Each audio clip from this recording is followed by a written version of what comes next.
Chapter 4452 New Weapons. As a proud expert pilot, Venerable Vincent Ricklin did not want to get overshadowed by his fellow rivals and peers. He had great confidence in his seaman and did not think it was any worse than the likes of the Amaranto and the Everchanger. Thinking about those two particular expert mechs made Vincent irked.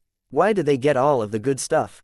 The Amaranto and the Everchanger both distinguished themselves in battle once they got going. Venerable Davia Stark did not wait too long to put her latest weapon to good use.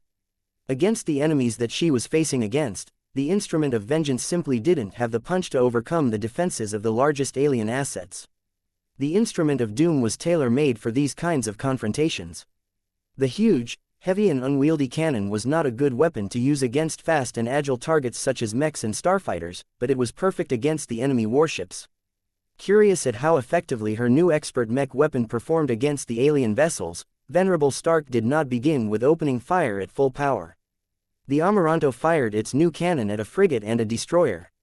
The smaller of the two warships failed to cope against the resonance-empowered laser beam, but the destroyer's segmented energy shield still managed to hold on, if only barely. Still, even if the Amaranto managed to destroy one of the segmented energy shields, the warships always readjusted the distribution of its remaining energy shields so that it no longer presented an open gap towards the enemy. This defensive solution had frustrated many mech pilots who saw an opportunity to attack the hull of a vulnerable warship, and Venerable Stark was no exception to this rule. The Instrument of Doom is definitely powerful, but its firing rate leaves a lot to be desired. She concluded. She never thought that the slow firing rate of her oversized mech cannon would hamper her efforts to cripple the alien warships by herself. After all, out of all of the Larkinson-ranged mechs, her Amaranto was in the best position to snipe them by virtue of its unparalleled firepower. If she didn't want to waste a large amount of time and energy on whittling down the segmented energy shields one by one, she needed to leverage greater power. I am done with my tests. Now that she gained a more accurate measure of the defenses of her adversaries, Venerable Stark was ready to try out the Larkinson Patriarch's latest technological innovation. As her Instrument of Doom charged for another high-powered shot, she consciously resonated with the weapon while at the same time trying to make contact with its design spirit. Phase King. The design spirit had already been standing by.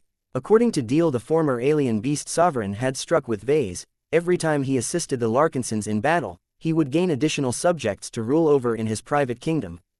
The greater his contribution, the more spiritual fish whales Vase would make. This crude and simple incentive structure successfully aroused the Phase King's desires and made him even more enthusiastic about the fight than Venerable Stark. The powerful Luminaire crystal cannon began to light up as more power channeled into its beautiful body than before. The Amaranto and its weapon glowed so much that it began to attract the attention of more and more aliens and humans. None of them had ever witnessed such an impressive sight. Even the ace pilots of the various pioneering groups grew alarmed for an instant. They thought that an actual phase whale had appeared on the battlefield. What is this? Is it an enemy or not? It's not a threat, Patriarch Reginald Cross hastily informed his fellow peers. It's just another trick from the Larkinson clan. Don't pay attention to it. Whatever is happening is only good for us. It's not even a real phase whale. An energy manifestation of the Phase King appeared over the Amaranto. Although the appearance of the design spirit definitely shared a great resemblance to his progenitor species, the Phase King fortunately looked distinctly different. The Phase King did not pay attention to all of the people he alarmed and focused solely on lending his power to the Instrument of Doom. As the weapon with a muzzle that was shaped in his own image began to accumulate a lot of his own spiritual energy, the Instrument of Doom was finally ready to fire. Venerable Stark briefly hesitated on whether she should fire at a frigate or a destroyer, but she eventually trusted in the power of her weapon and chose to target the latter. Fire! The fully charged blessed weapon finally blasted a laser beam that was far more powerful and blinding than before.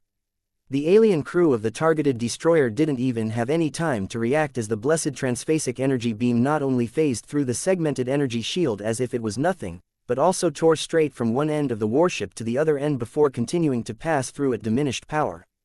Venerable Stark, along with many other people who had become attracted by the sight of the Amaranto's remarkable new Luminaire crystal cannon, eagerly waited for the results.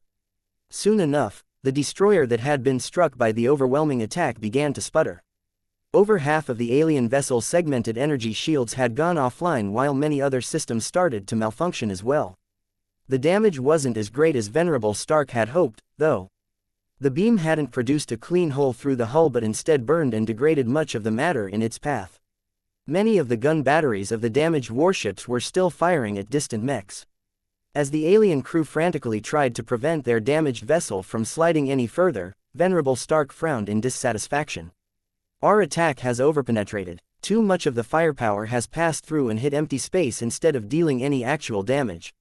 A sense of apology radiated from the Phase King. It's okay. Please hold back for the next shot. The hull structure of the alien destroyer isn't as strong as I expected. I won't make the same mistake again. Though the Amaranto did not light up as much as before, it had definitely become more threatening than before. Each time the expert rifleman mech charged its cannon and opened fire, a bright and glowing beam phased through the energy shield of a destroyer before proceeding to unload all of its power into the hull of the powerful vessel. With the help of blueprints and targeting advice compiled by analysts from the rear, Venerable Stark became increasingly more aware of where the Amaranto needed to aim its massive weapon to down a warship in a single strike. Though the alien pirates attempted to retaliate against the Amaranto, the mech was not alone in the fight. The shield of Samar ordinarily should have been situated in front of the powerful machine in order to block all of the incoming attacks from enemy starfighters and warships, but the Dullahan project was nowhere close to completion. Since the Larkinson clan was currently short of an expert space knight, General Verl had requested to borrow one from the Cross clan. Venerable Linda Cross was happy to help out her fellow expert pilot, especially when she knew that the Amaranto had gained a powerful new ship-killing weapon. The Amphis Mark II might not be as orientated towards defense as the late Shield of Samar, but it was still a genuine expert space knight. Linda had especially chosen to deploy her expert mech, with a larger, thicker and heavier tower shield as opposed to her preferred kite shield. Together with her true resonance, the Amphis Mark II held out fairly well even when it was targeted by over a dozen warships at the same time. How long can you hold, Linda? Venerable Stark asked. I can't last forever, but at this rate I can hold out for 5 or so minutes depending on how urgently the alien pirates wish to take you down. Stark smirked. My Amaranto is hardly the only threat they need to be worried about. The Mars is still rampaging through their light cruisers while the Everchanger has just come into range. The Everchanger had deployed into battle in a rather simple configuration. Though it could have entered into battle while equipped with a mounted wargear loadout, Venerable Joshua had eventually opted against it after listening to advice. The City Breaker added a lot of firepower to the Everchanger, but its lack of mobility and relatively flawed defenses meant that it would just get pounded into scrap after getting targeted by the powerful armaments of the opposing warships. The Titan V project worked well against mechs and warships that it could touch, but the biomechanical monstrosity was considerably less effective in breaking transphasic energy shields. Compared to these extreme options, the base form of the Everchanger was a much more reasonable option. Normally, its lack of pronounced offensive power would have relegated it to the same role as the Dark Zephyr, but Kedis just happened to equip the expert hero mech with an adapted weapon that was great against warships. Be careful, Joshua, Kedis told her husband over the comm as the Everchanger was on its way. Don't forget that the Scarlet Ember used to be a weapon used by one of our enemies. It is a temperamental sword and you may need to be more heavy-handed in your approach in order to get it to behave. I will keep your words in mind, Kedis, but I haven't experienced any problems with my new weapon. I will pay close attention to it just to be sure, but I think it will be fine. The Everchanger quickly closed in on the enemy fleet with the help of its mini-drive. It might not be as fast as the Dark Zephyr that had already arrived in advance, but the expert hero mech was hardly a slowpoke. Surprisingly enough, Venerable Joshua did not encounter as many attacks as he expected. The alien warships were already busy with trying to destroy the Mars and the other expert mechs that were already doing their fair share of damage. This left the Everchanger free to approach a starship. Considering that the frigates weren't that difficult to break open, Venerable Joshua made the same choice as Venerable Stark and targeted a larger and fiercer destroyer. Alright, it's time to show your worth. Burn, Scarlet Ember. The Everchanger activated the metal rod in its hand, causing it to gain a hot and concentrated plasma blade. As the plasma sword generated a lot of heat, the Everchanger suddenly experienced a much greater power drain than before. Venerable Joshua knew that his expert mech wouldn't be able to last long without needing to replenish its energy cells, so he did not delay any further. He resonated with the plasma sword while his expert mech held it with both arms. Break. A river of fire seemed to collapse onto the segmented energy shield of the enemy destroyer. The resonance-empowered transphasic strike not only managed to break through the energy shield through brute force, but also damaged a couple of the surrounding shields. The Everchanger quickly moved into the gap before the enemy destroyer could plug the gap. Once it got inside, the Everchanger lifted up its active plasma sword yet again and struck straight at the starboard side of the alien destroyer. This time, the damage was much more dramatic. The full power of the Scarlet Ember unloaded into the hull of a massive starship. Not only did the plasma sword burn straight through the strong metal exterior, but it also transferred a huge amount of energy to the surrounding compartments. Alien crew members cried an instant before their bodies burned or vaporized from the heat. Countless different systems went offline or disappeared entirely as the weapon that was originally designed for an ace mech showcased its extreme power at the hands of an expert mech. By the time the Everchanger retracted the Scarlet Ember, Venerable Joshua could see that his weapon had burned a third of the way into the hull of the destroyer while melting a lot of adjacent compartments. This is unreal. An ordinary strike from the Everchanger's old Heartsword would have left a moderate cut on the exterior of the hull. The plain old unending alloy mech sword would have never been able to deal damage at this scale. Even if Joshua could slightly amplify his attack power by employing a prime ability, no amount of tricks could match the power of a reduced ace mech weapon. Chapter 4453 Seductive Power. Once Venerable Joshua managed to get a grip on the immense destructive power of the Scarlet Ember, he took full advantage of his great might. Whenever his burning eyes raked across the alien fleet in front of him, he no longer considered them to be serious threats that could kill a lot of mechs and mech pilots with their powerful gun batteries. Instead, he started to regard them as prey for his hungry plasma sword. "You're eager to kill, aren't you, Scarlet Ember?" Joshua grinned. "Well, I'm eager to wipe out these aliens as well. Let's do our best to destroy as many of these ships while our energy reserves last." The expert pilot was constantly aware of the immense cost of using this weapon. The Scarlet Ember was originally made to be wielded by the Neo Amadeus, and even Saint Jeremiah Gage felt reluctant to employ it on the battlefield unless he needed its awesome power to land the killing blow. Though Kutiz's attempts to downsize its length and reduce its power setting had tamed much of the ferocity of the repurposed battle trophy, a wolf always remained a wolf no matter how much the new owners wanted to create a dog. Right now, Venerable Joshua did not encounter the rejection that Vase and Kedis talked about. He had made so many preparations to handle a rebellious blade that he became a little off-balanced by how little resistance he encountered. Perhaps that was because Saint Jeremiah hadn't used it often enough to imprint it with any strong sentiments. Perhaps removing the head of the expert pilot had reset its personality. Perhaps everyone misjudged the Scarlet Ember as its wants and desires were much simpler than everyone thought. Whatever the case, Joshua found it remarkably easy to resonate and attune with his weapon. The only issue was that the weapon's burning need to destroy also began to affect his own judgment. Fortunately, that was exactly what he wanted to do. As long as he was able to direct the Scarlet Ember's incredible power onto the right targets, he was confident that he would be able to maintain control over the inflamed weapon. "Let's go. There are plenty of ships for us to chop." The 1,854,210 pirate group and its allies brought over 100 different warships. Though many of them were small and in various states of disrepair, they were still bigger and more powerful than any mech. Even the smallest frigate could destroy a lot of mechs under the right circumstances. The Everchanger began to grow hotter as the plasma weapon in its hands continued to channel blazing hot plasma. The expert hero mech seemed to have turned into a hellfire demon as it jumped from the crippled and burning destroyer that had been the first to fall victim to the Scarlet Ember's might. The flaming comet flew straight towards an adjacent destroyer whose guns were desperately trying to repel the powerful human expert mech. Too clumsy. Venerable Joshua didn't feel threatened by the alien warships at all. Their absolute firepower may be strong, but their huge hulls and divided control structure worked against them. Their complete lack of grace easily enabled small but powerful mechs to weave through their attacks and prevent many weapons from posing a threat by moving beyond their firing angles. The alien warships increasingly worked together to cover each other, but the Everchanger was able to avoid most of it through fast and clever maneuvering. Nothing the aliens possessed could stop the Everchanger from rampaging through their fleet.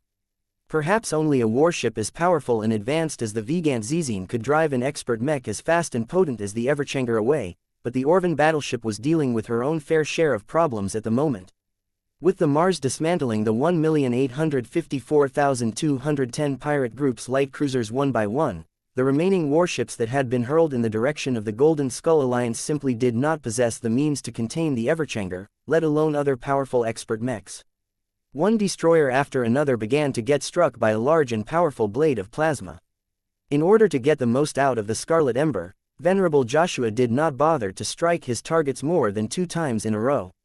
His Everchanger only needed to attack once in order to get through the energy shields of an alien warship and attack another time to inflict crippling damage onto the hull of the very same vessel. The damage incurred by the alien ships in question varied considerably due to their radically different layouts, material compositions and design principles. However, getting struck by a resonance-empowered plasma sword attack never failed to sink so deep into their hulls that they inevitably became easy prey to follow-up attacks from other mechs. Damn, I love this weapon. The infatuated expert pilot believed so much in the power of his weapon that he did not bother to target the smallest warships in the enemy fleet. Since the Scarlet Ember was strong enough to breach the defenses of alien destroyers, Joshua solely set his sights on damaging as many of them as possible. The more hulls his Everchanger struck, the more Venerable Joshua became familiar with the characteristics of his Scarlet Ember. The difference between a high-tech plasma sword like the Scarlet Ember and a plain old alloy blade like the Heartsword was too great. Perhaps a dedicated swordsman mech specialist like Venerable Dice could increase the destructive power of the latter by an order of magnitude, but Venerable Joshua had never been able to develop his swordsmanship to the same degree. A weapon that straightforwardly relied on advanced technology and lots of energy to exert a huge amount of destructive power was much more to his liking. A small but profound shift took place in Venerable Joshua's mind. He developed a greater preference for powerful technology and became less enthused about simpler design solutions. It would be a lot harder for him to fall back to the original Heartsword after this battle. Damn, my energy reserves have already dipped below the halfway point. The Everchanger was rapidly growing hotter as it struggled to supply its plasma sword with copious amounts of energy. Joshua noticed increasing signs of stress. His expert mech had never been designed to feed such a hungry weapon. If not for its impeccable quality and high base performance parameters, its energy transmission system would have already started to malfunction. Even so, Joshua didn't know how much longer he could exert so much stress on his expert mech's internals. How long can you last, Everchanger? My systems won't break if we continue to fight like this for the remainder of this run. The Third Order living mech boomed in response. I advise you to leave the Scarlet Ember behind once we return to replenish my energy reserves. I do not think my systems can take any further abuse after that. Got it, Venerable Joshua responded. He was directly connected to his expert mech, so he already made the same conclusion. Seeing that he could not make use of the Scarlet Ember awesome might much longer, Joshua and the Everchanger tried their best to make the most of what little time they had left with the plasma sword. Many aliens wailed and suffered as the ships that they were serving on turned into half-ruined hulks after getting struck by an unstoppable plasma attack. Even though the Everchanger briefly interrupted its killing spree in order to help the Penitent Sisters pull off their battle formation attacks, by the time the expert mech's energy reserves had dipped to 10%, over a dozen alien destroyers had fallen in its wake. This was a fantastic killing record even if the Everchanger had to depend on the follow-up attacks from other mechs to finish off the crippled vessels. As Venerable Joshua regretfully commanded his expert mech to power down the Scarlet Ember and return to the Spirit of Bentime, he thought about whether he should beg Vase to provide him with another powerful weapon. I can get a lot more done with a powerful weapon. Just as Joshua began to daydream about obtaining a ranged weapon that was just as powerful as the Amaranto's new instrument of doom, his battle partner abruptly sent a mental shock through the man-machine connection. Ouch. What gives, Everchanger? Have you forgotten about the warning issued by your wife? What did she say when she handed over the Scarlet Ember? Joshua dug through his memories and indeed remembered that she had told him to be careful about using such a powerful weapon. She said that weapons like the Scarlet Embers are too strong for a pilot of my level. To be more specific, she tried to warn you that relying too much on it would make you go astray. Have you noticed that you haven't been relying as much on glows, resonance abilities or prime abilities since this battle has started? They form the basis of your fighting style, but you have rarely thought about them since you became enamored with your latest toy. There isn't anything wrong with using better tech. Joshua frowned. Mechs need to keep up with the times, or else they will get overtaken by something stronger. We have all started to adopt phase water technology as soon as it became available. This is different, Joshua. The tech that you previously used made you stronger but did not change the fact that you needed to develop your own capabilities as an expert pilot in order to be any good. The Scarlet Ember is different. It presents such a great leap in combat power that you no longer need to push your own skills as a pilot. Not the case. Those are empty words, Joshua. Admit it, look back on your performance. You did not wield the plasma sword.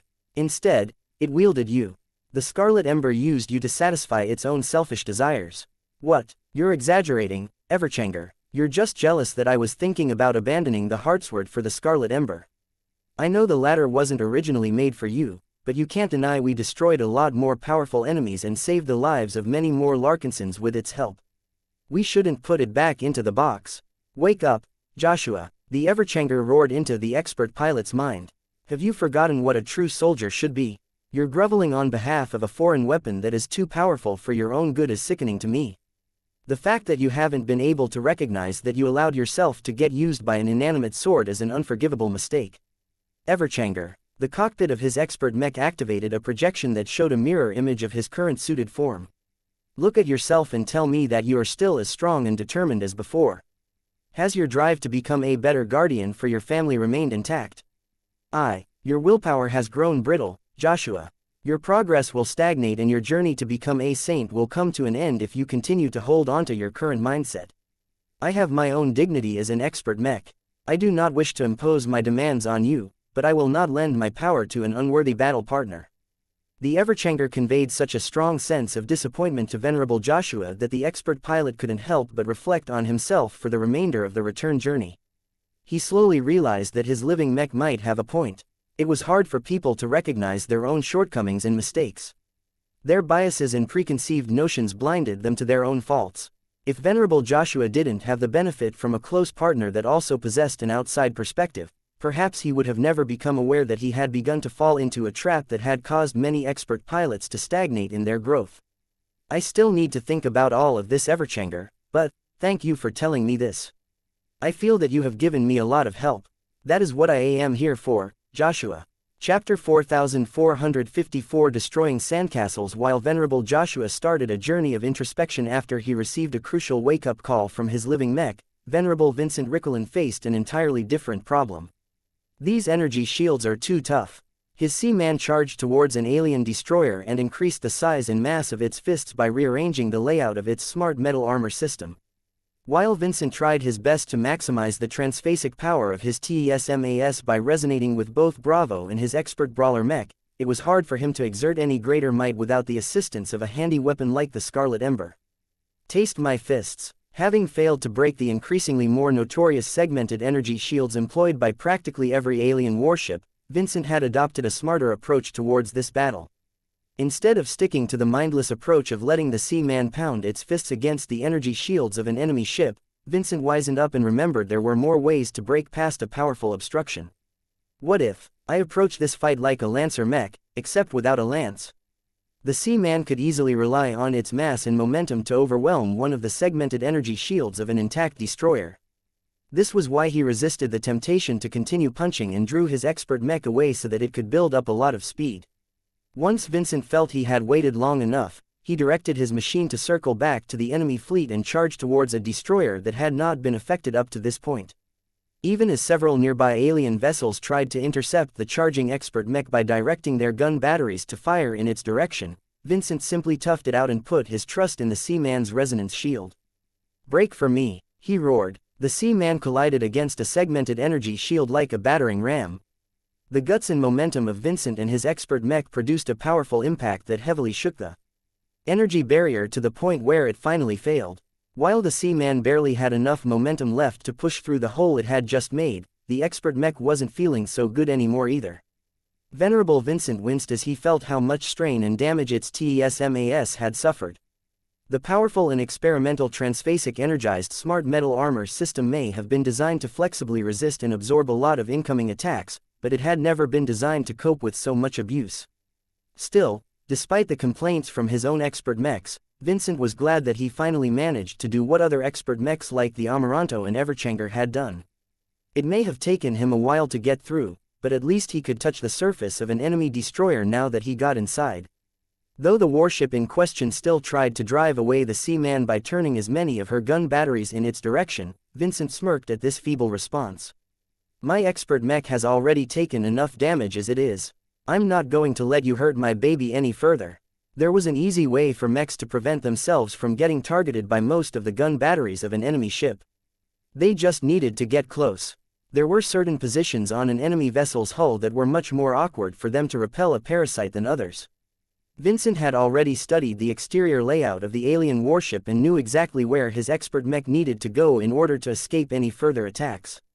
His Seaman deftly evaded many of the desperate attacks launched by the warship while its battered resonance shield blocked the ones that couldn't be avoided. This didn't last long as the Seaman finally approached the stern of the enemy vessel. An array of large, triangular thrusters were positioned at the rear. They burned hotter and provided more thrust in an attempt to deter the expert mech from getting any closer. The alien ship also began to engage her maneuvering thrusters so that she could put her entire hull into a complicated spin. It wasn't enough. If you think I'm afraid of getting dizzy, then think again. The Seaman easily landed into a cranny at the stern of the spinning vessel. The feet of the expert brawler mech automatically turned magnetic in order to maintain its footing on the surface. Though the heat generated by the nearby thrusters made it rather uncomfortable for the Seaman to stick around for long, it was far from serious enough to drive the expert mech away. Let's see what you are made of. Vincent grinned. The Seaman began to crouch and began to tear into the hull of the enemy destroyer. While it was fairly difficult for the expert mech to punch through meters of solid alloy, there were plenty of surface modules and other weak points that made it a lot easier to open new holes. Vincent soon discovered that the warship's hull structure wasn't so tough after all. The only major inconvenience was that there was so much metal in the way that a mech that was armed with only its fists needed to invest a lot of time and effort to reach an important section such as what passed for an engineering bay to the alien vessel. Thinking about how Venerable Joshua and the Everchanger instantly crippled a warship by chopping its fancy new plasma sword at the hull made him feel impotent. He didn't think his Seaman was any worse than the Everchanger. Bravo! Let's work together and show how a manly mech doesn't need to rely on any powerful new toys. Let's punch our way into the depths of this ship. The expert pilot's determination caused him to muster up more strength and resonate with his machine to a greater degree. The Seaman happened to share his sentiments, so it tried to reciprocate as much as possible. On top of that, the design spirit also provided his support. The expert brawler mech began to glow increasingly brighter as three different but united influences all joined hands for the sole purpose of preventing themselves from getting upstaged by their rivals. An echo of true power coursed through the malleable frame of the Seaman. As Vincent directed it to launch a flurry of punches into the hull of the destroyer, each fist seemed to cause an explosion of power that spread across the structure behind the immediate impact site. It was as if the punches of the Seaman was able to produce a lesser imitation of the Thunderer Mark II's concussive shockwave attacks. Neither Vincent nor his two battle partners cared about pirating the methods of a fellow warrior. They were just happy that they were making more and more progress. Each success fueled their confidence, which in turn allowed them to channel greater strength in their next attacks. In the end, the Seaman had dug deep enough to finally break into an important hull where the aliens had installed their warp drive as well as a couple of their most important power generators. Numerous tiny suited alien figures yelled in panic or took out various small arms and opened fire at the giant mech that had torn its way inside. Vincent paid no attention to the pinpricks that bounced off the resonance shield of his Seaman and looked at all of the strange metal devices that were channeling a lot of energy. This looks important. I wonder what will happen if I smash it with my fists. The Seaman acted like a bull in a china shop and began to punch and kick anything that looked remotely important and sophisticated. Even though a few of the devices exploded violently when ruptured, Vincent and his battle partners only felt more glee as they successfully ruined the alien destroyer from the inside. By the time the Seaman tore its way out with its fists, the alien destroyer was practically dead in the water. All but a few of her segmented energy shields had disappeared and she had also lost all of her main propulsion systems. A strong sense of accomplishment and satisfaction overtook Vincent. His expert mech and its design spirit had managed to do what the Everchanger had done by relying on nothing but a good mech frame and a lot of manly confidence. Ha! Did you see that, Joshua? I can cripple an enemy destroyer by myself as well. Vincent was so happy with his accomplishment that he completely overlooked the fact that in the time it took for the Seaman to disable an enemy warship, the Everchanger managed to do the same to 6 comparable vessels. The only advantage that the Seaman gained over the Everchanger was that it had expended a lot less energy in the process. The Seaman wasn't close to reaching exhaustion while the Everchanger was burning through its energy reserves at an insane rate. Come on, the fight is far from over. Venerable Vincent enthusiastically directed his Seaman to leap towards another nearby warship and repeat the same process yet again. It took a little less time for his expert mech to cripple another warship. Though he still made a lot of mistakes, he tried his best to avoid them when he recognized that he had messed up his moves. A part of him found it regretful that the warships he was fighting against were too clumsy to exercise his brawling skills, but another part of him enjoyed the process of wrecking so many large and powerful vessels. The battlefield had turned into a playground where Vincent and his two buddies eagerly punched and kicked up one sandcastle after another. Though Vincent's dueling ability hadn't improved in the slightest, he developed several new methods where his Seaman could inflict more damage than before.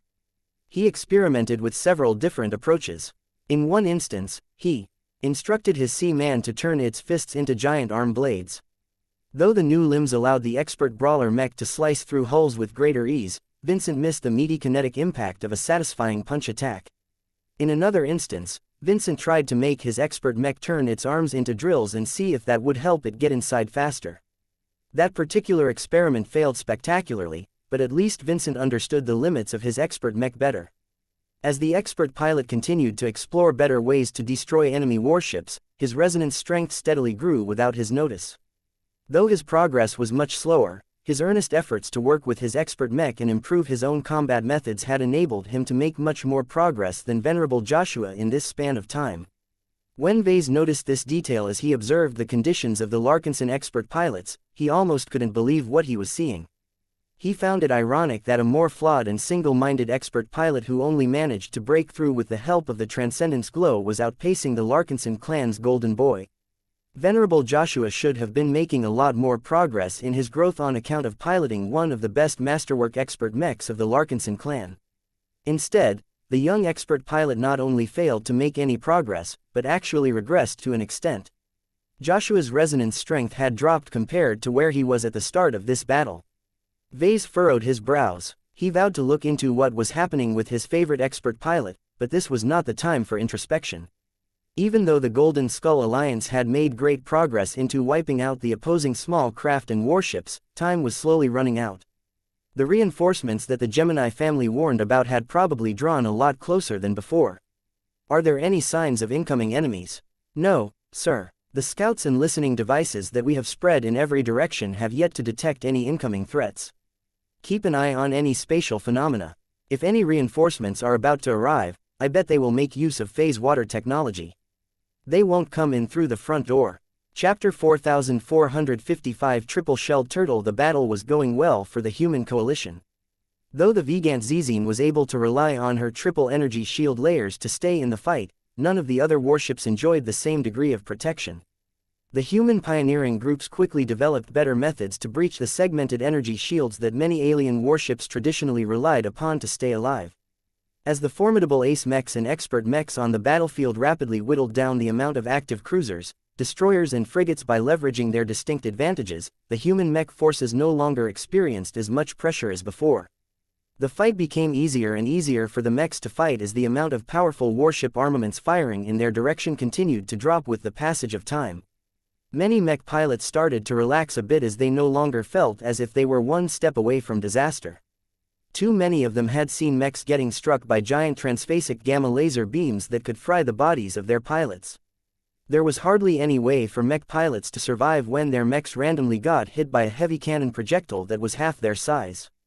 Fortunately for most of them, most of the warships had directed their firepower to the small quantity of high-ranking mechs that could single-handedly tear them apart.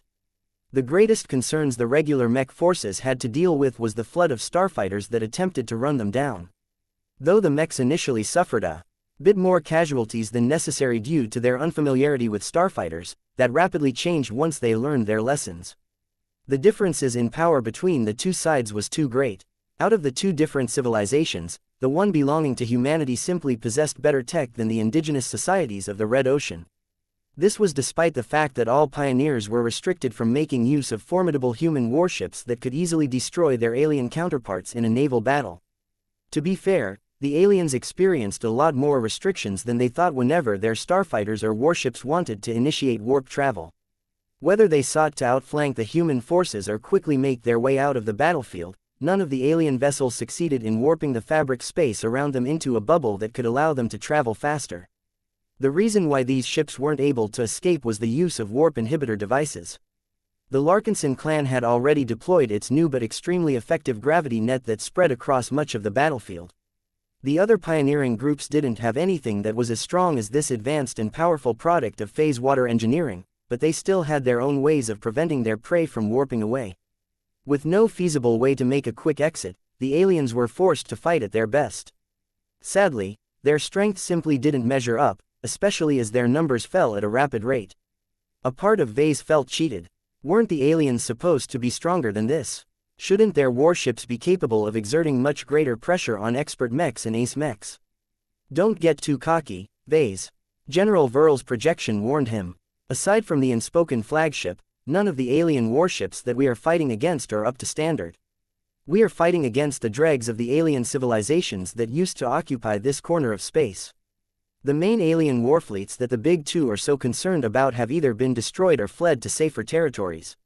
Vase slowly nodded in agreement. I guess you're right. These rotten pirates that have decided to stick to the Palace of Shame aren't comparable to a proper military fleet. I just find it odd that the locals are rolling over so easily. I know our ace mechs and expert mechs are not weak, but I expected more from aliens that have decided to stand their ground. Have you noticed that few if any of the alien combatants have attempted to retreat? Everyone is fighting to the death. Is this normal? The leader of the Larkinson army might not be the most brilliant strategist alive, but his ability to read the ebbs and flows of the battlefield was not bad. General Verl scowled. Our understanding of our enemies is far from sufficient. By agreeing to take part in the Gemini family's joint operation, we began to follow someone else's rhythm. We did not prepare as much as we could and failed to account for many factors. Why are the pirates so brave? Why are they fighting as if they are willing to die for a cause? What sort of reinforcements are they relying upon to turn the tide of the battle? We don't have any answers to these questions, and that is unsettling.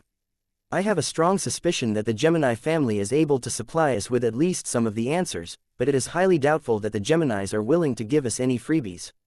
The specter of enemy reinforcements cast a dark shadow over the human coalition. The Larkinsons probably weren't the only ones who were cursing the Geminis for luring them into this rabbit hole. Perhaps the incoming reinforcements might not be as big of a deal as everyone feared, but there was also a chance that a powerful phase whale might appear on the battlefield in an instant. The uncertainty was gnawing at both Vase and many other leaders. They simply didn't know what to expect, and that was stopping them from taking any pleasure at the progress that they had made up to this point. If the estimate of the Gemini family was correct, it would only take a few more minutes before they would all find out what the alien pirates were relying upon to secure their grip onto the Palace of Shame. The final struggle against the xianxia is about to commence. General Verl reminded Vase. The ace mechs have already taken care of the opposing light or heavy cruisers. Our expert mechs can easily finish off the few that are damaged but not completely out of the fight. What is more important is that our strongest mechs must neutralize the largest and most important enemy warship that is currently on the battlefield. That was very much a wise decision. Already, the Seven Saints were converging their attention on the alien vessel that they initially mistook for a battlecruiser before finding out that she was more comparable to a battleship. Saint Marissa Lewandowski and Saint Calisandra Bouget had done an excellent job in constraining the threat of the xianxia. Their ace mechs, the Jeddah Sandovar and the Royal Jeem, even found opportunities to clean up the smaller and weaker Orvan destroyers that escorted the alien battleship. As such, the xianxia had become utterly isolated from any assistance that could save her from getting slaughtered by a bunch of ace mechs. Almost every ace mech converged around the xianxia. While the alien battleship furiously fired its formidable arsenal of primary, secondary and tertiary gun batteries at any ace mech that her sensors were able to track, the powerful machines easily evaded or blocked the attacks as if battleships were no big deal. The ace pilots had the capital to belittle the alien battleship. Their personal strength as well as the strength of their mechs were simply far beyond anything the Unspoken had ever confronted in battle. If the Orvan race invested just as much time, technology, materials and design work into building a battleship that was completely dedicated to wiping out small but incredibly powerful small craft, then the tables would have definitely been turned. Unfortunately, none of the indigenous alien races of the Red Ocean had ever made the adaptations that the CFA had made to its own warships. The primary plasma cannons of the xianxia were admittedly powerful beyond belief, but they turned so slowly that it was trivially easy for the ace pilots to determine where they were aiming. The secondary kinetic cannons and the tertiary laser cannons were able to track smaller and fast-moving objects a lot better, but they lacked the punch to overpower an ace mech's characteristic Saint Kingdom. As far as the powerful saints were concerned, the xianxia was no different from a turtle that was on the chopping block. A turtle with 3 overlapping shells, but still one that did not have any hope of defeating an ace mech. The only question the ace pilots were contemplating was how they could crack through all of the turtle shells as quickly and efficiently as possible. The analysts of all of the pioneering groups had made a lot of calculations and simulated trillions of different battle scenarios. After a lot of arguing, the support personnel eventually presented the ace pilots with 17 possible attack plans. No one knew which one they should go for. They were all viable, but it was too difficult for them to judge which one worked out the best. Patriarch Reginald Cross snorted before he discarded all of the electronic documents. "Don't think too much. We are all saints. Our will is endless and our power is unstoppable. No amount of mathematical modeling can encompass our might." "I agree with Cross." Calisandra Bouget spoke. "Each of us possesses the power to inflict heavy damage onto a segmented energy shield. The only area we need to pay attention to is to compress our attacks in the smallest possible time interval. If there is too much of a delay, the alien battleship will spin her segmented shields and render our efforts useless." The ace pilots only needed a few more seconds to quickly determine a basic but serviceable attack plan. "Let me go first." Saint Gelmer Ossenring spoke. "My ace mech is the furthest away and also deals the greatest amount of collateral damage." "Go ahead. We will start once you have opened fire." The Thunderer Mark II was the only ace mech that had not gone forward, but this was an understandable decision as a heavy artillery mech firmly belonged to the rear. In order to prevent the xianxia from bombarding the Thunderer Mark II's location, the Jeddah Sandovar produced a lot of smoke and other interference that made it difficult to pin down the ace heavy artillery mech's location. Saint Ossenring had also stopped launching any further attacks and tried his best to discreetly reposition his powerful ranged machine elsewhere. The ace pilot steadily resonated with the powerful heavy Gauss cannons of the Thunderer Mark II. He had already loaded them with shield-breaking rounds that were designed to inflict the greatest amount of damage on the first energy shield they struck. While the ace pilot had expended a lot of effort into destroying a lot of enemy cruisers, he still had plenty of willpower left to fully charge his next salvo. As the Thunderer Mark II glowed with power, its many guns boomed at once, unleashing 10 resonance-empowered Gauss rounds that punched through the side of the asteroid that the ace mech was hiding behind before striking one of the segmented energy shields. The combined force of all of the incredible kinetic impacts overwhelmed one of the energy scales of the first layer. "Our turn now." Patriarch Reginald Cross grinned. His Mars had already charged its Arceus system. The integrated energy weapon modules unleashed 9 resonance-empowered positron beams before the Thunderer Mark II's attacks had blown over. While the Mars alone did not have the firepower to destroy one of the alien battleship's powerful energy scales, another ace mech had joined the effort at this time. The embodiment of love not only borrowed the true resonance of Saint Senna Gemini, but also drew on the power of her brother and husband, Saint Cobalt Gemini. The resulting positron beam was therefore blessed with twice as much love and more than 4 times as much power than normal. The 10 positron beams struck at virtually the same time and quickly overloaded the energy scale on the second layer. The third layer has become exposed. Go quickly. The next batch of ace mechs had already moved into position at this time. Unlike the ones that had taken action just before, the next machines attempted to breach the third and final layer of energy shields by charging forward. Chapter 4456 Mutual Technological Assimilation. The xianxia was a monster in any way. She was a battleship that might not be as well maintained and up to date as the more modern Orvan vessels that were in service these days, but the Unspoken had cared for her as best as they could over the centuries. All 14 of her gigantic plasma cannon batteries were still in good condition relative to the rest of the ship. It was clear that the Orvan pirates had invested much in their maintenance and maybe even upgraded some of their parts in order to make them more effective. The secondary and tertiary armaments were much less consistent. In comparison, there were hundreds of each of them, and their firepower was significantly reduced, so they didn't merit as much importance from the owners of the alien battleship. Still, even if several dozen guns had already shown signs of failing, there were still plenty more that were capable of firing in the direction of the ace mechs that were about to charge forward and hammer through the energy scale of the third layer of energy shields. So far, the Seven Saints had already completed 2/3 of their plan to open up a gap that could lead their ace mechs to the hull of the Orvan battleship. As long as one of them was able to get close enough to touch the hull of their main target, the xianxia would probably be doomed. Perhaps an ace mech could not match an armed capital ship in terms of unleashing absolute devastation and delivering a cataclysm to entire continents, but their absolute superiority at closer ranges was undeniable. The Orvan crew members that were manning and controlling the xianxia did everything possible to prevent the insanely powerful ace mechs from breaching past the potent layers of segmented transphasic energy shields. As the main means of defense of starships for many of the warships in use in the Red Ocean, the highly sophisticated energy shield generators responsible for serving as the main line of defense of the alien battleship could endure an incredible amount of firepower. A battleship as large and powerful as the xianxia was first and foremost designed to fight a standing battle against another vessel of her kind. Brutal slugging matches between battleships were not that common, but once they took place, no side wanted their most powerful vessels to get overwhelmed by a flood of titanic plasma bolts or asteroid-destroying positron beams. This was why energy shield technology was one of the few areas that had received constant attention from the indigenous alien races of the Red Ocean. No matter whether they were Orvans, Nunsers, Quelmers or any of the lesser races, each of them built up a huge dependence on the effectiveness of the energy shields they used to protect their warships, space stations, cities and other critical assets. Without the means to effectively defend against the massive guns of warships like the xianxia, none of the alien races would be able to win as many battles or hold on to as much territory. The Battle of the Borean Belt had given many humans a profound lesson on how much better the aliens were at developing energy shield technology. The difference between what the natives possessed and what the humans had mastered was like the difference between night and day. The effectiveness of the most powerful energy shield generators such as those utilized by the xianxia to the smallest energy shield generators carried by the elite starfighters proved that this technology was incredibly mature.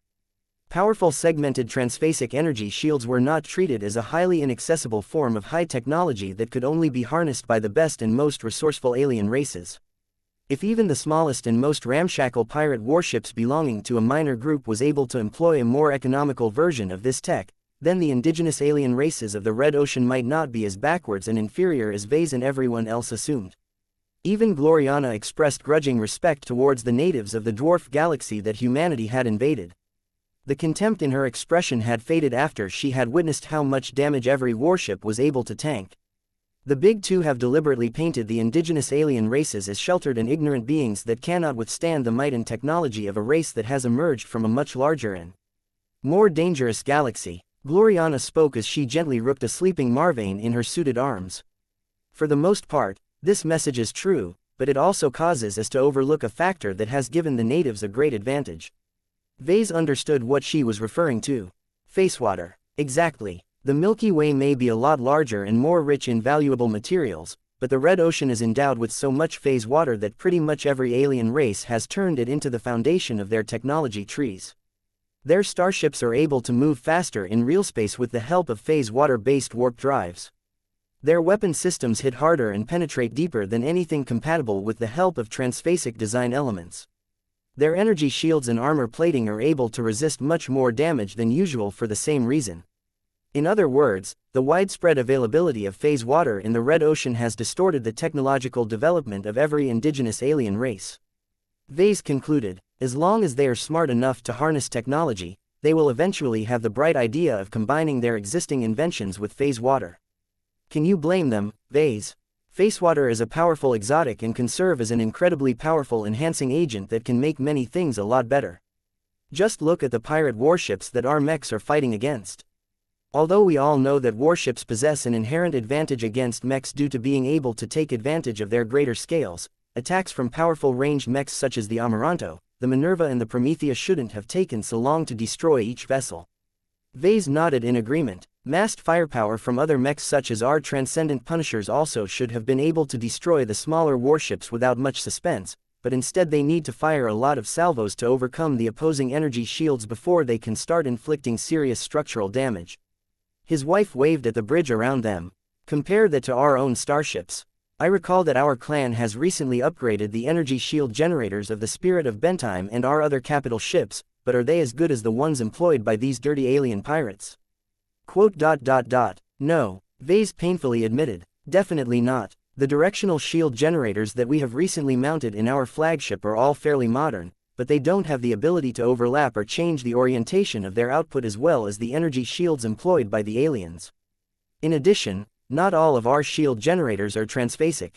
We would have to use up almost all of our reserves of phase water in order to enhance their defenses to this level. That's bad, isn't it? For all of our confidence, the energy shield generators that we employ aren't even as good as the ones utilized by the dregs of an indigenous alien civilization. Rather than wasting our hard-earned money and phase water on human products, we might as well capture the disabled alien warships in front of us and strip them of their shield generators. As long as we can adapt them to our own vessels, we will no longer be behind in terms of shielding capabilities. Vase shook his head. I was already thinking about that, but it is anything but to slot in alien technology into our most important starships. I would rather develop our own version of energy shield generators after reverse engineering the local versions. In fact, I'm pretty sure that is already taking place in all of the major development companies such as Morden Tech. It probably won't take more than a couple of years before we can close the gap. Ah, yes, adapting alien technology. Humankind has a knack for that, Gloriana said in a tone that could not hide her contempt. As humans like us come into contact with brand new alien societies, we encounter new technologies that we can't help but covet. No matter whether it is luminaire crystal technology or red ocean phase water technology, we can't stand the thought of other races possessing better toys than us. If we can't make it ourselves, we would rather steal it from others. How enlightened. Her tone irked him. She made it sound like learning from the enemy was disgusting and dishonorable behavior. No one cares about rights or attribution, Vase retorted. The struggle between humans and aliens is harsh and brutal. Victory means that our race can not only survive longer, but thrive over the corpses of the defeated. Defeat means that our race will scatter away or go extinct. We cannot afford to lose, so we have little choice but to seek our victories in any way possible. If we have to play dirty to safeguard humanity's survival, then what is the harm in stealing alien tech? Spoken like a true survivalist. You fit well in this camp. I don't think the need to assimilate alien technology is exclusive to the survivalist faction. Almost everyone is doing it. Anyone who doesn't will fall behind and become increasingly less eligible to compete for power. The Age of Stars and the Age of Conquest provides overwhelming proof why we must master as much tech as possible. Humanity would have never become the hegemon of the Milky Way if we weren't shameless about stealing and adapting a lot of alien tech. Gloriana couldn't deny that fact, but she pointed out another disconcerting fact. Technological assimilation is not exclusive to the human race. If we can steal from the aliens, they should already be able to steal from us. In fact, this process is already taking place. We have all heard the stories about how the Big Two's warfleets are experiencing greater difficulties as of late. The rapid incorporation of technologies that the natives shouldn't have been able to develop on their own has taken all of humanity aback. That was a good point. As Vase thought about it, he began to feel a bit more uneasy. Are you suggesting that the indigenous aliens are about to pull an Age of Conquest, like resurgence against humanity? His wife grinned at him. It is possible, don't you think so? As long as the natives can buy enough time to assimilate and integrate our technology into their own military assets, it is not out of the question for them to gain the upper hand and drive all of the pioneers back to where they came from. If they are truly bold, the vengeful aliens might follow us back to the old galaxy and complete their counterattack. That was an absurd idea. Vase found it way too improbable that the indigenous alien races could take on human civilization as a whole. That won't happen, Vase decisively stated. Those aliens will only get destroyed en masse if they ever step foot in our core territories. Besides, it won't come to that. As long as the Big Two get more serious and transfer more mechs and warships to the Red Ocean, the momentum will definitely be in our favor. Our advantage in numbers is too great.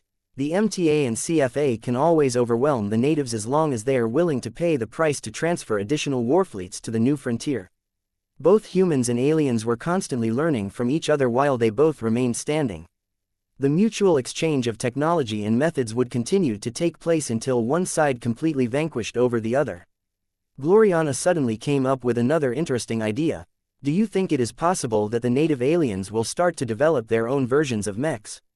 Vase shook his head. Unlikely. They will try, but they will completely botch the job. The indigenous, alien races are too far behind. They should focus on improving their warships, which is their main means of combat. Their starfighters already perform close enough to mechs that a few more upgrades and improvements can turn them into viable competitors. As a mech designer, he understood incredibly well what made human mechs so good. He simply could not conceive of any scenario where the natives could not only imitate mechs, but exceed the current masters of this tech. Chapter 4457 Breaching Operation. As Vase and Gloriana were busy with thinking about the implications of humans and aliens stealing each other's tech, the ace mechs of the human coalition were on the verge of breaking through the strongest defenses of the largest, scariest and most resilient alien warship on the battlefield. Though it would only take a few seconds at most for the xianxia to rearrange the energy scales of her first and second layer of energy shields, this was still a viable window of opportunity for the next wave of ace mechs to push through the third and final layer of energy shields. Only a couple of ace mechs were suited to make this step. The Thunderer Mark II was way too far away to get inside the protective envelope of the xianxia. Even if the ace heavy artillery mech was in the vicinity, its comparatively awful mobility would mean it was far too slow to take advantage of the gaps. This was why the Saints decided to put forth the Infinite Gear and the Royal Gem next. The Royal Gem was an excellent choice as it could act as a Lancer mech in a hurry. The Infinite Gear on the other hand had already changed into a Lancer mech loadout. Minutes earlier, the highly modular mech had shed its previous loadout and integrated the parts that had been launched by the flagship of the Lair Expeditionary Fleet. Unlike lesser mechs, neither of the two ace mechs needed to spend much time on building up a charge. Their fantastic flight systems and their incredibly powerful Saint Kingdoms were enough to accelerate both machines to a degree that would have torn apart an expert mech. Saint Robert Montagne and Saint Calisandra Bouget had already charged forward before the Thunderer Mark II had opened a gap in the first layer of energy shields. By the time the Mars and the Embodiment of Love had just destroyed the second layer of energy shields, the two melee mechs simultaneously struck the third segmented energy shield with incredible power and momentum. Break for US. Saint Calisandra Bouget decreed. The twin collisions inflicted so much damage to the segmented energy shield that it broke without any delay. Part of the reason why the energy shield folded so easily was because it had come under the influence of two Saint Kingdoms. Though Saint Robert Montagne's ability to weaken this energy measure was relatively average, Saint Calisandra Bouget's ability to weaken and diminish external energy was much better. The segmented energy shield already became a little shaky by the time a lance and a spear had struck it at the same time. With the power of two charging medium mechs, the energy scale finally folded. The way is clear. Due to how much excess power and momentum the two ace melee mechs retained, both of them continued to push forward in the hopes of sneaking inside the xianxia's triple turtle shells. Push through. Yet just as the two ace mechs were about to pass through the final barrier, another segmented energy shield suddenly appeared in front. What? There's a fourth layer. Damn these Orvans. The Infinite Gear and the Royal Gem drove their respective weapons against the segmented energy shield, but only managed to sap half of its integrity without inflicting any further damage. It turned out that the Orvan battleship's energy shield technology was not as inflexible and restricted as the tech employed by other alien warships. The more advanced and sophisticated energy shield generators installed on the xianxia were not able to change their placement along a fixed distance or radius, but also had greater leeway in increasing and reducing its projected distance. The Orvans took advantage of this additional option to reposition distant segmented energy shields from the first, second or third layer and rapidly use them to form a bowl shape around the Infinite Gear and the Royal Gem. This was how the xianxia was able to form a makeshift, fourth layer, of energy shields. The only difference was that it could only be applied in a relatively small area. Even so, this emergency measure was enough to sap the momentum of the Infinite Gear and the Royal Gem. Though the Seven Saints had already speculated whether the tricky xianxia had an extra ace up her sleeve, to see this happen nonetheless caused them to feel less confident in their ability to push through. It took time and effort to charge a powerful attack. Even ace mechs couldn't unleash multiple potent resonance-empowered attacks in quick succession. The Thunderer Mark II was a slow ace mech by nature and was far from firing another charged volley. The energy weapons of the Mars and the Embodiment of Love also needed time to build up a charge as well. The Infinite Gear and the Royal Gem had only just exhausted all of their accumulated power and momentum. It seemed that the ace mechs had no way left to break through the improvised fourth layer of energy shields, but that was not the case. None of the ace pilots had managed to get this far in their progression without encountering unexpected surprises on the battlefield. They were accustomed to planning for the worst. I knew the Orvans would try to fool us. Patriarch Reginald Cross scoffed. At this time, the Thunderer Mark II abruptly opened fire with all of its heavy Gauss cannons. This was despite the fact that the ace mech and ace pilot were nowhere close to charging up this attack volley. Nonetheless, the 10 Gauss rounds that surged forward at reduced speed and much less resonance empowerment than before still delivered a lot of damage after they struck the fourth energy shield layer. If that wasn't enough, the embodiment of love borrowed as much true resonance that the Gemini Saints could muster at short notice and fired a relatively potent positron beam with its transphasic energy rifle. The snap attack struck with just enough power to finally exhaust the fourth layer of energy shields. The way was open for the Infinite Gear and the Royal Gem to push forward. The way is free. Wait, there are more. Whoever or whatever was in charge of the Orvan battleship's defenses had responded quickly. Many more energy scales from the third, second and third layer of energy shields disappeared from their original positions and formed successively deeper bowls around the two ace melee mechs. Damn it, the Vigant Zizine has just formed a fifth and sixth layer. The fifth layer was already bad enough, but the fact that the aliens found it necessary to form a sixth layer was either an indication of panic or a demonstration of technological superiority. Whatever the case, the effort required to break through both layers was exceptionally difficult to the current gathering of ace mechs. That didn't mean the ace pilots were willing to give up. They were not the sort of warriors who accepted defeat so easily. The Saints had already made their own preparations for this eventuality. The embodiment of love had completely expended its power, but the relatively slower but physically stronger embodiment of sacrifice had yet to make any move at this time. The Ace Space Knight didn't have any ranged weapon other than a compact energy pistol, but Saint Sandro Gemini resorted to another means to deliver a powerful attack. Just like what Saint Jeremiah Gage had done during the Battle of Pima Prime, Saint Sandro Gemini had commanded his ace mech to toss its mech sword in the direction of the next segmented energy shield a short time ago. Both Gemini Saints had empowered the mech sword with as much true resonance as they could beforehand, but the embodiment of sacrifice had held on to the weapon in order to save its power for just this kind of situation. Now, the sword had soared into space with far greater power and momentum than its modest size suggested. It arrived in front of the fifth energy shield layer at the best timing and generated a forceful explosion upon impact that almost shattered the segmented energy shield entirely. Though the Infinite Gear and the Royal Gem weren't quite ready yet to launch their follow-up attacks, there was another ace mech that was not as burdened.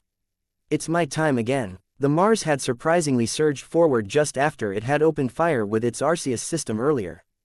The advantage of an hybrid mech was that it carried multiple different weapon systems, and that just happened to play an incredibly useful role in this instance. As the Mars charged forward, it lifted its transphasic shotgun and fired a powerful slug that crossed the short distance and struck the weakened energy scale like a hammer. Thanks to the damage inflicted by the embodiment of Sacrifice's mech sword, the potent shotgun attack had delivered just enough damage to break this obstacle. The sixth layer is exposed. The Mars was far from done at this time. The ace mech initially deployed into battle with a set of missile launchers mounted on its shoulders. These launchers had begun to fire a full salvo of transphasic missiles that quickly reached the sixth layer and generated rippling explosions that substantially weakened the segmented energy shield in question. This presented Patriarch Reginald Cross with a great opportunity to launch a follow-up attack.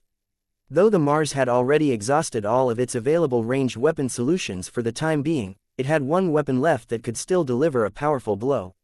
The ace hybrid mech charged forward and lifted up its transphasic axe before chopping it down towards the damaged sixth layer with all of the momentum that the Mars had accumulated. The powerful axe strike not only broke the stressed segmented energy shield, but also preserved a bit of momentum for the Mars. We finally got through. Yet as the Mars and the other two nearby ace melee mechs attempted to pass through the tunnel that they had opened up through their collective efforts, the Vigant Zizine flexed her defensive prowess once again. Just as many people thought that the Orvan battleship was only limited to projecting this many layers at most, many more segmented energy shields disappeared only to reappear in front and around the Mars, the Infinite Gear and the Royal Gem. This is getting ridiculous. How many times can the damn alien battleship keep up this farce? A seventh, an eighth and even a ninth layer of energy shields had formed around the breach. Though the 8th and 9th layer of energy shields looked a bit more unstable due to their extreme positioning, that did not change the fact that they firmly blocked the way ahead. We can't expand the gap any further. The ace mechs that had worked together to break through the successive layers of energy shields had all fallen into a lull state at this time. The powerful machines and their ace pilots needed precious seconds to accumulate power and prepare for another attack. The xianxia was determined not to give the humans this opportunity. Already, over 5 of her primary plasma cannon batteries and dozens of secondary kinetic cannon batteries were about to open fire at the 3 ace mechs that had stopped in front of the 7th layer of energy shields. Once these city-destroying gun batteries unleashed their might at the breach, the ace mechs in question would have little choice but to retreat in order to prevent their defenses from getting overwhelmed. Yet if they did so, all of the effort they had put into breaching through the successive layers would be for naught. Just when people thought that the 6 ace mechs had failed to get inside, a certain ace light skirmisher suddenly appeared well inside the defensive envelope of the Orvan battleship. What surprised everyone was that the ace mech of the Adelaide Mercenary Company had appeared much closer to the hull of the xianxia than the other ace mechs. What? How did it get there?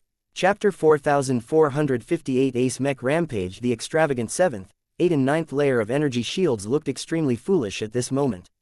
For all of their efforts to contain the 6 ace mechs that had flamboyantly taken action earlier, they were utterly incapable of preventing the Jeddah Sandovar from approaching the surface of the Orvan battleship's hull. It turned out that while both the humans and aliens had paid close attention to the high-profile ace mechs, the Jeddah Sandovar had deliberately adopted a low profile. By hiding inside the smoke cloud generated by its Saint Kingdom, the ace light skirmisher was able to move around without anyone able to determine its coordinates. Saint Marissa Lewandowski cleverly took advantage of this trait and snuck her small and slim ace light skirmisher through all of the gaps that had formed in the 1st, 2nd and 3rd layer of energy shields. These gaps had appeared when the Orvan battleship hastily tried to plug the breach by forming the 4th, 5th, 6th, 7th, 8th, and 9th layers of energy shields. Each bowl-shaped layer that was meant to contain the ace mechs was successively larger than the previous layer. Perhaps that might not sound like much at the beginning, but the xianxia had to draw away a lot of segmented energy shields after forming so many emergency layers. This had given the Jeddah Sandovar a great opportunity to sneak through the defensive envelope of the battleship through a different channel. The problem was that the battleship did not conveniently create gaps through all 3 layers at the same spot. It attempted to minimize the chances of something dangerous getting through as much as possible by taking away the energy scales from many different positions. If any mech wanted to squeeze through all 3 layers in succession, then it needed to fly through the narrow space between the layers at least twice before it could get inside the defensive envelope. This was nearly impossible to accomplish, but the Jeddah Sandovar managed to do it. The ace mech did so by taking advantage of its small and narrow profile to fly through the narrow space of the active layers. Although the Orvans had tried their best to minimize this dead space as much as possible, the energy shield generators were not capable of pressing the layers any closer to each other due to technical reasons. The sandwiched energy shields would interfere with each other's operations and cancel each other out if they were close to touching each other.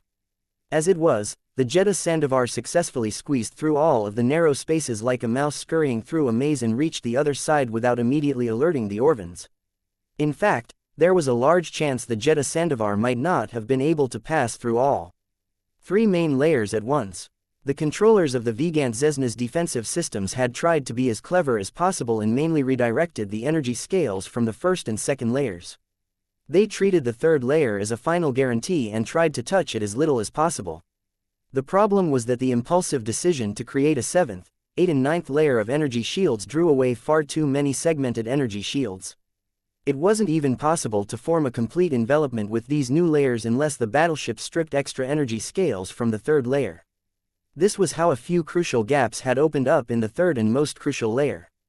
Though they were positioned far away from the gaps of the 2nd layer, the Jeddah Sandovar moved with great speed despite trying to maintain its low profile.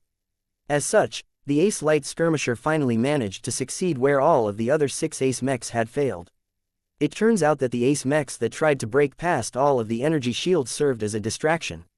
If the alien battleship turned out to possess way more than 3 layers, then the machines had to create as much of a commotion as possible in order to attract the attention of the aliens. They succeeded. The embodiment of love, the embodiment of sacrifice, the Mars, the Thunderer Mark II, the Infinite Gear and the Royal Gem had all done their utmost to generate as much threat as possible. Though they had all come close to breaching through 6 layers of energy shields in a row, ultimately the ace pilots had already taken into account that they might not be the heroes of this moment. They instead adopted the role of sidekicks, all for the sake of allowing one of their number to pass through unnoticed. Now that everyone could see that the Jeddah Sandovar had moved much closer to the hull of the xianxia than any other human mech, everyone suddenly gained a lot of confidence that the beast could be felled. "Watch out, Lewandowski, those plasma cannons are about to fire." The Jeddah Sandovar immediately conjured up an enormous smoke cloud within the confines of its Saint Kingdom. The Mars, the Infinite Gear and the Royal Gem safely retreated from the gap they had just made before the primary plasma cannons finally unleashed their awesome might. Several gigantic plasma bolts swept through the prior positions of the aforementioned ace mechs. Several more plasma bolts swept inside the smoke cloud where the Jeddah Sandovar had taken shelter in, but they passed through without any indication that they had struck a mech. The ace light skirmisher was simply too difficult to hit when it was trying its best to evade damage. St. Lewandowski hardly experienced any difficulty at all in approaching the surface of the hull. The xianxia had shown incredible defensive capabilities. Her ability to reposition her energy scales to form temporary new layers was an excellent way to prevent an opposing warship from punching through her original 3 layers of energy shields. It was an advanced defensive solution that was highly effective in battles against other natives of the Red Ocean. Yet when employed against a bunch of human ace mechs, the xianxia's most powerful defensives ultimately proved to be flawed. Now, the reckoning had come. The flagship of the unspoken pirate group had threatened and frustrated the humans long enough. It was time for the Jeddah Sandovar to show what it could do to a formidable armed capital ship when it had reached the exterior of the mighty vessel. Many of the secondary and tertiary gun batteries had formed a dense and inescapable net of physical and energy attacks along the hull. Dozens of attacks had to be blocked by the Saint Kingdom of the ace skirmisher mech, but that hardly bothered St. Lewandowski. What truly concerned her was the gigantic plasma cannons that were trying their best to recharge as quickly as possible. Disable the plasma cannons first. As long as you can stop them from firing, the alien battleship is already half finished. Roger that. The Jeddah Sandovar drew out its 2 commas and infused them with true resonance as it charged towards one of the large and imposing plasma cannons. As the distance between the 2 rapidly shrunk, the ace mech did not slow down in the slightest. Instead, it continued to accelerate and build up more momentum. Pierce. A small explosion rocked the massive hull as the Jeddah Sandovar tore open the outer structure of the plasma cannon battery before subsequently slipping inside. As the ace light skirmisher continued to pass through the dense internal components, it attacked so rapidly with its commas that it was able to tear its way through the other side of the massive structure. Less than a second later, the heavily damaged plasma cannon became engulfed in secondary explosions as the damage inflicted by the Jeddah Sandovar proved to be too much. 1 down, 13 left to go. St. Lewandowski whispered to herself. The Jeddah Sandovar still did not slow down. It proceeded to fly towards the closest plasma cannon battery and proceeded to tear through its structure in the same manner as before. Though the massive battleship had employed several different measures to prevent the Jeddah Sandovar from running roughshod along her hull, none of these measures were effective against a powerful ace mech.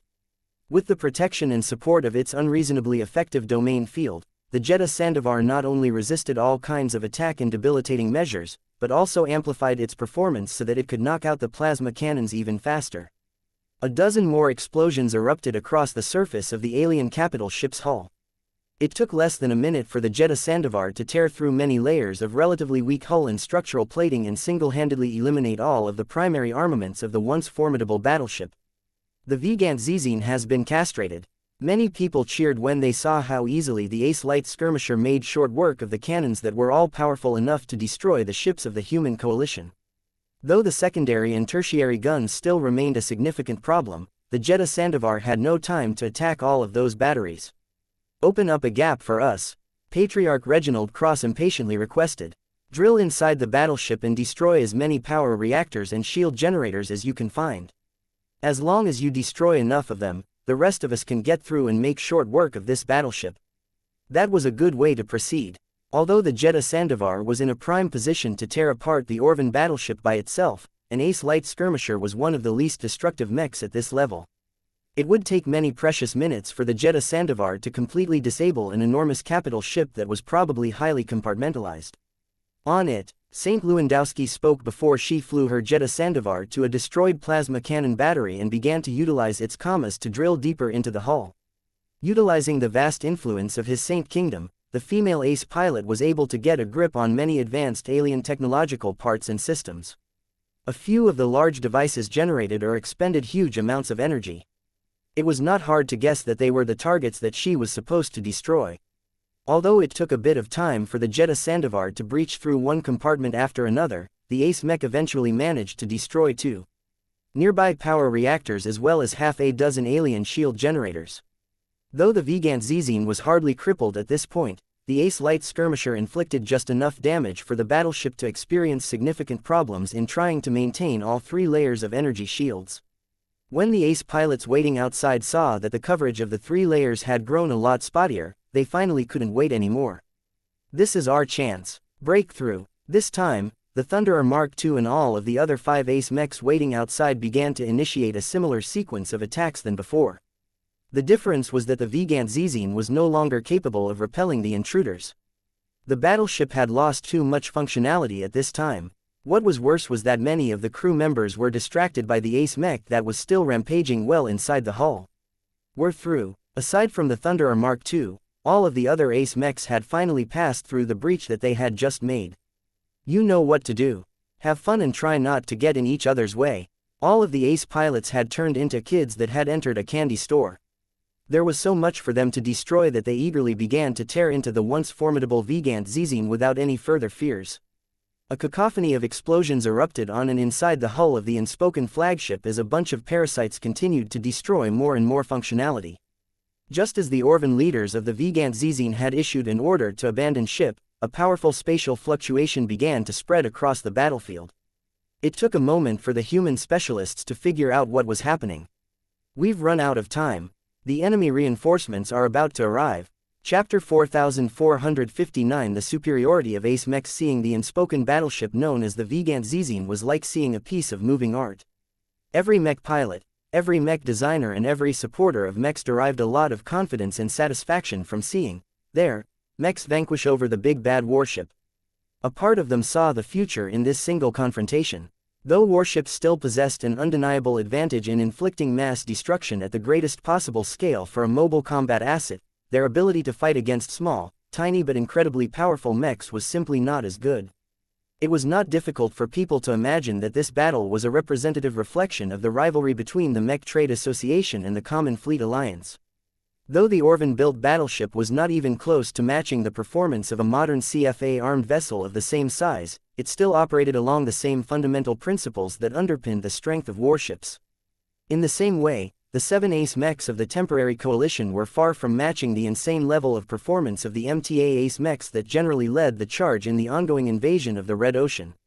That did not take away the fact that the Mars and all of the other ace mechs taking part in the Battle of the Borean Belt relied on many of the same principles to gain an edge over their opponents.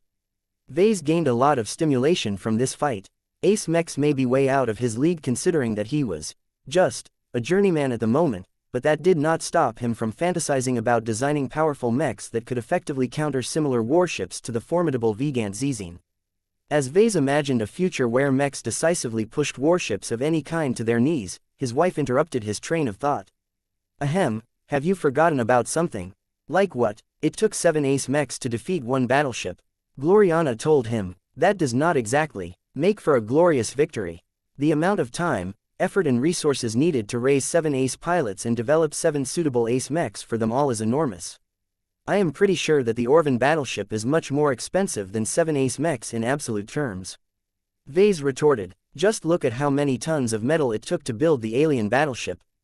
The quality of the materials may not be the best, but the sheer quantity it took to build up her structure is enough to bankrupt our clan several times over.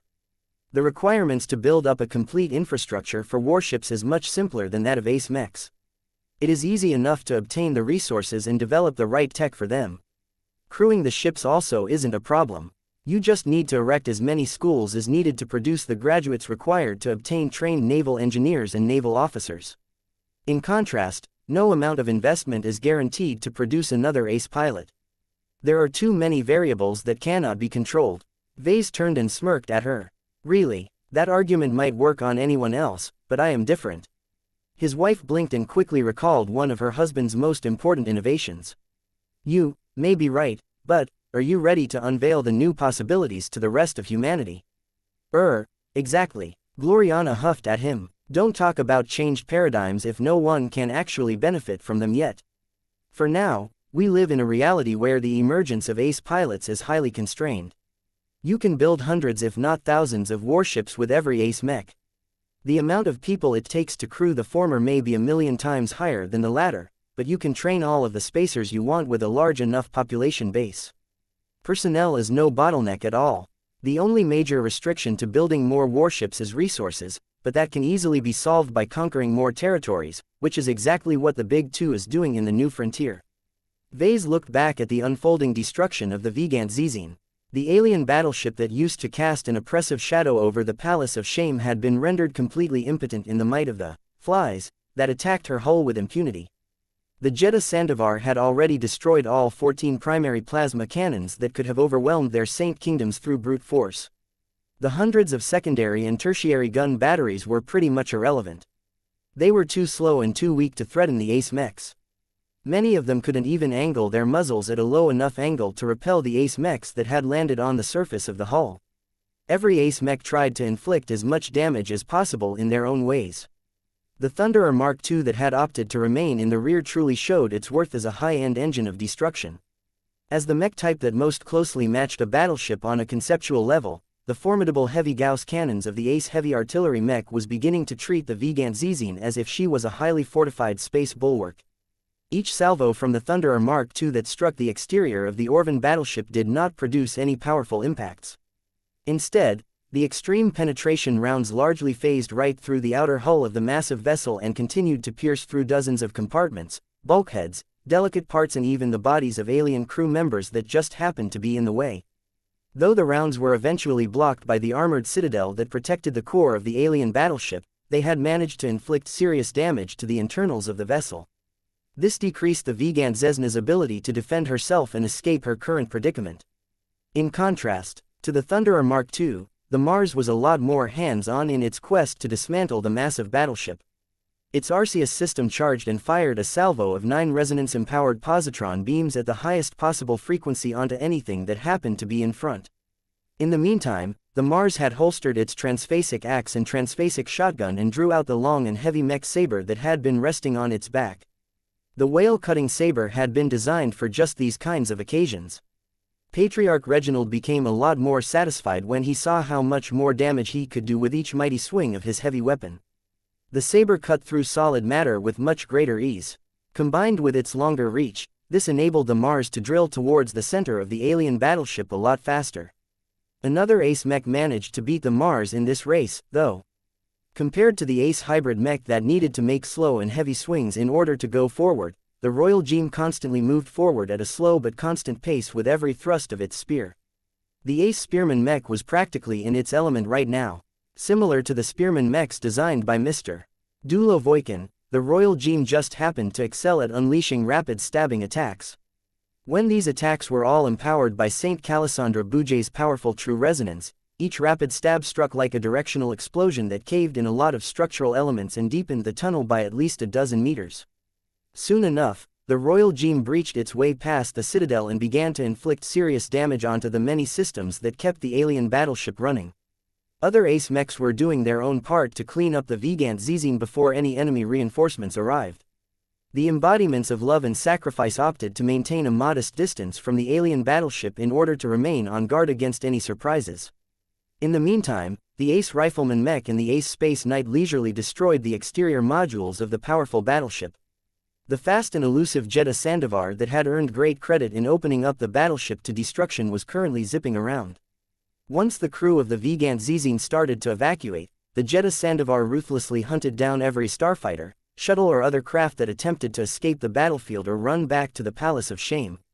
Aside from that, the Jeddah Sandovar also continued to make the lives of the determined alien pirates miserable by blinding them inside its smoky domain field. Now that the ace mech had drawn closer to the hull of the Orvan battleship than before, many more alien spacers became affected by Saint Marissa Lewandowski's unique method of interference. As the xianxia continued to incur more and more damage as time went on, the signs of incoming reinforcements became more obvious. No one knew why the area around the Palace of Shame began to exhibit more and more spatial fluctuations. It was as if a calm lake gradually started to get affected by a distant storm that was slowly starting to draw closer. The winds whipped up by the approaching weather disturbance might not be strong at the moment, but the fact that they continued to grow more and more violent and unstable painted an ominous picture about what was coming. "What the hell is going on?" Vase demanded from his crew. "We cannot say, sir. This is completely different from all of the other known spatial phenomena that we have witnessed before. We have even attempted to find a match for the patterns that we are registering to the entries in the MTA database, but we have failed to find any at our current access level." That did not necessarily mean that the MTA could provide no answers, but if they did, Vase and the Larkinson clan weren't qualified to know. Vase studied the sensor readings himself and spotted so many oddities that he felt that the Mechers probably wouldn't be able to come up with any answers either. The readings were too abnormal. If we extrapolate the escalating figures, then what is coming is bigger than anything else we have encountered. Let alone an alien battleship or a phase whale, I don't think a warfleet can produce spatial fluctuations of this magnitude. His wife grew alarmed as well and pulled up the sensor readings to confirm his assessment. You're right. What is happening is far greater than any form of phase water manipulation that we have ever encountered before, barring our transit from the Milky Way to the Red Ocean. This isn't the sort of displacement that can be accomplished with an ordinary warp drive or teleportation device. A phenomenon of this scale can only be produced by making use of hundreds of kilograms of phase water at a time. It may even be more than 1,000 kilograms phase water. Vase almost had a heart attack when he heard this extravagant sum. The limit to what the Larkinson clan was capable of using was the recently acquired gravity net. While the gravity net had played a critical role in preventing the alien warships from speeding away with the help of their warp drives, this powerful inhibition device completely failed to suppress the escalating spatial disturbances. Vase recalled that the gravity net incorporated a whopping 26.5 kilograms of phase water. This should have granted the advanced technological marvel enough strength to prevent almost any ship from going in or out, but right now its strength turned out to be completely inadequate to handle the ensuing crisis. Whatever was responsible for producing such powerful spatial fluctuations was definitely a lot more powerful than the Unspoken and all of the other pirate groups that had just suffered a total defeat.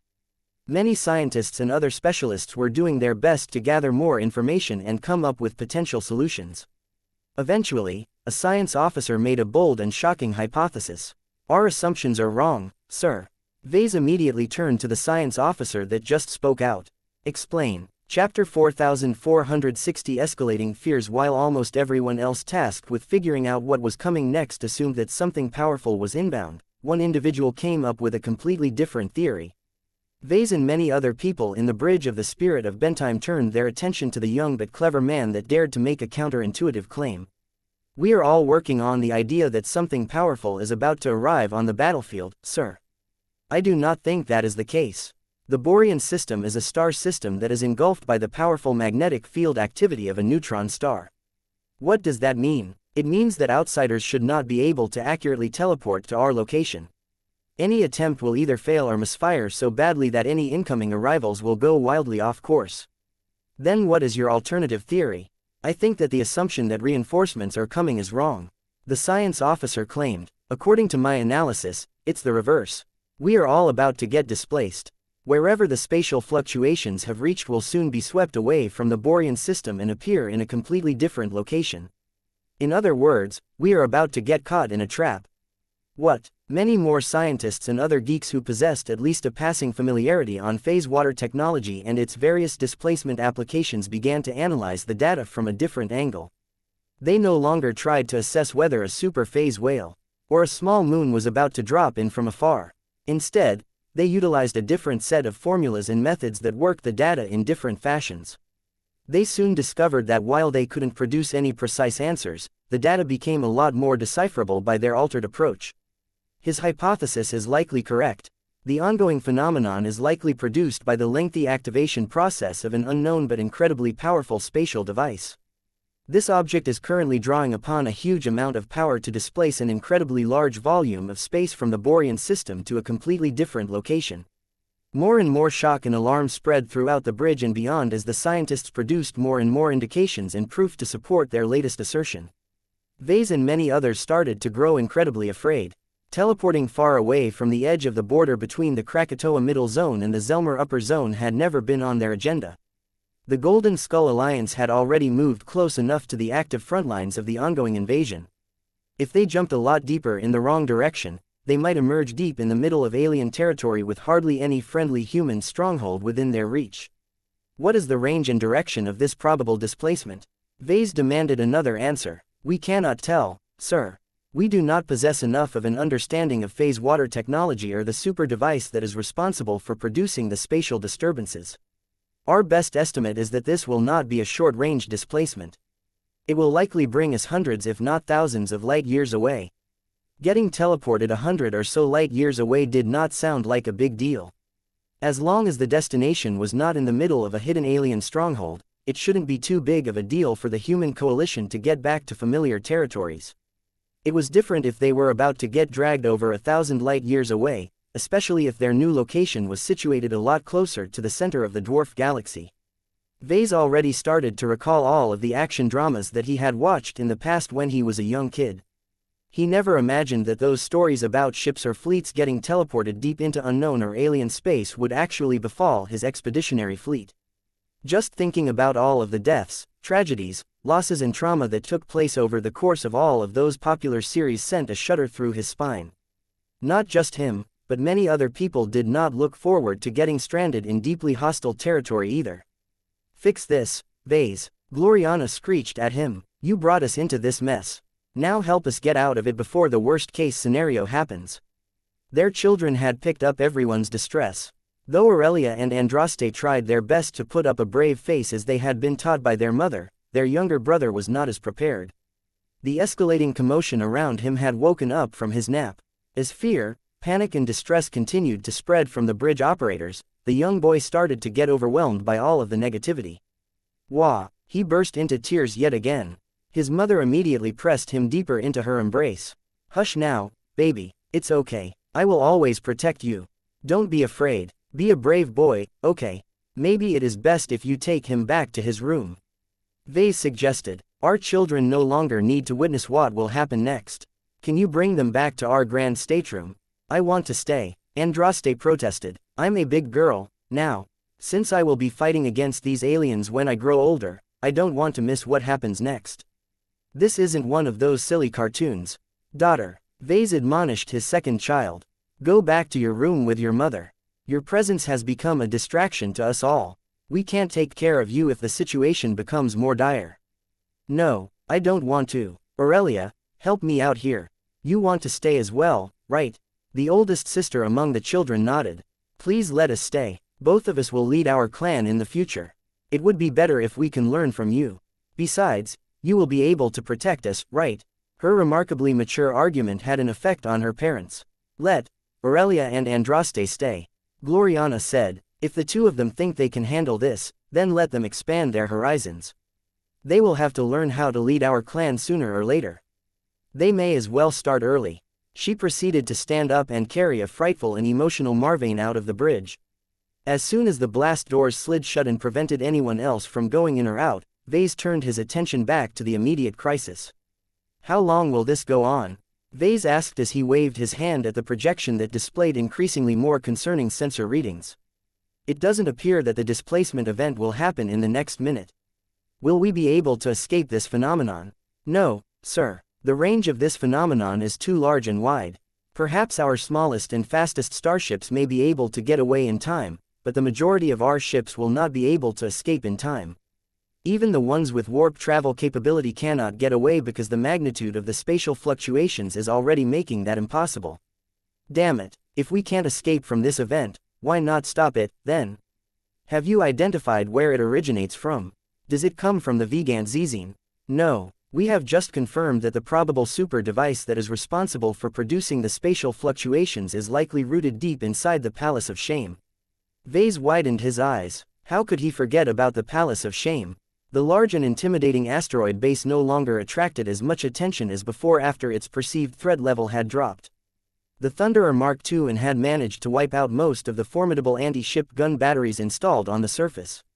Its hangar bays were also empty after sending out all of the starfighters that the local pirate groups could scramble at this time. All of this meant that the Palace of Shame should no longer be able to threaten any outside enemies anymore.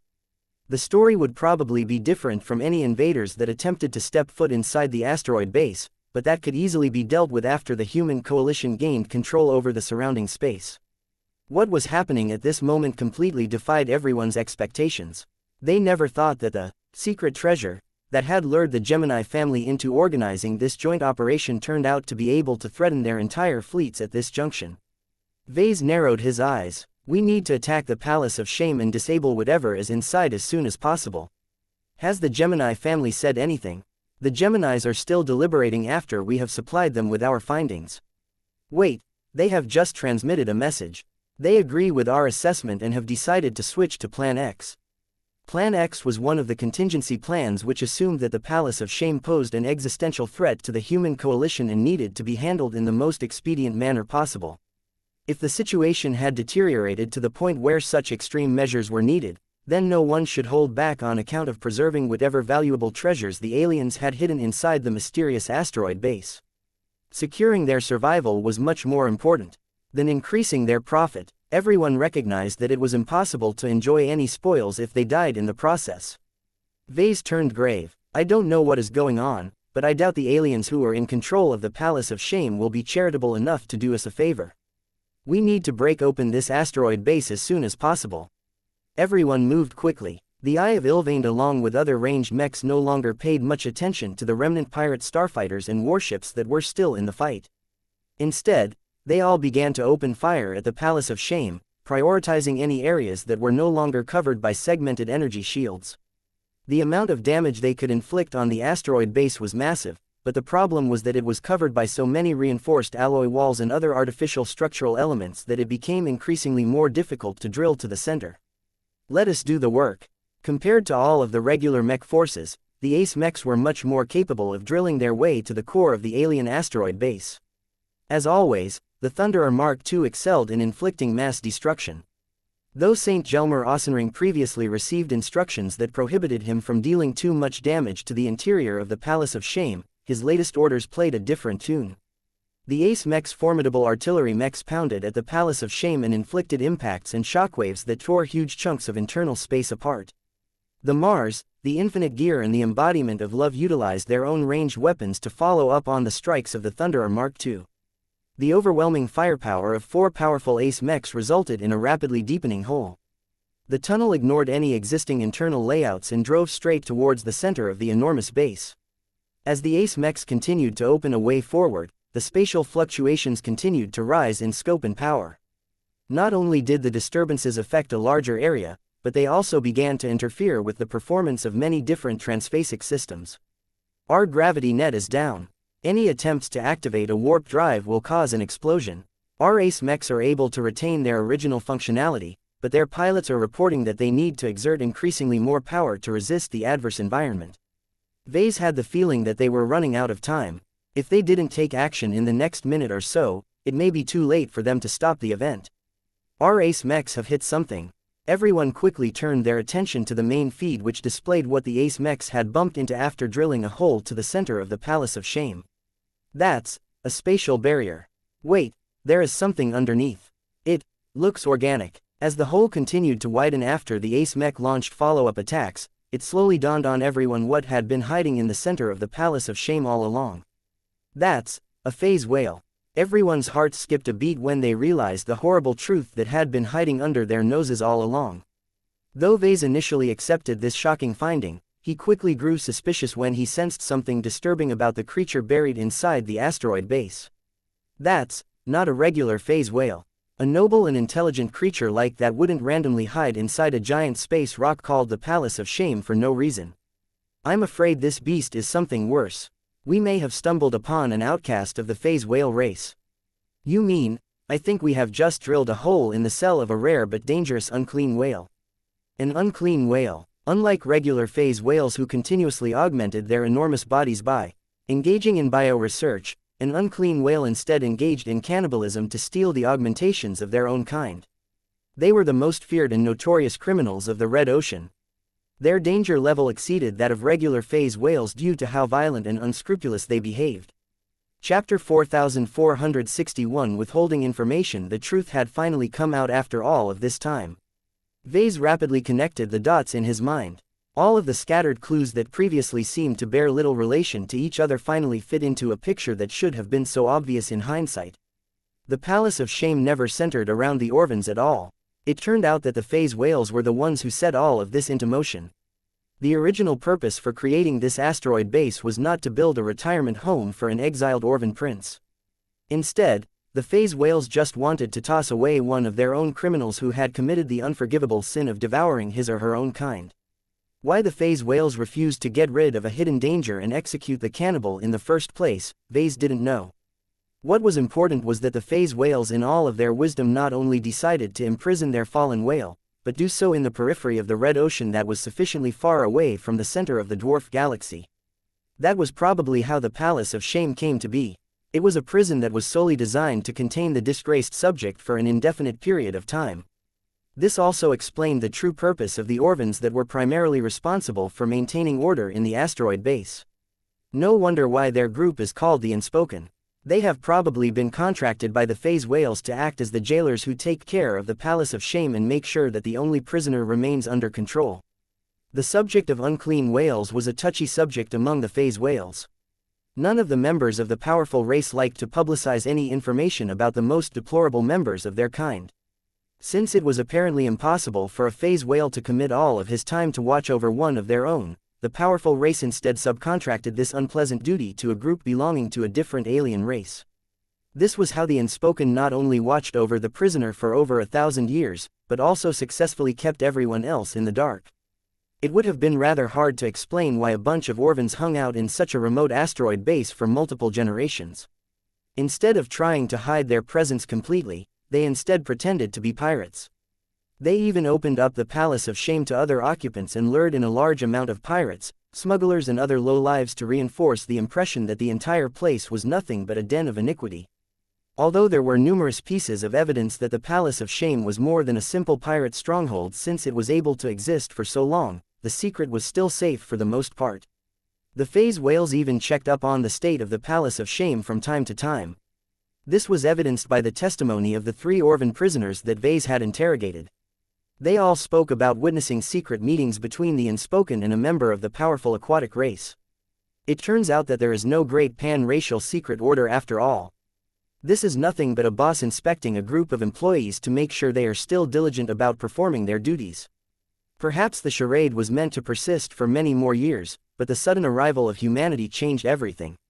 A chunk of the Red Ocean that everyone previously regarded as a quiet backwater abruptly fell into the hands of extragalactic invaders. Few if any indigenous aliens could have seen this coming. Recent events likely disrupted whatever intentions the phase whale race held towards the captive unclean whale in the Palace of Shame. It even explains why the pirates refused to leave the Palace of Shame even as every other alien with a ship has long fled to safer regions. They can't abandon their duties or else they will suffer terrible punishment at the hands of the phase whales.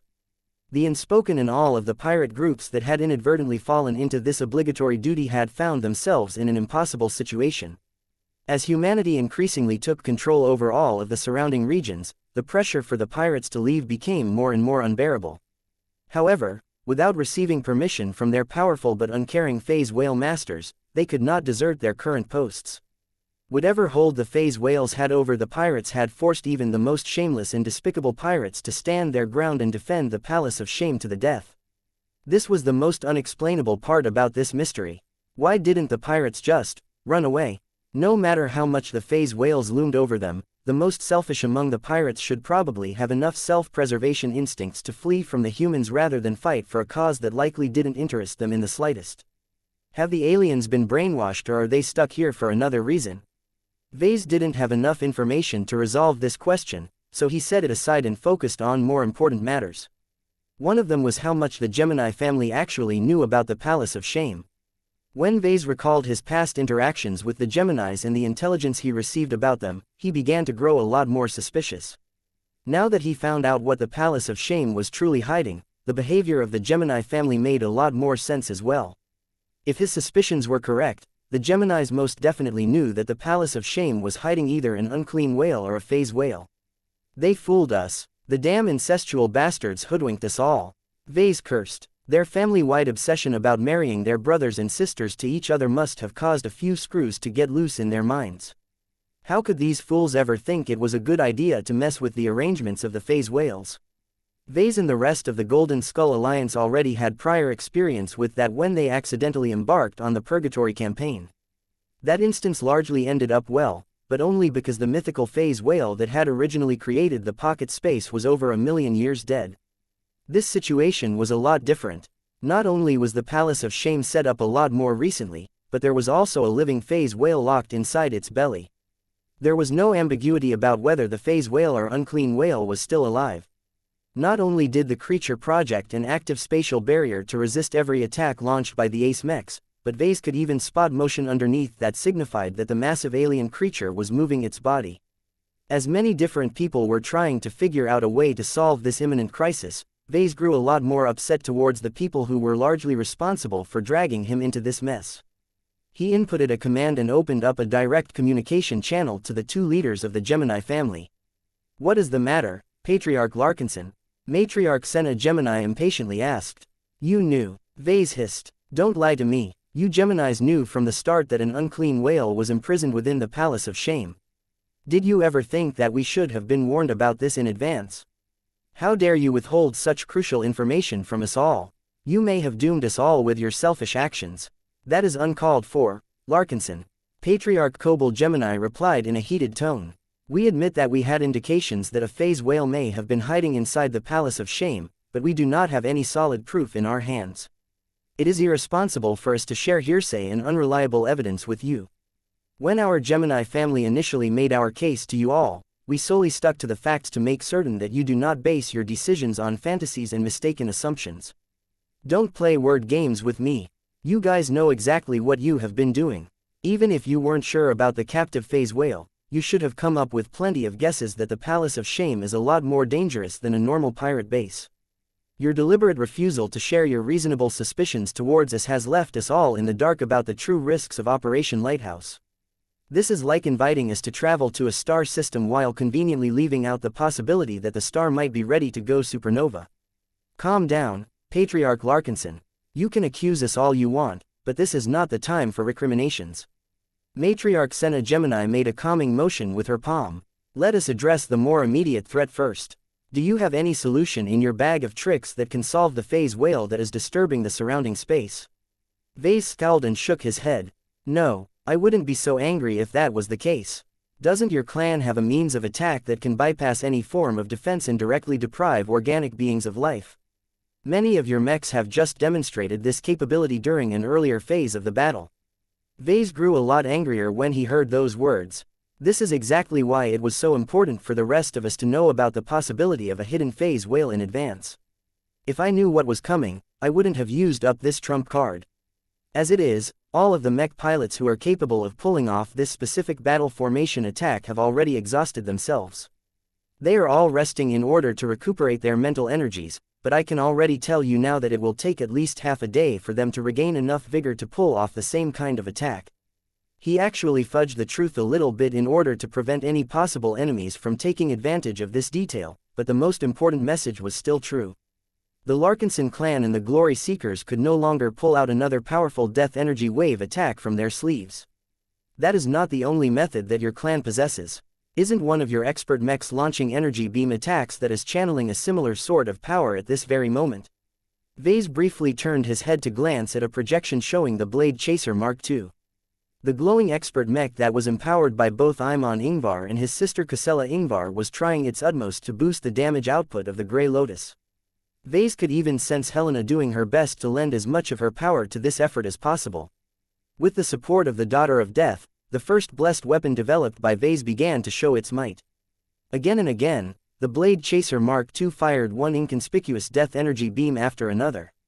Different from all of the other attacks that were hitting the seemingly impervious spatial barrier that was protecting the unclean whale from damage, the gray beam partially managed to pass through.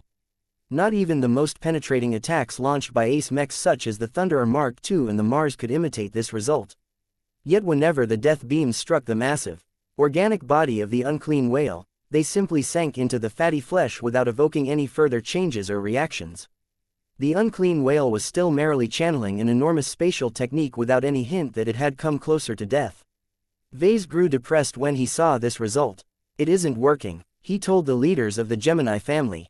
A single weapon isn't enough to put a dent into a life form that is as powerful as a phase whale. Sure, the weapon in the hands of the Grey Lotus can easily kill a random human being, but it can't do anything to expert pilots and other entities with powerful mental defenses. We need to find another solution. That was easier said than done. Chapter 4462 Inability Venerable Janzi Larkinson felt profoundly empty at this moment. Instead of sitting inside the cockpit of her trusty Shield of Samar, she took shelter in her grand stateroom that was as far removed from the battlefield as possible. Instead of fighting alongside her fellow expert pilots such as Venerable Stark and Venerable Isabel, was surrounded by her husband and children. Instead of working together with her battle partner to protect her clansmen from danger and shield her fellow mech pilots from retaliation, she had become a useless burden who could not contribute much in the fight but was too valuable to risk in battle. Janzi felt especially upset about the latter. Just because she lost her Shield of Samar didn't mean she lost her piloting abilities. She could still hop inside the cockpit of a defensive mech like the Night Warrior or the Rigid Spine and utilize her exquisite skills to contribute as much to victory as possible. She was even open to piloting the Quint in a different configuration than a Space Knight if that was what it took for her to save as many lives as possible. After all, an expert pilot like her could pilot rifleman mechs a lot better than the mech pilots who specialized in them. She was a demigod, a pilot whose skills and abilities had exceeded human limits. Ordinary rules no longer applied to her anymore. She could make much more use out of a mech than any other regular pilot. Not even expert candidates could come close to her skills, reaction speed, processing power and combat experience. Yet whenever she volunteered to defend the Larkinson clan in the best way she could, General Verl and anyone else with enough say immediately rejected her proposal. We can't. General Verl shook her head. Mechs like the Rigid Wall and the Quint are good and all, but they do not match your identity in the slightest.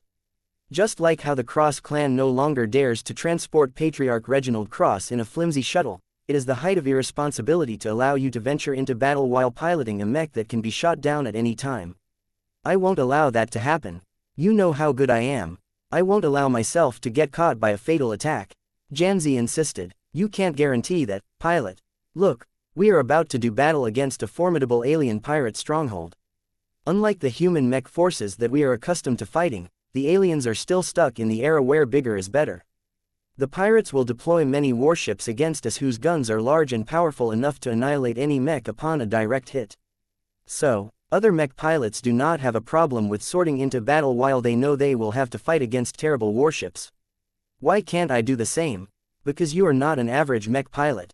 Your identity is different and your value is much greater. General Verl shot back. If you were still piloting your Shield of Samar, then this wouldn't be a concern, but the reality is different. Other mechs do not complement you. Not only will you lack the protection of a resonance shield, but the machines themselves will not be able to keep up with your demands.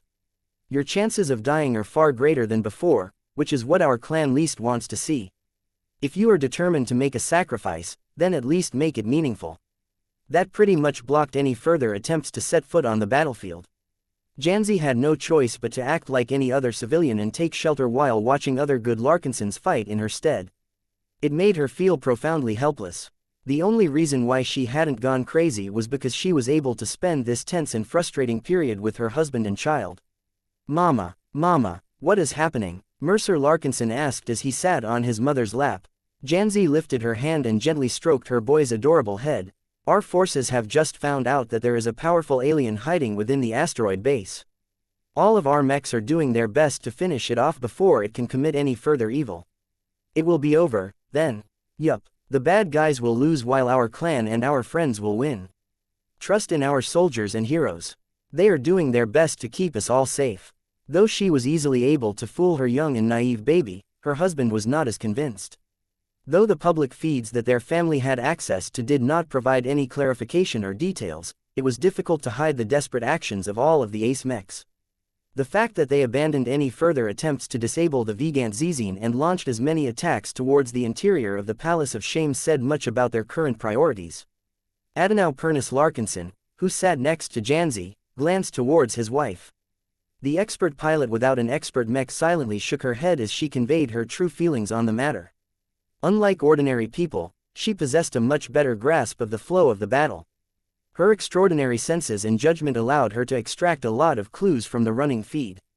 Those clues were now telling her that every human was in much deeper trouble than before. The more time passed by, the more she grew unsettled, both physically and mentally.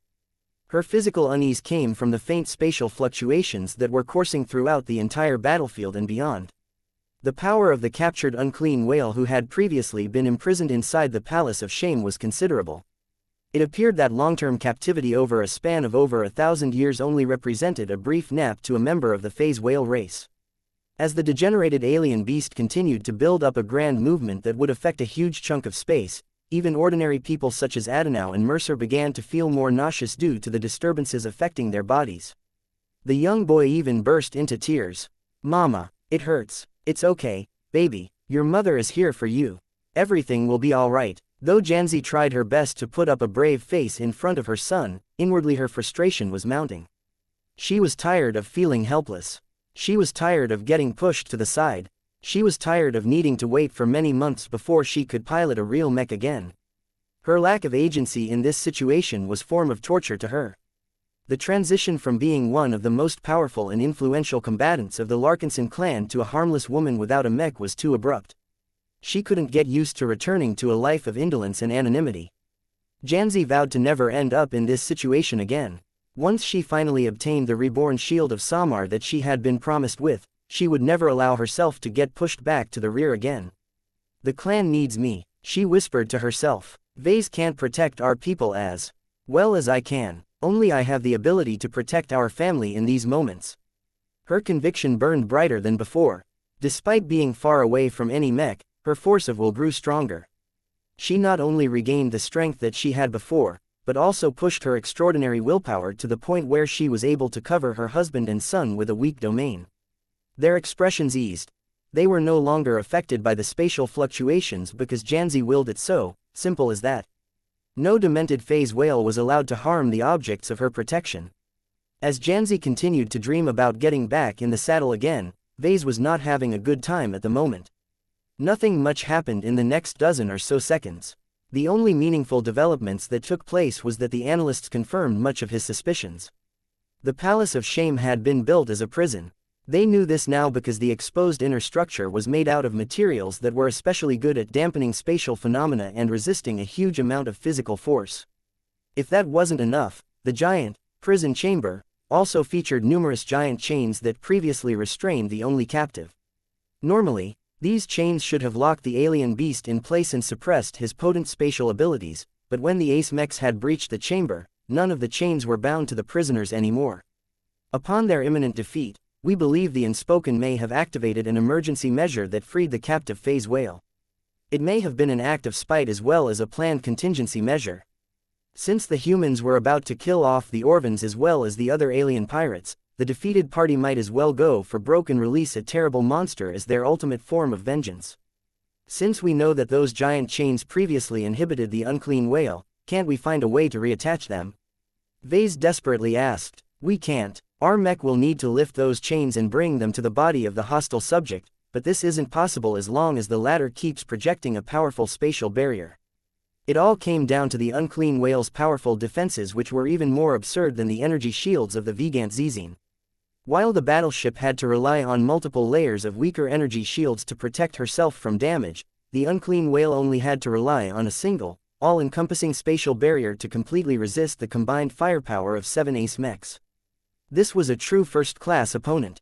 Perhaps not even the Terrans or Rubarthans were able to put a dent into the unclean whale.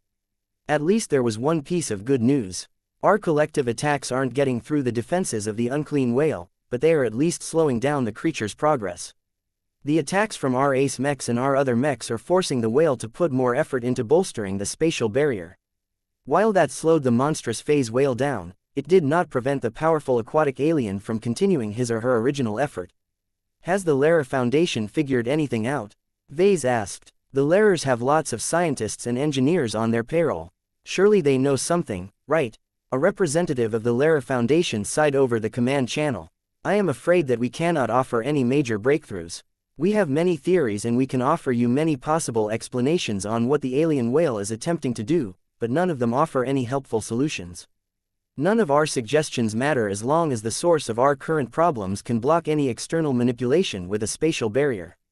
That caused Vase to gain an idea.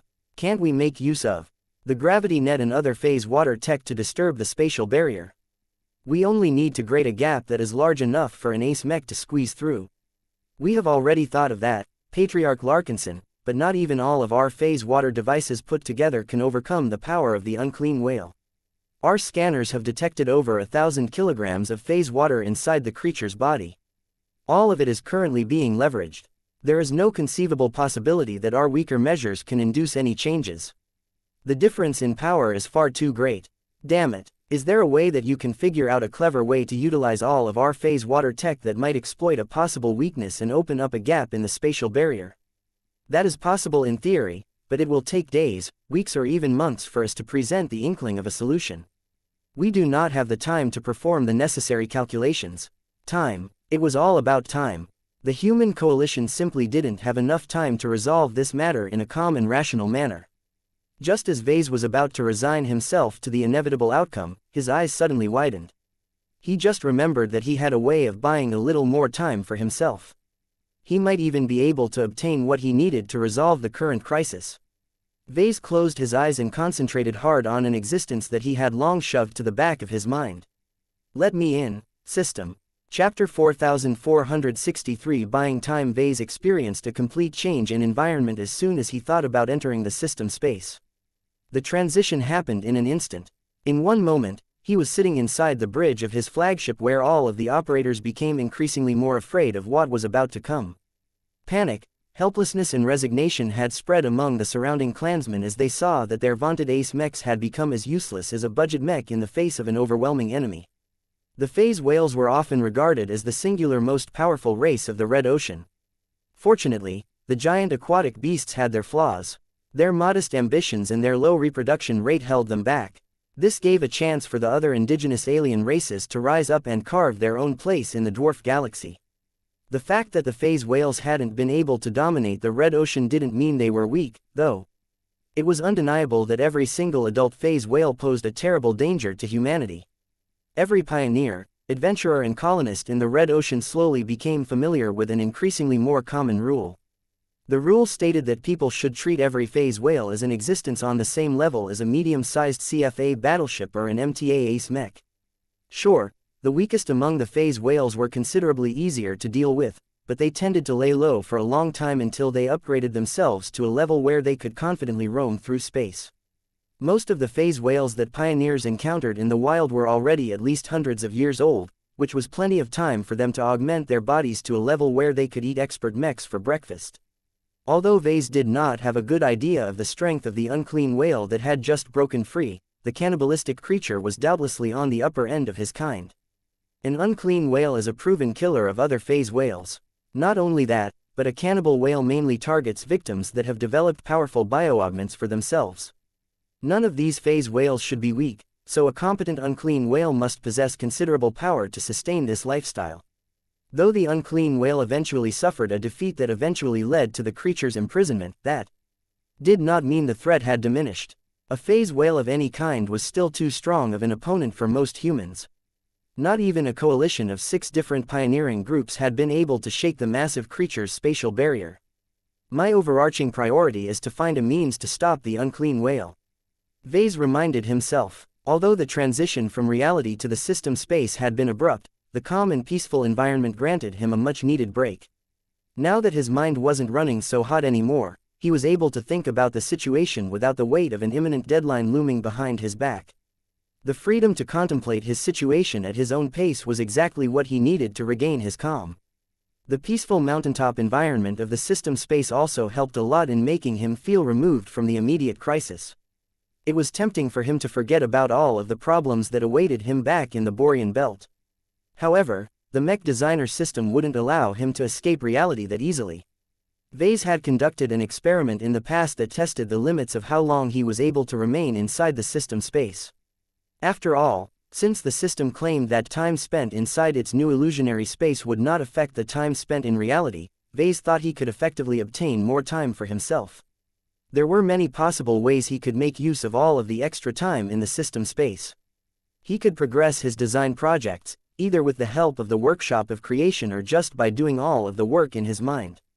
He could review all of the knowledge that he had learned in the past and deepen his understanding of existing theories. He could spend the time on brainstorming lots of new and innovative ideas, some of which might lead to the invention of a fantastic new application that could shift the course of the mech industry.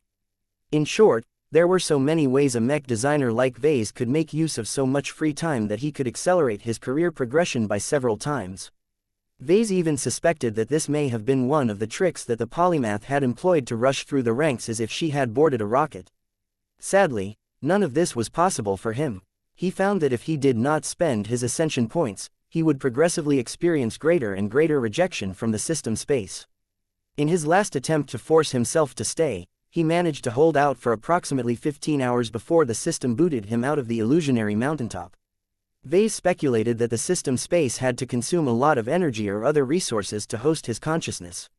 Everything had a price. It would have been too unreasonable for the system to be able to keep this up forever. Oh well. All of this meant that Vase only had a limited amount of time before he had to return to the imminent disaster that was about to befall the entire coalition. After that, the system forcibly kept him out and prevented him from entering its space until more than a week had passed in reality. This pretty much ended his devious plan to effectively increase his productivity and get a lot more work done than normal. Fortunately, Vase wasn't limited to staying 15 hours at a time. During his experiments, he found out that he could lengthen his stay by spending his ascension points at the workshop of creation. It cost 1 AP for him to rent the workshop of creation for a period of 24 hours. Given that this was the case, it made no sense that the system would boot him out before he was able to use up his entire quota. The system would be engaging in fraudulent business practices if that was the case. While Vase accused it of many things, the system was remarkably fair and honest in its own inhuman way. It never sold a product or service that did not match the description. This meant that Vase could effectively buy more time in the system space as long as he paid the daily rent of 1 ascension point a day. Vase found that he didn't actually have to spend time in the workshop of creation to extend his stay by 24 hours. He could move up and down the mountain and freely stay at any of the other sites if he wished. Right now, Vase wasn't in a hurry to start figuring out a way to resolve his latest difficulty. He was too mentally unbalanced and sorely wanted to take a lengthy break in order to completely reset his mind.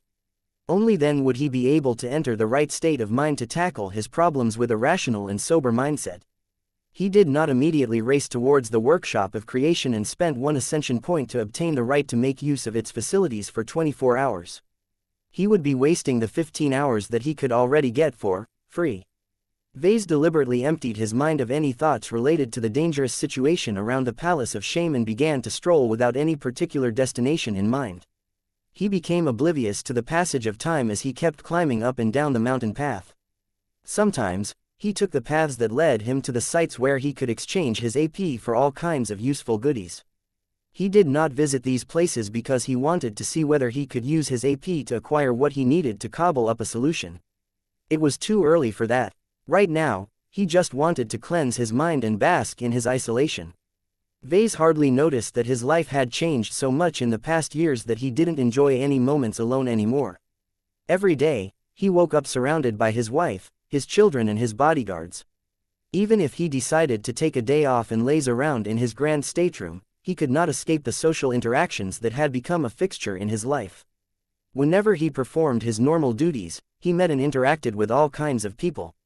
From his personal assistant who appraised him of the developments of his clan to his fellow journeyman mech designers who he collaborated with, he worked with a lot of people in order to keep the Larkinson clan afloat.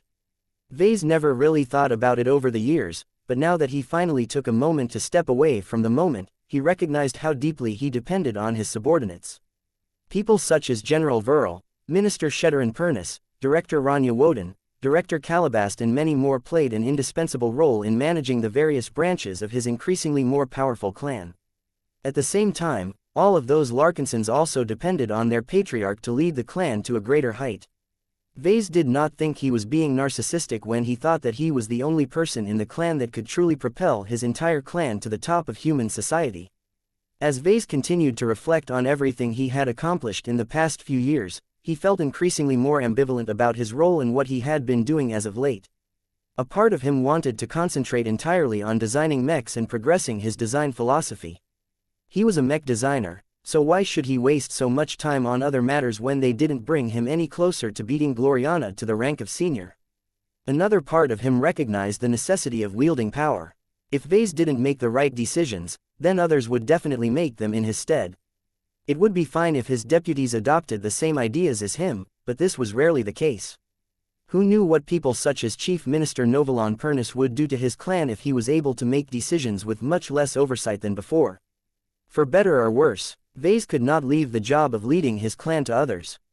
Their interests didn't align with his own, so why should he give them the keys to his personal kingdom? This can't go on forever. Vase sighed and shook his head as he sat on a bench that provided him with a fantastic view of the tree of possibilities. Sooner or later, I need to dedicate myself to my work and shed all of the elements that are dragging me down. When Vase read the biographies of all of the star designers, he had noticed that few of them engaged in politicking or other distractions. They were truly passionate and married to their career, so much so that they had cast aside incredibly lucrative opportunities just so they could spend more hours in their design labs. Vase felt that he had been spending less and less time in his own design lab as of late.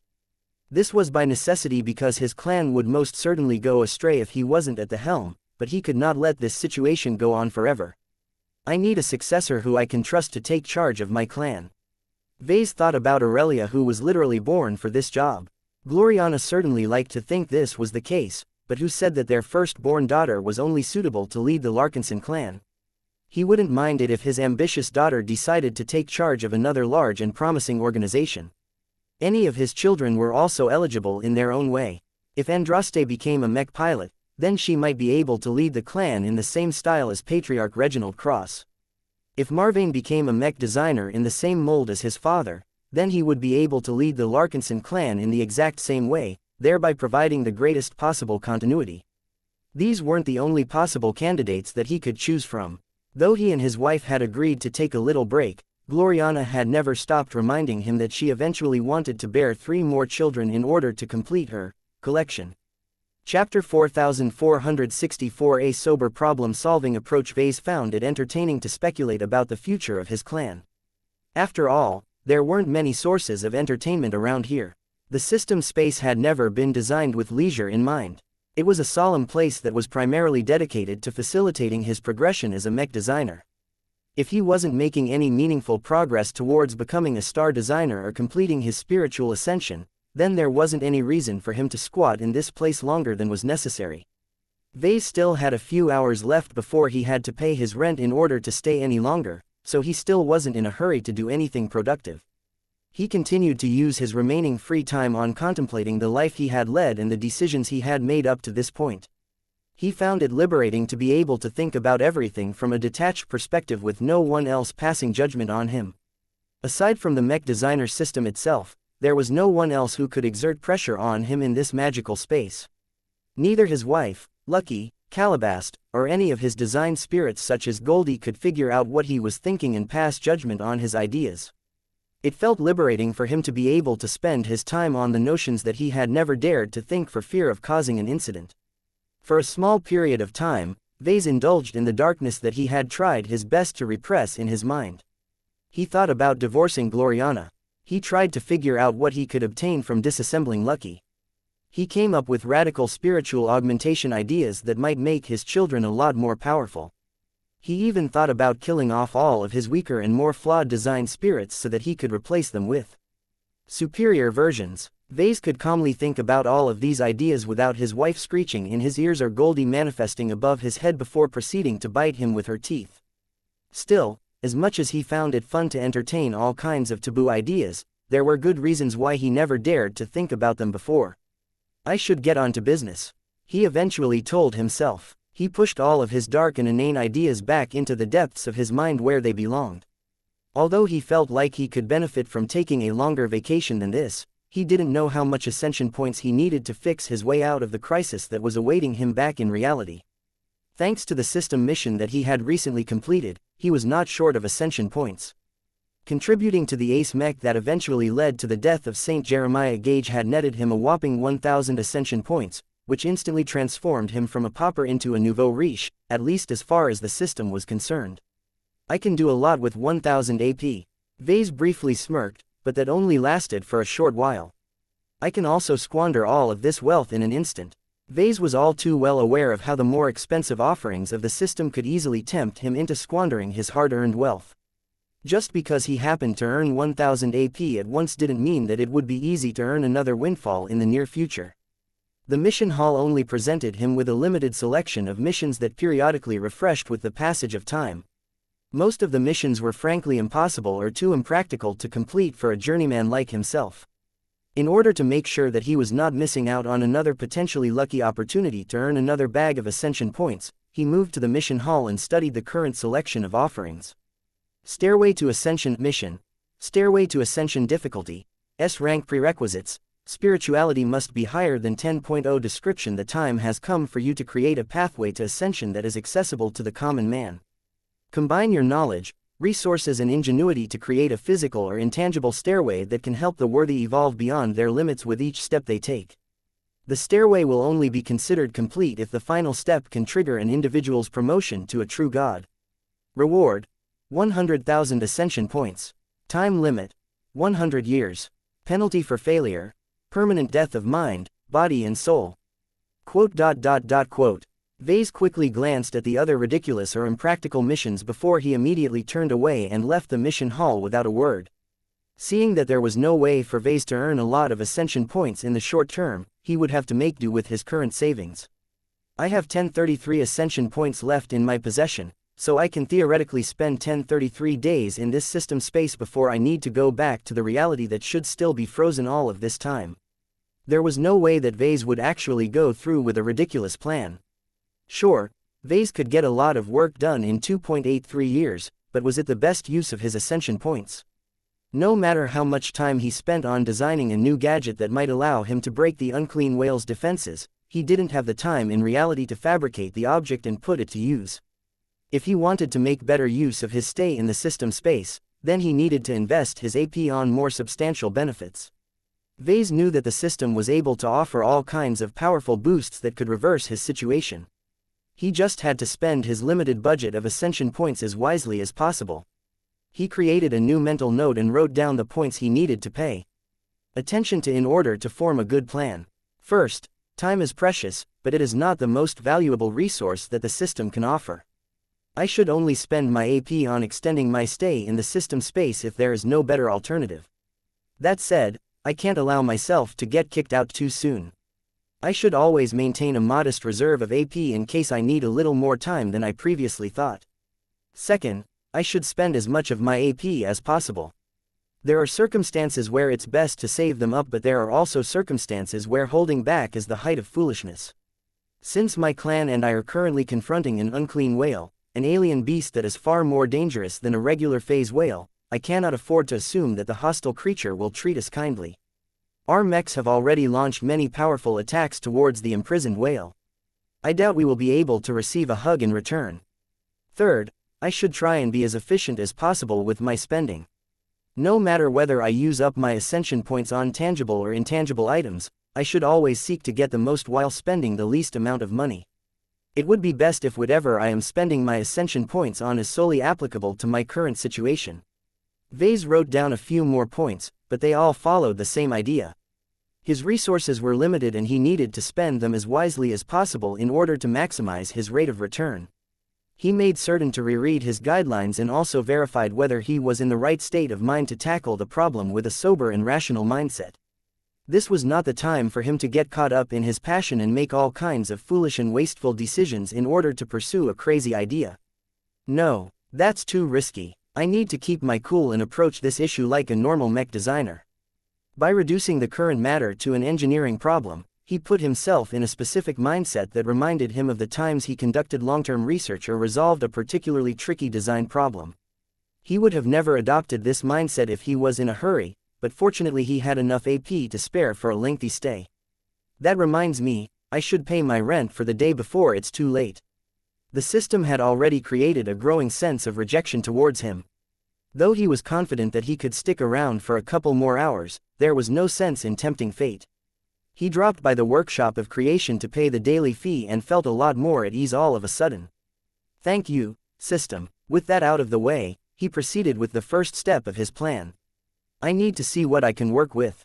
Everything that I can exchange from the system is a potential resource that I can use to resolve the immediate problem. He decided to stop by the Tree of Possibilities first. In the past few hours, he developed a faint hope that the Tree of Possibilities may have grown a powerful new enlightenment fruit that could impart a powerful new offensive of disruptive spiritual technique. If Vase found a way to leverage a critical weakness in the unclean whale's spatial barrier or other aspect, he might be able to interrupt the former captive's attempts to pull off a mass displacement technique. Vase patiently scanned all of the enlightenment fruits that were ripe for the picking. There were hundreds of them, many of which had thankfully entered the range of his budget, but none of them were tailored to his needs. His expression gradually soured when he failed to find the magic bullet that could stop a powerful unclean whale in an instant. Damn, I knew it was too good to be true. There were plenty of powerful and useful enlightenment fruits that he could spend on with his ascension points, but they weren't immediately relevant to the situation at hand. At best, there were a dozen or so enlightenment fruits that might help him on his way to solve his current problem, but only when he spent additional AP on other complementary goods. A few of them looked particularly attractive in his eyes. Quelmer Mid-Level Transphasic Weapon Principles Price, 850 Ascension Points imparts a comprehensive set of essential theories and design principles related to the most widespread transphasic weapon types mastered by a mid-level weapons engineer of the Quelmer race. The knowledge applies to weapons at every scale, from small arms to battleship armaments.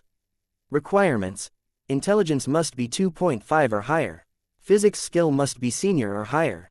Vase couldn't help but drool when he noticed this enlightenment fruit.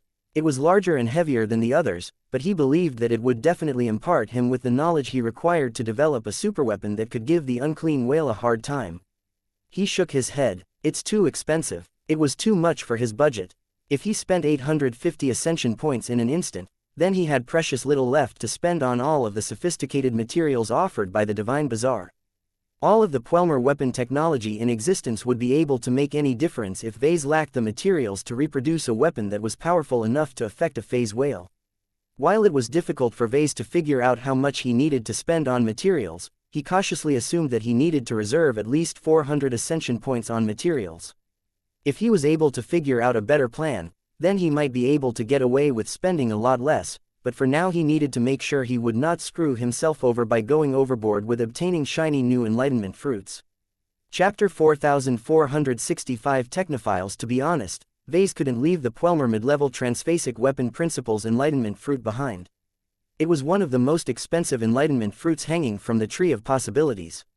Its exaggeratingly high price initially deterred him a lot, but the more he thought about it, the more he appreciated its incredible value. Although the description offered by the system was short, vague and far too open-ended to give Vase a precise idea on what it offered, he could make educated guesses.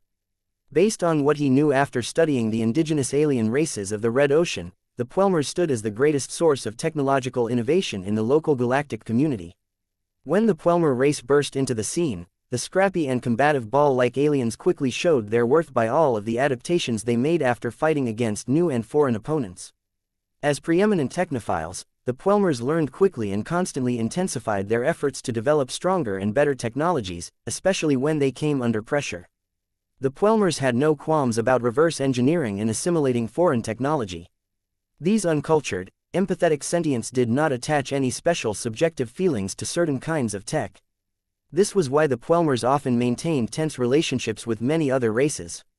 The Orvans, the Nunsers and so on all grew pissed whenever the tiny ball aliens stole proprietary tech and made it their own, all without ever asking permission. Fortunately, as much as the Quelmers excelled at learning and mastering existing technologies, they did possess one fundamental weakness that prevented them from progressing too far behind the rest of the Red Ocean. They're not creative enough. Vase chuckled. Just like humanity, the Quelmers initially rose into power by salvaging old products of technology and reverse engineering their principles. It was easy to stand on the shoulders of giants, but it was a lot harder to become one of those giants. Whereas humans utilized reverse engineering technology as a springboard for their own magnificent technological progression, the Puelmers seemed to have stagnated all of a sudden. They're mostly plagiarists who are good at copying other people's homework but not as capable of doing their homework themselves. This is a sign of a distorted society.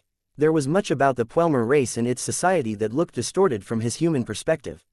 The ball-like aliens were apparently angry all of the time. They easily became offended, especially when a member of a taller alien race commented on the diminutive stature of the Puelmer race. They were incapable of feeling love and affection. They did not engage in recreation and never seemed to feel the need to have fun. They did not care about art, music or any form of culture. The Puelmers were like organic machines in a sense. Most of them solely existed to reproduce and expand their numbers without ever contemplating any deeper philosophical thoughts. It's no surprise they find it difficult to engage in original research. Without passion and creativity, they don't have the drive and ingenuity to come up with their own innovations. Vase found it perplexing that the Puelmers managed to get off the ground in the first place. How could they have ever been wise and farsighted enough to rise so far when so many Puelmers were as flawed as juvenile delinquents? There are plenty of theories on this matter. The other members of the indigenous galactic community speculated that the Puelmers were maybe similar to the Orvans. Perhaps there was a secret caste of leader organisms that were pulling all of the strings, but so far there was no evidence of this kind. To most of the local aliens, the Puelmers were aggressive, touchy and annoying aliens who regularly flaunted their advanced and often stolen tech in front of others. What was worse was that the Puelmers never showed any remorse about stealing the technological fruits of other alien races. Their only taboo was excessive biotechnology. They seemed to show a great aversion to augmentation, creating new species and other related activities. This had to do with their fundamental beliefs that the Puelmer race was perfect and not flawed in the slightest. To question this belief was to attack their self-esteem. As flawed and stupid as these aliens appear to be, they had their good points. The Puelmer race's shameless and compulsive habit of stealing and assimilating many different alien technologies meant that their scientists and engineers had amassed enormous libraries worth of knowledge. Not only did these libraries encapsulate their own research and development, but they also contained much of the technological fruits of other sentient alien races. The Puelmers had operated for many years. They stole the tech from almost every race and tinkered with the novelties until they extracted anything of value. Weak, redundant or unreplicable technology had no place in their libraries. Only the most useful, powerful or practical aspects of alien technology was worth the effort for the Puelmers to integrate in their own products. This modus operandi is starting to sound familiar. It took a lot of minutes for Vase to figure out why he paid so much attention to this detail. His eyes widened as his illusionary body froze. Wait, isn't this similar to what the MTA is doing in human society? Just as how the Puelmers unceremoniously stole the technological innovations developed by the other native alien races of the Red Ocean, the Mechers persistently collected the technological innovations of Mech designers and other researchers. While the MTA mainly relied on voluntary transactions because of the need to keep fellow humans happy, it was undeniable that the Mechers had a penchant for grabbing other people's tech. Vase had personal experience in that. It was hard not to resist the MTA's gentle requests with regards to sharing his most influential inventions such as the Transcendence Glow. The MTA should be better than the Puelmers, though. The former might rip people off but the latter don't even bother with providing any remuneration. Another point in favor of the Mechers was that they invested a lot in original research as well.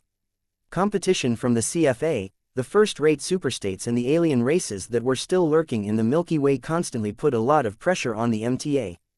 The Mechers could never rest and take it easy. This was unlike the Puelmers who largely stopped coming up with new technologies after they had reached the upper echelon of their native galaxy. It was only after humans came out of nowhere and overwhelmed the Red Ocean with a plethora of foreign but superior tech that the Puelmers were kicked into gear again. If past historical records are any indication, the Puelmers will definitely become the Big Two's worst nightmare in the near future. Their ability to assimilate foreign tech is disturbingly effective. Vase tabbed his armored finger against the chestplate of his unending regalia in thought. He was able to bring his unending regalia into the system space because he had used the inventorized ticket that he had obtained some time ago on his personal suit of combat armor.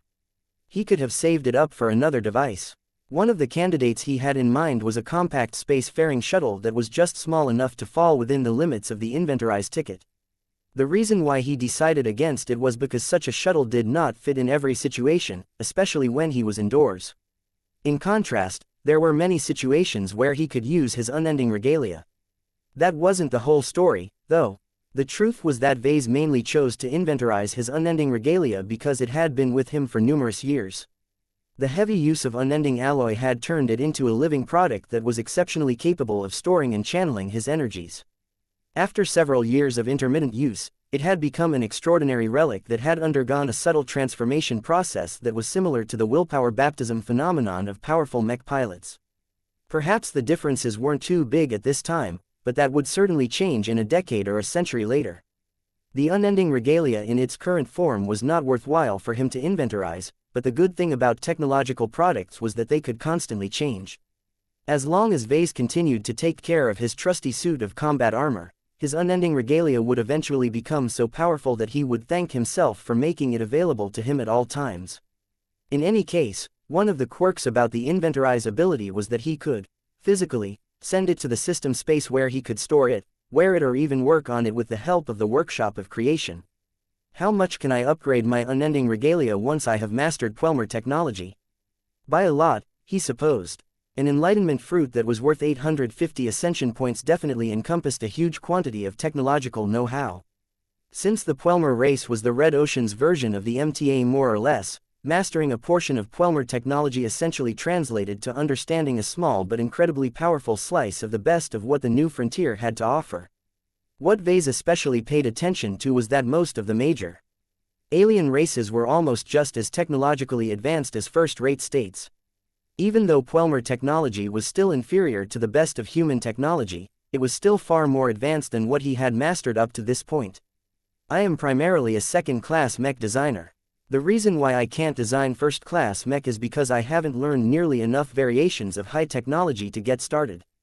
Vase would be able to get a lot closer to becoming a first-class mech designer as long as he ingested the Quelmer mid-level transphasic weapon principles enlightenment fruit.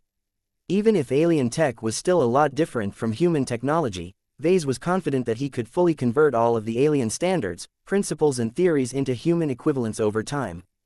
It was a lot easier for him to do this than to learn all of the different forms of high technology related to first-class weapons from scratch. That reminds me, this enlightenment fruit should also supplement my understanding of phase water technology. Transphasic weapon systems were intricately intertwined with phase water. Aside from the phase whales, the Quelmers probably possessed the greatest understanding of technology derived from this powerful exotic. Vase could skip many decades of difficult learning as long as he redeemed this enlightenment fruit and absorbed all of the precious knowledge contained within. His mind wouldn't even get overloaded as the system would ensure that he integrated the fruit as smoothly as possible. His eyes grew sharper as he thought of the most important implication of absorbing this powerful fruit. If I learn everything that a typical Quelmer mid-level weapons engineer is expected to master, then I can probably figure out a viable way to resolve the current crisis. The Quelmers knew much more about offensive technology and phase water technology than him. They also managed to rise up and achieve parity against the mighty phase whale race. It was not that big of a stretch to assume that the Quelmer race managed to develop or most likely steal weapon designs that were particularly effective when employed against the phase whales. There is no way the Quelmers have lasted this long without finding a way to restrain the phase whales from going too far. All I need is access to what they know so that I can design and make an effective weapon that can stop that unclean whale from teleporting us all into hostile territory. Vase felt tempted to exchange the fruit right away, but he constantly had to pull himself back for fear of going way past his budget.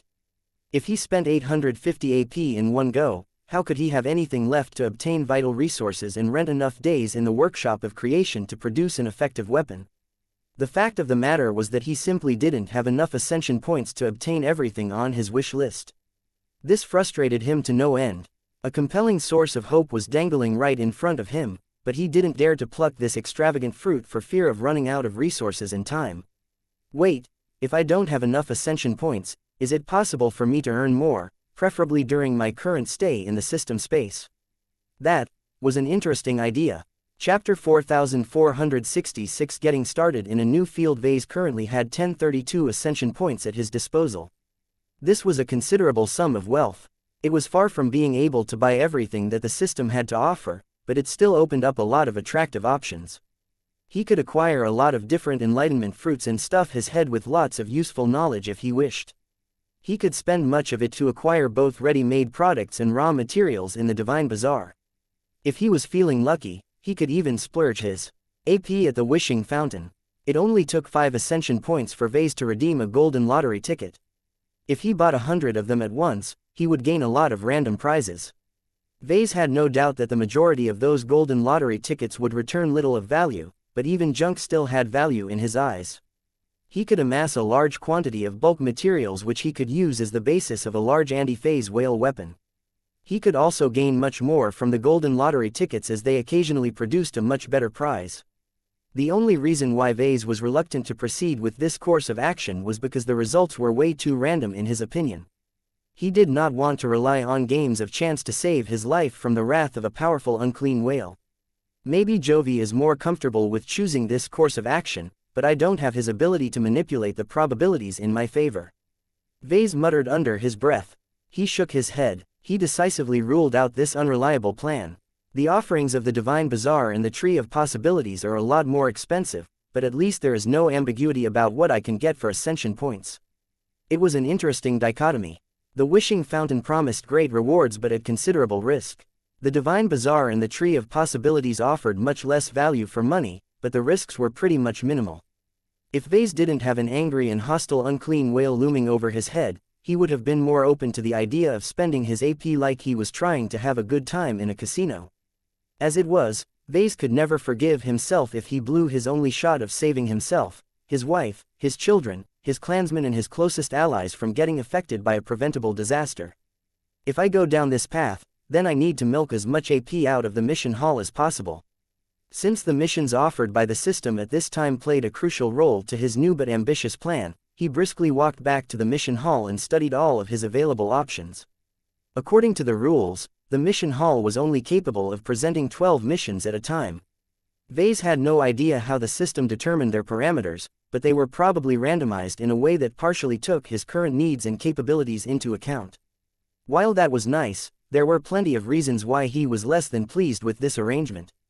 What grated Vase the most was that a large and stately structure like the mission hall did not bother to give him a wider selection of missions.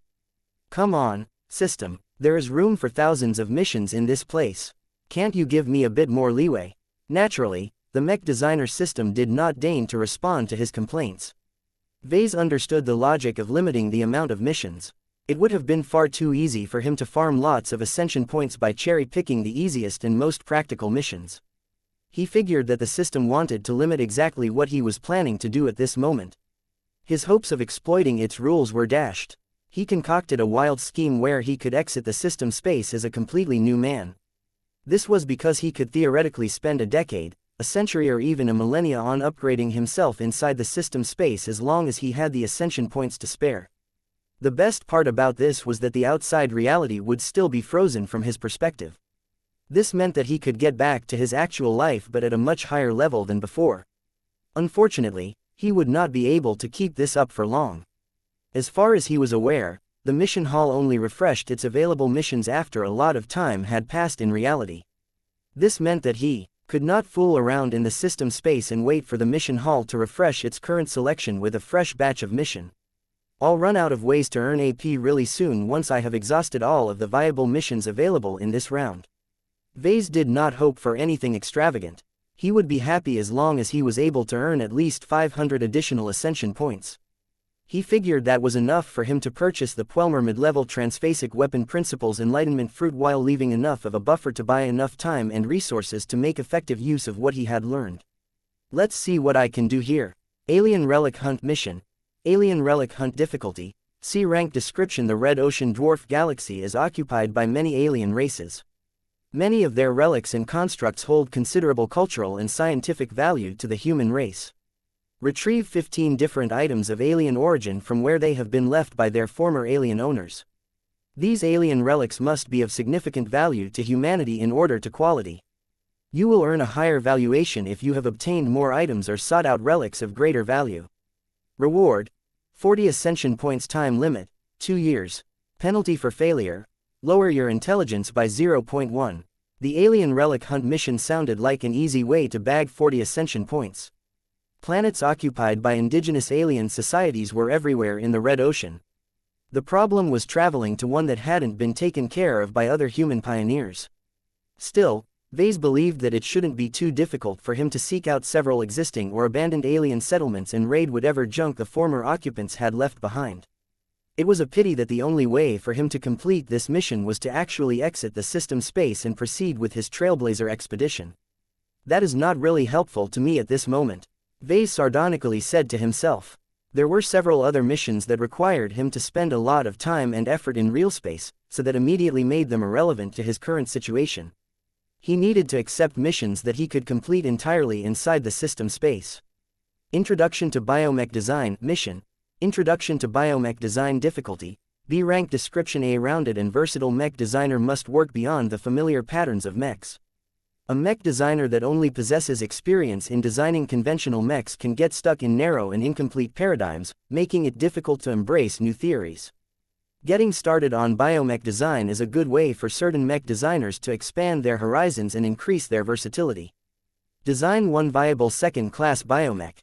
The biomech design must be at least 95% organic in nature.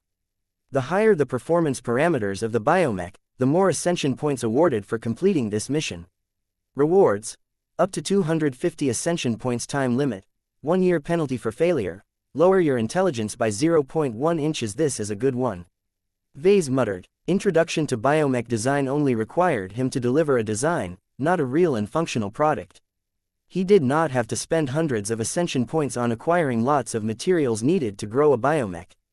Funnily enough, the workshop of creation happened to offer him a complete set of facilities that he could use to grow a biomech, but it was not necessary for him to bother with this particular feature.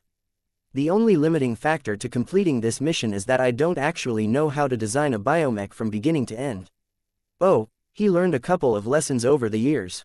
His exposure to biomechs during his visit to the Life Research Association allowed him to learn a lot of general principles. He knew the differences between conventional mechs and biomechs. He understood what parts of his knowledge he could apply to the latter, which was surprisingly much. He also learned a lot of insights related to biomechs and bioconstructs by overseeing the development of the Titan V project. That wasn't enough, though. His biggest shortcoming was that he lacked a systematic education on how biomechs worked and what he should pay attention to when designing them. All of the sciences involved were largely related to biology, an incredibly broad field that was far too foreign to many conventional mech designers. Vase recalled that there were numerous enlightenment fruits available that offered him the expertise he needed to complete this potentially lucrative mission. They might not be ideal, but at least they provided him a pathway towards success. If I want to complete this mission and earn a high evaluation, then I need to become proficient in biomech design, Vase determined. Failing that, I need to acquire a systematic foundation in any field of biotechnology. It doesn't really matter what specialty I acquire as long as it provides a base for me to combine biotechnology with mechs. Vase did not rush to accept this mission on the spot. Instead, he turned around and left the mission hall. He rushed back to the enormous tree of possibilities and studied the enlightenment fruits related to biotechnology. Unfortunately for him, the big tree did not offer any enlightenment fruit that could directly instill the essence of human biomechs into his head. I can only take refuge in tangentially related fruits. With hundreds of available fruits, there were bound to be a few that could get him started in biotechnology. Blood Cult Scarlet Oak Tree Growth Manual. Price: 30 ascension points. Imparts a complete manual on how to develop, grow and care for special oak trees according to the methods of the blood cult. Scarlet oak trees can produce blood of different species with remarkable properties depending on their bioprogramming and the nutrients they absorb when in use. Requirements: intelligence must be 1.3 or higher. Spirituality must be 1.5 or higher. Well, it's easy to guess who developed these oak trees in the first place. Problematic origin aside, knowledge was still knowledge. The science on how to cultivate these so-called scarlet oak trees not only encompassed plant life, but also animal life, considering they were meant to produce different kinds of blood. This gave Vase the confidence that this affordable enlightenment fruit would provide him with enough of a foundation on biotechnology as well as provide a little extra expertise on trees. That stuff about trees isn't very relevant to me at this moment, but I can definitely make good use of it once the crisis has passed. Vase and the Tea Institute experienced a lot of setbacks in the years they worked on the Spirit Fruit project. The spirit trees that he envisioned as a way to empower a large number of people did not grow the fruits that he wanted. It was clear that he and the Audiobook bio researchers were missing several crucial steps. Previously, Vase thought that the only way to fill in the blanks was to spend a lot of time on trial and error. If he was able to obtain a part of what the Five Scrolls Compact knew about special trees, he was confident that he could achieve a breakthrough in the Spirit Tree project and finally attain a practical result. In that sense, 30 AP is a fantastic deal. Still, was it enough for him to be able to design a biomech? Chapter 4467 Biotechnological Relations. There were several pros and cons to ingesting the blood cult scarlet oak tree growth manual fruit. The advantage was that it was cheap. It promised to provide Vase with a lot of theories and understanding for just 30 ascension points. The subject was also relevant to Vase, though not in relation to the current crisis. As long as he learned the ins and outs of the Five Scrolls Compact's version of a blood synthesizing machine, he bet that he could apply his newfound expertise on developing effective trees whose fruits could turn any human into an extraordinary individual. However, the downsides were also serious. One of his most serious concerns was that the cheap enlightenment fruit offered more advanced knowledge without including any of the basics. It was the basics of biotechnology that Vase needed the most in order to get started on biomech design. Vase was much more confident that the expensive Quelmer mid-level transphasic weapon principles fruit would provide him with a systematic foundation from beginning to end. The description suggested as much. The second issue was that Vase might not even be able to apply most of what he learned. The mission he had in mind requested a biomech design, not a tree design.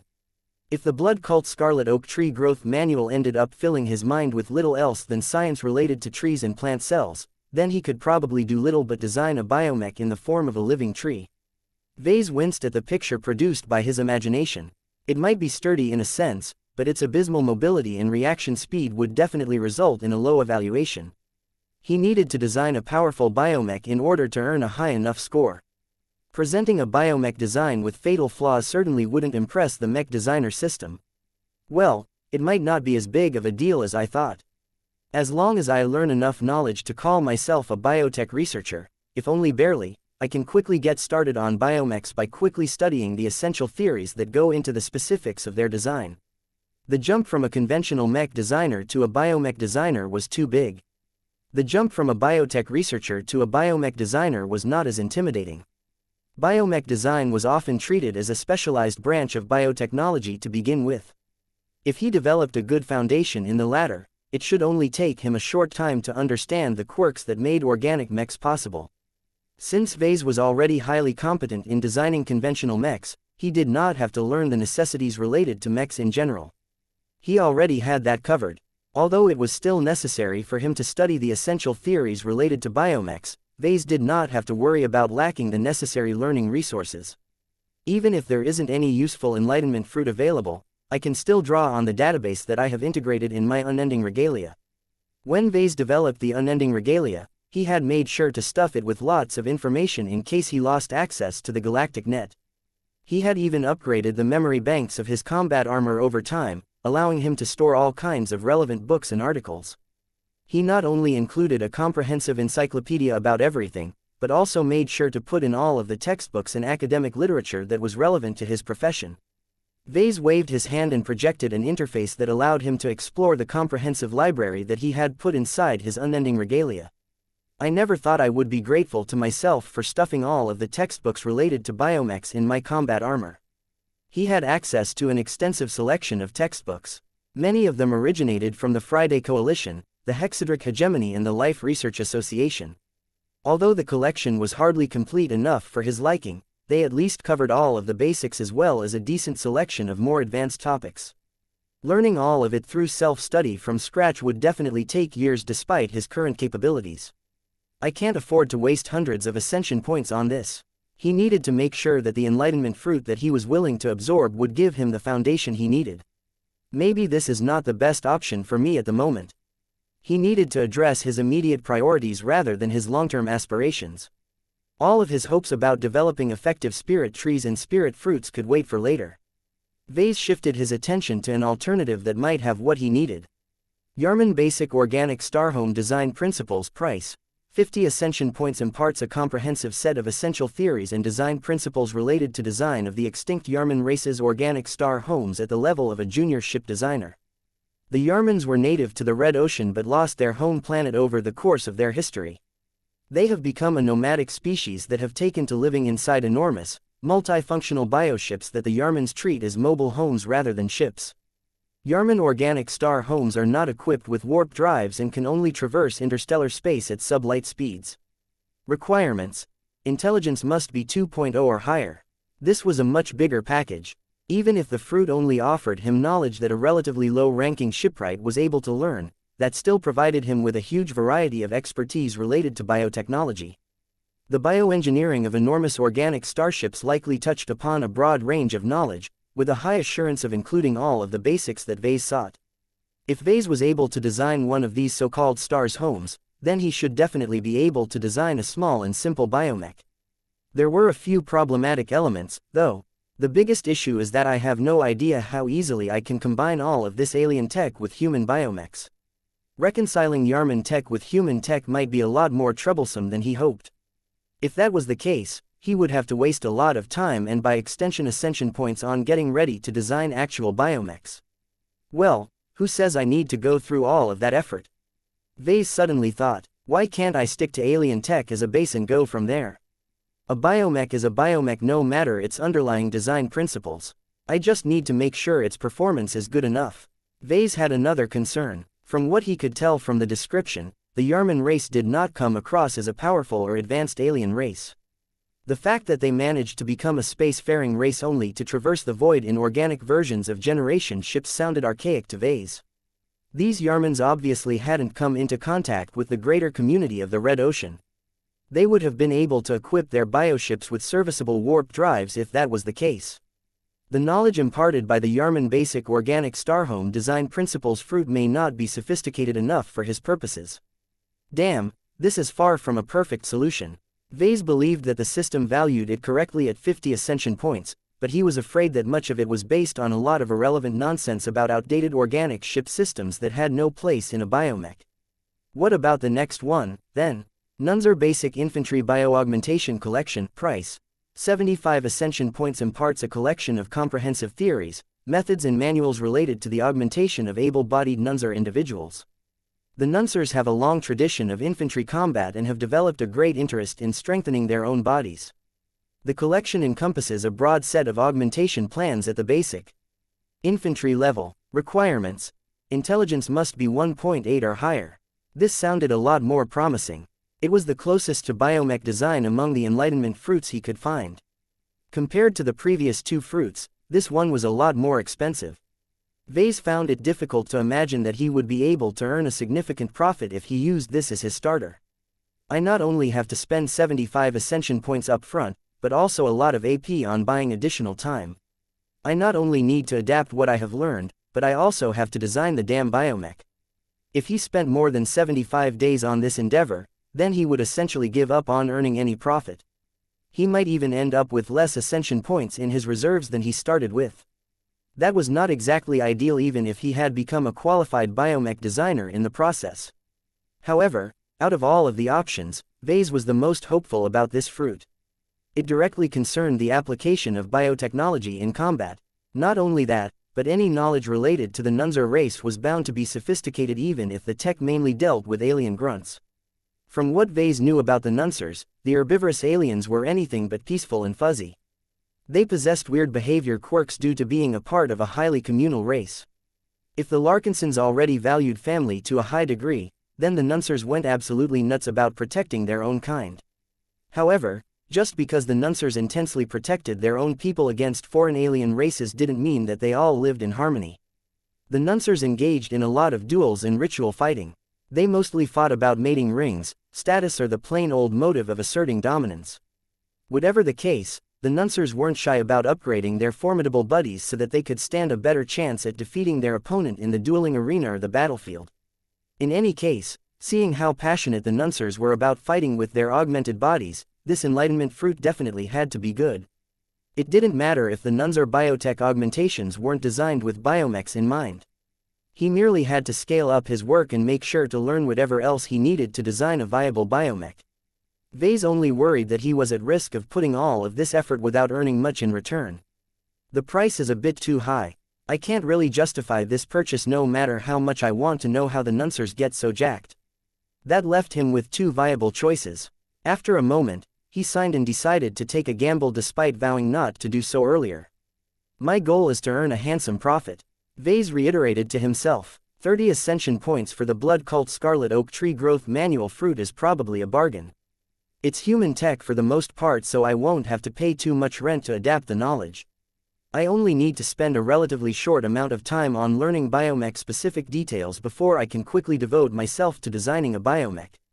He wanted it to be as good as possible, but that probably wouldn't be possible due to his shallow foundation. If he had to rush his work while he was at it, then the resulting end product would hardly be good.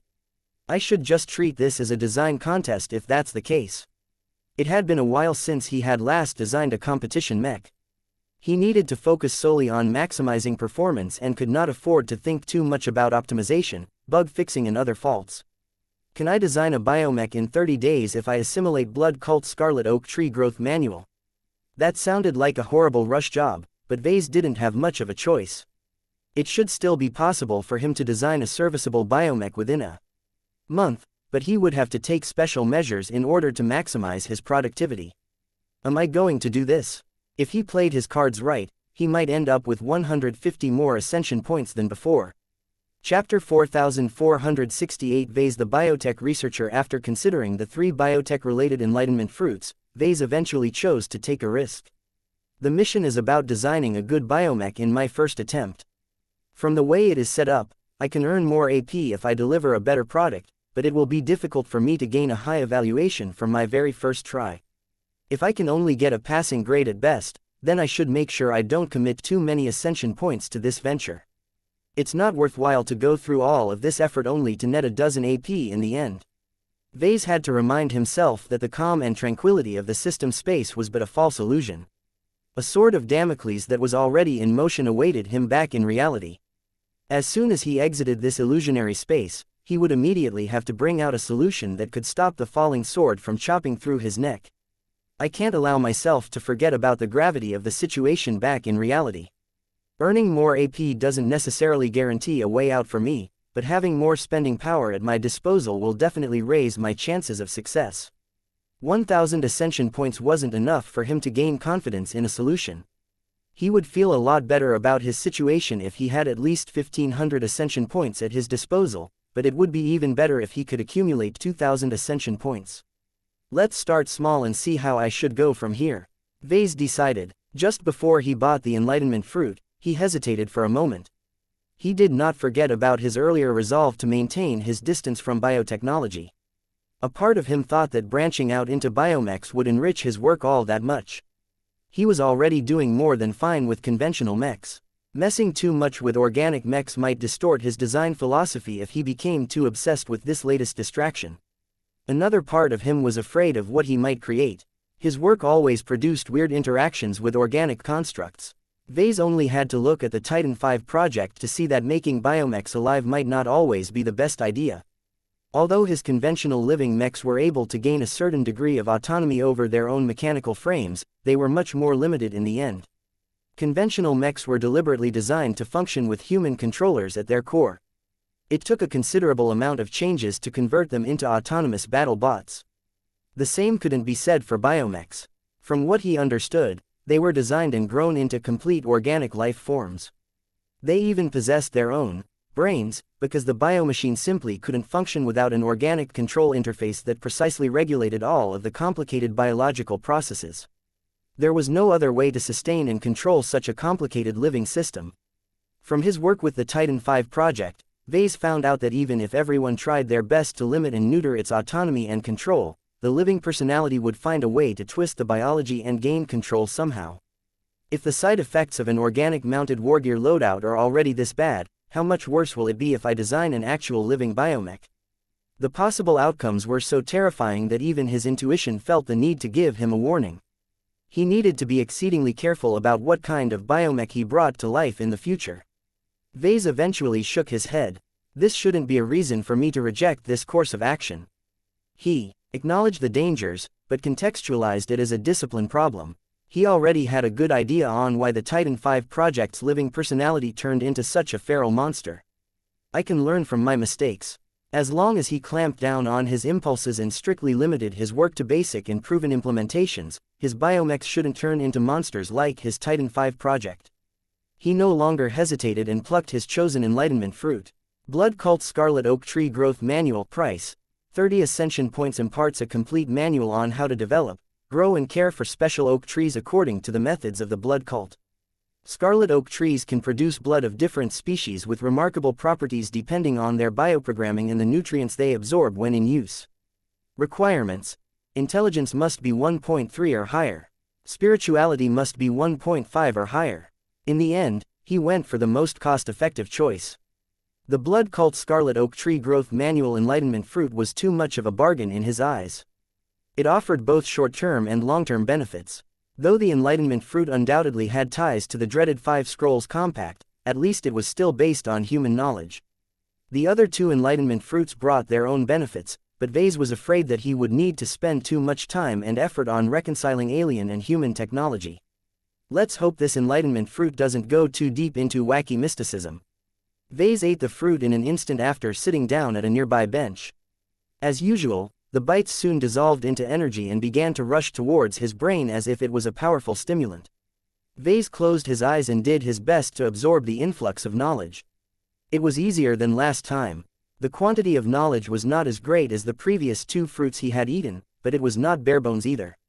A part of him was disappointed that he didn't gain too much this time, but the lack of pressure made it easier for him to digest all of the knowledge that he had gained. A modest smile appeared on his face. I was right. The Enlightenment Fruit not only taught him more about the so-called scarlet oak trees than he ever wanted, but also provided him a starter pack of some sorts of the more basic branches of biotechnology. The latter served as a basic foundation for anyone with no systematic background in biotechnology to understand the science of scarlet oak trees. If an individual who was already proficient in biotechnology ingested this Enlightenment Fruit, then the starter pack would only serve as a quick refresher course. Director Rania Woden, who specialized in the study and application of exoplants, would not gain much out of it, but Vase was completely different. Vase quickly tried to parse and organize the basic and advanced understanding that he had gained from the Enlightenment Fruit. I can call myself a biotech expert now. I only need to undergo an examination before I can get an official certificate from a relevant trade association. Of course, no one would take him seriously unless he obtained a credible diploma from a university. It would be easy enough for Vase to attend a virtual university that was nothing more than a diploma mill in practice. After a semester or two, he could complete his exams and obtain a brand new diploma that would make it a little more believable that he could work with flesh as well as metal. Vase had no intentions of doing so, though. It was a pointless endeavor and his existing reputation should already be good enough to prevent people from doubting his biomechs. He was much more interested in understanding his new capabilities. He took a few more minutes to make sense of what he had gained. First, he obtained a basic but solid entry into biotechnology. It was the equivalent of studying 4 years at a decent biotech university. It's nothing impressive, but the wealth of systematic understanding has given me a good understanding of this broad field.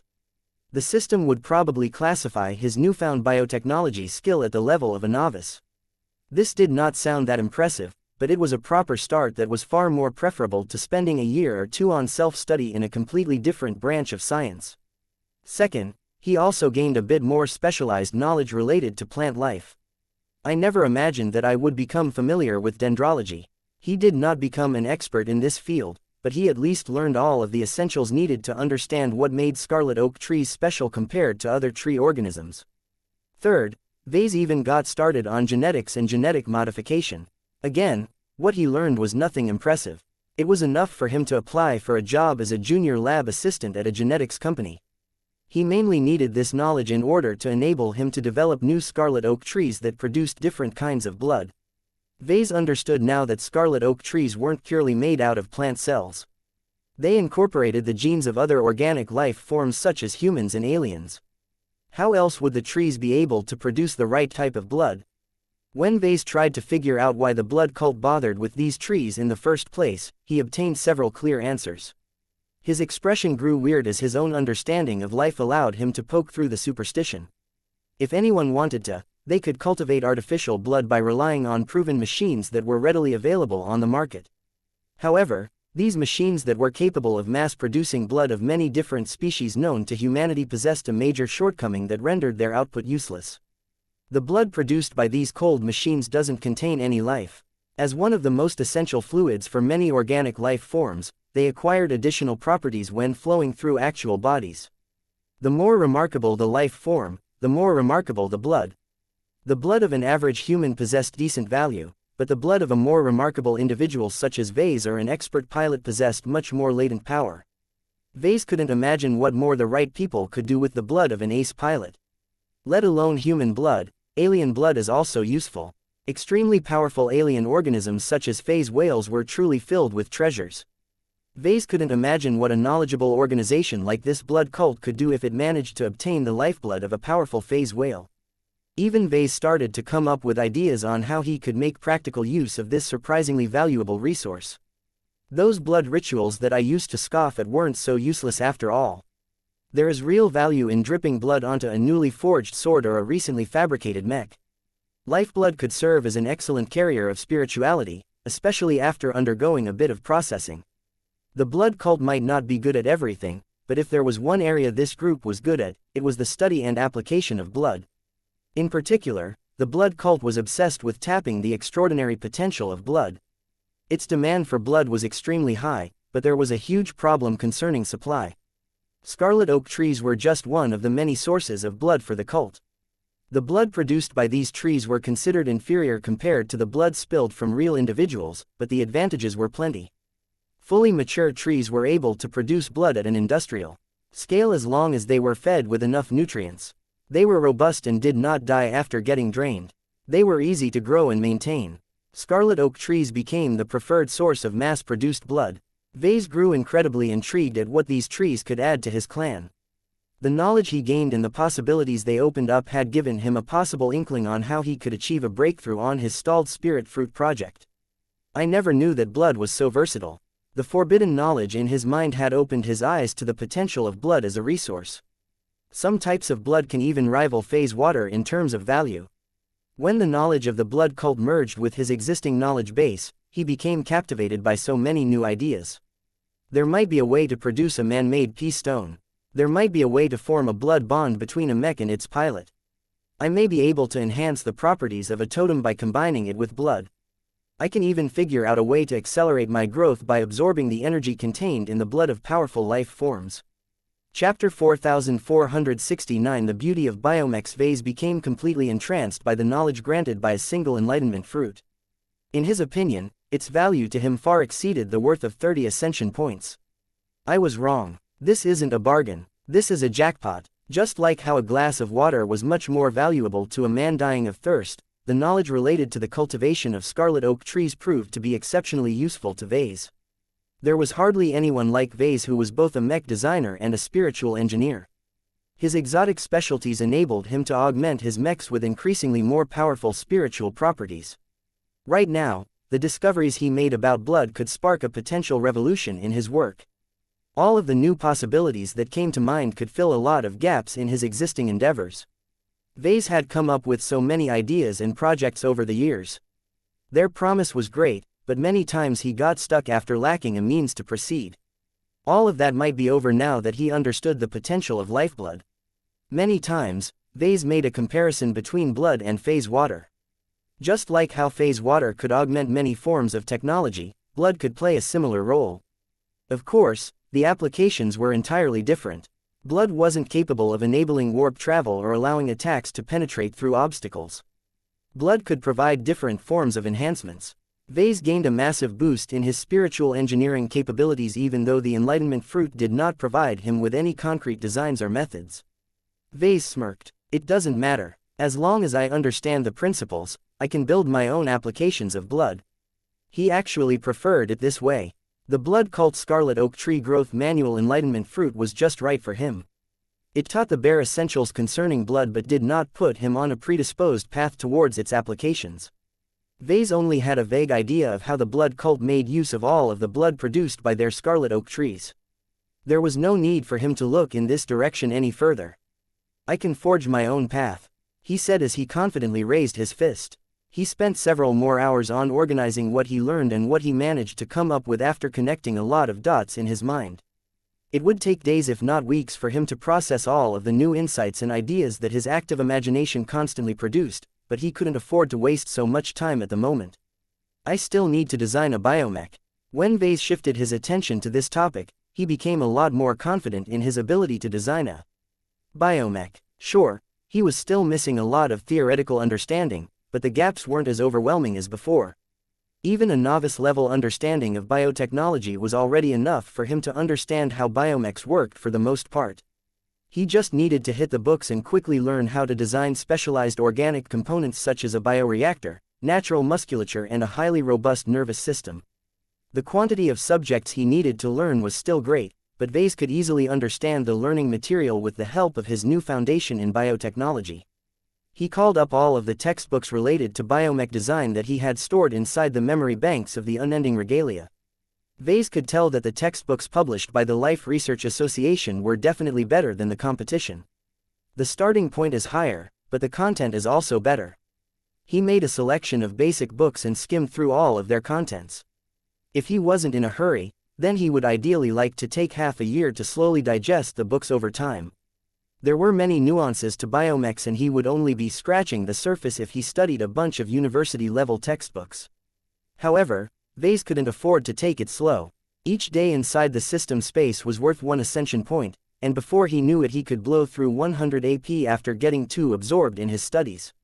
Let's see, I already spent 30 AP. If I try to compress my study period to 30 days, then that means I am only 60 AP down from the start. A period of 30 days was extremely tight, but Vase was not an average mech design student anymore. He not only benefited from a lot of physical and spiritual augmentations, but also became a highly competent journeyman who derived a lot of assistance from his developing design seed. I can definitely do it as long as I don't get distracted by other pursuits during this time. After that, he needed to proceed with designing his very first biomech. This was bound to be a difficult and bumpy ride, and he truly wished he could spend an entire year on this project in order to make it right. Sadly, Vase had little choice but to prioritize speed over quality. He tried to estimate how much time he would need to design a biomech that could at least earn a passing grade from the system. 30 days is cutting it, but 40 days might end up eating into my profit. The Introduction to Biomech Design mission promised to award up to 250 ascension points, but it was a delusion for him to think his first foray into this field would earn the maximum possible grade. It was much more reasonable for him to score well enough to earn between 100 and 200 ascension points. This meant that he should expect to earn a profit of 50 ascension points, which was hardly an impressive sum. Well, it's worth it even if I don't bother with any other missions. Vase consoled himself. 50 ascension points is 50 days of additional design time. I can put in much more work into a solution to the problem that I need to address back in reality. This alone made this foray into biomechs worthwhile. In fact, Vase was even willing to suffer a loss in exchange for all of the knowledge he obtained about biotechnology, scarlet oak trees and the spiritual properties of blood. He might be able to prevent the unclean whale from pulling off a mass displacement technique based on what he learned. All in good time. Let's start with designing a biomech first. One of his current problems was that he had just added an entirely new branch of technology in his knowledge base, but did not put any of it in practice. This caused him to have a poor estimation of what he could and could not do with his newly gained expertise. The only way to solve this is to get to work. Vase mulled over the concept of his very first proper biomech design as he stepped away from the tree of possibilities. He proceeded to settle down and spend 30 days on learning lots of essential biomech-related subjects. His shallow foundation in biotechnology and his much deeper foundation in conventional mech design made it a lot easier than if he started from scratch. In fact, he was surprised at how quickly he was able to understand the more complicated biomech theories. His study speed became faster as he went through all of the easier textbooks at a frightening rate. The more he learned about biomechs, the more he understood all of the organic machines that he had come across in the past. Not only that, but he also gained a much greater comprehension of strange and unique bioconstructs such as the Uranus and the Titan V project. Both of them turned into horrible monsters that could only be suppressed with violence, yet both of them were also marvels of bioengineering. Vase could see the beauty in those works now that he understood so much of their underlying elements and design. He felt so ashamed of his prior ignorance towards these beautiful organic machines. To treat them as disgusting monstrosities was a great disservice to their power, beauty and unique advantages. I was a fool to reject them out of a misplaced sense of disgust. Biomechs weren't so scary to him anymore now that he had become a qualified biotech researcher. Flesh and bone were merely a different variety of materials than the alloys and composites that he was used to working with. Organic materials were even superior to conventional materials in many ways. For a moment, Vase dreamed of applying his newfound expertise on all of his existing mech designs.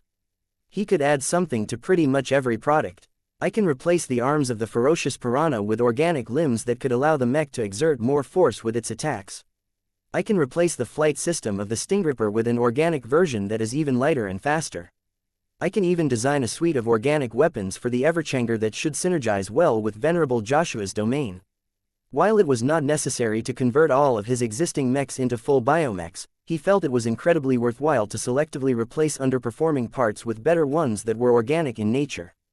The resulting cyborg mechs would not only be stronger, but also more unique and intrinsic to the Larkinson clan. Vase felt that it was especially attractive to apply this treatment to the Larkinson exclusive mech models. The main problem with cyborg mechs is that it is too difficult for ordinary mech forces to repair and service mechs that are both mechanical and biological in nature. The Larkinson clan did not have that problem. Its strength lay in the design and production of conventional mechs, but it also had a strong biotechnology arm. All of the money and resources that Vase had poured into the Larkinson Biotech Institute finally came in handy. It had the personnel and infrastructure to support a sizable cyborg mech and biomech force. On top of upgrading his existing mech lines with biological enhancements, Vase could also enrich his clan by raising a new biomech legion. He always wanted to expand his Larkinson army with a unit that embraced biomechs, but this was the first time that he felt that he was ready to take concrete action. I have so many new ideas for biomechs that I don't even know where to begin. The days he spent on studying biomechs were not tedious to him at all. He became fully engaged in the subject matter and continually entertained himself by coming up with radical new biomech concepts. He couldn't wait to bring the best of them to life. As his love, passion and hunger for biomechs continued to grow with each passing day, he finally put down his last virtual textbook after 30 straight days. Damn, I can't take it any longer. I want to design a biomech. I want to realize my latest dream. He no longer delayed any longer. He recalled his original plan and figured out what he had to do next. First, he raced towards the mission hall to accept the Introduction to Biomech Design mission. He hadn't accepted it earlier because there was no sense in eating away at the deadline while he had already committed to studying biomechs for 30 days. Thank you, system. With that set, he moved to the workshop of creation and sat down behind a sophisticated design interface. The familiar tools and functions greeted him like a familiar friend. Vase had spent years on making his mech designs come to life with the help of this kind of interface. The software may be different, but the general layout and the design tools were the same across the board. Every mech designer was familiar with this design interface. Everyone had mastered its uses. The mere sight of it was an open invitation to design a brand new mech. Vase shakily lifted his armored hand and tapped a projected button that he had never touched before. The projected design interface changed. Certain elements remained the same, but there were many changes and additions that were unfamiliar to most mech designers.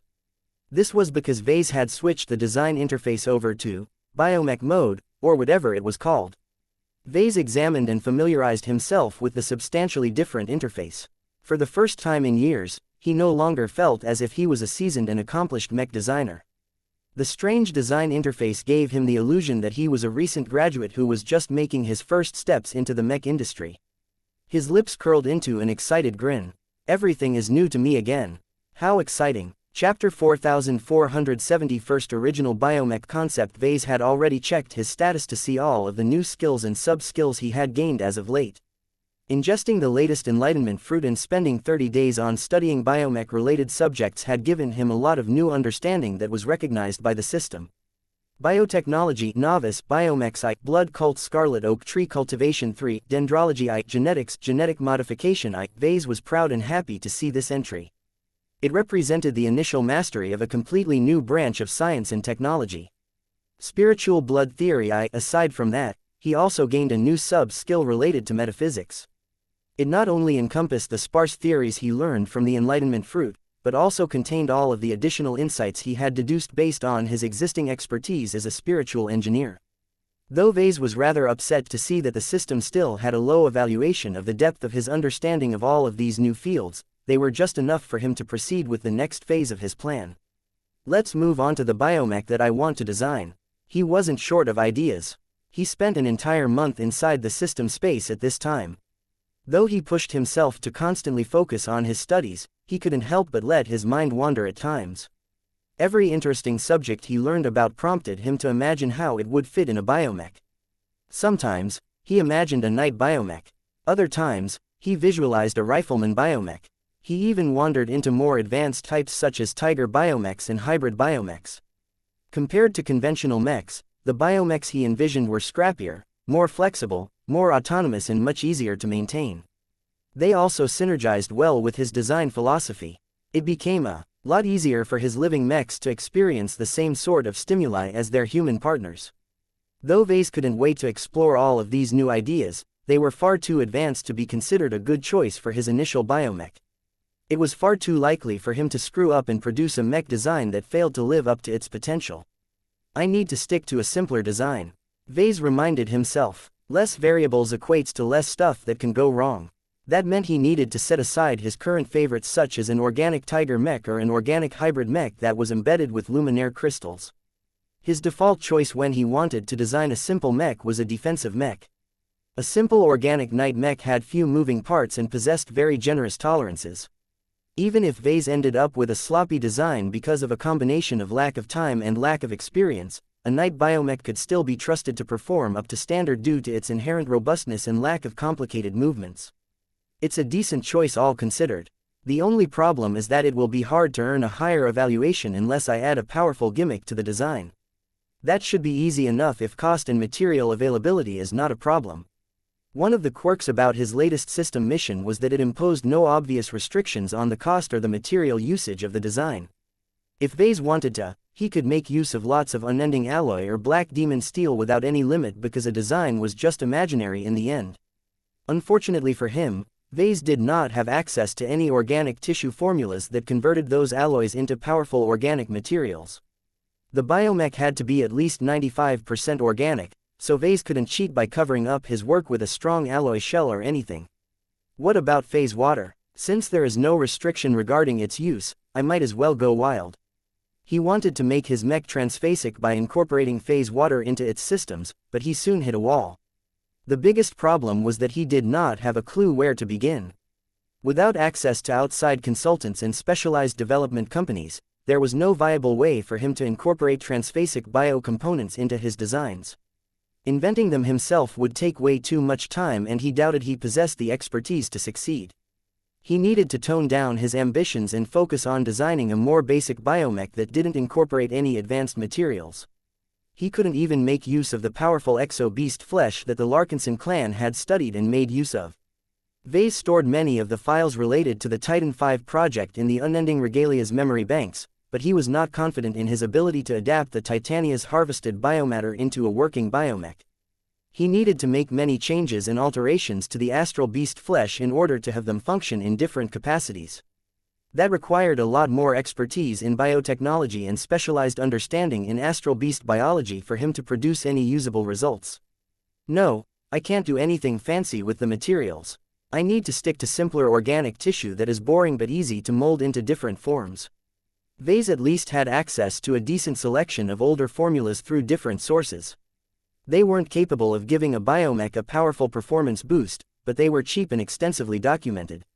Seeing that he was limited by the materials that he could make use of, it appeared that he had little choice but to go for an affordable and cost-effective biomech design. Would that hurt his chances of earning a higher score? Probably, but I don't have much choice. I just hope that the system also takes cost into account when it makes its evaluation. This should probably be the case, or else it would have been too easy to complete missions like his current one by acting as if he had an unlimited budget. Designing mechs without any regard for cost was antithetical to good mech design. The goal of a mech designer had always been to achieve the greatest results at the lowest possible cost. That put him in a bit of a problem. It was difficult for him to come up with methods to increase the performance of a mech that was based on budget materials. He needed to get a little creative and reach a little deeper in his bag of ideas than he liked. He came up with two possible approaches to his mission. The simplest solution that would probably guarantee at least a moderately high score was to rip off his existing work. If he could take the best elements of his existing mech designs and adapt them into a coherent biomech, he could probably get a good evaluation because he was making use of a proven formula. For example, I can design a night biomech that possesses the same glow as the ferocious piranha. I can turn it into a fear knight that is extremely difficult to defeat up close because its glow interferes with the performance of enemy mech pilots. He could also add other existing features to the biomech design, such as an organic adaptation of the battle skirt system that made the Maiden of Adversity so effective in combat. Well, maybe not. Developing an organic version of the battle skirt system takes way too much time and effort. In any case, there was no explicit reason why he should put a lot of effort into designing a new and original mech. As long as his mech performed well enough, it was not a big deal if there was hardly anything original about its concept and configuration. However, there was a part of Vase that rejected this easy approach. A true mech designer would not stoop to this level. If Vase wanted to expand his horizons as a mech designer, then he shouldn't rehash his old work whenever he wanted to design a new biomech. Organic machines are wonderful and special. They possess their own pros and cons, and they are best served if I design them with their unique circumstances in mind. Vase thought about how he could design a defensive mech that not only made excellent use of its biological functions, but also synergized with its living properties. His mind eventually drifted to a bold and controversial idea. It was not a completely new notion, as the Titan V project already realized this idea in part. However, Vase believed that he could make use of it to turn his night biomech into a much more special machine. The premise is simple, he said as he finally raised his arm. It starts by recognizing that the shape of a biomech isn't static. It can change and morph according to the situation. It is just like smart metal mechs in that sense. He began to sketch a draft design of a night biomech.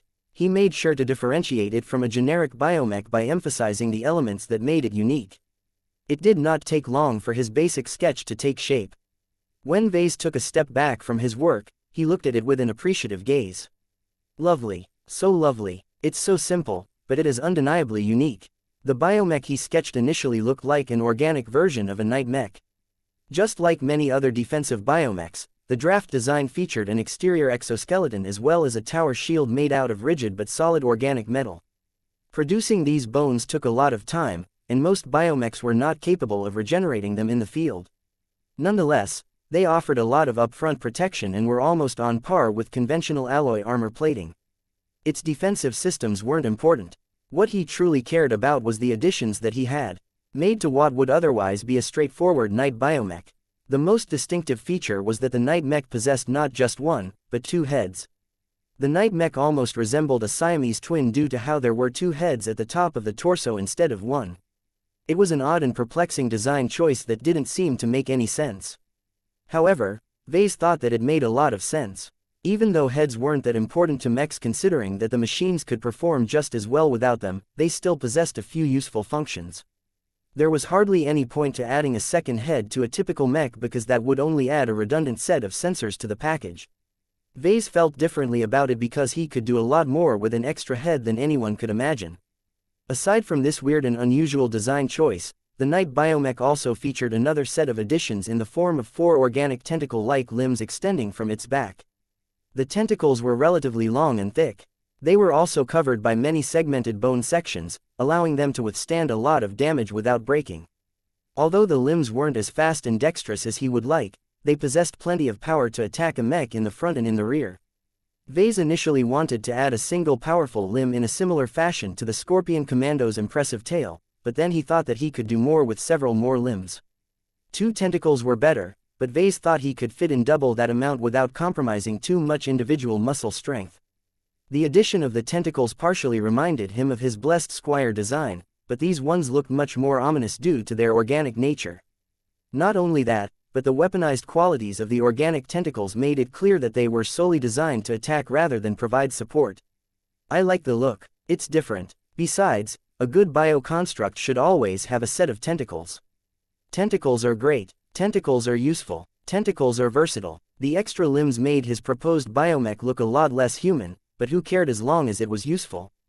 Chapter 4471 Justification for Biomechs. Vase found the sketch to be beautiful.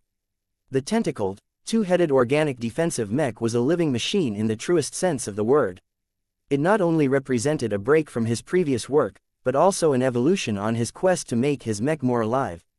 Vase became affected by a sense of purpose as he worked to refine the sketch.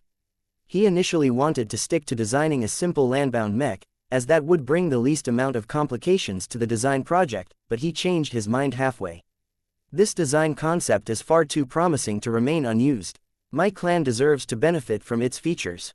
He decided to alter the initial draft design and incorporated a serviceable organic flight system to the rear. In order to fit the theme and aesthetics that he wanted to impart in his mech design, Vase spent more time than necessary to expand the organic components of the flight system. He shaped the extra mass into light but impressive-looking wings.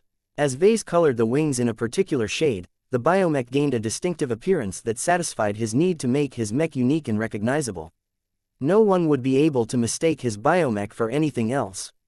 After applying a few refinements, Vase took a step back and evaluated his work in a holistic sense. Beautiful. The cosmetic refinements he made to his draft design reinforced the notion that it depicted a space knight that was thick and robust enough to withstand the rigors of battle. Different from his metallic mechs, Vase actively made changes to his visual style in order to emphasize and complement the organic nature of his upcoming mech design. Vase had shaded the bone scales that served as the organic space knight's armor system in a maroon tint. It was a darkish sort of red that deliberately harkened back to human blood. If that wasn't enough, Vase also shaded the beautiful feathers of the Bioknight's wings in a different shade of red. The entire biomech looked as if it had been drenched in a vat of blood to the point where the color had seeped throughout its entire organic frame. While Vase had added touches of black to break the monotony, add more definition and make his work a little more complex, it was undeniable that the biomech was themed around blood. This was a deliberate choice on his part. It even extended to the two heads of his Space Knight. One of the armored-looking heads largely portrayed a human expression. Although its lifelike appearance caused the entire mech to look disturbingly like a humanoid giant alien rather than a biomech, there was nothing special about it other than the third eye that served as Ves's signature look. It was the other head that signified that something might be horribly wrong about the mech. Vase had taken inspiration from the vampire myth that occasionally experienced a resurgence in pop culture. The second head looked like a more feral version of a human head. Vase had shaped and angled the facial features in order to make it look savage and feral. If that wasn't enough, he also added a set of fangs to its mouth in order to complete the look. In the end, Vase had sketched a biomech that ended up with a lot more depth than he had set out to portray from the start. He got caught up in his excitement and went a little overboard. He simply couldn't hold himself back when he began to come up with all kinds of new and brilliant ideas. The end result was an organic space knight that was characterized by two major themes, blood and duality. The blood part was obvious, but it went even deeper than its look. Blood is the central ingredient of this biomech. Every biomech was a living organism for the most part. Unlike conventional mechs that used pipes or lines to transfer electrical energy and other resources from one place to another place, biomechs used veins and nerves to perform the same functions. Most biomechs tended to incorporate body systems that adapted the biologies of strong organic species. There was even a faction within the biomech industry that solely worked on highly modified human biotissue. Although the differences were so big that the flesh utilized by biomechs performed drastically better from baseline human flesh, they were still human, in at least some sense of the word. Vase had opted to base his new organic space knight out of a human body system rather than an alternative based on a more powerful organism. He had ready access to the biotissue of the Titania, which was harder, tougher, richer and more superior in many other ways. However, it was not what he was looking for. Not only was it a finite resource that would eventually get used up, Vase also didn't want to make use of biotissue that was fundamentally incompatible with the human body.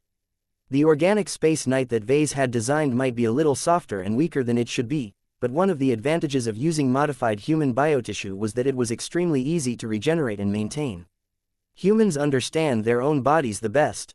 Vase recalled one of the lessons that he had learned. Biomechs based on human biology are cheaper and much easier to work with than biomechs based on more complicated alien biologies. Vase did not solely make this choice because he wanted to turn his work into an affordable and easygoing machine. He did it because of the blood that flowed through its veins. Considering that biomechs mimic large organisms to a high degree, they also relied on blood to transfer nutrients to different parts of a biomech. While there were some organic body systems that were entirely bloodless due to relying on other means to transfer nutrients, his biomech concept was the opposite. If Vase had his way, then his biomech design would be filled with blood. Blood played such an important role to his biomech that he even intended to incorporate aspects of a scarlet oak tree into its design. My Space Bio Knight can produce its own blood to regenerate itself. This was one of the most important functions of his biomech. One of the distinctive advantages of organic mechs was that most of them were capable of regenerating at least a part of their biocomponents in the field.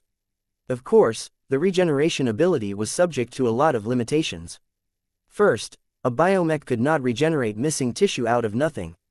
It had to have access to a large reserve of energy and spare biomass. This was why certain biomechs usually built up a generous reserve of fat.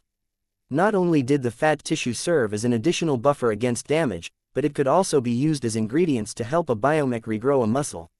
Sadly, biomechs were limited to how much fat they could carry on the battlefield. This was especially the case for organic machines with a hard exoskeleton. Second, the regeneration ability could not regrow every biocomponent. More complex ones as well as certain hard and dense tissue such as the external bone scales that covered Ves's draft design could only be grown in industrial biofacilities. While it was possible to design a biomech that could regrow all of these specialized biocomponents by itself, the production speed would be so low that it would take months if not years for the organic machine to be done with healing its wounds. A biomech is a combat machine, not a production machine. Nonetheless, Vase was quite happy with the projected regeneration ability of his upcoming new biomech design. It might not be impressive compared to the better biomech designs, but it was quite adequate for a biomech of this caliber. There was an important reason why Vase wanted blood to play such a great role in his design. Blood was his justification for branching out into biomechs. If Vase did not come up with a good reason why he should bother with biomechs, then he could not explain why he should even bother with organic machines that were radically different from conventional machines. At most, he might dabble with them in order to broaden his horizons and understand biomechs to a greater degree, but that was not enough to satisfy his needs.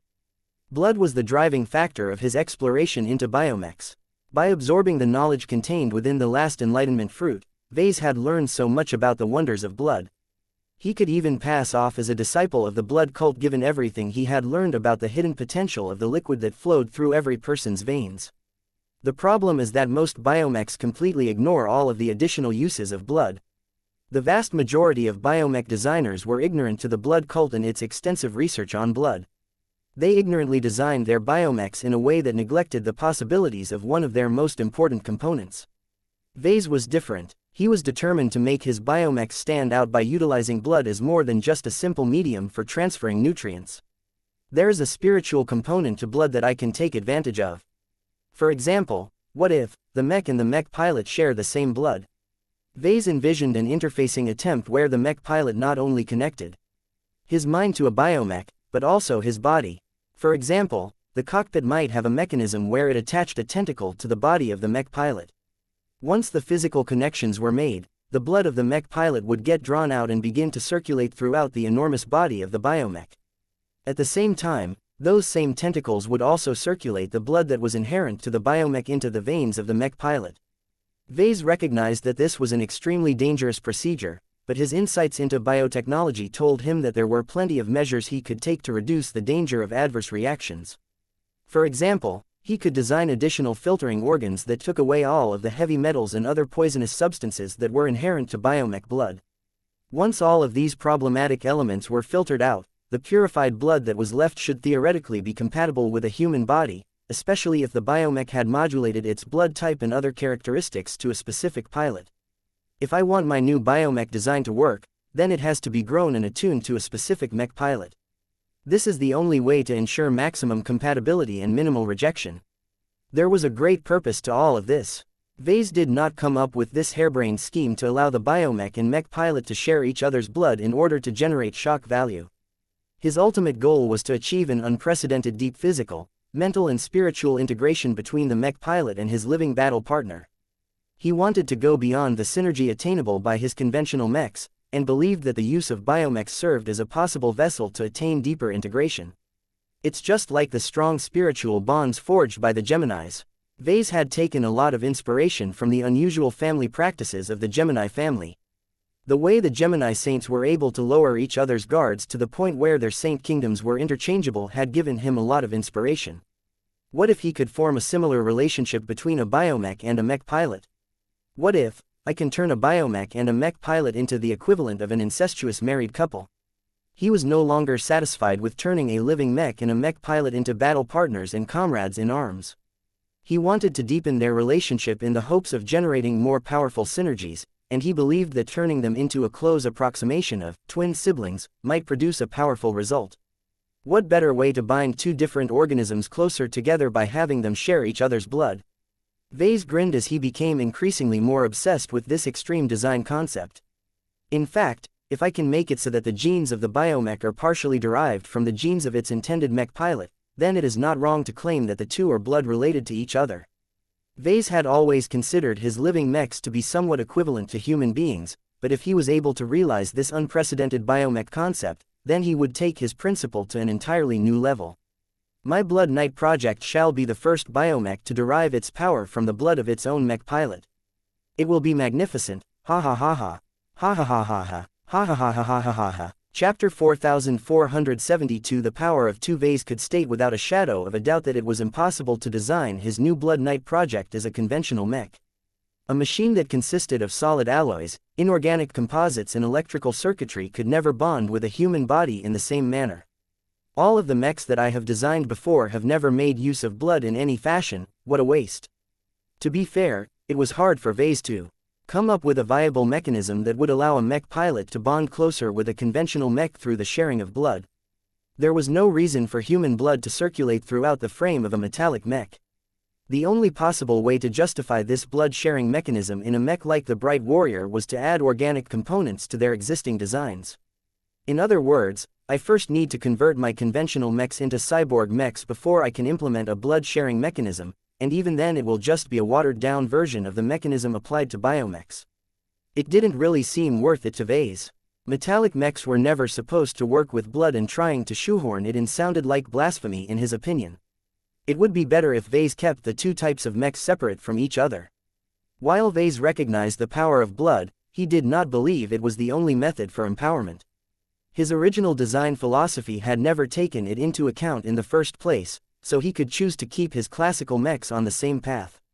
It all depended on what he was trying to accomplish. While Vase had definitely become enamored with biomechs, once he drew out of his high, he realized that it wasn't a good idea to fully commit to biomechs. The mech industry is largely based on metallic mechs.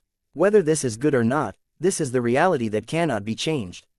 Of course, the biggest reason why biomechs never caught up to conventional mechs was because the former hadn't been able to present itself as a powerful alternative. Vase believed that his newly conceived blood systems might change this paradigm, but even then the inertia in the mech industry was set too deep. There were countless mech designers, mech companies, mech technicians and other people who had tied their interests to the current paradigms of the mech industry. Vase should know because he used to be one of them before he became enlightened by the wisdom of the blood cult. The overwhelming majority of mech insiders were unable or unwilling to go extensive retraining and re-education in order to become qualified to work in the biomech industry. There were also many older mech designers who had worked hard to develop and realize design philosophies that were solely applicable to metallic mechs. Each of them had made such heavy commitments to the mechs that they were able to work with that they would rather hang up their capes and retire than touch a single biomech in their lives. Although Vase didn't particularly care about the decisions of other people, he recognized that it wasn't a great idea to completely transition to designing biomechs. It would mess up everything, from his collaboration with his wife to the infrastructure of his clan. Besides, I will get bored if I design too many biomechs. Vase was a mech designer who craved novelty and variation. He always wanted to break new ground and develop new design applications. While there was an endless variety of biomechs that he could design, the same could be said for conventional mechs. He would rather keep his feet in both of these fields and choose whichever suited him the most for a particular design goal. This sounds like a good way for me to proceed. Vase smiled as he settled his confusion about his future course. I am not excluding anything. I am merely including biomechs as part of my repertoire. His clansmen would probably be in for a big surprise once he returned to reality and suddenly became greeted with a vase that not only wanted to design biomechs, but was actually able to do so despite not showing any inkling that he acquired the necessary skills. In any case, as Vase continued to evaluate his beautiful and innovative draft design, he made up his mind about his approach to mech design going forward. Conventional mechs should still be my primary focus. Vase told himself. I'm not sure if my best work will come in the form of a metallic mech, but it should definitely be the work that I am most proud of. I still believe there are ways to make them more powerful without relying on blood. That said, Vase did not want to ignore the potential of blood either. It was just like phase water. The liquid of life could produce amazing effects as long as he effectively leveraged its properties. My biomechs can serve as more experimental platforms. I can try out new tricks and test out theories on a radically different mech frame. The data that I can gather from these experimental works can be used to form a contrast to the data taken from my conventional mechs. The purpose of this strategy was to become a better mech designer. Trying out new design applications under different circumstances was an excellent way to verify his theories and generate more insights about different aspects of his work. I understand what the system is trying to do by presenting this mission to me. It wants me to go out of my comfort zone and expand my horizons. Well, I've only entered the field of biomechs for a short amount of time, but already I am brimming with so many ideas that I've never been so excited about my profession. He was like an xenoarchaeologist who had suddenly stumbled upon a gigantic ruin that was based on a completely unknown intelligent alien species. Although a part of Vase recognized that spending too much time on biomechs would most certainly take a lot of time away from his conventional mech designs, he didn't really mind this distraction. Designing 5 conventional mechs that all share the same base won't get me too far. I can make at least twice as much progress if I switch one of those mechs with a biomech. Vase had already noticed that he had fallen into a rut of some sorts. His progress in the last few years had been steady but also slow. It wasn't until he came up with the Doulahan project that he felt that he had his first real shot at taking a leap forward, but even then it was only a single major change. In contrast, biomechs opened up so many potential new ideas that Vase would definitely have his hands full for a long period of time. It's too much. There were far too many possibilities for him to explore in his lifetime. He would have to make a lot of hard choices and limit his explorations to the design applications that were most relevant to his overall goals and his design philosophy. The Blood Knight project that he had just envisioned was a potential way to achieve a major breakthrough in his design philosophy. His ambition had always been to create greater synergy and promote mutual growth between the mech and mech pilot. Exploring a new direction that involved a biological means of power sharing would definitely present him with a lot of new results. If everything went well, he might be able to adapt the effects of the blood-sharing process into a purely spiritual mechanism. This way, he could apply a version of the mechanism in a conventional mech design without involving any biotech components. It's similar to how Master Benedict Cortez was able to develop his index system based on an energy bridge made through the use of the skull of a human expert pilot. He managed to develop a working substitute made out of inorganic exotic materials. The practice of developing substitute materials and systems was a time-honored tradition in the mech industry. I'll probably have to become a senior or a master in order to pull this off, but it is definitely an interesting research topic. It might even be a potential way for him to advance to the rank of master mech designer. Of course, that was too far away for him to consider. His current priority was to complete the Blood Knight project to his satisfaction. It's a lot more complicated than I thought it would be, but it is also strong and innovative. The Blood Knight project fully satisfied all of his requirements and more. The physical design of his proposed Space Bio Knight did not exceed his current capabilities. He deliberately planned to make use of fairly simple biomaterials and bioparts to mold his organic machine together. There was no way he could handle more powerful and more complex elements because his proficiency in biotechnology still remained at the novice level. Besides, even if I can make use of more powerful biocomponents, it will take a lot more time to integrate them into a coherent biomech design. Speed was of the essence. Vase had not forgotten about his mission.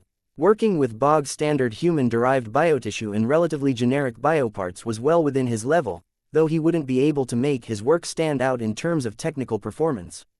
The only exception was the addition of the 4 bone black tentacles. It would take a little more time for Vase to design them properly enough to function the way he wanted, but he felt it was worth the trade-off. Still, the tentacles alone won't make this biomech design special. The added value of his Blood Knight project lay in its blood. Vase would have to spend a bit more time on designing new organic components related to blood. He wasn't sure that his expanded knowledge base was enough for him to design a mechanism where the mech pilot and the biomech could safely share each other's blood, but he wasn't willing to give up on this promising feature. My biomech is useless if it can't establish a blood pact with its mech pilot. The blood pact was what he decided to call it. The phrase represented a solemn, sacred bond between a human and a living biomech. It was a bond that was meant to elevate their relationship beyond the usual parameters. A blood pact is greater than the relationship between a user and a tool. A blood pact is greater than the relationship between a mech pilot and a living mech. A blood pact is greater than the relationship between a mech pilot and a living incarnation. Vase suspected that a successful blood pact might produce power that exceeded that of Gloriana's own interpretation of living mechs. While Vase admired the way that the Mars had become a fully aligned vessel of Patriarch Reginald's will, he hated the way the Ace Mech had lost all signs of independent life. Ever since Patriarch Reginald followed Gloriana's approach to living mechs, Vase felt an urgent need to improve upon his existing model of the relationship between mech pilots and living mechs. What he was attempting to realize with his Blood Knight project may be the solution he was looking for. By utilizing extraordinary means to upgrade the relationship between the actors, Vase hoped that his new breed of biomechs could produce much greater synergy than ever before. Synergy is the key. The power of a mech and a mech pilot was limited. While both of them were able to become strong through different means, Vase had always been a proponent of growth combined with mutual support. By deepening the integration of a biomech and mech pilot, Vase aimed to develop a state of fusion between the two. The lines between the two should blur to the point where the biomech effectively fought on the battlefield as if it was a Siamese twin. Chapter 4473 Textbook Solutions. Now that Vase had completed his draft design and considered all of its implications, he proceeded to design his biomech. He aimed to complete the design process in 40 days, which would certainly be a challenge due to all of the added complexities of the Blood Knight project. If I can finish it in 40 days, then the total cost will amount to 100 ascension points at most. I will definitely be able to earn a profit given how much potential is contained within my biomech design. The end result would undoubtedly be sloppy, but Vase wasn't as strict towards his work as his wife. Gloriana would definitely blow a fuse if she ended up with a mech design that was filled with obvious flaws and imperfections. This was why she hated design contests and any other events that forced mech designers to rush their work. Luckily, I'm the opposite. He loved design contests. Even if his current status and trajectory had caused him to turn away from them, he still had enough practice to understand what he should do under these circumstances. Vase drafted a design schedule and tried to account for any delays related to the more difficult and original design elements. He was fortunate enough that the Unending Regalia's database happened to contain a lot of generic component designs of both metallic and organic mech parts. He could select what he needed from this component library and fit them together as if he was designing a conventional mech. Even though this was the first time he designed a biomech from scratch, he possessed enough of an understanding to know how he could fit disparate organic components into a systematic whole. It just took a lot of time due to the sheer quantity of parts. Designing a biomech was much like designing a complete living organism. This was why every biomech designer had to be a biotech expert by definition. Without understanding how human bodies and other living organisms worked on a biological level, it was impossible to design a functional biomech. Vase felt quite strange during the first days of his work. The selection of suitable and compatible bioparts and the initial attempts to fit them together made him feel as if he was creating a new species of organisms. It's like creating my own alien race. That got him thinking. The fish whale race was undoubtedly the product of a mad phase whale. There were many other examples of artificial living species in his life. Clixie was a Rubarthan sentinel cat who was anything but the product of natural evolution. Though he had never studied her species too closely, Vase was generally aware that her species incorporated a lot of powerful genes from many powerful races. Now that he had become proficient in biotechnology, Vase understood how brilliant it was to pack so many fantastic genes into an organism the size of an ordinary house cat. Every organic life form possessed a limit. Geneticists had attempted to formulate more powerful artificial species before by blending together as many genes from other races as possible. Most of those attempts ended up in failure. The monstrosities that managed to gain the breath of life were often so weak and malformed that there was no value in keeping them alive. In fact, xianxia isn't the only artificial organism close to me that has been formulated in a biolab. Vase couldn't help but think about his children. He used to think that a company like wuxia and xianxia engaged in biological sorcery when it formulated the genes of designer babies. Their work was so opaque and confusing that Vase always found it difficult to follow the explanations of their geneticists and other specialists. Yet now that he managed to get started in biotechnology as well genetics, he suddenly understood their work a lot more than before. When he recalled their previous jargon-filled explanations, Vase found himself able to follow the gist of their analysis and intentions. Sure, the specific science was still far beyond his level, but he no longer became confused at what his children actually represented. Each of them are unique alien species. Vase uttered in a tone that conveyed greater comprehension than before. They have inherited a fair amount of genes from my original baseline human physique, but much of that is either cosmetic or outright junk. My blood relations with my children aren't as strong as I thought. They have more in common with the aliens who donated their best biological traits to their biological makeup than their own parents. It was a horrifying realization. For a moment, Vase felt deceived. Wuxia and Seneca not only hoodwinked him, but every other customer who sought to commission a designer baby. Vase could understand the movement that advocated for the prohibition of designer babies a lot more. While they looked human on the outside, in reality they were almost completely alien on the inside. It couldn't be helped. Human physiology and human genes were simply too weak and useless.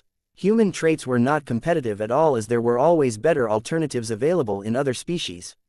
One of the few major advantages of baseline humans was that it was cheap and easy for them to reproduce. That was one of the most important reasons why the human race became so dominant, but it was not a strength to the people at the top. Those with wealth, power and means wanted more from themselves and their families. They were willing and able to modify their own genes and that of their offspring in order to obtain greater power. Each parent was willing to forsake the humanity of their children in order to set them up for greater success in human society. It was ironic how those very same parents lessened the commonality between themselves and their children. Well, it's not as if I'm human myself nowadays. He was human in mind but not in body. The fact that his outward appearance just happened to match the look of a typical human body was merely a smokescreen on how inhuman his physique had become. The same applied to his children. They all looked and behaved like adorable human kids, but they were actually unique amalgamated aliens that could never reproduce in a natural manner. The fact that they all needed to be fed by a specially formulated diet during their growing years was an indication of the severity of how far removed they were from humanity. Even though Vase comprehended the greater truth behind the monstrous genetic makeup of Aurelia, Andraste and Marvane, his love for them hadn't changed in the slightest.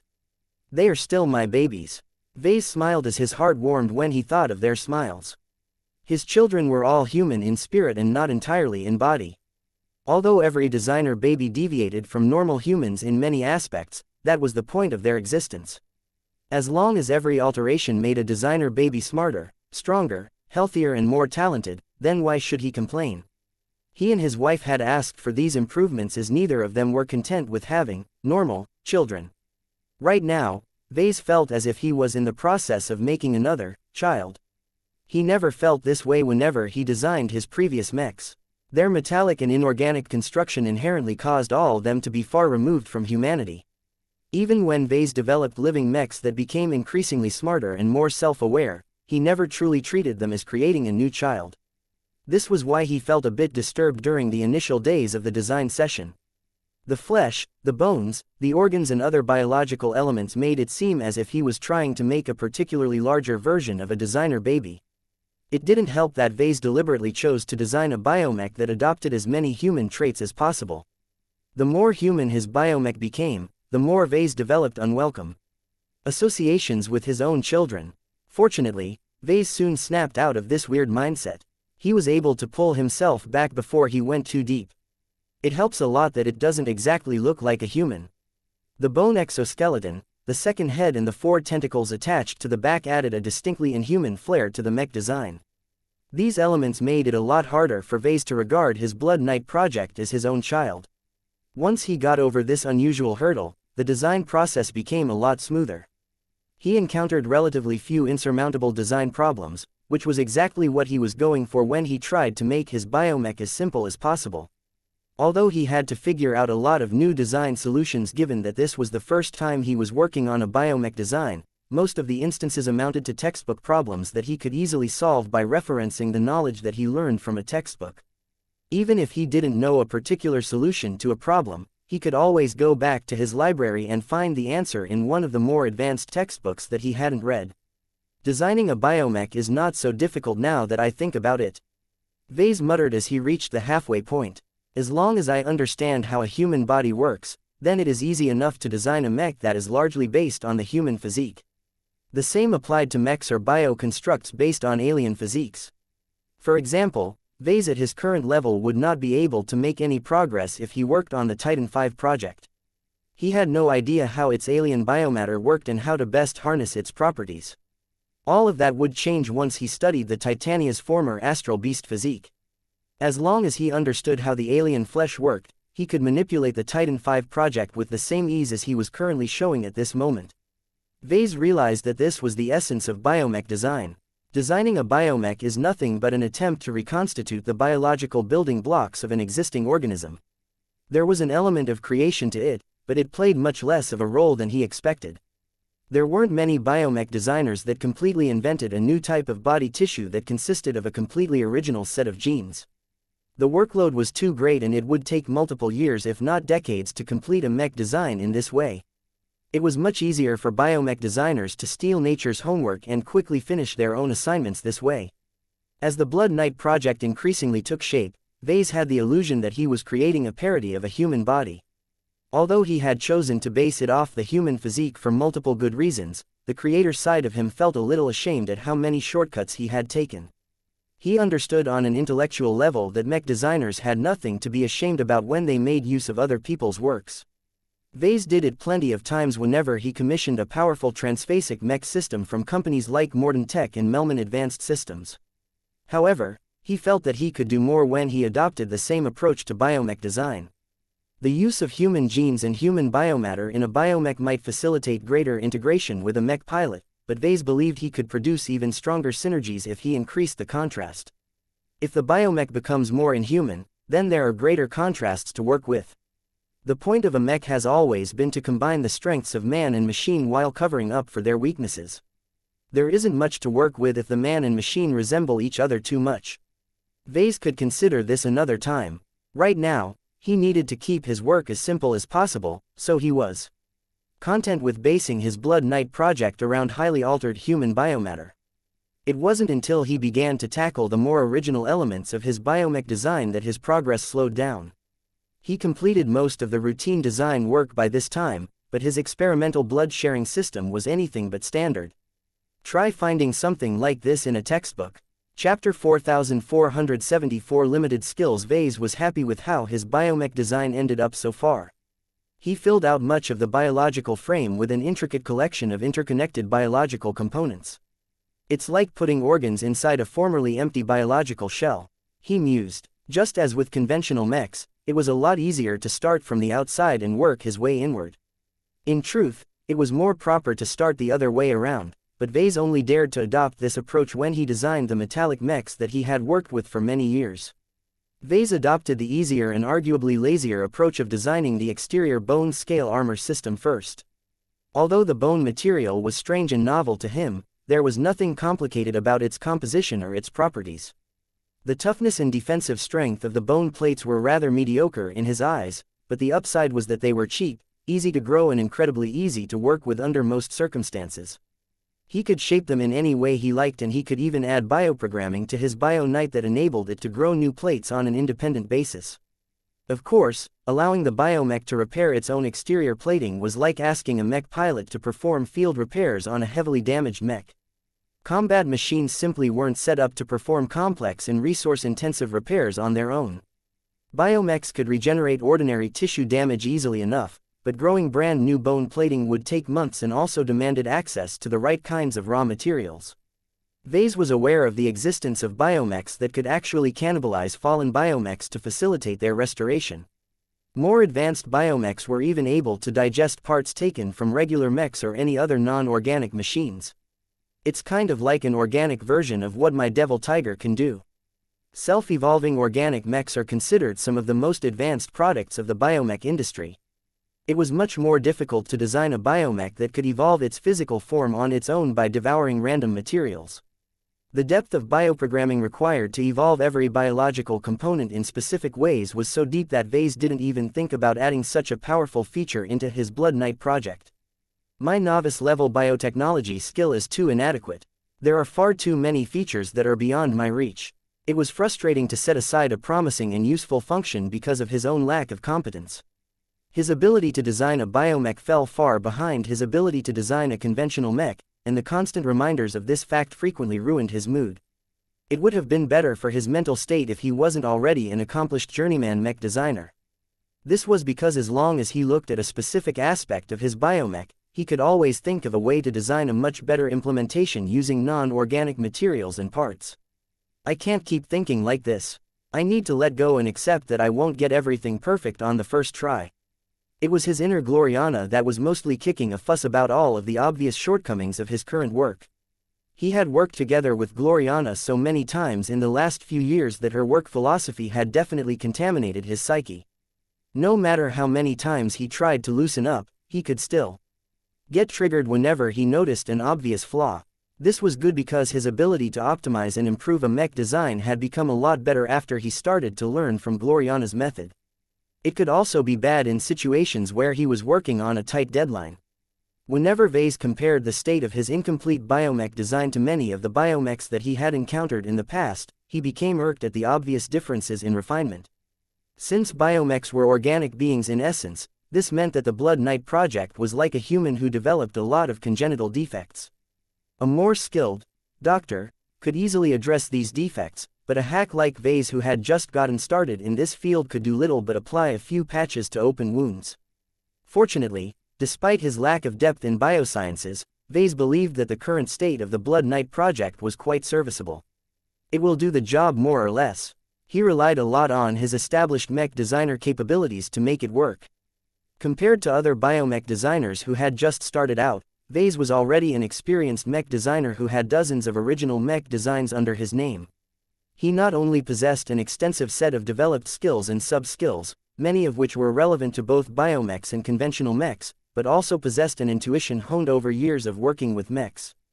Vase was not surprised that his powerful intuition wasn't able to provide as much assistance when working on biomechs. He felt it had to do with his domain. His spirituality was expected towards both life and metal. Although this suggested that he should have a powerful advantage when working on organic mechs, his lack of practice and familiarity meant his intuition didn't know what to do at times. The lack of cold metal components caused a part of him to feel profoundly lost. It was as if a biomech was not a proper mech due to lacking the traditional parts that Vase had always associated with mechs. Fortunately, his intuition was able to provide a semblance of a boost, so he wasn't left to his own devices. The result of approximately 28 days of constant design work with very little breaks in between was an almost functional biomech. In fact, it is already functional to a degree. Vase surmised as he looked at his current design with a critical eye. It can interface with a mech pilot with the help of a standard neural interface that is especially adapted to biomechs.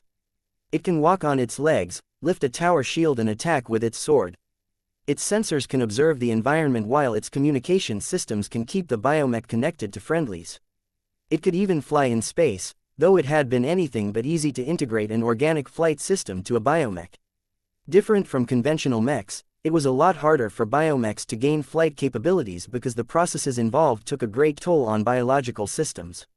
Vase couldn't simply slot an existing organic flight system into the back of a biomech and be done with it. He needed to make a lot of adjustments to the organic mech frame itself to ensure that the heat buildup didn't boil the more fragile cells and so on. He also had to prevent the flight system from blowing up the biomech from the inside whenever it sustained significant damage. It was all difficult and tedious work, and he couldn't always rely on a textbook to design his way out of a corner. Fortunately, his abundant experience in designing conventional mechs along with his extensive knowledge base in working with conventional systems allowed him to come up with his own design solutions. Perhaps his homebrew methods might not be as refined as the methods of more professional biomech designers, but he was confident that he managed to make the organic flight system work. I can't expect much from it, though. He had opted to integrate a slower, weaker and simpler organic flight system in order to reduce any possible complications. It wasn't all that bad, though. The beginner version of a biological flight system was also solid, robust, efficient, highly tolerant towards damage and was able to self-correct itself to a much better degree than other options. The Blood Knight project won't be able to win any races, but it can hold the line and keep fighting even if it has sustained a lot of damage to the rear. One of the annoyances of including an organic flight system to a biomech was that it limited the strength of the tentacles he had added to his biomech design. The four, bone-covered tentacles in black gave the Blood Knight project an inhuman vibe. They looked a bit incongruous to the rest of the Blood Knight project, but Vase insisted on adding them because of how much they added to the design. Two of the tentacles were designed to help the biomech attack up close. They were rather long and could pierce an opposing mech from a side angle. Vase had also designed them so that they could grip other objects such as lighter weapons or tools in case the Blood Knight project needed to carry extra gear. The limbs weren't too impressive at the moment, but they could easily be upgraded without adversely impacting the rest of the biomech. The second pair of tentacles were a bit more special. Vase had turned them into ranged weapons by integrating a set of luminaire crystals into the ends of the tentacles. In effect, Vase had added two half-organic laser weapons to his biomech design. Since I have a 5% allowance for non-organic parts, I might as well make use of this quota. The half-organic laser tentacles weren't capable of outputting a lot of damage at once, but they added a lot of much-needed versatility to the Blood Knight project. Everything is fine except for the most important organic system of all. Without a blood-sharing mechanism, there is no reason for this biomech to exist. His ambitious plan to develop a biomech that could share its blood to its mech pilot and vice versa was an exceedingly radical notion. The difficulty of designing the biological parts that could perform all of the necessary processes was not low. He needed to solve two major challenges in order to allow his biomech to forge a working blood pact with its pilot. First, he had to ensure that the biomech and mech pilot did not get adversely affected while foreign blood was running through their veins. This would require him to dig much deeper into the field of biotechnology than before. Second, he had to make sure that this mutual exchange of blood empowered both parties through developing an accompanying spiritual mechanism. Vase had to apply his spiritual engineering capabilities in a completely different context in order to turn his newly conceived blood pact into a reality. While Vase had been able to coast by up to this point, it was clear that he could no longer muddle his way through. Although the second challenge sounded the most difficult, Vase was fairly confident he would be able to develop a suitable spiritual mechanism to the blood-sharing system. He was accustomed to developing new spiritual engineering-related solutions. This was the advantage of figuring out how to manipulate spiritual energy from scratch. His habit of developing new spiritual constructs to solve different problems made him confident that this would be no different. The real challenge is the physical component of the blood-sharing system. There is nothing in my basic biotechnology textbooks that can give me any clue on how to tackle this assignment. That said, there was one source of knowledge that might help. Scarlet oak trees might provide me with the examples that I need. What was special about scarlet oak trees was that they possessed a defined tree biology. Yet they also included a different set of bioparts that produced blood that clearly weren't native to the trees. The scarlet oak trees were not only capable of producing alien blood, but were also able to circulate this foreign substance throughout its trunk without causing any harm. Neither the plant cells nor the blood cells experienced any decay. In fact, it's the opposite. One of the more brilliant traits about scarlet oak trees was that they actively nurtured the blood they produced. The blood that poured out of the trees whenever the blood cultists came to collect the harvest was always rich and filled with vitality. Since blood played such an important role to the Blood Knight project, Vase wanted to reproduce this effect. If I can pull this off, then the enriched blood can not only improve the biomech, but also the mech pilot who is physically integrated with the organic machine. It was a completely new form of mutual growth. It was so radical and innovative that Vase couldn't predict whether it would end up as a revolutionary new form of empowerment or turn into a horrendous biohazard. I can't wait to see what happens.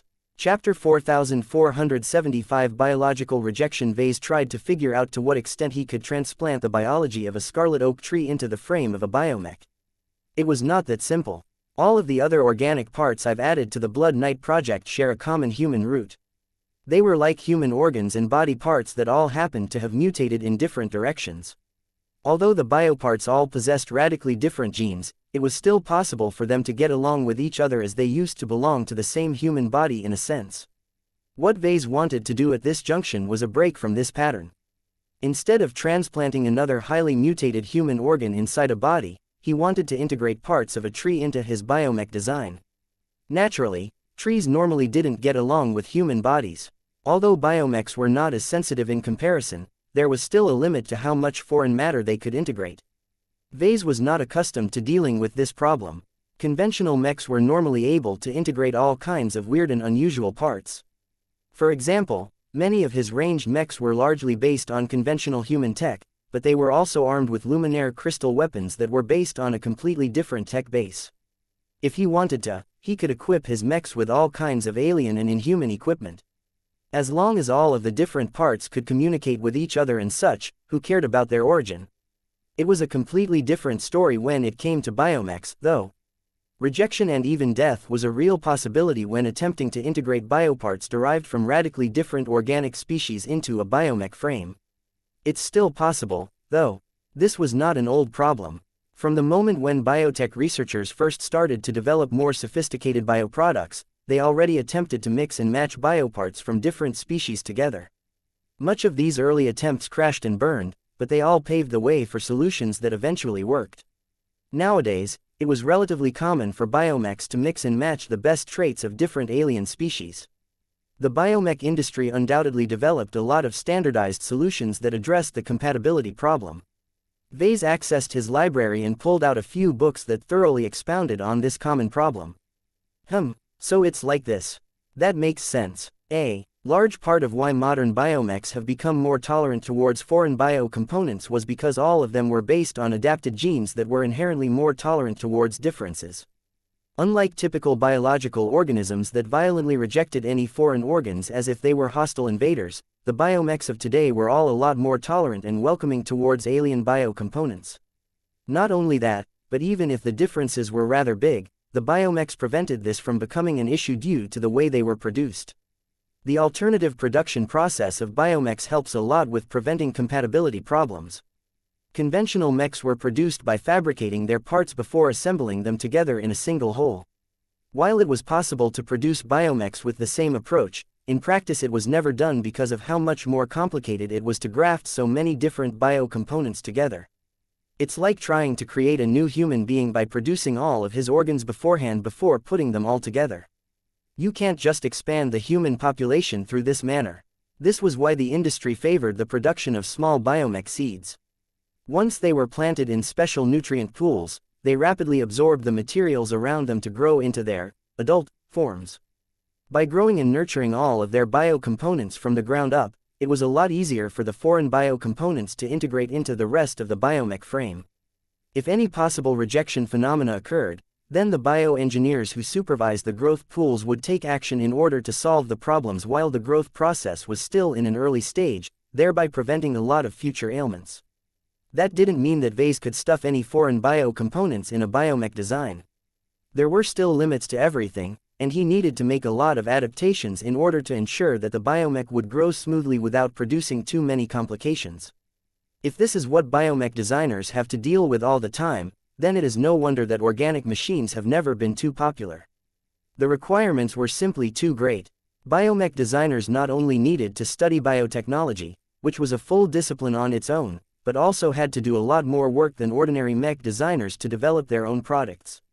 Vase would have been able to move forward and smoothly integrated any alien technology into a mech if he was working on a normal project. Oh well, at least the payoff should be worth it. He consoled himself. The potential of the blood pact more than compensated for all of the additional difficulties and complications. The blood-sharing system that he envisioned wouldn't be as good if he attempted to realize it in a half-hearted cyborg mech. The blood that circulated in the frame of a metallic mech simply had no purpose and would never form a close connection to the machine in question. The Blood Knight project was different. Blood ran throughout every part of its body, from the top of its two heads down to the bottom of its feet. I can't fail at this point. Vase had approximately 12 days left before he hit his self-imposed deadline. Though he originally planned to dedicate half of his remaining time on optimization and refinement, he was afraid that he may need to spend all of it on the blood-sharing system alone. He no longer delayed any further and proceeded to tackle the most difficult challenge of this biomech design project. It immediately became clear that he was entering brand new territory. He could no longer follow a simple multi-step plan to resolve a familiar problem. Instead, he had to formulate his own plan based on his analysis of different sources.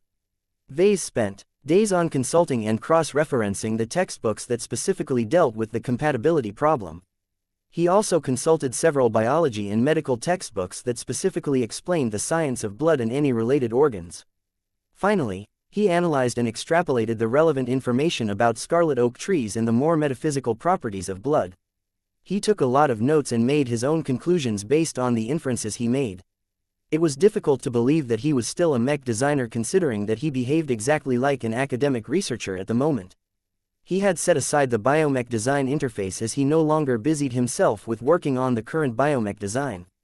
Since he became obsessed with putting together a new theoretical framework, he needed to make extensive use of modeling and data analysis software in order to test all of his hypotheses. Vase spent a lot of time on applying the scientific method on his problem, but he was making steady progress. As time went on, he managed to solve one point of uncertainty after another. His modeling and simulation work generated a continuous stream of results that either proved his theories or told him that he was off the mark. He even began to engage in practical experiments in the later stages of his research. Although the workshop of creation sounded as if it was largely centered around the design and production of mechs, it also offered a relatively full suite of powerful lab equipment. After a brief period of familiarization, Vase made use of the lab tools to conduct his experiments.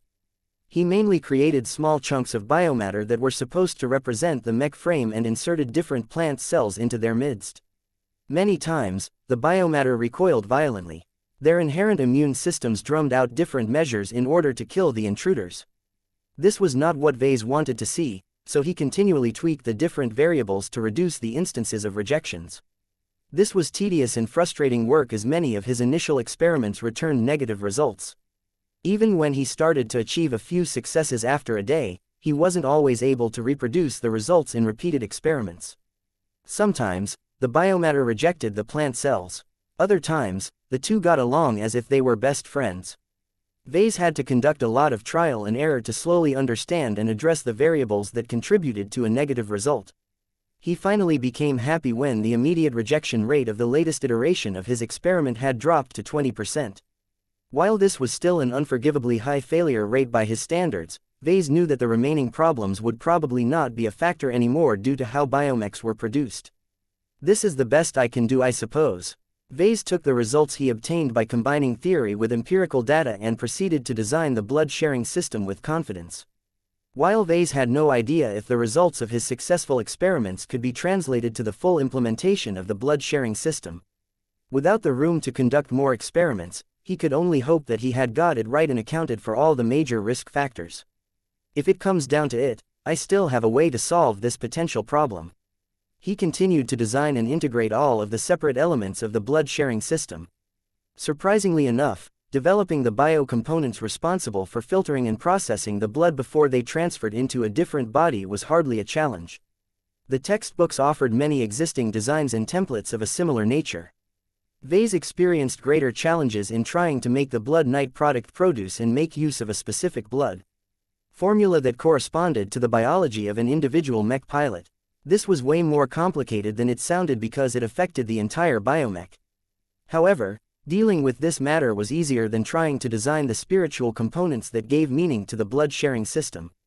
The blood pact was not merely a way to bring the biomech and the mech pilot closer through the sharing of lifeblood. Vase also wanted it to stand for a mechanism of mutual spiritual empowerment. This will probably be a one-sided affair most of the time. Most mech pilots did not possess any spiritual potential, so their chances of developing their spiritualities on their own was minuscule. Yet what if these mech pilots don't have to rely on themselves anymore? What if they can borrow the spiritualities of their biomechs to do the heavy lifting? This was the essence of the Blood Pact and the entire reason why he was committed to the Blood Knight project. If Vase was able to pull this off, he could potentially develop a revolutionary new means to enable mech pilots who possessed no inherent talent for greatness to surpass the extraordinary threshold. Forget about spirit fruits. Forget about glow shenanigans. Only a mech can truly help a mech pilot grow. The concept of the blood pact fully aligned with his design philosophy. If not for the fact that biomechs was not his core preoccupation, Vase might be able to advance to the rank of senior mech designer as long as he could get the Blood Knight project to work. Damn, I'm so close. I can't wait until I've completed this design. The remaining hurdles no longer hindered him as much as before.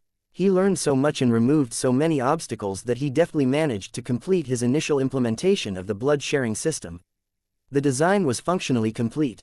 The Blood Knight project had finally reached a state where he could produce a complete biomech out of the design.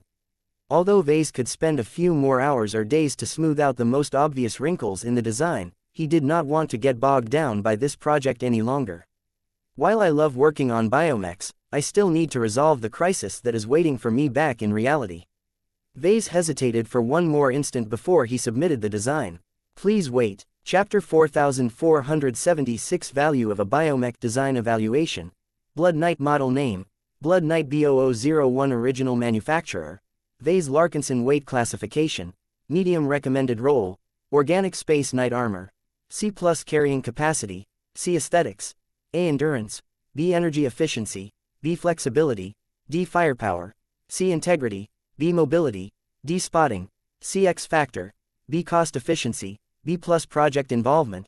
100% Original Component Composition. 9% Overall Evaluation. The Blood Knight is a second-class organic space knight that is affordable but not particularly powerful.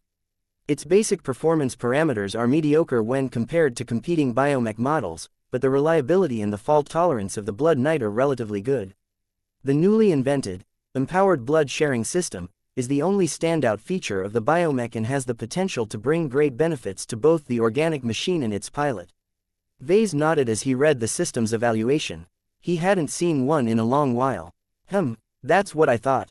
I'm glad the system also concurs with my judgment. A mech designer possessed the deepest understanding of his own work. That didn't necessarily mean that they were the best judges of their own mech designs. Biases and emotions frequently distorted their objective views. There were way too many mech designers that developed overly rosy pictures of their own mech designs.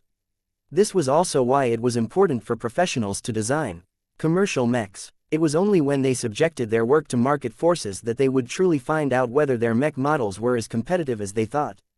While Vase was confident that his new Blood Knight design was able to pass muster, he wasn't certain whether that was actually true.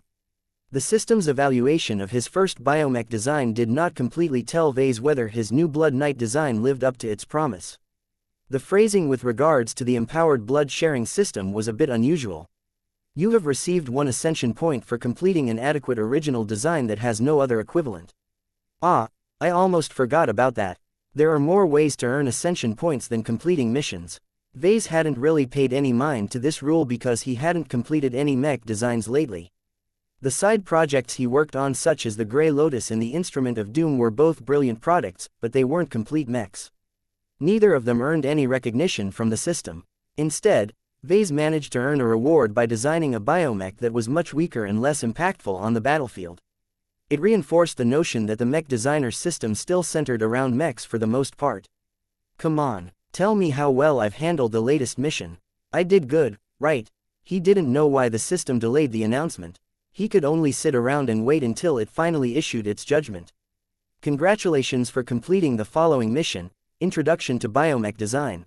The design of your submitted mech design is both complete and viable, showing that you have learned and mastered the basics of biomech design. However, the lack of time spent on designing your first biomech and the lack of access to more advanced resources have set back the performance of your work. Your experimental empowered blood-sharing system can potentially produce dramatic results, but requires time to take effect. The immediate effects of this new design application are not as significant and will reflect on your score. You have been awarded with 114 ascension points for submitting your Blood Knight biomech design. That's it? Vase questioned. He had toiled for 70 straight days for this mission. This was a lot of time. It was difficult for Vase to recall his original mentality when he had just entered the system space. He spent so many hours on studying how to design a biomech before he proceeded to work on the Blood Knight project. Although Vase was more than satisfied with all of the knowledge that he had gained in the fantastic new experimental biomech design that he had rushed to complete, the profit he made at the end was hardly worth the effort. With a total investment of 100 AP, his net profit only amounted to 15 AP in the end.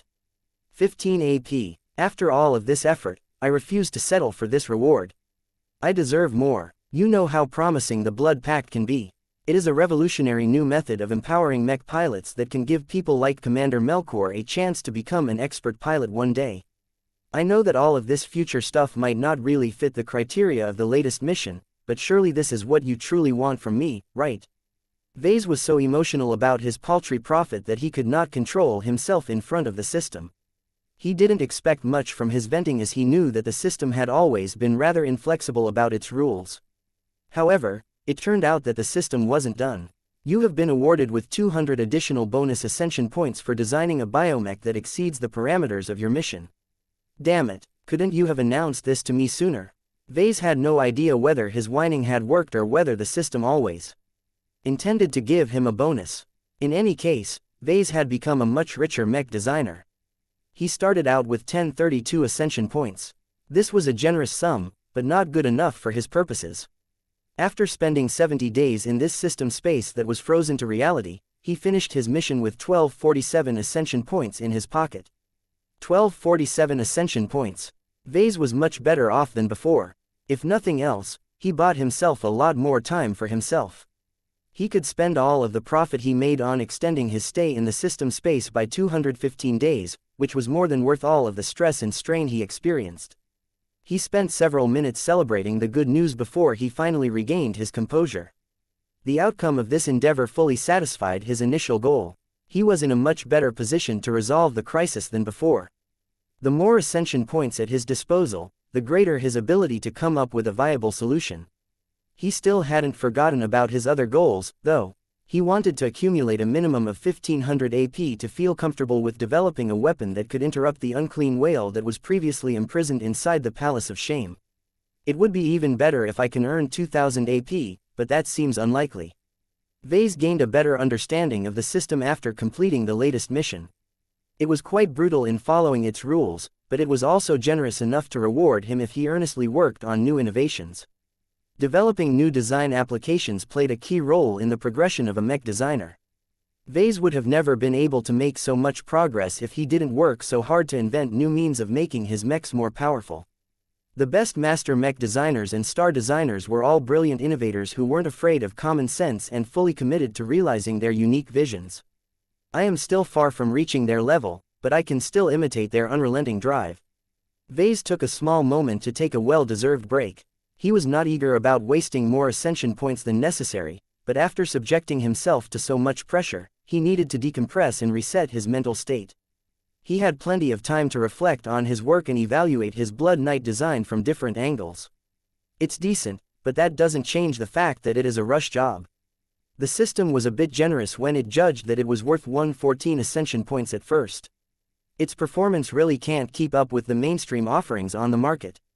That said, the Blood Knight project could still be incredibly popular and well regarded if its empowered blood sharing system worked as intended. If a Blood Knight and a mech pilot were able to deepen their relationship by becoming intimate, blood relatives, then there was definitely a pathway to enabling a mech pilot to leech off the spiritual development of the biomech. In essence, the Blood Pact took advantage of one of the greatest advantages of living mechs, one that never seemed important until he came up with this revolutionary biomech concept. The spirituality of a typical human being is deficient. Most of the time, it is weak and hindered by numerous barriers that prevent it from growing stronger. This was the congenital weakness of the human race. It limited the activities of the Five Scrolls Compact and kept the transhumanist faction of the MTA busy all the time. Vase had invested way too much of his time on trying to solve this problem. His great obsession with making his mech pilots grow in pace with their living mechs had driven him to try out all kinds of solutions, but to no avail. There is no viable way to solve this congenital defect unless I can plant a companion spirit seed into an unborn fetus while it is still malleable. While Vase was happy that he could ensure that all of his children obtained spiritual potential through the growth of their companion spirits, this was hardly a solution that could be applied on a wider scale. Yet what if any mech pilot could solve this congenital deficiency by piloting a specific biomech? What if they didn't need to do anything else but exchange their blood with that of an organic machine over the course of performing his duties? Compared to all of the weird and expensive procedures that had yet to achieve any solid results, the Blood Pact was a much more practical way to turn large amounts of ordinary mech pilots into extraordinary heroes. This was because living mechs didn't seem to experience any bottlenecks in their spiritual growth. As life forms that were inherently more energy-based than humans, living mechs seemed to operate by different rules that were much more generous than usual. Each of his products had the opportunity to evolve into a third-order living mech as long as they experienced enough precipitation. Given that third-order living mechs were quite powerful in a spiritual sense, a mech pilot could gain a massive spiritual boost as long as they were able to borrow at least a fraction of their battle partner's strength. It's a way for a mech pilot to rely on an external source to kickstart their own development. As long as the biomech and the mech pilot are close enough to each other, their blood pact is bound to produce results. Of course, Vase also recognized that mech pilots who possessed spiritual potential wouldn't necessarily be able to develop their hidden strength. Their mentality, discipline, skills, courage and conviction also played important roles in their progression as mech pilots.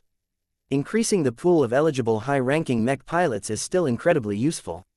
It is always better to give everyone a chance. Even the most hopeless loser has a chance to reinvent themselves when given the opportunity. Perhaps Venerable Vincent Ricklin served as an example of this. Vase never thought well of the idiot of a mech pilot, but the man had certainly shaped up to become a powerful warrior and a useful asset on the battlefield. My work has enabled me to turn trash into treasure. Vincent would have remained a nobody if not for my intervention. Vase had facilitated the growth of several mech pilots, but none had started out as low as Vincent.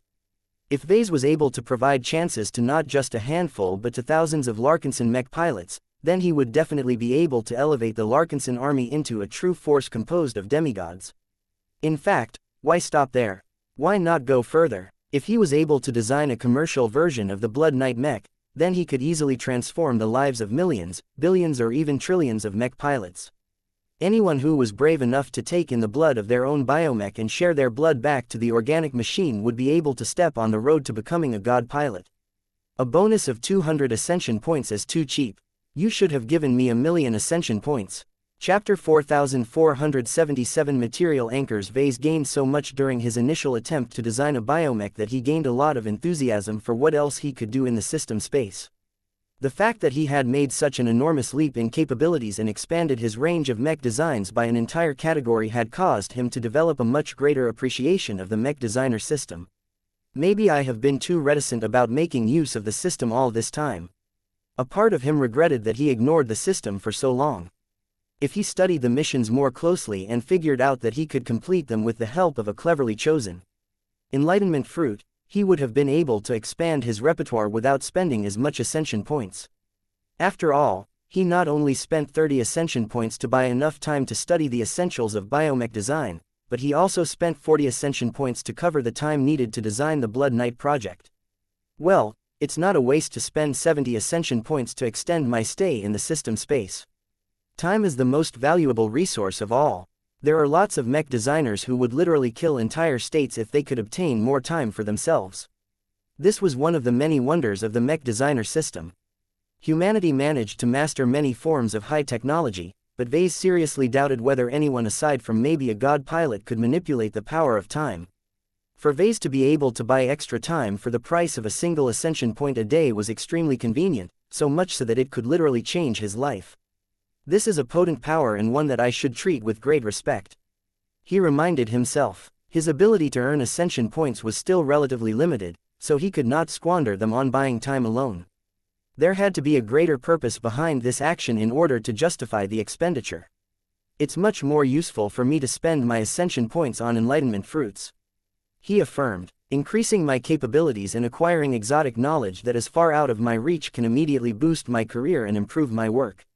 He had been impressed by how much knowledge he had gained from absorbing the Blood Cult Scarlet Oak Tree Growth Manual Enlightenment Fruit. This event had taught him that he shouldn't underestimate the value of any enlightenment fruit, even the cheapest and most unassuming ones. It's all about relevance and fit. A single textbook's worth of knowledge on spirituality is much more useful than a library's worth of information on financial management. One of the more curious effects of absorbing the latest fruit was that Vase not only gained a lot of scientific and mystical knowledge on blood and trees, but also gained awareness of the rituals and ideology of the blood cult. Though Vase could not call himself a card-carrying member of this secretive organization, he knew enough about the blood cultists that he could blend inside their midst for a time. Vase even developed the urge to seek them out and hold a civilized exchange with them. The knowledge contained in a single enlightenment fruit was only the tip of the iceberg. The blood cult's understanding and mastery of the tangible and intangible properties of blood encompassed so much more. Although the cultists preferred to use the word qi and other strange terms to refer to spiritual energy and such, that did not stop Vase from appreciating all of the theories they developed. If I can obtain more core secrets from the blood cult, I can improve the effectiveness of the blood pact. That will make it much easier to convert average mech pilots into powerful heroes. Vase did not think about how odd it was to use the methods of vile cultists to enhance the functionality of mechs. It's a pity that there aren't any further enlightenment fruits related to the blood cult available at the moment. He silently decided to pay attention to any further fruits related to this cult in the future. There were still many other fruits available that were tied to different cults. Each of them possessed names that Vase had never heard of. He suspected that a large proportion of them had become extinct. Let's see if these other fruits can help me out as well. Now that he managed to restore his condition, he became eager to continue his quest to earn more ascension points. He moved to the mission hall and studied the 11 missions that remained. None of them are easy. What is worse is that I can only complete a few of them without returning to reality. He did not let the difficulty deter him. His previous success had given him a lot of confidence. Now that he figured out the right strategy, he was eager to repeat his success formula and accumulate more knowledge and ascension points. Let's see what I can choose. Divine Artifact Creation Mission. Divine Artifact Creation Difficulty. B rank prerequisites. Spirituality must be higher than 10.0. Description: as a human attempting to undergo spiritual ascension, you must obtain an object that symbolizes the essence of your power and rules. The existence of a material anchor is essential to the continued existence of deities. Without a connection that can tie them to the material realm, they are no different from the dead. Create or acquire a material object that reflects your traits and symbolizes your authority. Let this anchor be the strongest physical trace that can expand your reach, accelerate your ascension to divinity, and allow you to escape the fetters of mortality. The greater the power of the divine artifact, the greater its ability to facilitate your spiritual ascension. However, a stronger artifact also requires a greater sacrifice in order to take effect. Do not overdraw your essence and ruin your future potential. Reward: 100 ascension points. Time limit: 2 years. Penalty for failure: lower your spirituality by 2. Vase grew reluctant as he read this description. Compared to the previous mission, this new one was a lot more vague about what Vase needed to make this time. The religious claptrap and the clear warning about the dangers of overreaching had made him doubt whether it was a good idea to accept it in the first place. It sounds like creating another totem or an ancestral heirloom, but the difference is that I won't be making them for one of my design spirits this time. If I am interpreting this mission correctly, I have to make an artifact that represents myself. Vase furrowed his brows. If this was it, then he could easily make one in a matter of days. He didn't even have to absorb an enlightenment fruit in order to complete the mission.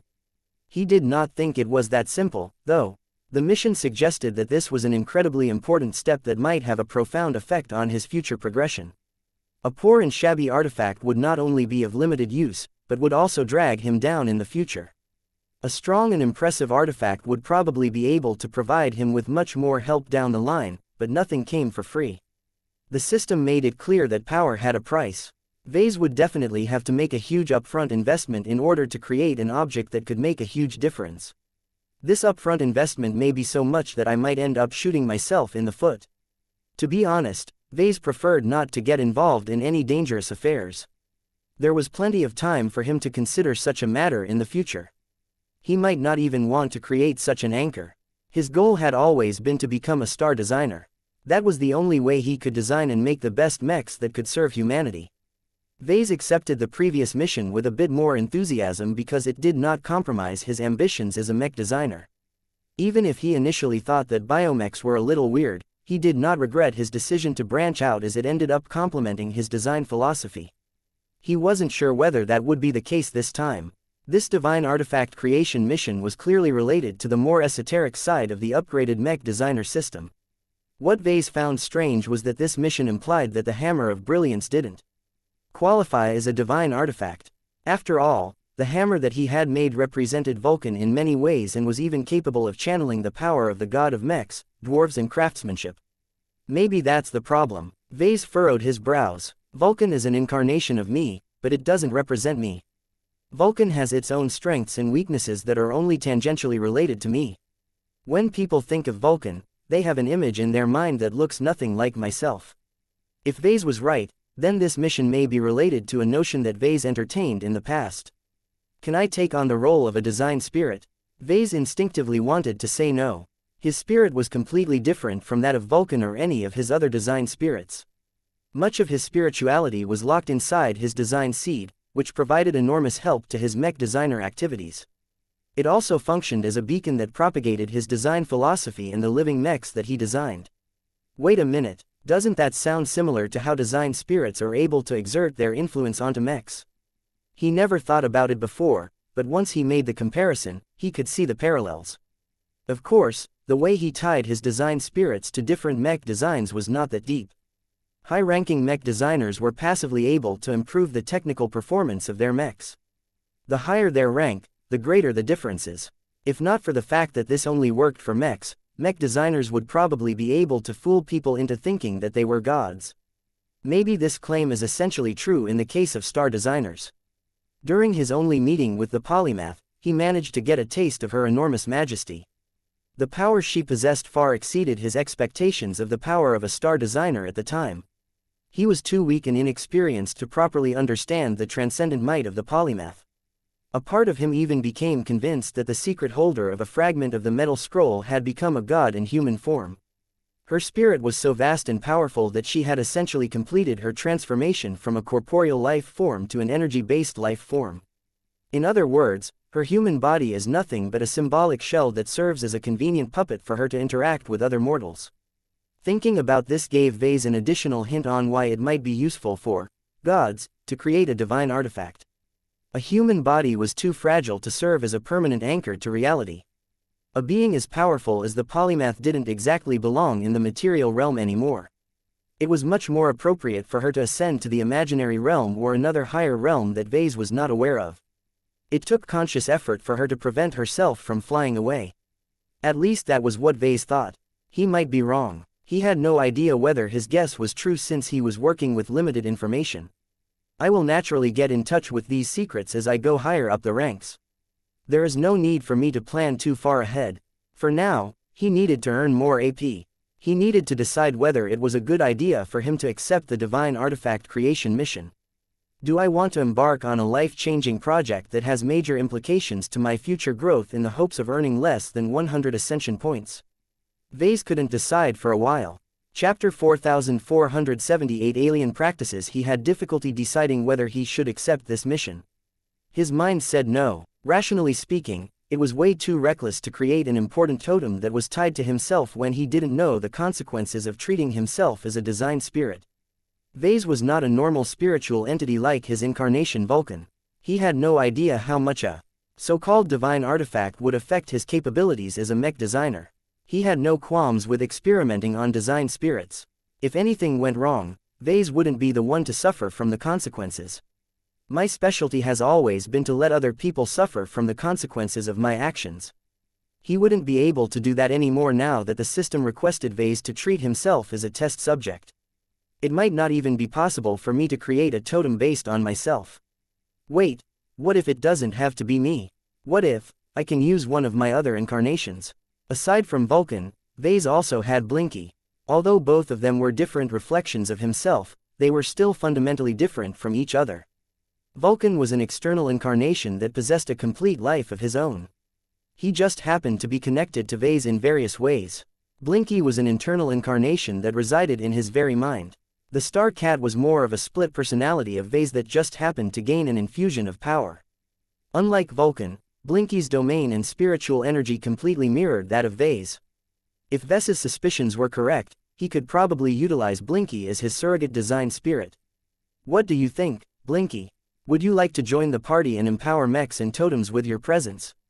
The purple spiritual cat dove out of his mind and flicked his black-tipped tail in a reluctant manner.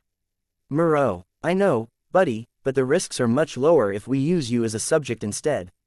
You're not a mech designer, so your spiritual makeup is much closer to that of a traditional design spirit.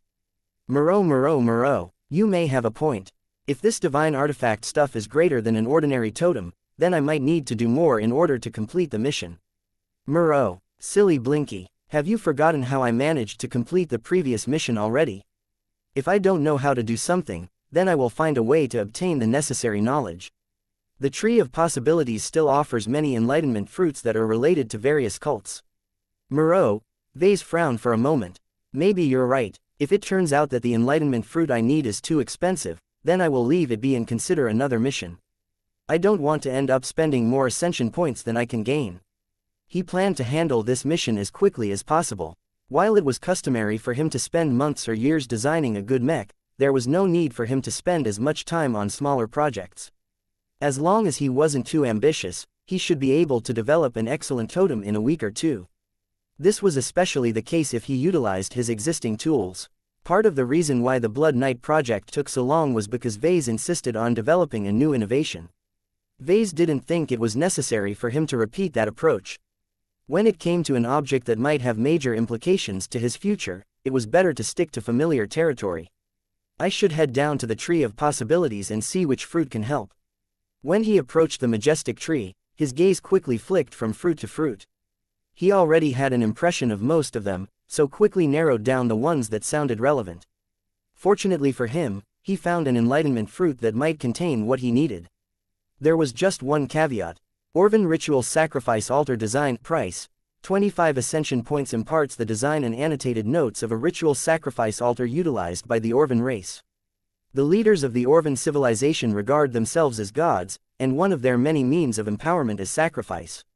An Orvan ritual sacrifice altar is a sacred object that represents a leader of the Orvan race. It can only be made by integrating a soul fragment of the leader Orvan. Sacrificing the lives of Orvans and other living beings can feed back a part of their strength to the aspiring god, but relying too much on this method can lead to problems. At first, Vase skipped over this enlightenment fruit. It sounded completely abhorrent and Vase had no intentions of imitating any alien rituals. He changed his mind when he examined it for a second time. If my guess is correct, then a Orvan ritual sacrifice altar may be the alien equivalent of a divine artifact. If Vase assumed that spirituality and spiritual energy were universal phenomena, then what applied to humans also applied to aliens. It's just like phase water. If aliens can develop warp drives, so can humans. This should be a similar case. Since this was the case, learning how the Orvan race built and made use of their special altars should provide Vase with lots of useful clues on how he could make his own divine artifact. I'm not going to engage in any ritual sacrifice, though. I'm not crazy and I don't need to engage in barbarism in order to grow stronger. Vase would love to become stronger, but not at the cost of compromising his dedication towards mechs. His desire to become a star designer exceeded his desire to become a god. The only reason why he hesitated was whether it was a good idea for him to absorb foreign knowledge. The enlightenment fruits he absorbed before all came from different human influences. The knowledge they imparted all stayed within the realm of human understanding.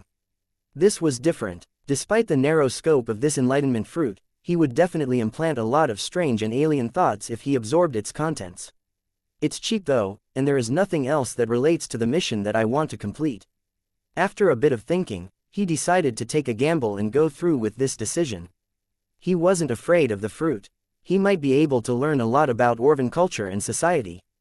Besides, if Orvan ritual sacrifice altars have nothing to do with the mission, then I will have only squandered 25 ascension points at most. That was an acceptable loss in his eyes. Vase proceeded to buy the fruit and pop it into his mouth without any further delay. Alright, here it comes. He sat down and completely focused on absorbing and integrating the influx of alien knowledge. It was not as much knowledge as he thought. The so-called ritual altars weren't that complicated from a technical perspective. The Orvans engaged in sacrificing their own kind from the beginning of their history. Back when they were ordinary savages that roamed their primitive planet, the chieftains and the other leaders of the various tribes came up with a brilliant new method of punishment. Instead of wasting a life by executing an Orvan, why not try to put him on a funny-looking stone altar and try to siphon away his strength? This was how the practice of ritual sacrifice came about. Somehow, the chieftains and their lackeys managed to discover a way to make it work, and proceeded to refine the altars from that point onwards. The context and form of ritual sacrifices changed many times throughout the history of the Orvan race. It started out as a more productive form of execution, but slowly included voluntary sacrifices. There were plenty of brainwashed lower caste Orvans who were completely willing to dedicate their lives to the higher castes they regarded as gods.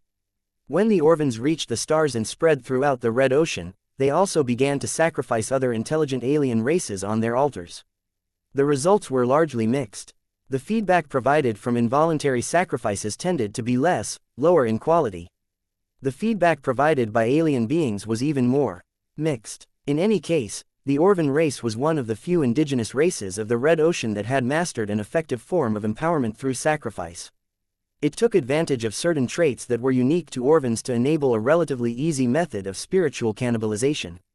Not only that, but the Orvans also managed to transform it from a taboo to a widely accepted practice within their society. If something like this happens in human space, the big two will come down so hard that nothing will be left of the perpetrators. Vase didn't feel tempted to create an Orvan ritual sacrifice altar for himself at all. Its mechanisms fundamentally clashed with his own principles. His purpose had always been to foster mutual benefits. While the mechs he made could certainly be used to harm fellow humans, this was the natural course of internal competition. An altar made by the Orvans was much more nefarious. It not only harmed the population, but also corrupted the would-be god that acquired power without working for it. Vase found it surprising that Orvan society could still remain stable when led by degenerates who were drunk on power. Maybe I am being too judgmental of them. This fruit hasn't told me much outside of how to design and build one of these altars. He turned his attention towards the form and function of these altars. The more advanced and sophisticated ones possessed many different parts and mechanisms, but none of them were important. They mostly attempted to automate the sacrifice process, limit any complications and clean up the mess once the ritual was complete. What is truly important is the spiritual design. Vase came in touch with true alien spiritual engineering this time. It was the most valuable gain of this enlightenment fruit. Not only did he obtain a substantial amount of knowledge in spiritual engineering, but also included a lot of helpful theories that explained spirituality from a systematic perspective. The Orvans had their own measurements and classifications of spiritual energy. They developed their own understanding of spiritualities, though they also mixed in plenty of superstition as well. The knowledge was not complete, though. The fruit only granted theories that directly related to the altars and nothing more. It's enough. I can't expect much from a fruit that costs just 25 ascension points. Vase gained the most from the enlightenment fruit when he combined everything he learned with the knowledge that he already possessed. As Vase tried to reconcile everything he learned with his existing foundation in spiritual engineering, he found out that there was a considerable overlap. He already figured out a lot of truths by himself. He just gained a different perspective on the same topics. Though he still managed to learn a number of new theories and insights, he did not gain the ability to create a lot of weird and powerful alien artifacts. He just became really good at making Orvan ritual sacrifice altars. That's not entirely true. I can also adapt what I've learned to make other stuff. While Vase appreciated much of what he learned, one of the most relevant gains from the fruit was teaching him what divine artifacts might be and what made them so important. If I assume that an Orvan ritual sacrifice altar is comparable to a divine artifact, then it is way more than just a totem. In order for the Orvan leaders to obtain a channel where they could receive sacrifices, they first had to make a sacrifice of their own. The most serious sacrifices entailed chopping off a limb that would subsequently be merged into the altar. Although not every altar had to be made this way, the other methods were all inferior. Creating an altar is like creating an incarnation that is locked inside a solid. Object. Chapter 4479 Divine Artifacts. Vase left the Tree of Possibilities and climbed up the steps leading to the summit of the mountaintop. He hadn't visited the top of the mountain for a long time. Compared to the more practical areas of the system space, the sacred temple provided little obvious benefits to Vase. The Pantheon was where Vase could check up on his state and the state of his incarnations, but he wasn't able to do much else. The Chosen Courtyard was where he could host his so-called chosen envoys, but Vase had yet to recruit any for his cause. The Sacred Hearth was the core of the sacred temple and supposedly held his divine core and that of his incarnations. Vase still had a poor understanding of divine cores. He didn't know what they represented and what made them different. All he knew was that his divine cores were all underdeveloped. Each of them resembled flickering candle flames that looked as if they could be snuffed out at any moment. The one corresponding to Vulcan was a little stronger due to his greater spiritual development, but its quality was still low for the most part. There was an important reason why he entered the sacred hearth. The knowledge imparted by the latest enlightenment fruit had caused him to develop a strong suspicion. The reason why Orvan ritual sacrifice altars and by extension other divine artifacts are special is because they have merged a part of a powerful individual's divine core. This went beyond anything that Vase had dealt with before. Not even the act of creating an incarnation was as extreme as splitting off a shard of divine core before merging it into a different object. This was an exceedingly dangerous process and could easily kill or cripple the Orvan that wanted to make an altar. The reason why the Orvans were able to create their special altars to begin with was because they prepped the leader Orvan with a lot of nonsense.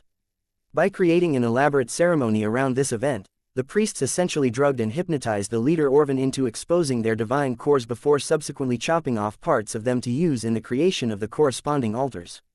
The reason why cutting off the limb works is because it puts the leader Orvan in the right mindset. The flesh isn't that important. What matters is that the individual also cuts off an invisible part of themselves in the process. Not every Orvan could complete this ceremony. Only a small part of the total population was able to make a useful altar. Vase believed that was because only a few of them possessed sufficient spiritual strength and talent to form a divine core in the first place. The ability of certain Orvans to create working altars formed one of the foundations of the Orvan caste system. The upper caste Orvans were so powerful and capable of doing so much more that they didn't even regard the lower caste members of their race as individuals. Being an Orvan is great if you are spiritually talented, but if you're not, then you will never get to enjoy true freedom. The Orvans showed many traits that were similar to humans, but they also adopted customs that completely set them apart. Vase found everything related to their sacrifices to be abhorrent, but that didn't mean he was willing to discard what he learned. He obtained a lot of useful knowledge, including a way for him to make a divine artifact if he wished. I don't even have to read Orvan religious scriptures for several weeks on end while ingesting various mind-altering substances. The reason for that was because of the ethereal flames that were burning in front of his eyes. It turns out that one of the purposes of the sacred hearth is to make my divine cores more accessible. Vase never really figured out the point of building the sacred hearth until he ate the latest fruit. The system had somehow brought the divine cores or a reflection of them to this place. Not only that, but the system also made them tangible, allowing him to touch and manipulate the divine cores as if they were physically present. Perhaps Vase might not know how profound that was before today, but now that he learned the unique cultural practices of the Orvan race, he understood how precious it was to be able to manipulate his divine cores on demand. A divine core is like the source code of a god. Changing it can directly change a deity. It turned out that the Mech Designer System 2.0 provided Vase with a huge opportunity by setting up the sacred hearth. Gaining access to his divine cores without needing to turn himself into a pilgrim and drugging himself stupid was a massive convenience. No wonder those Orvan prisoners spilled so much information to me back then. Vase suddenly realized, their so-called gods are truly able to wield a lot of power if they have received enough sacrifices. There was another factor that enabled the best and most talented Orvans to break their biological limits. In order for the leader Orvans to expose their hidden divine cores and make it possible to slice out a part of them, they had to be injected with a dangerous substance. That substance was known as phase water. Crazy. These Orvans are mad for coming up with this step. The earliest Orvans had access to phase water. Somehow, they came up with the idea of ingesting the substance or injecting it directly into their bodies. Most times, these crazy experiments ended in gruesome deaths, but there were rare cases where the stupid bastards managed to survive. Vase guessed that the first Orvan, gods, came into existence through this reckless experimentation. The existence and presence of phase water has certainly distorted the societies of many alien races. He surmised, without phase water, the Orvan race would probably be a lot more similar to humans. He didn't know how it worked, but somehow the act of injecting phase water into the body of an Orvan helped with exposing that individual's divine core.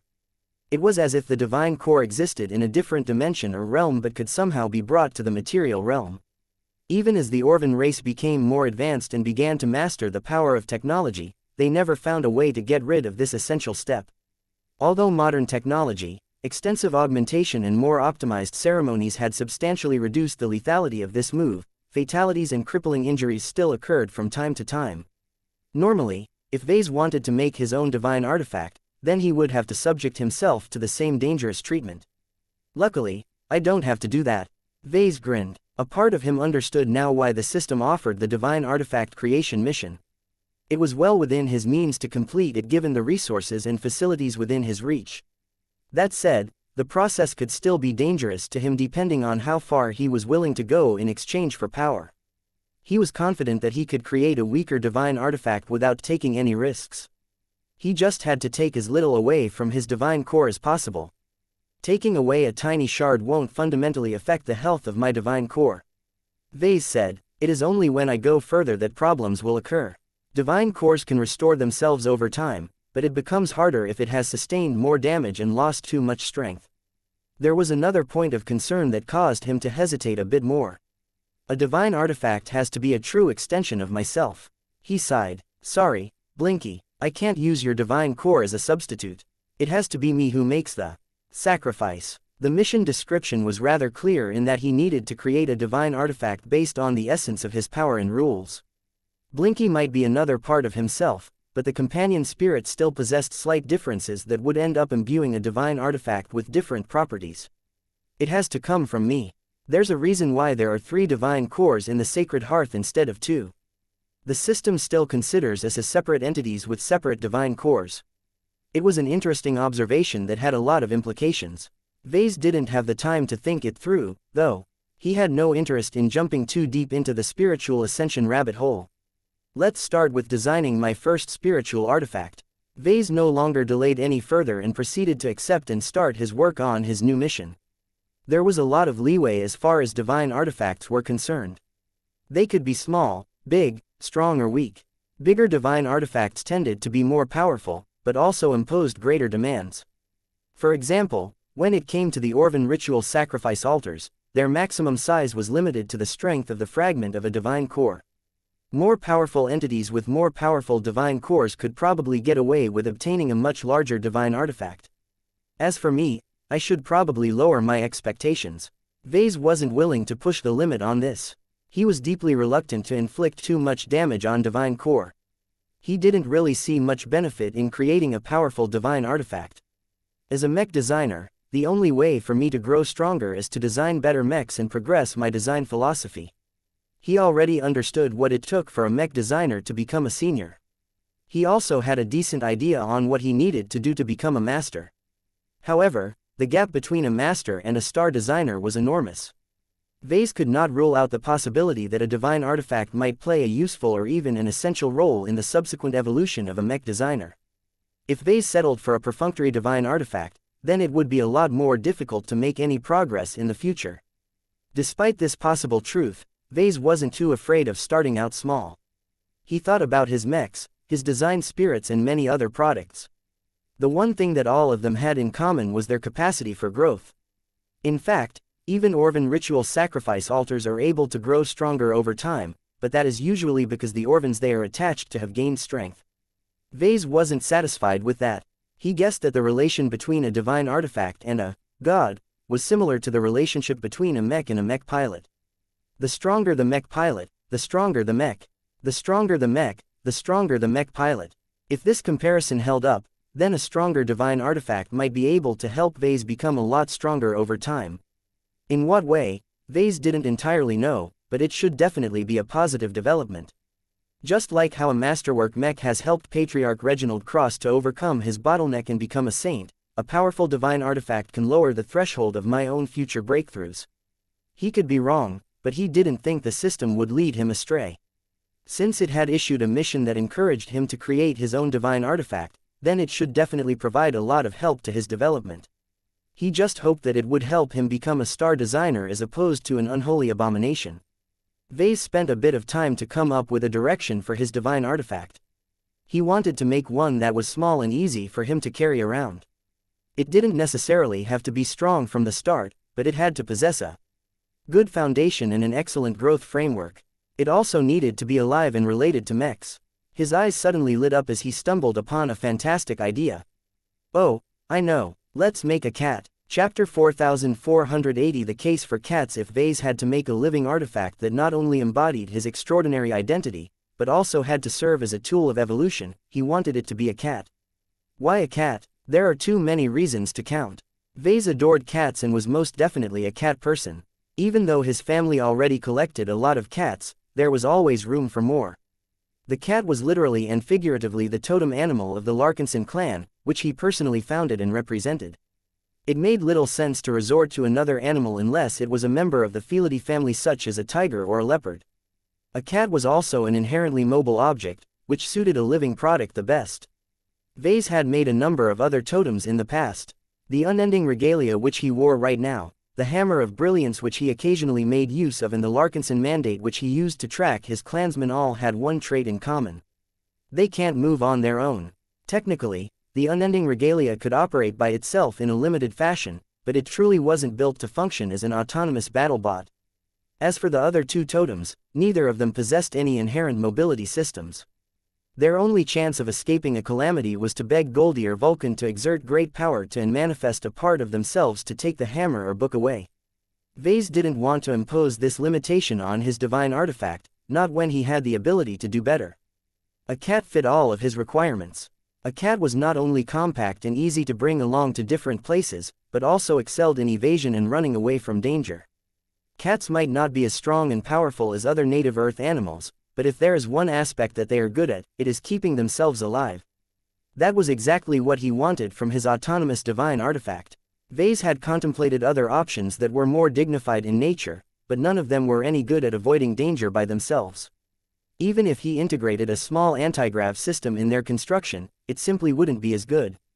A crown or another book looks nice, but I can't just carry them around in informal settings. Vase had an affinity to both crowns and books. He took pride in the masterwork crown that he had made for his favorite dwarven emperor. The imperial crown was an excellent masterwork totem, and he thought there wasn't any way he could do better until he learned about the existence of divine artifacts. However, Vase couldn't really justify the act of wearing a crown or even a circlet in his daily life. He could settle for a smaller item such as a necklace or an earring, but Vase was not a big fan of wearing jewelry. He much preferred to equip himself with more practical objects that could help him out in case he encountered danger. This was why a cat was so much more convenient. Vase already developed a well-known habit of bringing along Lucky and Clixie whenever he visited a different place. Few of his hosts ever took notice of the cats. Even if it was rather clear that the cats possessed a certain degree of combat power, their adorable appearances and playful behavior made them so charming that they simply didn't evoke much threat in the eyes of other people. It was only when Vase attempted to enter an area that was secured through automated systems that the cats had to stay outside. Artificial intelligences possessed no heart and were not fooled by the inherent cuteness of cats. That doesn't detract from their effectiveness. These instances had taught Vase that cats could get away with almost anything. They were just too cute. For multiple millennia, cats had accompanied humans across the stars. Throughout the ages, the adorable furry mammals constantly conditioned their food providers into treating them like babies or princesses. This pattern had persisted for so long that it had practically become an instinct that was baked in the human psyche. Although Vase doubted whether cats still came across as cute in front of alien races, the diminutive size and the lack of apparent threat should still allow the felines to escape notice. Camouflage is important. Vase summed up his goal.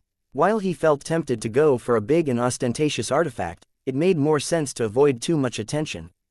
Going for a divine artifact that looked indistinguishable from normal cats was much more in line with his current strategy. As the holder of a fragment of the metal scroll, Vase had long embraced the habit of making himself look more unassuming. Even though he couldn't help himself at times and exposed his trump cards one after another to the MTA, none of these secrets were important to him. As long as the truth about the Mech designer system never came out, he didn't really care about exposing his other advantages, especially when he was constantly growing stronger and more confident in his own position. I can't reveal anything about my divine artifact, though. The Mechers probably know that this kind of secret is tied to the core of the Five Scrolls Compact. I can't explain how I discovered the existence of divine artifacts, let alone make one on my own with the resources and facilities that I have available. A divine artifact needed to incorporate a fragment of a powerful individual's divine core. Vase had learned that it was exceedingly difficult to expose it, let alone take out a slice. Using phase water to manipulate a divine core was extremely dangerous. While there were undoubtedly other methods that could produce the same result, Vase shouldn't have access to any of these high-end techniques. In any case, a cat would solve many problems. Vase and the Larkinson clan already had so many of them that the addition of a random cat would not even merit any attention from outside observers. He just had to make sure that his family did not kick up a fuss. Now that he thought this matter through, Vase was eager to start his new design project. One of the reasons why he was so eager to design a cat was because he already possessed a good understanding of how felines worked. Back when he designed the devil tiger, he extensively studied how cats and other cat-like creatures moved and fought. He learned their shapes and proportions and became familiar with how those variables affected their performance in different situations. Not only that, but Vase had also been working on an informal side project over the years. He didn't really have a hobby due to his busy life, but he occasionally passed the time by working on a few whimsical designs. Vase accessed one of those designs that he had stored in the depths of his implant's memory banks. A projection appeared that depicted an incomplete design of a mechanical cat. The cat happened to share a large resemblance to Lucky. As far as Vase was concerned, his very first cat was one of the best and most sophisticated mechanical cats that had ever been made. It was natural to take a lot of inspiration from Lucky's excellent design. It's too bad I can't replicate him. Vase regretfully sighed. The reason why the mechanical cat design was incomplete was because Vase had no idea how to design the internals. Vase had never been able to scan Lucky's internal architecture. Who knew what kind of advanced components were contained in his small and cute metallic body? Although Vase could design an internal structure of his own, he never really dared to do so. He knew in his heart that whatever he designed would be far inferior to Lucky's extremely advanced interior. It was illogical for Vase to feel ashamed for designing an inferior product when Lucky was obviously developed by a much better creator, but he couldn't help it. He didn't want to feel ashamed whenever Lucky and his new mechanical cat sat side by side. Now that Vase felt compelled to design and make an important new cat, he could no longer allow these feelings of inadequacy to get in his way. Maybe I don't need to follow Lucky's template to the letter. Vase mused as he began to entertain several alternatives. I have my own advantages. I can do much more if I apply my own style and design applications to my cat design. According to what Vase learned from the last Enlightenment fruit, there was no obligation for people to make their own divine artifacts. It was much more customary to leave the job to the professionals who knew what they were doing. However, the individuals that went through the trouble of doing so usually attained better results. This was because they were much more capable of making ritual sacrifice altars that best fit themselves. From this, Vase made a general observation. The greater the compatibility between the divine artifact and the principle, the greater the benefits. The risks should also be lower as there are less chances of conflict or rejection. What did that mean for his cat design? I feel like designing an organic cat. Vase would have never entertained this idea in the past, but he was a changed man now.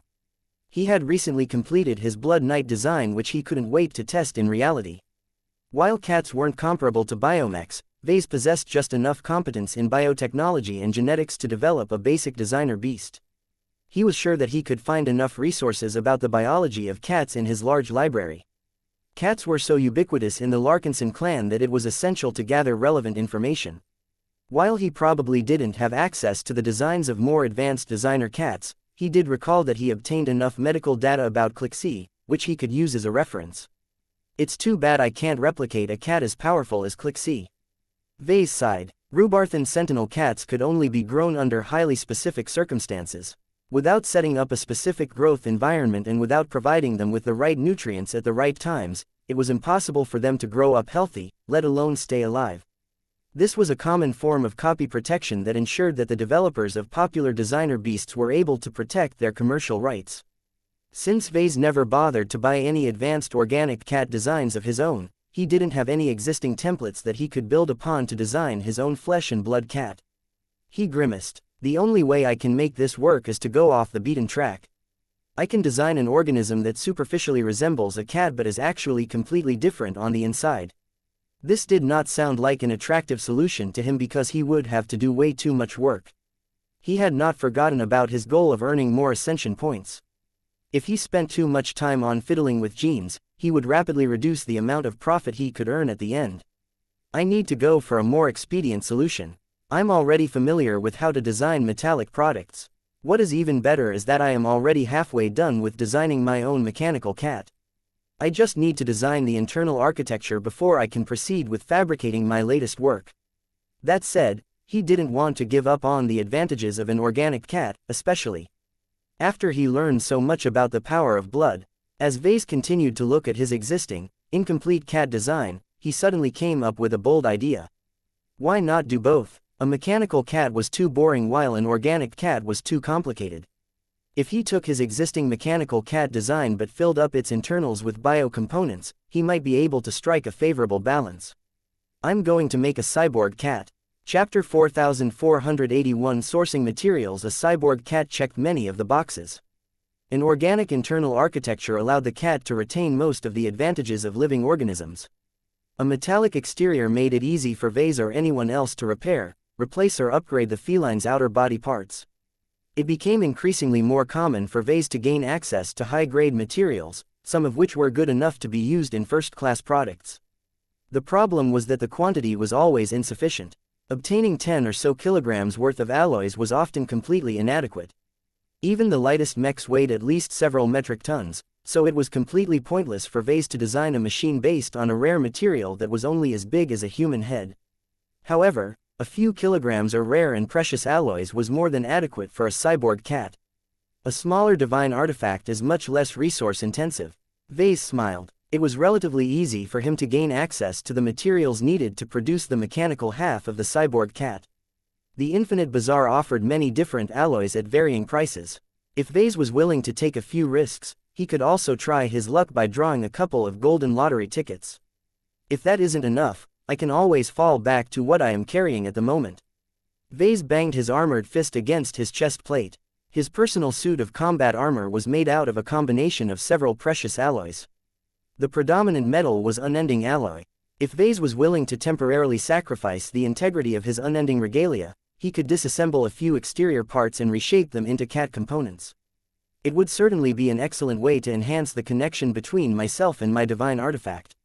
Every part about the unending regalia bore his imprint, and that wouldn't go away if he broke it apart. Is this a good idea? Vase always intended to upgrade his unending regalia sooner or later. Unending alloy was good, but he could gain harder and tougher metals if he really wanted to. The replacement materials might not be spiritually reactive, but who cared when Vase just wanted to obtain protection against lethal blows? It's not a good idea to disassemble my armor given the situation that I will be returning to after I am done. Vase would be returning to the battlefield after exiting the system space. He needed all of the protection he could get in case he failed to stop the unclean whale from affecting everyone. Aside from that, he wouldn't be able to explain why his unending regalia looked completely whole in one moment, but was missing a couple of chunks the next moment. I'll leave this for later. The material composition of the exterior wasn't important considering that Vase intended to upgrade it on a regular basis. He felt it was better to buy a batch of materials or even a complete product from the Infinite Bazaar once he had a better idea of what he wanted to make. The organic half of the cyborg cat is much more important. It was much harder to obtain organic materials in the system space. He did not have access to the treasures of the Larkinson Biotech Institute, so he couldn't whip out a chunk of flesh harvested from a powerful astral beast like Titania or a fish whale sovereign like the Phase King. Still, even if I am able to access those materials, I don't know how to work with them. They're too advanced for my own good. Vase was most familiar with human biology and flesh, so he was more inclined to use human biomatter as a base material. The question was where he should obtain the resources to make the organic half of his cyborg cat. He looked down at his arms. The Orvans have a habit of chopping up a part of their bodies to make their ritual sacrifice altars. The aliens had their own reasons for doing so, but that didn't mean that it was a bad idea for Vase to copy this custom. If Vase chopped off one of his limbs, he would obtain high-quality biomatter that was not only stronger and more sophisticated than baseline human flesh, but was also highly attuned to his own spiritual energy and power. Vase couldn't think of a better way to reinforce the connection between his divine artifact and himself than integrating the former with bio-components that were reconstituted from his own body. It's a brilliant solution. It makes complete sense for me to sacrifice a part of my own body. He was willing to go quite far now that he had become invested in this design project. Perhaps he would have never thought about doing this before, but now that he became enlightened by the blood cult, he could no longer ignore the value of his own corporeal shell. His blood was rich with spiritual power. His flesh had also gained a decent amount of power after his blood had circulated through his body many times. These processes gradually turned his body into an increasingly more valuable resource.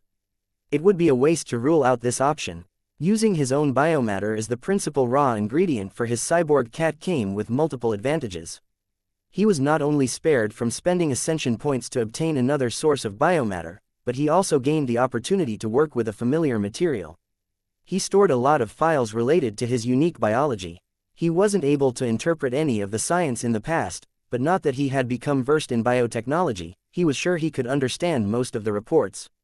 While it would probably take a bit of time for him to get a grip on the more abnormal traits of his flesh, much of it should still be human in essence. This is especially the case for my extremities. As long as I leave out the Jutland organ, the rest of my body should still be manageable. He contemplated which limb he should chop off in order to gain his batch of raw materials. He initially thought about chopping off his hand along with a part of his forearm before he decided against this decision. I work with my hands a lot, so they have special meaning to me.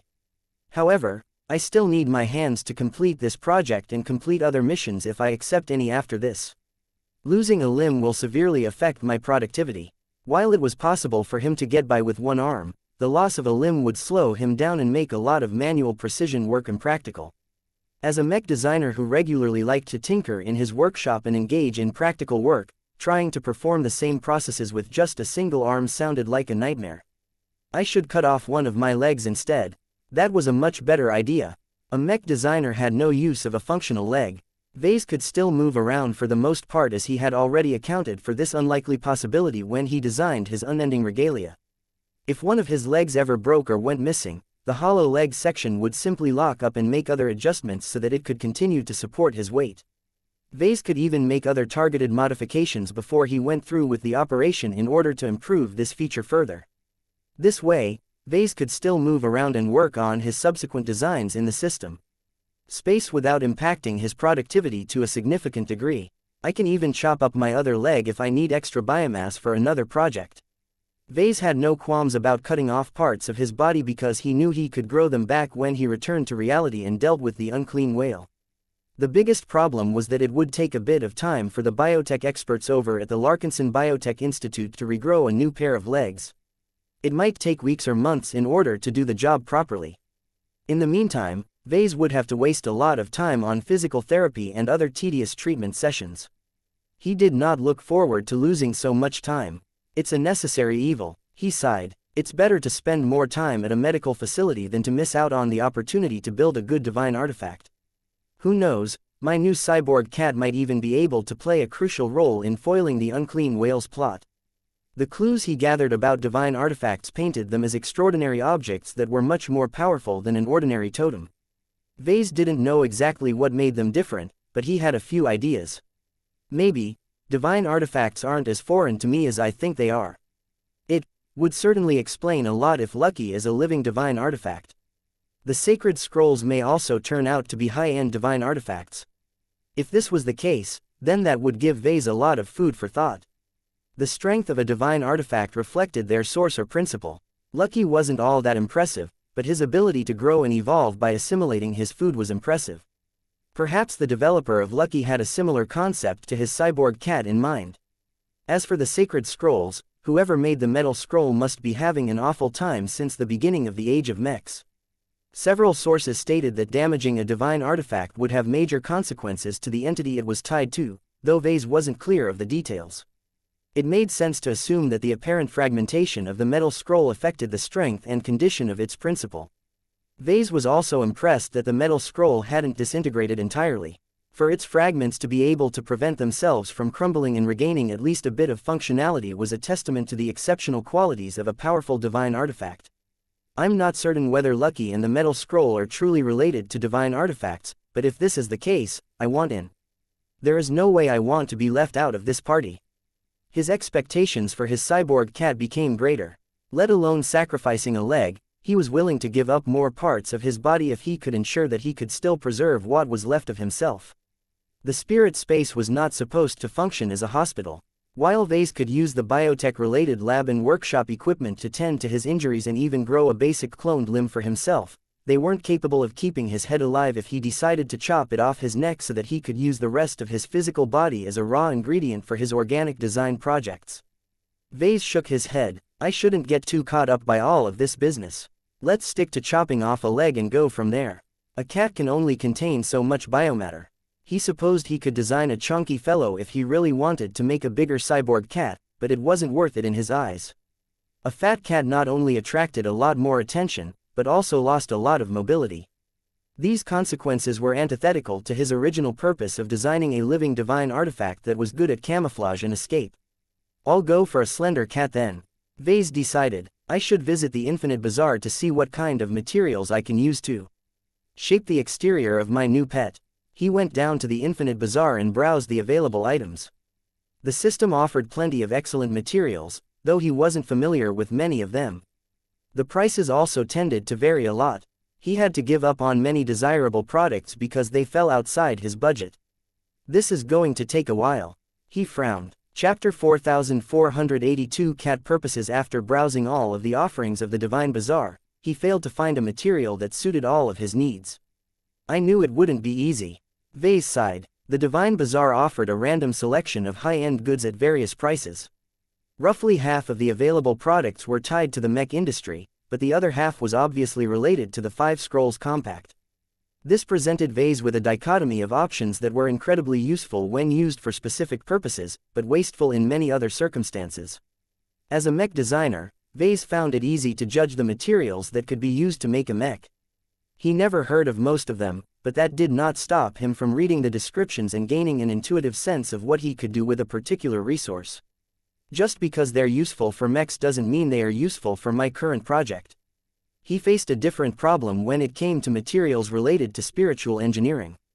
The Five Scrolls Compact and its many offshoots not only made use of a lot of very weird materials, but also labeled them with strange and superstitious names. What can I expect from a bunch of crazy cultists? Vase shouldn't judge the exotic materials utilized by the cultists too much, though.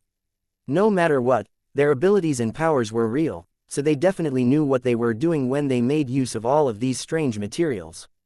As Vase compared the materials used by mech designers with the materials used by spiritual sorcerers, he found that the latter possessed an undeniable advantage. The Compact not only has access to spiritually reactive materials, but possesses the method to produce more of them. What is their secret? Vase had spent a lot of time and effort to find more materials like P-stones, B-stones and unending alloy without much luck. There had to be some places in the Milky Way or the Red Ocean where he could find deposits of spiritually reactive materials, but he hadn't found any up to this point. He suspected that it was pointless for him to search in ordinary places. The two most likely locations where he could find what he needed was inside an anomalous region like the Xianxia Gap or an exceptionally energy-dense region. Vase found it far too dangerous to stray in another hazardous region of space like the Xianxia Gap. As for energy-dense regions, these were places like the Galactic Center in the Old Galaxy and the upper zones in the New Frontier where the richest resources could be found. Vase and his clan didn't have the qualifications to wander around an upper zone at will. Not yet at least. I guess the Divine Bazaar is my only available channel for spiritually reactive materials for the time being. He sighed. He did have an idea on how he might be able to make a substitute for AP stone. He just needed to conduct a lot of research and experimentation before he could be certain about his new theory. Vase didn't have time for that, and any substitute material he could make wouldn't be strong enough for his needs. His cyborg cat needed to be able to take a hit in order for Vase to feel assured about the safety of his divine artifact. Fortunately, the Divine Bazaar offered several materials that seemed up to standard. Most of them were over his budget, but there were also cheaper materials that were just as strong but weren't valued as much. It mostly has to do with how useful they are and how widely they can be applied. Infected lead from the 16th heaven. Price: 109 ascension points. This metal bar bears the properties of lead originating from the 16th heaven. It is infected by an unknown influence that has corrupted and distorted its properties. The infected lead has gained new traits at the cost of weakening other traits. The infected lead can become an excellent carrier of one element after undergoing specific treatment, but will block and reject other elements. This material sounded like a combination between unending alloy and B-stone. It could probably absorb a lot of spiritual energy but only of a single attribute while rejecting the rest. This was a useful property that Vase could use to make a lot of helpful products, particularly ones oriented towards defense. It would make for a perfect helmet material for my unending regalia. I can defend myself against spiritual attacks while also channeling my spiritual abilities without too many restrictions.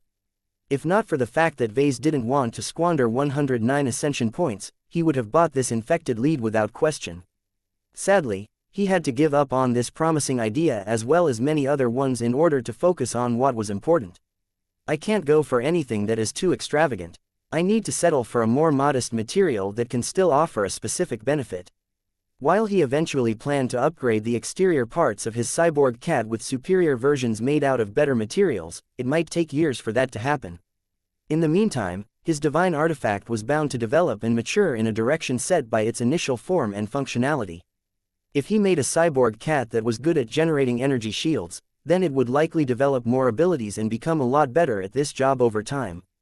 If he made a cyborg cat that possessed an active stealth system and could hide its presence, then it would only become a lot more difficult to detect when it grew older. This was why Vase did not necessarily pay attention to the strength of the materials.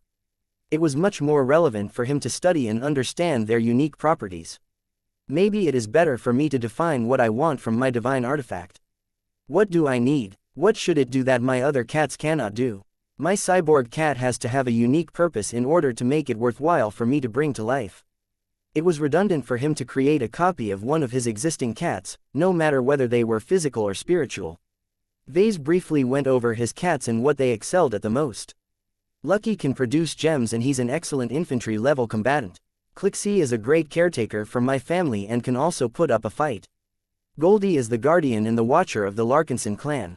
Blinky already provides me with a lot of help in any work related to spiritual engineering. Alexandria is great at forming a design network that can tie the minds of many people together. Vase inadvertently amassed a notable collection of cats. Each of them possessed a powerful function that already provided him with the assistance that he needed the most, whether it was on the battlefield or in the workshop. There isn't much that I need, he muttered. After a lot of thought, he could think of only two possible areas where he could use another cat. The first option was defense. Keeping himself alive was a great priority.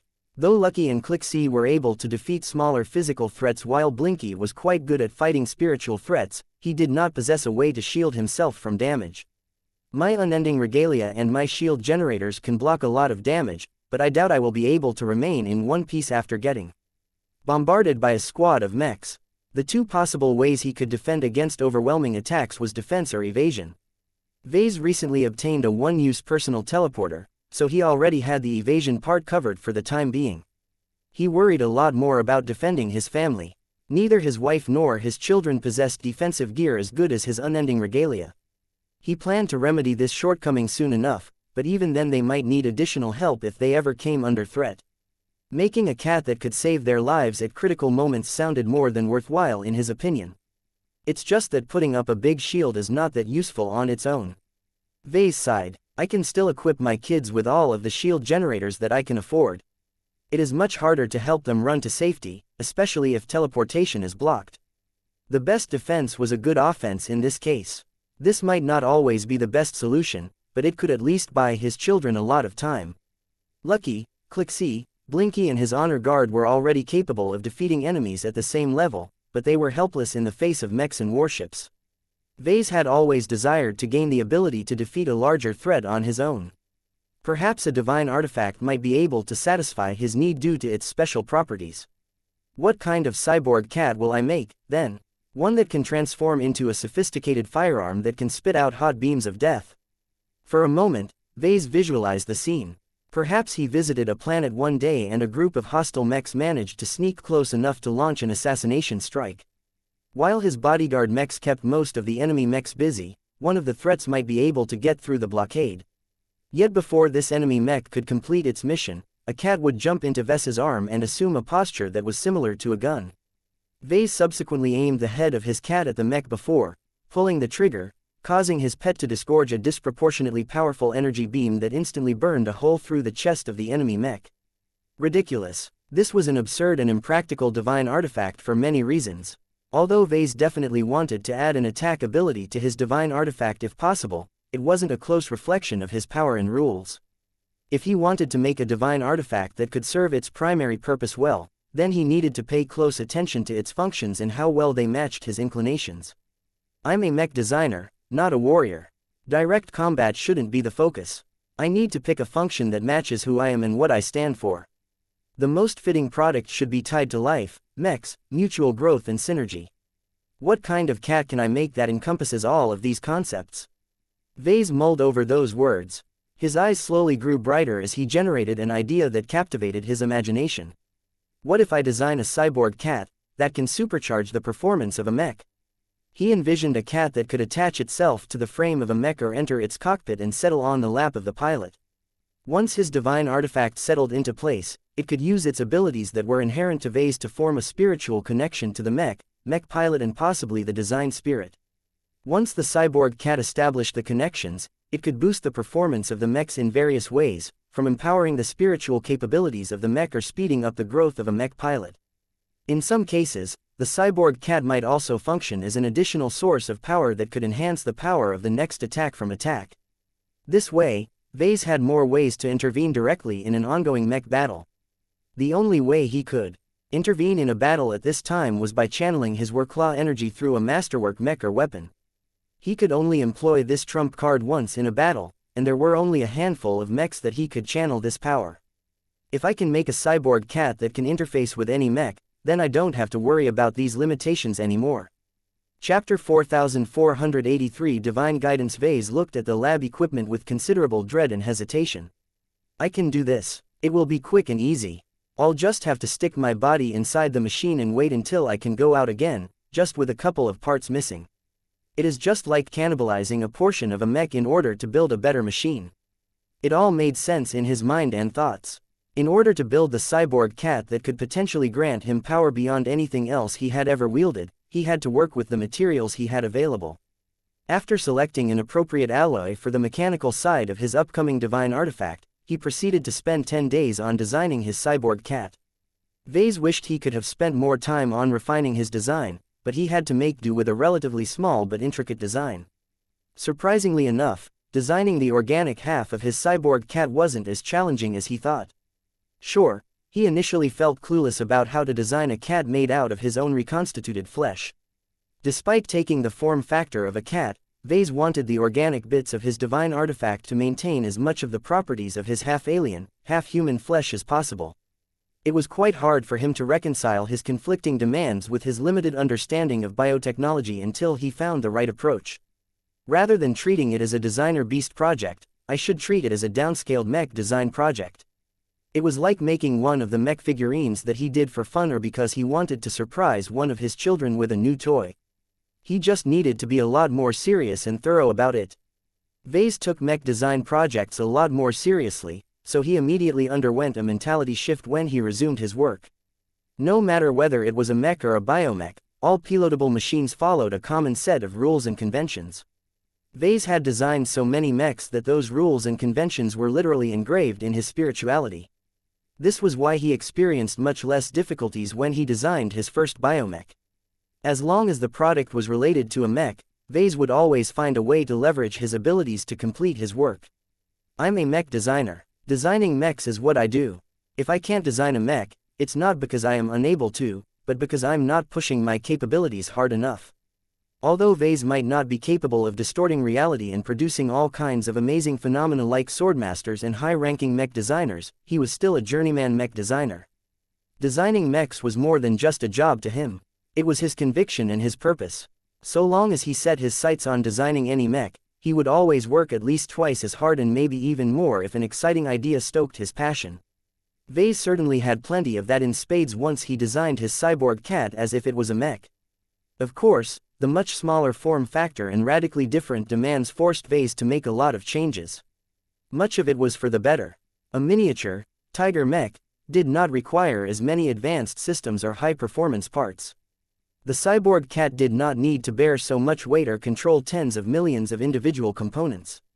Since Vase already had experience with designing fairly accurate and representative mech figurines, he already knew most of the steps necessary to simplify his miniature mech design. While he was largely able to rely on old and proven methods to design the mechanical exterior of his cyborg cat, he had to become a lot more creative to tackle the organic internal architecture. There were many times when he felt tempted to give up and design a completely mechanical cat, but when he thought about all of the amazing possibilities he could bring to life with blood and flesh, he committed to his chosen direction. Designing the internals of a cat is just like designing an organic tiger mech. It doesn't really matter where the biomatter comes from as long as it bends to my will. Vase was designing a miniature tiger mech using his own flesh as the main ingredient. As long as he framed his project in this way, he stopped feeling lost and always knew what he had to do in order to progress his work. Sure, he had to take out a virtual textbook and quickly get up to speed in order to solve many new problems that he had never encountered before, but the amount of times he needed to reference another source was much more limited due to the tiny scale of his miniature mech design project. The only parts he stumbled with were the more unusual aspects of his cyborg cat. He already figured out that merging his work with a fragment of his divine core would transform and elevate it into a completely transcendent work, but that did not mean he wanted the base form to be too plain and simple. The properties of the base form will determine the direction of its evolution. Vase depended heavily on the more esoteric knowledge granted by both the blood cult Scarlet Oak Tree Design Enlightenment Fruit as well as the Orvan Ritual Sacrifice Altar Enlightenment Fruit for this phase in the design project. He wanted his cyborg cat to gain similar properties as his blood knight, but also gain the capability to do more.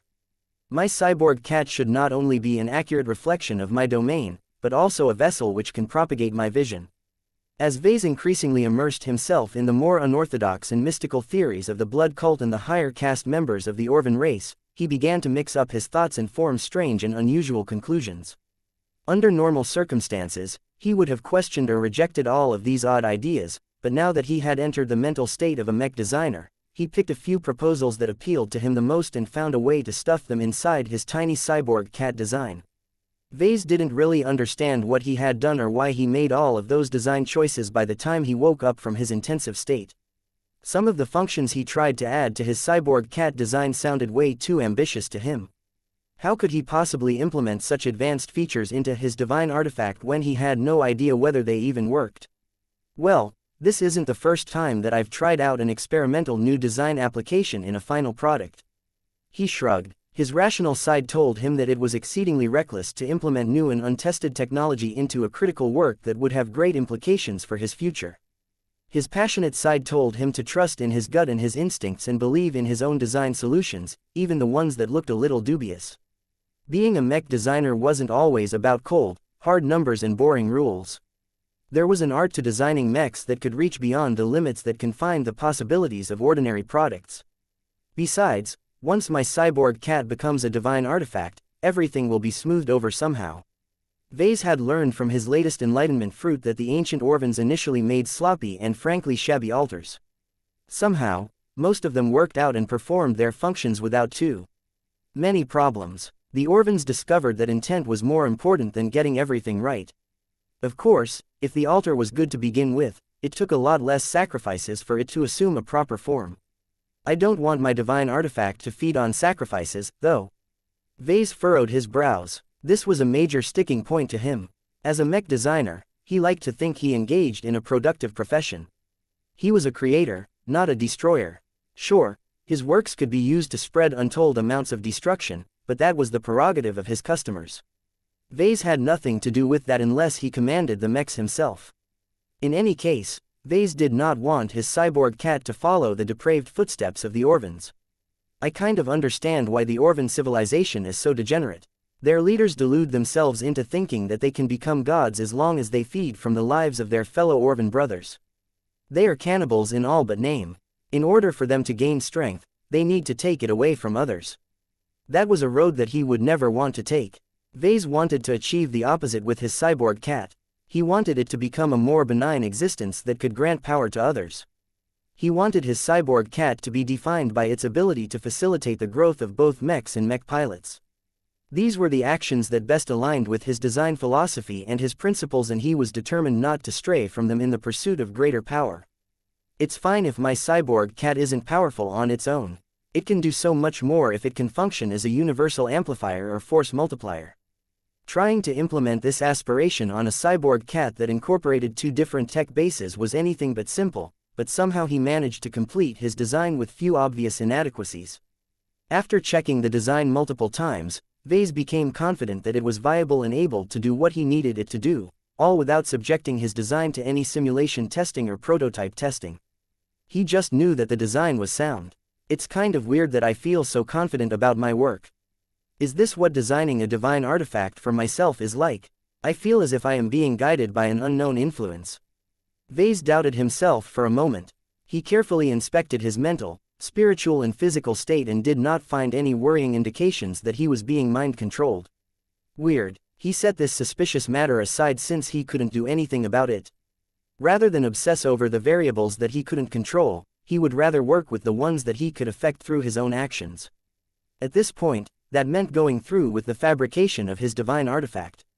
An invisible cloud seemed to press on him as he came closer to this crucial step. Divine artifacts are important, super important. I have a strong feeling that my life will change forever once I go through with this.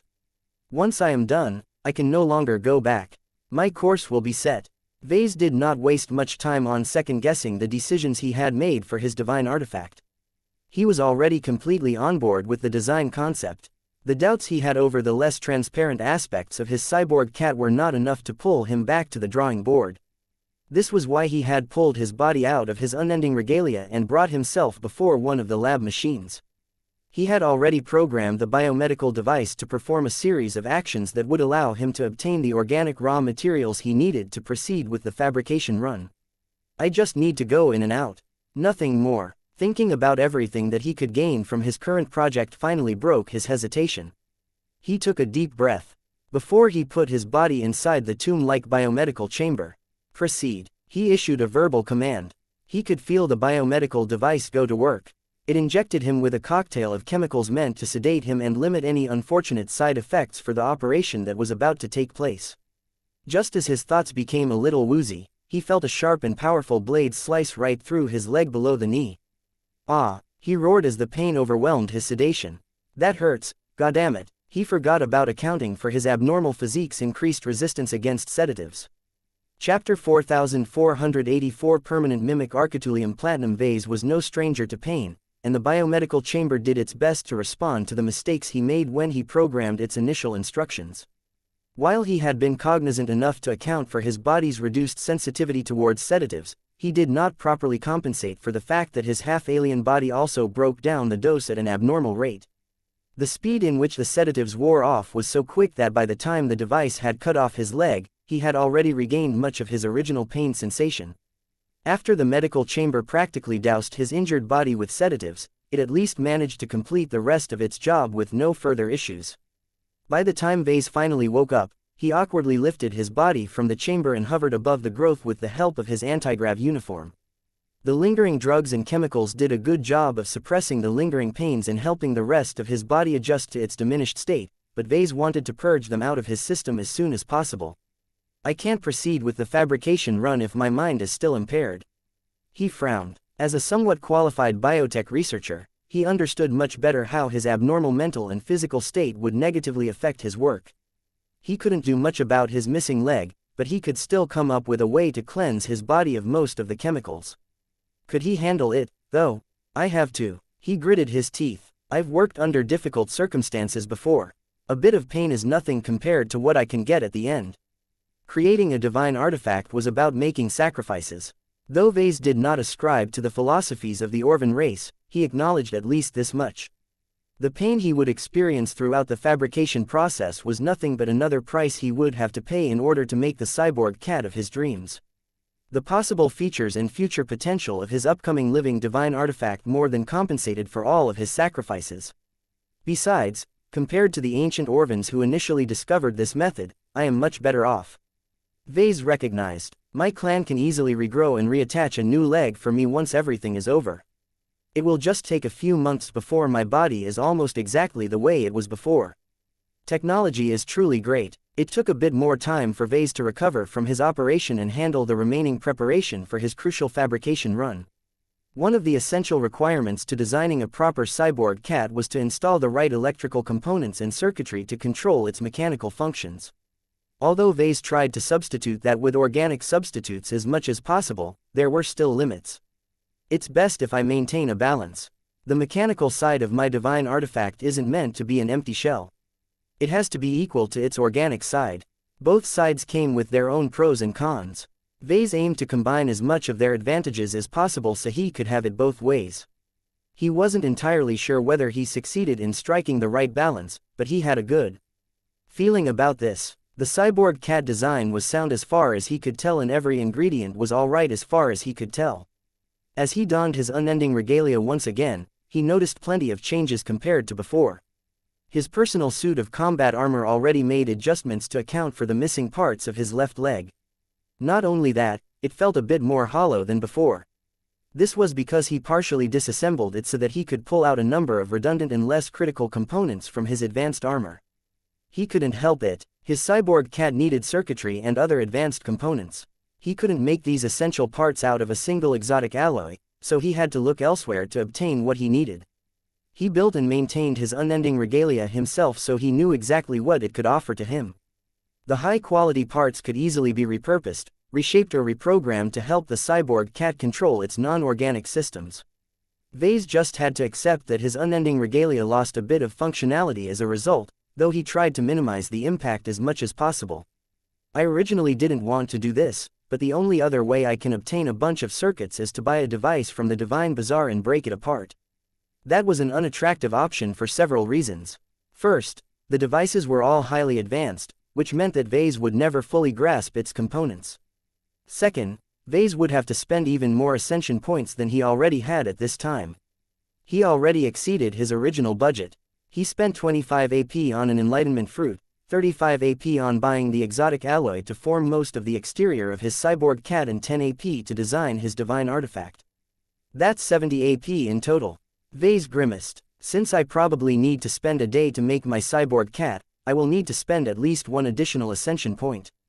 This meant that he could only expect a measly profit of 29 ascension points at the end. Was it worth it? Definitely. At this stage, he was even willing to suffer a minor loss if that was what it took to build a more promising divine artifact for himself. The possibility that the cyborg cat could also play a role in disrupting the unclean whale's actions and save his entire clan from getting teleported deep into alien territory was another major benefit. It's better if I can earn a profit, though. I can't obsess too much over the long-term benefits of a powerful divine artifact when that damned prisoner from the Palace of Shame is threatening to cut my life short. Earning 29 ascension points was not as much as he originally hoped, but it was better than nothing. After inspecting his ingredients one last time, he centered his mind and thought about his design. The design should work. Everything is where it is supposed to be. All of the parts and materials that I have prepared are up to standard. I only have to focus on making the end product. When Vase next opened his eyes, he entered a state of total concentration. Even the dull pain that emanated from his missing leg and the rest of his body no longer bothered him that much. He first activated the machines responsible for altering, shaping and nurturing biomatter. It felt a bit macabre for him to see his severed leg and carefully preserved legs with his own eyes. He did not even dare to hold it with his own hands. He merely used a bot to transfer the container that held the limb to the right machine. Once the limb was in place, he instructed the biotech device to follow an extensive plan to break down and reshape the flesh. The limited size of the biomatter made it easy for Vase to confine the processes to a single advanced machine. The workshop of creation truly offered the best production facilities. Not only were their functions incredibly good, but they were also easy to work with. They were just so fast, precise and reliable that they could prevent many errors that would occur when working with lesser devices. Vase still took the time to supervise the initial and most important processes. He wanted to make absolutely sure that the biotech machine did not glitch out and waste the raw ingredients. I can only do this 3 more times before I run out of legs. He could only spare his upper left leg, his lower right leg and his upper right leg in total. After that, he would have to start with chopping off his arms, which he absolutely did not want to do because he loved working with his hands too much. Speaking of handwork, I should proceed with fabricating the mechanical parts for my cyborg mech. He always felt a bit awkward when working with biotechnology because it didn't involve enough tactile processes. Vase essentially had to instruct a machine to process raw biomatter into a biological seed and wait for it to grow and mature by absorbing the nutrients in a mineral-rich pool.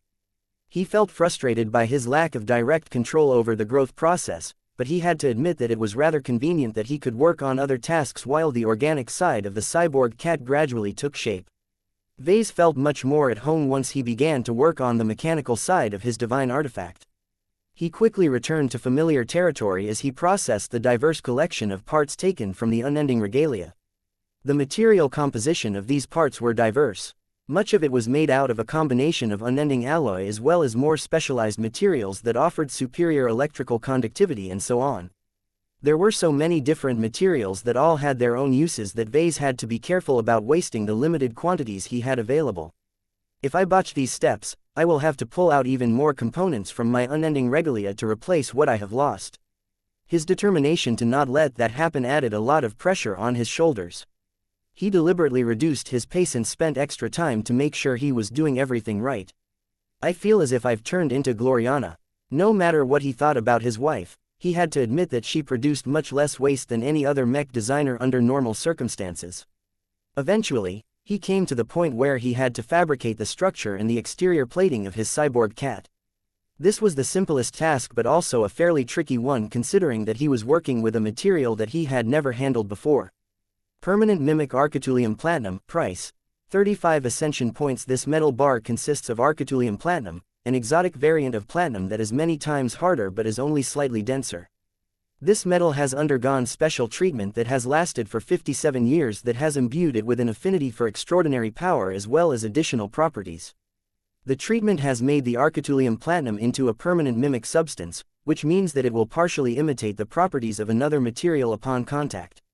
As far as exotic materials went, this one was not as weird as many others. The reason why he settled for this material as opposed to others was because it was spiritually reactive and because of its mimic properties. Vase didn't really value the ability to mimic other materials. What he was after was a material that conformed to his divine artifact's themes and overall design direction. He chose permanent mimic Architeulium Platinum because he suspected that it would promote the fusion and synergy-related functions of his cyborg cat. Now that I think about it, this exotic material reminds me of Lucky. There had to be a connection. Lucky's metallic body was able to absorb or assimilate the strengths of other powerful materials on a permanent basis. This gave Vase the suspicion that Lucky might be made out of a higher-end version of permanent mimic Architeulium Platinum. Perhaps I am slowly drawing closer to the crowd that originally made Lucky. Vase was not in a hurry to discover Lucky's origins. He wouldn't be able to do anything if he learned the truth. In any case, working with permanent mimic Architeulium Platinum turned out to be a lot more troublesome than he thought. Its properties were already active in its current form, which meant that every time Vase attempted to manipulate the metal, portions of it would keep mimicking the material properties of his workshop devices and tools. Is there a way to stop this madness? Chapter 4485 Final Spark. Vase had to interrupt his schedule in order to figure out how to manipulate permanent mimic Architeulium Platinum without causing the material to grow softer, harder, heavier or lighter during the process. Since the system hadn't been kind enough to provide him with a complete report on all of its properties, Vase had to figure out how to inhibit the mimicking behavior by himself. He conducted many experiments on the spot. He found out that the mimicking ability of permanent mimic Architeulium Platinum only worked on solid materials. Gases and liquids didn't produce any reactions as far as he could tell. One of his most important discoveries was that his sample had more trouble with mimicking the properties of more powerful materials and exotics. The more work it has to do, the less it is able to transform itself. It was as if Architeulium Platinum only had a fixed pool of energy to fuel its mimicking process. He found out that it could completely mimic the properties of ordinary bronze and steel due to their simplicity, but only transformed to a moderate degree when it came into contact with unending alloy. I see. The best way to work with this material is to use a tool made out of material that is too powerful for it to mimic. The workshop of creation might be great, but it didn't offer any tools of that level. Vase experimented with other materials to see whether the mimicking ability was as universal as it suggested. He found out to his amazement that it was able to mimic non-metallic materials such as paper or plastic. This almost caused his sample to crumble because it had become a lot more fragile all of a sudden. What was even more surprising to Vase was that it could even mimic organic materials to a degree. When Vase pressed his naked finger against the sample, he immediately felt as if he was touching another part of his body that just happened to be cold. Damn, this is creepy. It didn't make sense. He could see why the incredibly versatile mimicking ability made permanent mimic Architeulium Platinum so useful, but how could anyone exert control over its functions?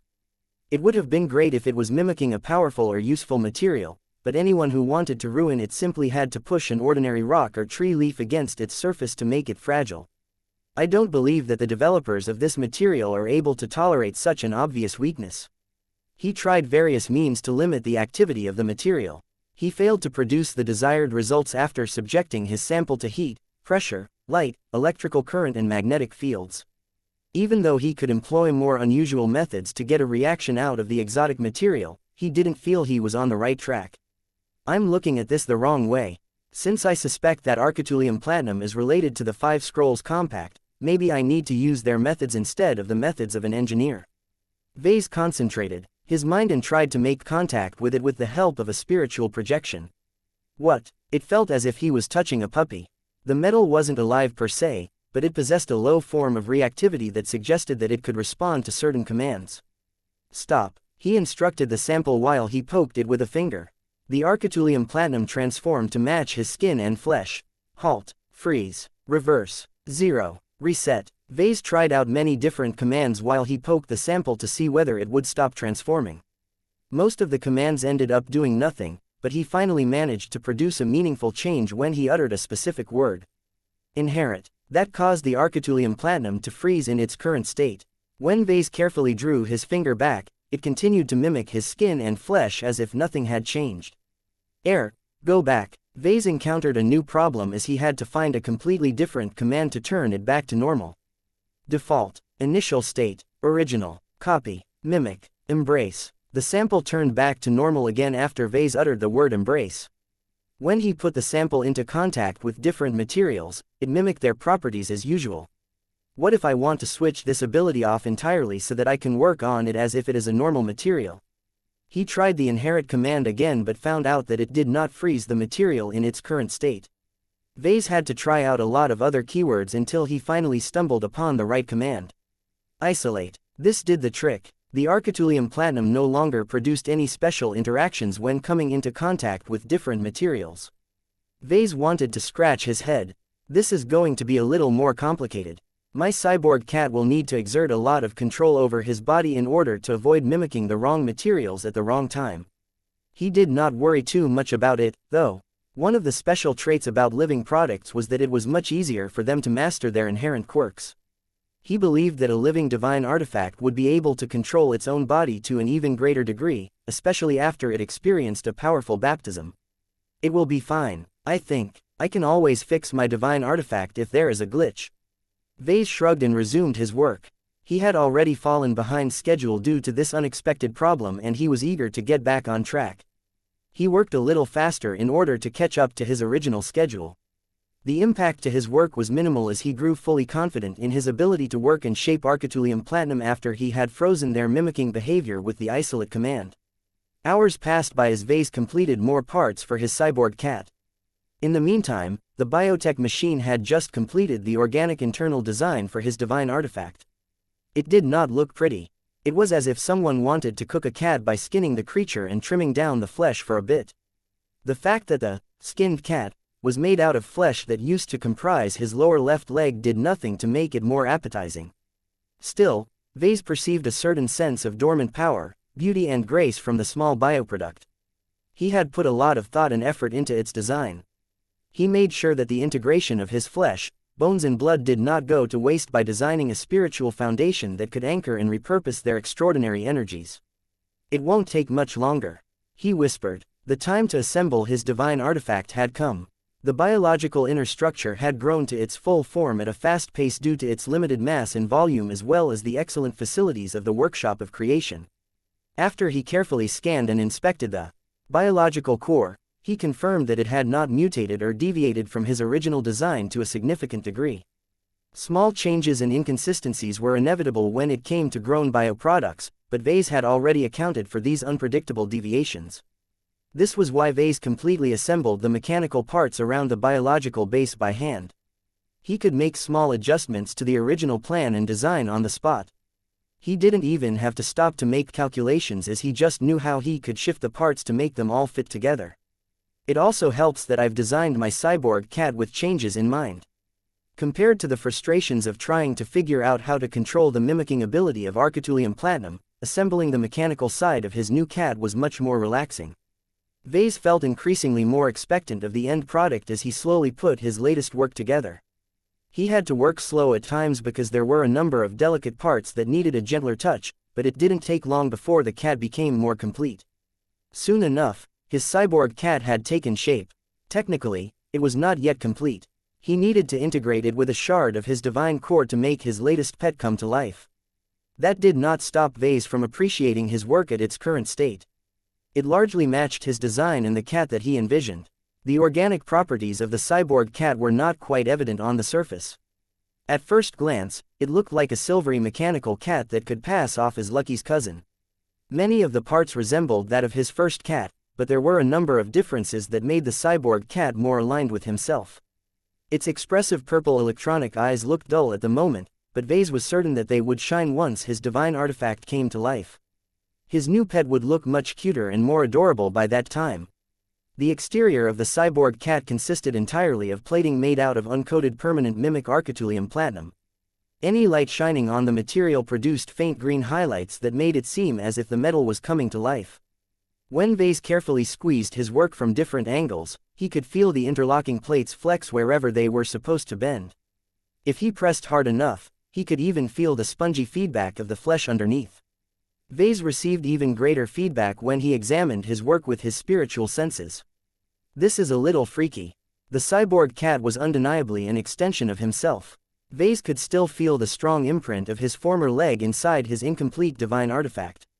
For a moment, Vase felt tempted to mount his cyborg cat below the stump of his amputated leg and try to walk as if he was wearing a fancy robotic limb. Vase shook his head. I need to stop thinking about nonsense and complete this job. The sense of weight and history had grown stronger without his notice. He was still at a point where he could change his mind and reject his current work, but the window was closing as he made his way to the mountaintop. The atmosphere of the sacred temple was significantly different from that of the workshop of creation. The workshop of creation was a perfect place for a mech designer as it offered almost all of the tools and facilities he needed to make a mech and many other products for that matter. The sacred temple seemingly had nothing to do with mech design. It was a sacred location that was fully dedicated to helping Vase attain spiritual ascension. It seemed fitting that he was bringing his cyborg cat to the temple. What he had completed just before was mostly technical work. Now that he wanted to complete the final and most crucial step, he could no longer rely on the power of conventional technology. He needed to draw on the power of mysticism in order to infuse his cyborg cat with life and a touch of divinity. When Vase reached the sacred hearth and stopped before the flame that represented his weak and underdeveloped divine core, he paused for a moment. This is it. Should I go through with this or should I reconsider? He slowly looked down at the inert cyborg cat in his arms. Vase saw no reason to turn back at this point. It just needs the final spark. When he turned his gaze back to his exposed divine core, he instinctively knew what to do. He carefully raised his armored arm and grasped a small section of the flickering flame. It felt as if he was touching solid matter. He believed that there was no gentle way to do this, so after taking another deep breath, he wrenched a portion of the divine core in his grip and quickly stuffed it inside the body of his cyborg cat before he became overtaken by the soul-wrenching pain. Ah, my head. His very spirituality shook and cracked because of his reckless action. Although Vase was no stranger to pain, he never felt as if he had picked up an axe and proceeded to chop it on the side of his head with as much force as possible. At the same time, his latest product began to glow and thrum with power that echoed with the damaged divine core that was exposed by the sacred hearth. The birth of a divine artifact set a remarkable process into motion that was just beginning to transform the cyborg cat. Chapter 4486 VIP Treatment. Vase stared at his old home with a mix of nostalgia and confusion. When he used the phrase, old home, he did not refer to his grand stateroom aboard the Spirit of Bentime. He did not refer to the so-called royal mansion back at the Cat Nest in Davut either. Instead, the only homestead that deserved to be called his old home was his father's house that was located all the way back in Cloudy Curtain. It was obviously extremely illogical for Vase to be transported hundreds of thousands of light years away from his current position in reality. There was no way he could have been brought all the way from the Red Ocean to the Milky Way and back to the Komodo star sector without his notice. Besides, there was no way his old home remained intact. It took a while for him to recall the time period where his home looked this way. He glanced at the adjacent mech workshop and slowly recalled that it lacked the details that it had accrued over time as Vase made more use of its humble production capacity. It's as if I have returned all the way to the beginning of my journey. He looked down on his own body. He did not look like a fresh university graduate at this time. This was his current body, complete with a missing chunk of his leg. Fortunately, his unending regalia did its job and provided enough support for Vase to lean his weight on his left. Although something freaky was clearly taking place, Vase did not feel very spooked by the situation. His intuition did not warn him of an imminent threat and there weren't any obvious enemies in the vicinity. Seeing that he was not about to get swarmed by a bunch of Fredaman mechs or an angry phase whale, Vase decided that he might as well roll with the situation and follow his impulses. He managed to jog more information out of his dusty memories. He recalled that his old home was in a state where his father had recently gone missing, but not before going 330 million bright credits into debt in order to acquire a second-hand 3D printer. Now that Vase had become a parent himself, he understood his father's actions and intentions a lot more than before. It takes a lot of love to abandon a comfortable and stable life in the Bright Republic and flee all the way to the Nixian Gap. It must have pained my dad to permanently separate himself from his own child and the rest of the Larkinson family. His father definitely knew what he was doing. He went through the risk of going deep into debt and handed over this enormous burden to his son with the confidence that it would all work out in the end. The reason why his father was so confident was because he was the one to give his son the mech designer system. Vase felt incredibly mixed about his father's scheme. He is the one who pulled me out of an ordinary life and put me on a trajectory where I eventually became exposed to a lot of danger. The system had given Vase a lot of benefits, but it had also put an enormous target on my back. Wait, he suddenly frowned. That's not entirely right. I would have been subjected to a lot of danger regardless if I obtained the system. The next Bright Vija War was already looming on the horizon. As soon as those Vesians invaded the Bright Republic once again, every mech designer would be called into service. Those that don't have the right connections would be thrown to the wolves. Wrinkle had fought in the last Bright Vija War and knew exactly how brutal it was and how many low-ranking mech designers needlessly perished at the front. Perhaps passing on the system was his father's way of giving his son a chance to get out, either by becoming valued by the state or receiving an opportunity to emigrate to the Friday Coalition. It was too bad that Vase didn't exactly do what his father intended. Sorry, Dad. Vase did not linger too much on what he could have done to avoid getting embroiled in the Bright Vija War. He had already processed his feelings on this matter and accepted this formative period as an essential part of his life. He was much more interested in exploring the current situation at the moment. Let's see if the workshop is just as I remembered. He entered the shabby workshop and beheld the 3D printer that started his career as an independent mech designer. What an awful machine. Vase worked with first-class superfabs these days. Although they weren't the best that humanity could use to fabricate high-quality goods, few people had the opportunity to work with such excellent machines. Now that he came face to face with the third-class 3D printer that was barely adequate even by the standards of the Bright Republic, Vase felt as if he was looking at a toy. I've come so far since the start that I can't even bring myself to use such an awful machine anymore. Vase felt ambivalent about that. He once vowed that he would never allow himself to forget his humble roots. Nowadays, he became so pampered by second-class mechs that he pretty much offloaded all of the responsibility of designing third-class mechs to his subordinate design teams. Since when have I become so snobby? You're only human, Vase. You are flawed, just like me. Another voice replied. Who? Vase quickly turned around and realized that a stranger had entered his old workshop without his notice. He didn't recognize the newcomer. The mature and clean-shaven man possessed a tall, athletic build but was clearly more at home in an office as he wore a well-cut, modern suit. What was interesting about the man's outfit was that it was clearly a set of second-class anti-grav clothing. An individual like that did not belong in a place like Cloudy Curtain, especially in this time period. Who are you? The other man grinned in a disturbingly familiar fashion. Don't you recognize me, old friend? We used to be buddies, you know. I even worked for you for a time. If you can't figure out who I am after telling you all of this, then I seriously doubt whether you are as brilliant of a mech designer as you appear on the news. Vase looked closely at the man's face and slowly found a match.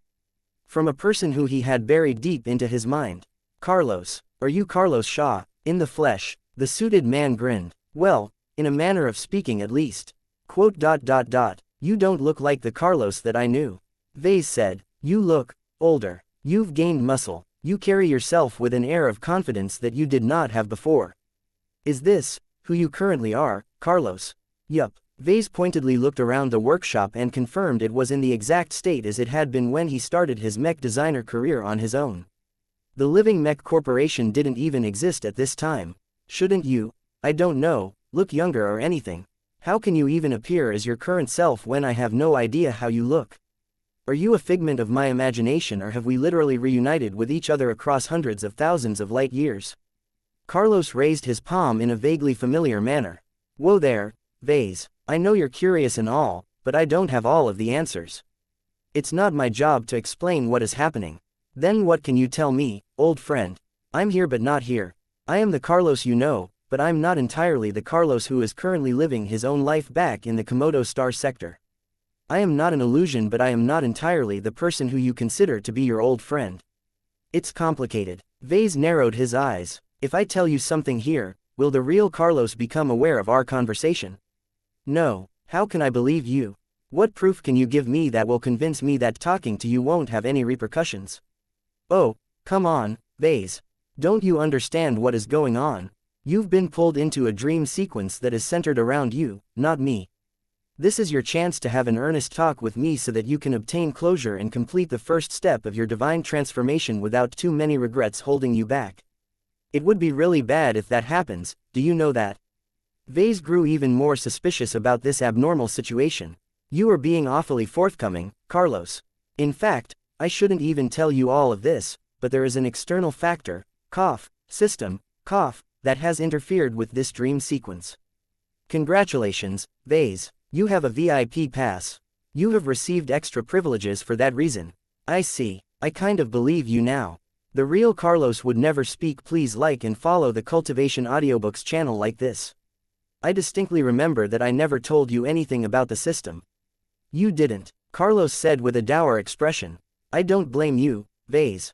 Really? Vase raised his eyebrow. If I recall, you left my side because you were too jealous of my success. I would have found a way to help you, man. I admit that I care most about my own gains, but that doesn't mean I never learned to share. If you just stuck out with me, I would have taken care of you. Just look at the clan I founded and grew through my own efforts. Everyone who had stood by my side from the beginning has become much better off than before. You could have been one of them, Carlos. The man that Vase had once considered his friend let out a sigh. You're right, I could have. There is not a day that goes by when I think back on that fateful day where we had that spat. If I wasn't as stupid and if I wasn't so consumed by my envy towards you, I might have ended up a lot differently. It's too late for that now. What is done is done. You have your life and I have my life. We've gone our separate ways.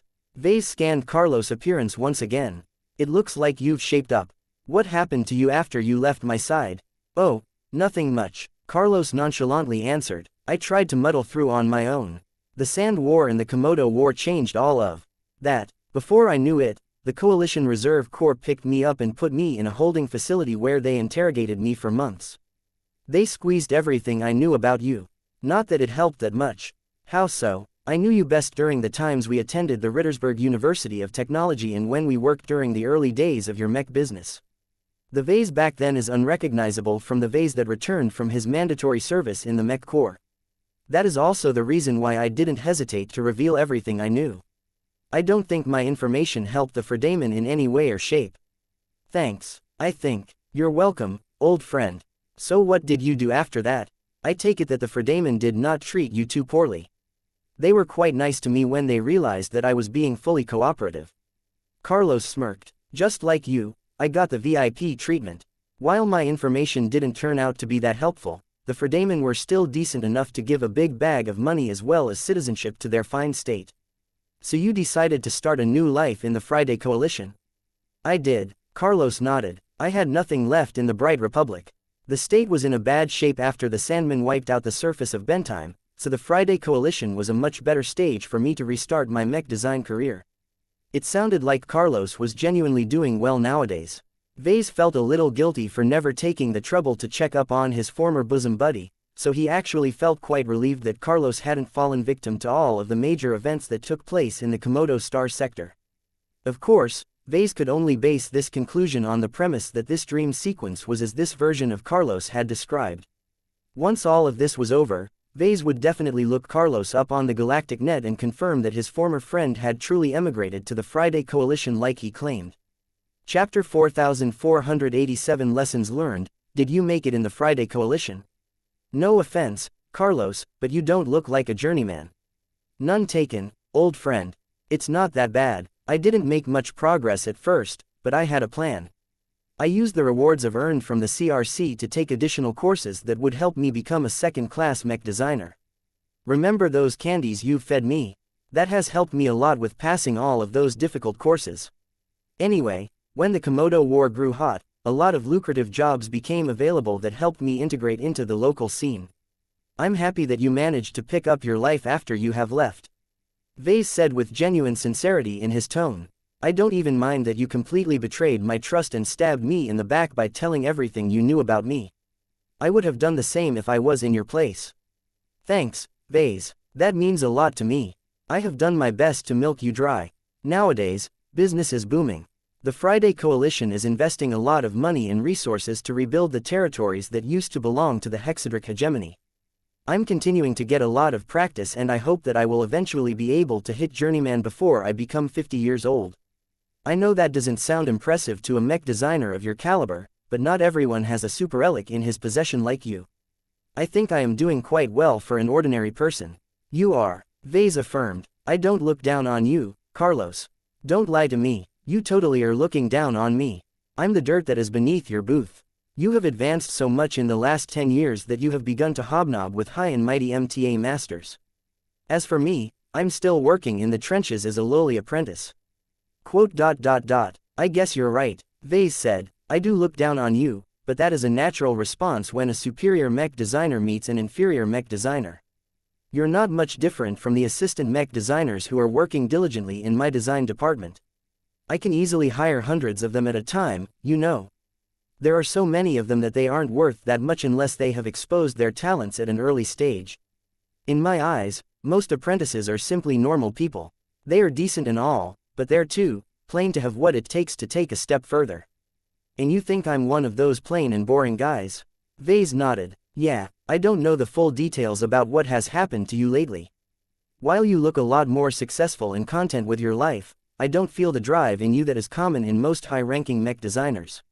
You haven't even mentioned your design philosophy to me yet. Are you truly committed to your work? Carlos, or the facsimile posing as him, paused for a moment. I don't know. I clearly think that I am doing enough, but it may not be enough for other people. I am pretty happy with where I am, though. I have a good life in the Friday Coalition and I've even started dating. I will see where my life will lead me. I am not in a hurry to become a journeyman. I overcame my feelings of jealousy towards you. I have accepted that I will never be as good as you, but there is no need for me to feel upset about it. Everyone has their chances. Mine are not as great, but as long as I work hard enough, I believe I can make something of my career. And what if you can't? Then I'll just accept the fact it was never meant to be. Carlos shrugged. I'm fine, Vase. I am totally over it. Mech design is not the beginning or the end. It just is. There is more to my life than trying to catch up to you in vain. You may look down on me for that, but this is what it is like for little guys like me. I'm not good enough to attract the attention of the polymath. An awkward silence ensued. Vase didn't know what to say. He was glad to hear that Carlos ostensibly accepted his lot in life. He was much better than he was back when they had separated. Talking to you like this is nice, but I know that the real Carlos won't pick up on any of this. Vase eventually said, I feel tempted to call the real you once I have dealt with my current ordeals. I was always afraid to contact you or even check up on you, but now I feel like it could do us both a lot of good if we just talked with each other like old times. We've grown older, haven't we? Carlos grinned. We have. Well, I would love to catch up on you further, but I've reached the end of the line. Carlos spoke as his body began to fade or phase out of existence. He waved at Vase. Anyway, I appreciate the talk, even though my real self won't remember most of this conversation. Wait a second, what do you mean by most? I thought you said that the real you isn't involved. That's not entirely correct, old friend. Carlos shook his head. Look, I can't explain this either, but don't let this stop you from speaking frankly to the guys that come next. All I can say is that the real Carlos who is blissfully living his life back in the Friday Coalition will obtain an impression of my current feelings. He will feel better as if he has received closure in his life. Do you understand? How can you prove all of this? Can you explain? Hey, don't leave yet. I'm not done with you, Carlos. Carlos left at the same time the environment shifted. In one moment, he was standing in the middle of his first mech workshop. In the next moment, he appeared inside the office of a place that shouldn't have existed any longer. Now that Vase had become primed to what was going on, it didn't take as long for him to recognize this environment. Marcella Bollinger. You called, Vase. Vase turned around and beheld his first ever business partner. The mech broker and veteran didn't look much different from the last time he saw her. The fact that she hadn't been as affected by the passage of time suggested an uncomfortable truth. It happens. Marcella casually replied. It's not your fault. The galaxy is dangerous. No place in human space is safe. I used to be a soldier, so I have always accepted my mortality. So much fighting took place in the star sector that you have left that it was always possible for any of us to croak. I see. Vase nodded. Well, since we are obviously meant to talk to each other, let me ask you this. Why did you sell me out to the authorities? Why wouldn't I? She retorted. I don't know if you have noticed, but I was, a citizen of the Bright Republic. No matter whether the government or the Friday Coalition that is backing the suits wants to grab a hold of you, I obey the law and follow orders like a good citizen should. Don't you feel any remorse for betraying my trust? I thought we were friends, Marcella. I thought you were the kind of person that would honor our relationship. We were business partners, Vase. There is a difference. The older and much more muscular woman corrected him. Sure, I got along well with you, but I only invested in you because I recognized your potential to earn a lot of profit for me. My hunch turned out to be right and I was happier for it, up until the situation changed. Once you started making enemies that were way too powerful for us to handle, it was no longer worth it to maintain our previous relationship. I don't like it any more than you do, but I am not so eager to abandon everything I've built and run away like you have done. Was it worth it to sell yourself out to a state that was corrupt to the point where the founding families practically ran the Bright Republic as their own personal backyard and where the Friday Coalition could swoop in and override everything? Marcella Bollinger stood as straight as a military serviceman. I was a soldier, Vase. I served in the Mech Corps. I pledged my loyalty to the Bright Republic and nothing could have changed that. Even knowing that my state is full of warts and other ugly parts doesn't change anything as far as I am concerned. Orders are orders. No matter whether they are issued by a senator of the Tovar family or a faceless bureaucrat of the central government, it is all the same to me. I have always been trained to obey. I see. Are you upset, Vase? No. Vase shook his head. Too much time has passed for me to feel any resentment towards you. To be honest, I can fully understand your own position. It's too hard to refuse the whims of those who hold authority over you. What you have done wasn't really all that bad now that I look back on it. In the end, you taught me several lessons. What lessons, exactly? For one, I can never put my unreserved trust in my friends. Their interests always weigh more than whatever sentiment they hold towards me. They would screw me over in a heartbeat if this is the most rational course of action. You have taught me to always watch out for this and make sure that I always remain useful to the parties that want a piece of me. I think I have done quite well for myself ever since. What is the second lesson that you have learned from me? Marcella curiously asked. That it is best to never put myself in a position where I have to answer to a higher authority. Vase replied. All of the times I got screwed over by one government institution after another has driven me to remove myself entirely from their rule. I painstakingly built up my Larkinson clan as a sovereign, fleet-bound state so that I would never put myself or my friends in a position as yours. This has also worked out well for me. Few people are able to get a hold on me anymore. The specter of Marcella sighed in disappointment. I wouldn't have wanted you to learn those lessons from me. Isn't it great to embrace service in all of its merits? It is not as if you would have ended up badly, Vase. You showed value and people wanted that. The Friday Coalition could have become your greatest backing. Instead, you ended up consorting with hexers of all people. Don't you feel any guilt for providing material aid to a group of people that has embraced a horrible ideology? Nope. If you think I feel any regret for getting turned away from the Friday Coalition, then you are wrong. In hindsight, I think hooking up with the Hexers was the best that could happen to me at the time. I have witnessed the ugly side of the Friday Coalition so many times that I would have never been able to trust the Fredamen. They're not that bad, Vase. You have met and befriended several Fredamen. And I have met more Fredamen who would have liked to do nothing more than to end my life.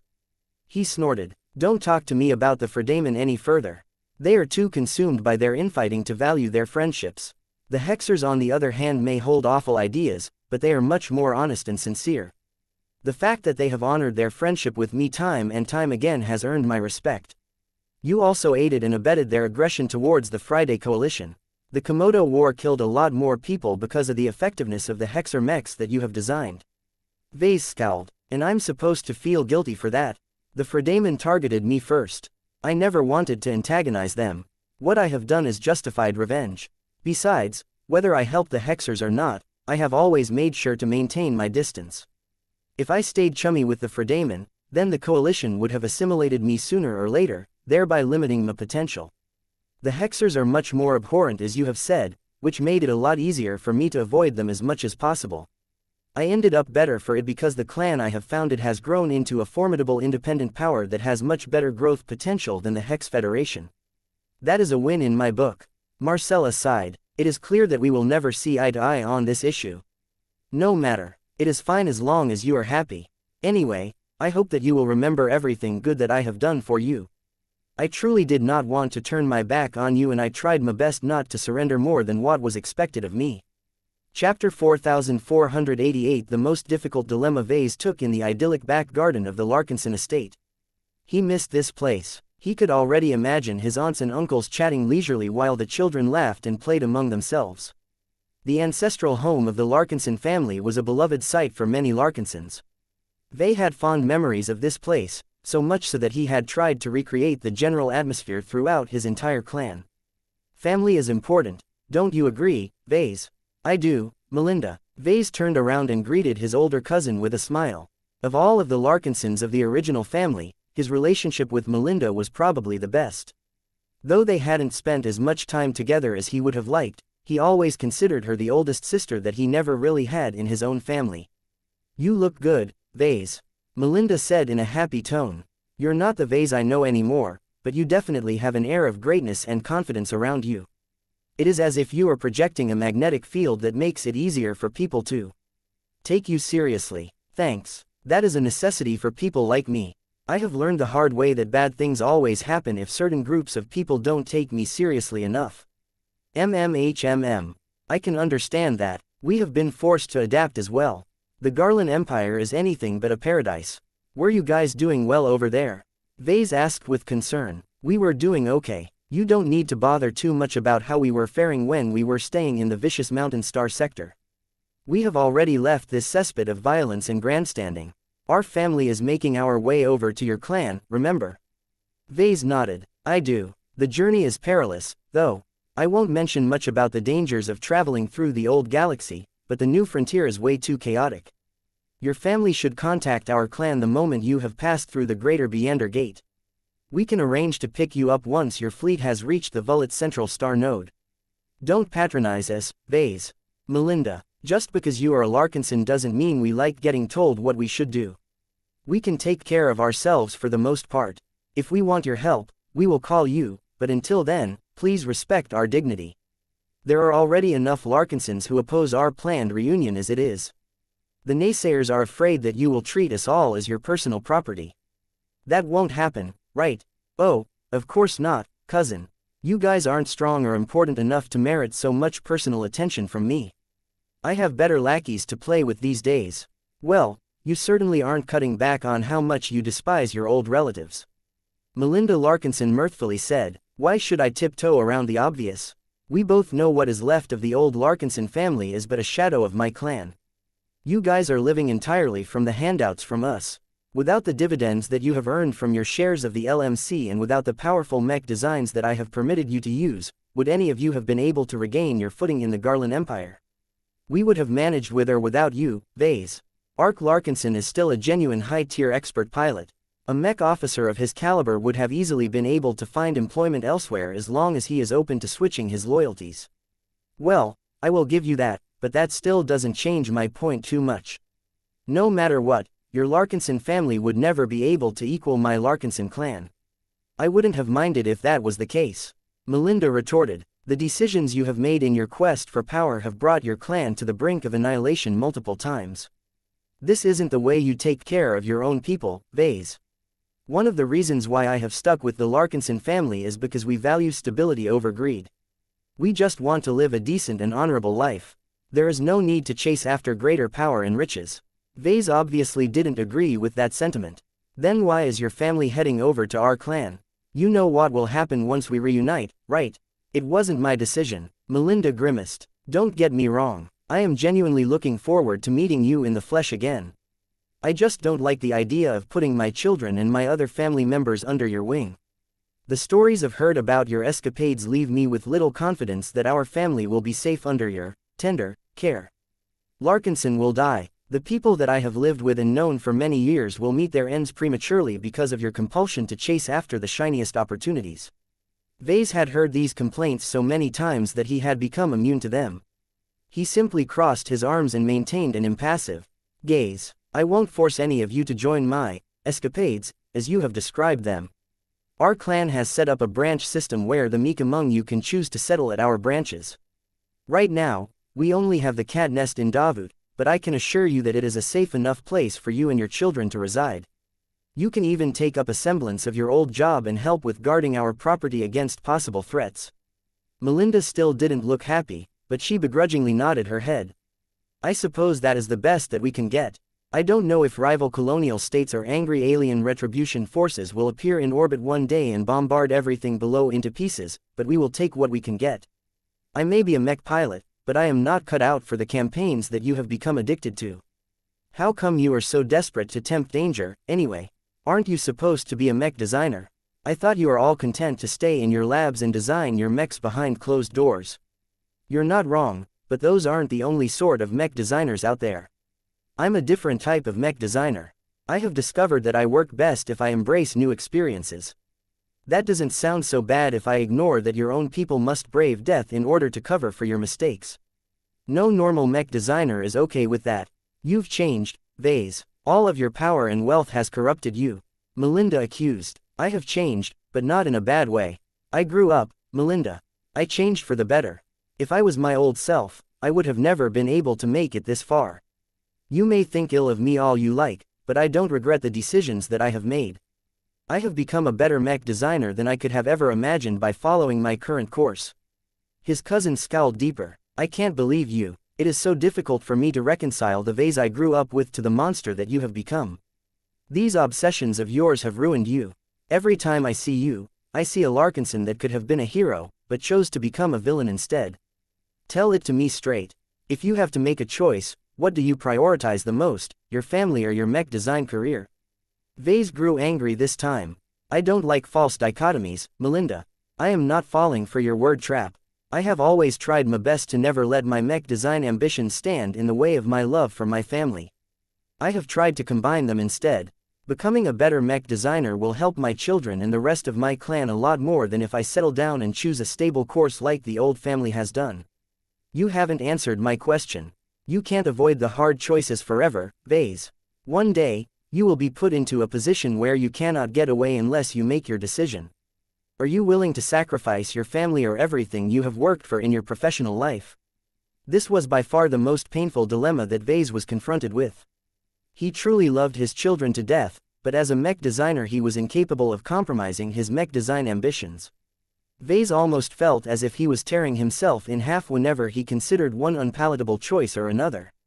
He would never be as great of a man as before if he gave up on either his family or his design philosophy. He gritted his teeth as he tried to squirrel his way out of this awful dilemma. I am not going to play along. I reject your false dichotomy. There is always a third, a fourth and a fifth option. I am a mech designer, Melinda. Don't you know what that means? That means I am good at thinking outside the box. I excel at coming up with solutions that no one has ever thought about before because I am just that good. No matter how much I have been pushed into a corner, I will always do my best to find a superior solution. And what if you fail? What if your third or fourth or fifth options are unobtainable? Then I guess I suffer the consequences of my failure. Vase growled in response. At least I have tried. Look, I don't expect you to agree with my stance, but I am completely fine with my current course. I may be endangering my children who I care about the most, but I think that what I am doing will eventually help them survive in the long run.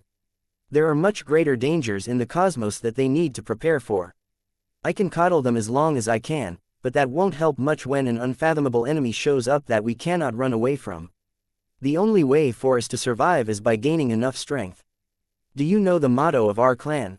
I do. Per Angusta ad Augusta. Well, you have done your homework at least, but I don't think you interpret the meaning of this phrase in the same way as us. Vase responded. You don't know anything about what is going on in the galaxies and the rest of the cosmos. I don't know that much more either, but what I have learned and witnessed over the course of my life terrifies me. There are so many enormous threats out there that I am scrambling to rise up the ranks. The more powerful I become, the more I am able to protect myself and my family. If you know as much as me, then you too would support the current course of our clan. The specter of his cousin remained silent as she kept pinning Vase with a judgmental gaze. Is this the man you want to be, Vase? A man who is incapable of putting his trust in others and just has to do everything himself? I am content with who I am, he replied with conviction. I could always be better off, but at least I am being proactive about improving my situation. I am a mech designer. I will do whatever it takes to design better mechs and provide humanity with what they need to stave off the many threats to our race. My children will inherit my mission and follow suit once they grow up. They will be grateful for me when they grow old enough to understand, just like how I understand the decisions made by my parents. You obviously have bad role models. What would you have me do instead? I am not going to live blindly like a space peasant and assume that the big two will take care of everything. Vase contemptuously snorted. I have the ability to arm the people on my side with stronger weapons that they can use to protect us and everyone we care about. Any problem can be solved as long as I design the right mech, so I am working hard to reach this ultimate state. That is my purpose as a mech designer. Melinda shook her head in disappointment before turning her back to Vase. I give up. You are so stubborn. You cling to your identity as a mech designer as if it is a universal talisman. You can't deflect every problem with that excuse. Mark my words, Vase. One day you will have to choose between the well-being of your family and the future of your mech design career. I hope there will still be enough of a genuine Larkinson left inside of you to make the right choice. Sacrifice is a virtue. There are more important things in life than your work. Life and work are the same to me. My family and my mech designs aren't opposed to each other. They are on the same side. My clan exists for this reason. The scenario that you have described will never happen. You can't postpone all of your problems forever, Vase. One day the chickens will come home to roost. Chapter 4489 Missed Opportunities. Vase appeared in a different location this time. The bulkheads, the bridge stations and the tech around him looked familiar. It was the modified bridge of his former flagship, a Friday Coalition Stanley Crux class standard mobile supply frigate called the Scarlet Rose. He spent years aboard this ship alongside Gloriana. Though the ship was small by his current standards, she was his first true mobile home. Vase had plenty of memories of this vessel. He went on several adventures before his clan received the spirit of Bentime. He designed plenty of mechs back when the design department only comprised a handful of people. He imprisoned Cassandra Briar in a secret chamber within his flagship so that he could gain a constant supply of Briar alloy. As Vase reminisced about the past, a voice interrupted his musings. You could have thanked me for my gift, you know. A particularly incisive and posh voice called out from behind. I handed such an excellent ship to you, and you went ahead and executed me before you gave me a chance. What was it with the specters and announcing their presence from behind? Vase was getting tired of turning around all of the time. He sighed and proceeded to turn around. Lady Aisling Curver, I had a feeling I would meet with you again. The blonde and not entirely sane journeyman mech designer from the Gage dynasty directed a brilliant smile towards him. Did you have fun abusing the remnants of my own power? I don't like getting killed, but I'm grateful that you still saw fit to recycle my remains to make your wonderful intangible puppets. I would like to think a small part of me still lives alongside you in the fragment that you inserted into Blinky and Vulcan. I am also honored to see you using a much larger portion to turn Titania in the way she is. The only issue I have with you is the fact that you put the other larger portion into Gloriana. Hey, you were already dead, Aisling. You screwed me over, So it is only right that I try to get compensation from what you have left behind. Don't you have any respect for the dead? You could have preserved me and brought me back to life like you did with those other, design spirits. And why would I do that? Vase looked at her as if she was a fool. First, I don't even know if that is possible in the case of mech designers. Second, I've had bad experiences with hostile design spirits in the past, so I did not look forward to bringing a semblance of you back to life so that you can harass me again. Quote. Wow, so you're the lady that wanted to have Vase all to yourself, huh? He most certainly dodged a laser beam. What? Vase uttered as he turned around to see a woman that he never expected to see again. You're Iris Jupiter. Unlike Lady Aisling Curver, who looked as old as she was before her capture during the Battle of Reckoning, Iris Jupiter looked radically different. She came across as a youthful girl the last time Vase had spent time with her during the last Bright Vija War, but now she appeared as a more mature and mellow woman. You look beautiful, Vase couldn't help but utter as he couldn't control his attraction towards her matronly appearance. It looks like you have managed to live a much better life than Lady Aisling. How is the Vision Revolutionary Front doing these days?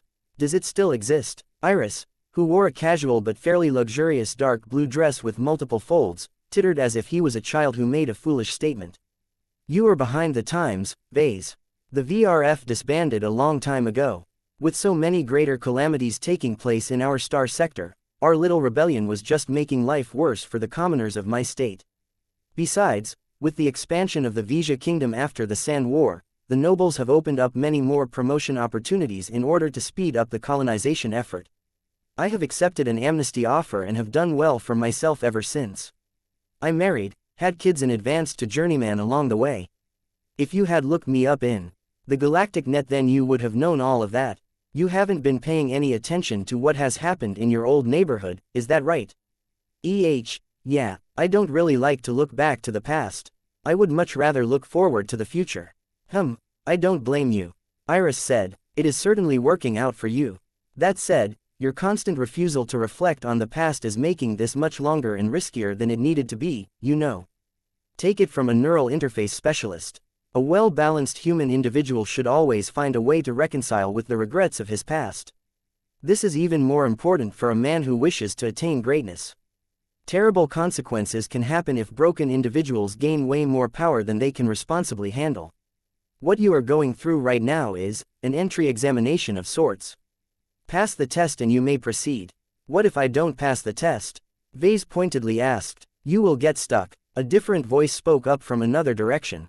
Hey, since when has this place turned into a clubhouse? Don't ask us, Vase. Ketty spoke as her strong and athletic form exuded a sharp and domineering presence. This is your ordeal, not ours. We are here for your benefit. Vase turned around and beheld the three ladies. Lady Aisling Curver, Iris Jupiter and Ketty surrounded him in a triangle. That made it difficult for him to keep his attention on all of them at the same time. I am picking up a theme here, he stated. Ketty's rolled her eyes. Duh, you had a crush on all of us, did you not? Each of us could have been your Gloriana, if you had chosen differently. I wouldn't exactly say that I had a crush on you all. Vase retorted as he pointedly did not look in the direction of Lady Aisling Curver. By the way, can you act like you are not an inquisition that is in the middle of holding a tribunal about me? It's really annoying for me to turn around all of the time. Fortunately enough for Vase, the specters accepted his suggestion and no longer made life difficult for him. They stood at the same side this time, though they definitely maintained a bit of distance from each other. There was obvious tension between the three ladies. It was as if they were three different hens trying to exert their dominance over each other. Can we get this over with? Vase said in an annoyed tone. As much as I'd like to reminisce about the past with a couple of old friends, I don't see why this is necessary. I have already tied the knot with Gloriana. I have 3 beautiful children with her and we plan to expand our collection in the near future. I have absolutely zero interest in rehashing old relationships. Neither of the 3 ladies found him credible. We wouldn't be here if you had truly moved on as you have claimed. There is a small part of you that still thinks what it could have been like if you pursued any of us instead.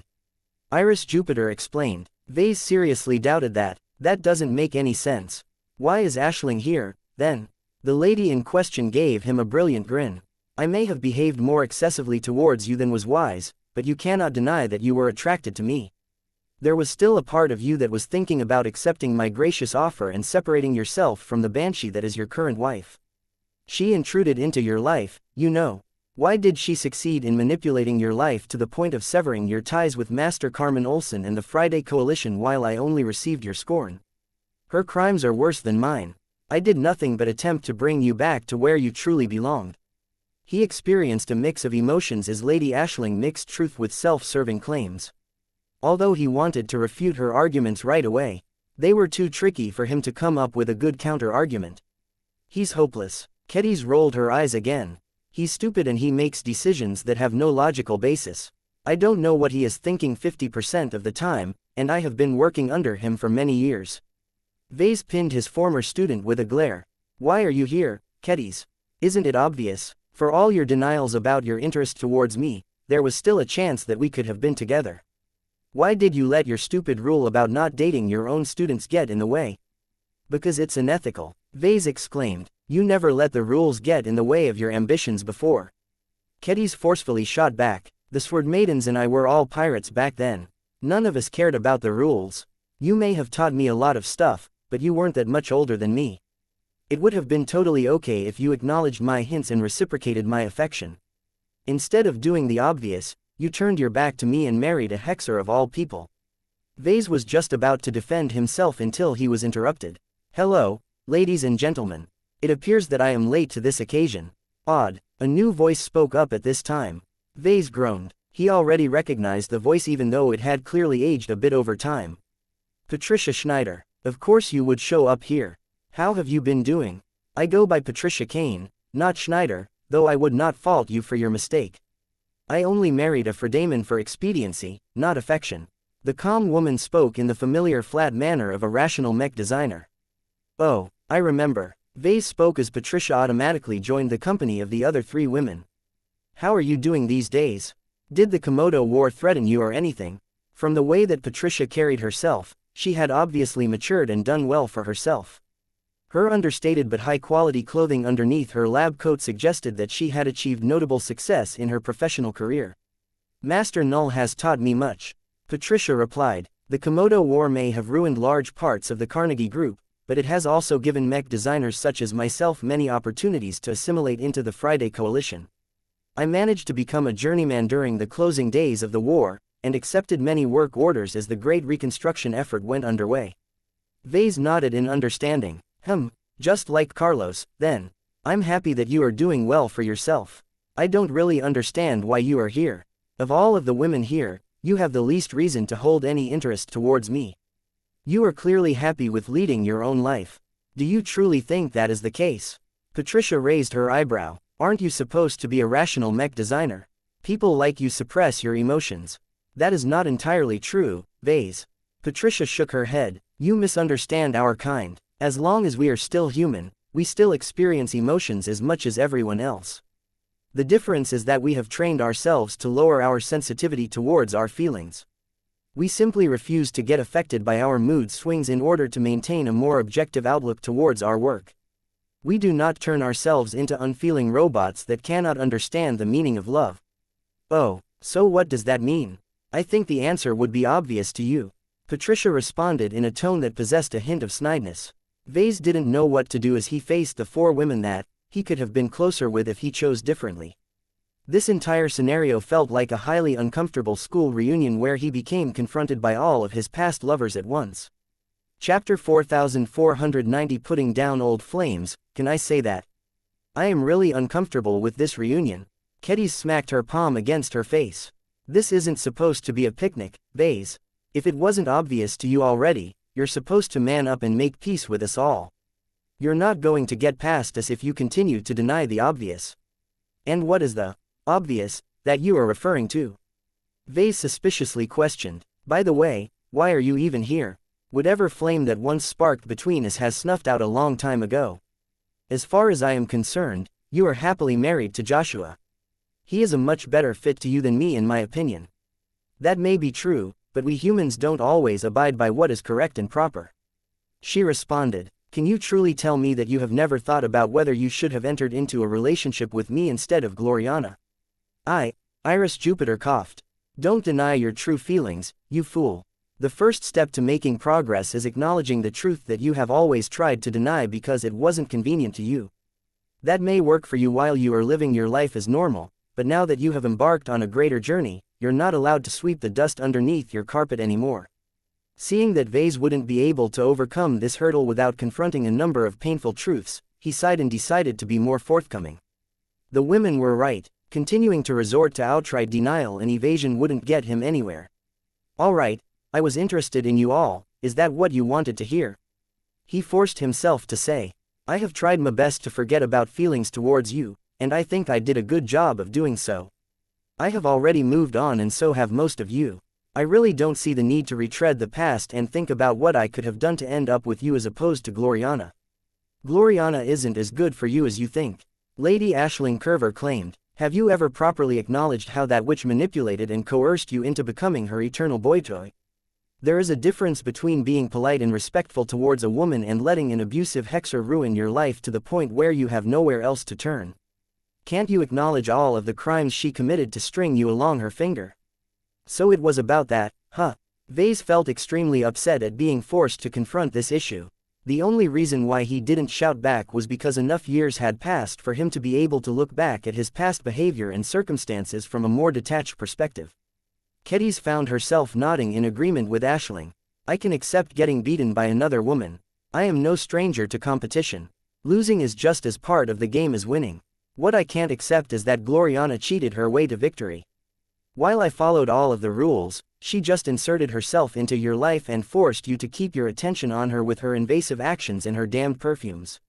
Hey, don't insult her sense. She smells good. It's one of my favorite parts about her. Vase complained. Look, ever since I went through an involuntary augmentation process, my sensitivity towards a lot of stuff has dropped. A lot of food has become a lot blander, for example.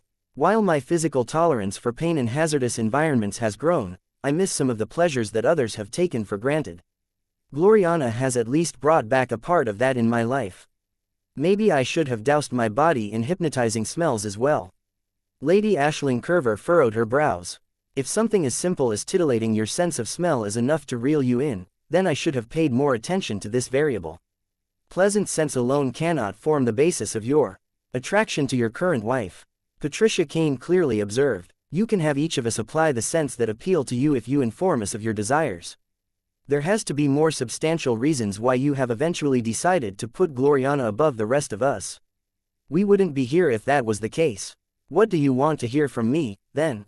Why does this even matter when one of you is already dead and gone while the rest of you have settled into your own relationships? I'm not entirely dead, Vase. Aisling claimed. Pieces of me still live on inside of you and those other spirits. You can bring a semblance of me back anytime. Vase did not bother to respond to Aisling's absurd proposal. We are not going to leave unless you properly deal with us. Kedis stated as she moved her hands as if she was holding her bloodsinger. Take it from a swordmaster like me. If you want to unlock your potential and harness a greater form of power, you must prove your worthiness. Your conduct up until this point falls short of what is required of you, so stop being a pussy and step up already. He never asked to undergo these trials. Although he read hints about tests and other stuff from the knowledge granted by the Orvan ritual sacrifice altar enlightenment fruit, he just thought that all of those ordeals were actually drug-fueled trances. He also thought that any failures experienced by those who attempted to become Orvan gods were all caused by botched or sloppy rituals. Vase tried his best to gather his thoughts and figure out a way to get past this uncomfortable reunion. He would rather suffer the complaints of Melinda than keep his temper in check in front of these women. I may not have been entirely fair to you all, he admitted as he turned to his earliest crush. Patricia, I had a crush on you back when we were younger. Your performance was much better than mine and you were practically the belle of our class. I had fantasies about you, but I never dared to ask you out on a date. We lived in two different worlds as far as I was concerned. I never thought I could measure up against you until the time we graduated from the Rittersberg University of Technology. Patricia calmly nodded. I could guess about your feelings towards me. You are not the first boy who looked at me in this way. You were not wrong to hold yourself back, Vase. I would have rejected you if you attempted to make an advance on me. That might have changed once you have graduated, though. At one point, your successes and your growth have made you more attractive to me. If you contacted me by the time you have become a well-established apprentice, I would have responded differently to you. Do you regret that, Vase?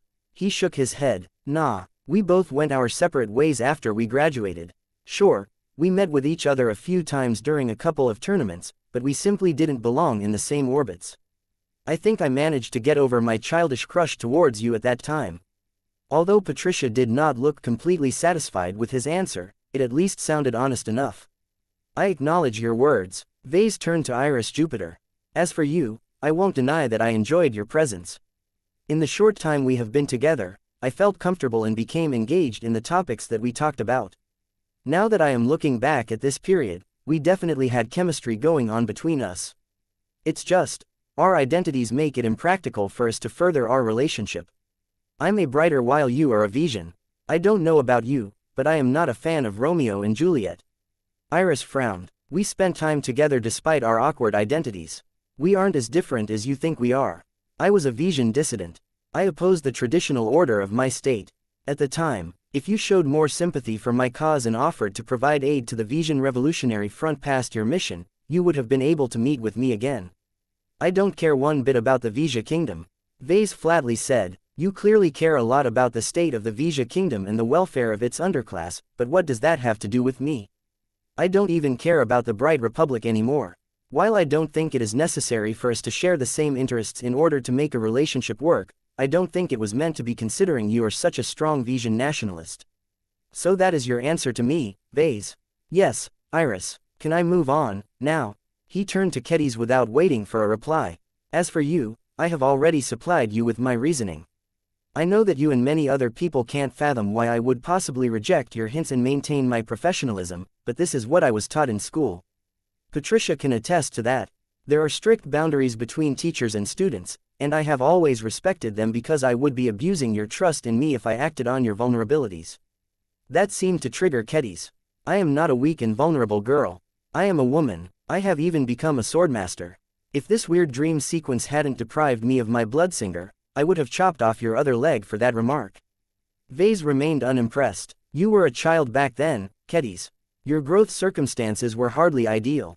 I know the Sword Maidens did their best to raise you as well as the other girls that came under their care, but I don't consider their approach to upbringing to be comprehensive enough. You spent so little time with men who you can treat as peers that you were just beginning to cope with attraction. Your crush on me was just as juvenile as my crush on Patricia. You treated me like a child. Maybe I did, Vase admitted. I don't see anything wrong with that. Look, I rejected your advances because I did not think you were ready for that and because I don't think we would have been great together. Do you think I am ugly, Vase? Do you despise my messy genetics or my unfeminine appearance? Is that the reason why you went with Gloriana instead? Vase coughed. Please don't put words in my mouth. You are beautiful, okay. There are many forms of beauty out there. Just like there are many pretty mechs, there are also many pretty girls. Gloriana is like a slender and agile medium mech while you are a stockier and more massive heavy mech. Are you calling me heavy? Can we please move on, Kedis? I still have to go through Aisling. Fine, Kedis huffed in a familiar manner. The real me won't be happy if she heard what you have said, though. I'm not here to please you or anyone else. Vase mildly replied before he turned to the last lady.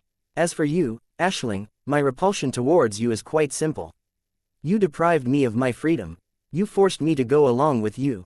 The sole reason why an elite gauger like you expressed interest to me was because of my design philosophy and potential. Nothing more. For all of your obsession towards me, your affection was never pure. You can say the same about Gloriana. Perhaps the only difference is that she got to you first. I was trying to correct the damage that she has done. Lady Aisling Curver shot back. I never asked for your help. You never asked for Gloriana to utterly ruin your relationship with the Friday Coalition either. Why have you never confronted her on that, Vase? Why did you let her get away with this and many other actions that have proven detrimental to your life and career? Why was she allowed to get away with her misdeeds while I received the full brunt of your animosity? Vase found it difficult to formulate a proper answer to that. Lady Aisling Curver may have been a madwoman, but the same could have been said about Gloriana as well. Chapter 4491 Answer from his heart. Vase closed his eyes and tried to formulate a proper response to Lady Aisling Curver. Normally, he would have tried to avoid this topic at all cost, but he was tired of running away from this issue.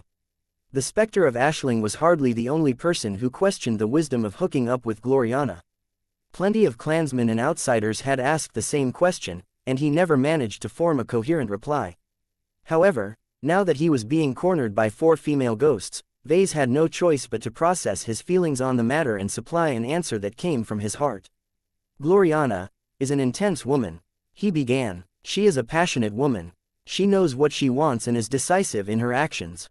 I admire all of those traits. Sure, you have shown the same qualities, but there are differences. Like what, Vase? Patricia asked as she adopted an expectant expression.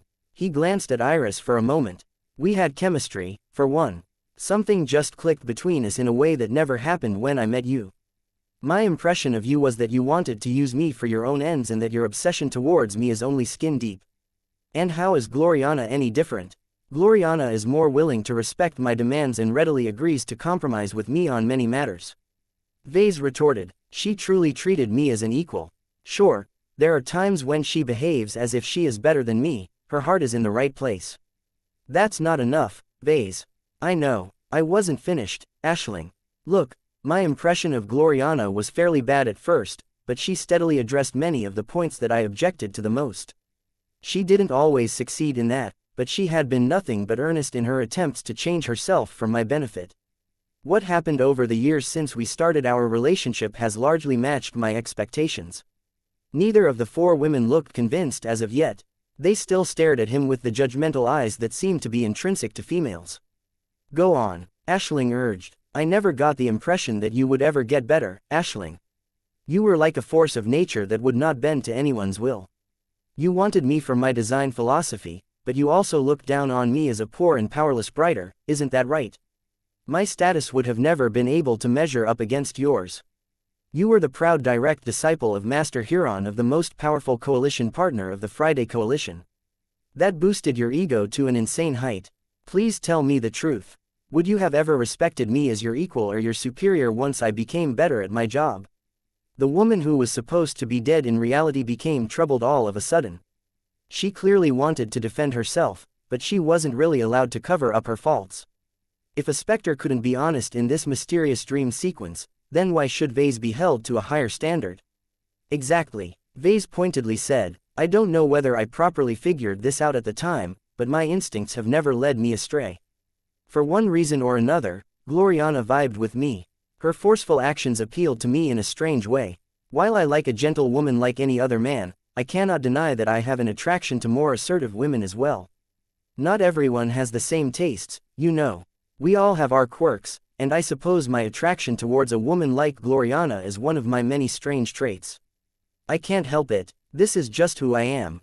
Is that enough for you, Aisling? The stubborn specter still refused to give up. Gloriana's actions directly led to numerous confrontations between you and your former allies. If she hadn't meddled with your relationships behind your back, you wouldn't have lost so many friends. You would have still been able to remain on friendly terms with the Bright Republic, the Ilvain Protectorate and the Friday Coalition. Instead, you allowed Gloriana to mesmerize you with her hexer charm to the point where she played a principal role in provoking conflicts that has led to the death of many Larkinsons. She has blood on her hands. Vase vigorously shook her head. I reject your assertion. Gloriana did not set out to spark hostilities between me and the rest. She could not foresee that others would react so strongly to her actions given that I was just a third-class mech designer back then. Besides, the main fault lies with the Brighters, the Ilvainans and the Fredaman. They did not act out against me because someone forced their hand. They targeted me because they were consumed by greed and never had my interests at heart. They betrayed me, Aisling. I trusted them and valued my friendships with them, and they did what? They violated their own principles in exchange for naked benefits. You can't fault them for that, Vase. Aisling responded. States regularly operate this way.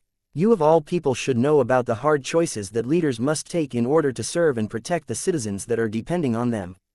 Back then, I too acted on behalf of the interests of the Gage dynasty and the Friday Coalition, but that doesn't mean I would have treated you poorly because of their say-so. We would have become a great couple if you had just given me a chance. Vase didn't take her answer seriously. Huh, really? Didn't you tell me you would bring me straight towards the Clarion University of Mech Design where Master Huron resides? How do you think all of those Fredamen would have treated me? They would have treated me as a prisoner instead of a guest of honor. Don't tell me that you don't know what could have happened. Your fellow Fredamen might not resort to outright brainwashing in order to preserve my talents, but they would have definitely applied all sorts of pressure and indoctrination on me until I became more acceptable in their eyes. Knowing that this would happen to me if you dragged me back, can you truly claim to respect my wishes and care about my well-being? I was attempting to restore your original life. Lady Aisling Curver said in a deflated tone. My approach may have been more abrupt and forceful than you would have liked, but the ends justify the means. As long as we managed to convince the public that you have returned to the side of the Friday Coalition again, we wouldn't have bothered you anymore. He sneered. After all of the crap you Fredamen pulled, you have burned your bridges with me. You could have employed many ways to bring me back to your side. It was not completely impossible for you to pull me away from Gloriana's clutches. You just needed to show up and competed fairly against her. I would have given you a fair chance to prove yourself if you played by my rules. That wouldn't have worked. She already sank her claws too deep in you by that time. Her first mover advantage was so great that the only way I had a fair shot was to break the game. Vase became more and more disgusted by what he heard. You aren't helping your case, Aisling. You are making it worse. Just face it, you may have loved me, but your loyalty to your master, the Gage dynasty and the Friday Coalition is too strong. You would have never put my interests above theirs. That is ultimately what makes Gloriana different.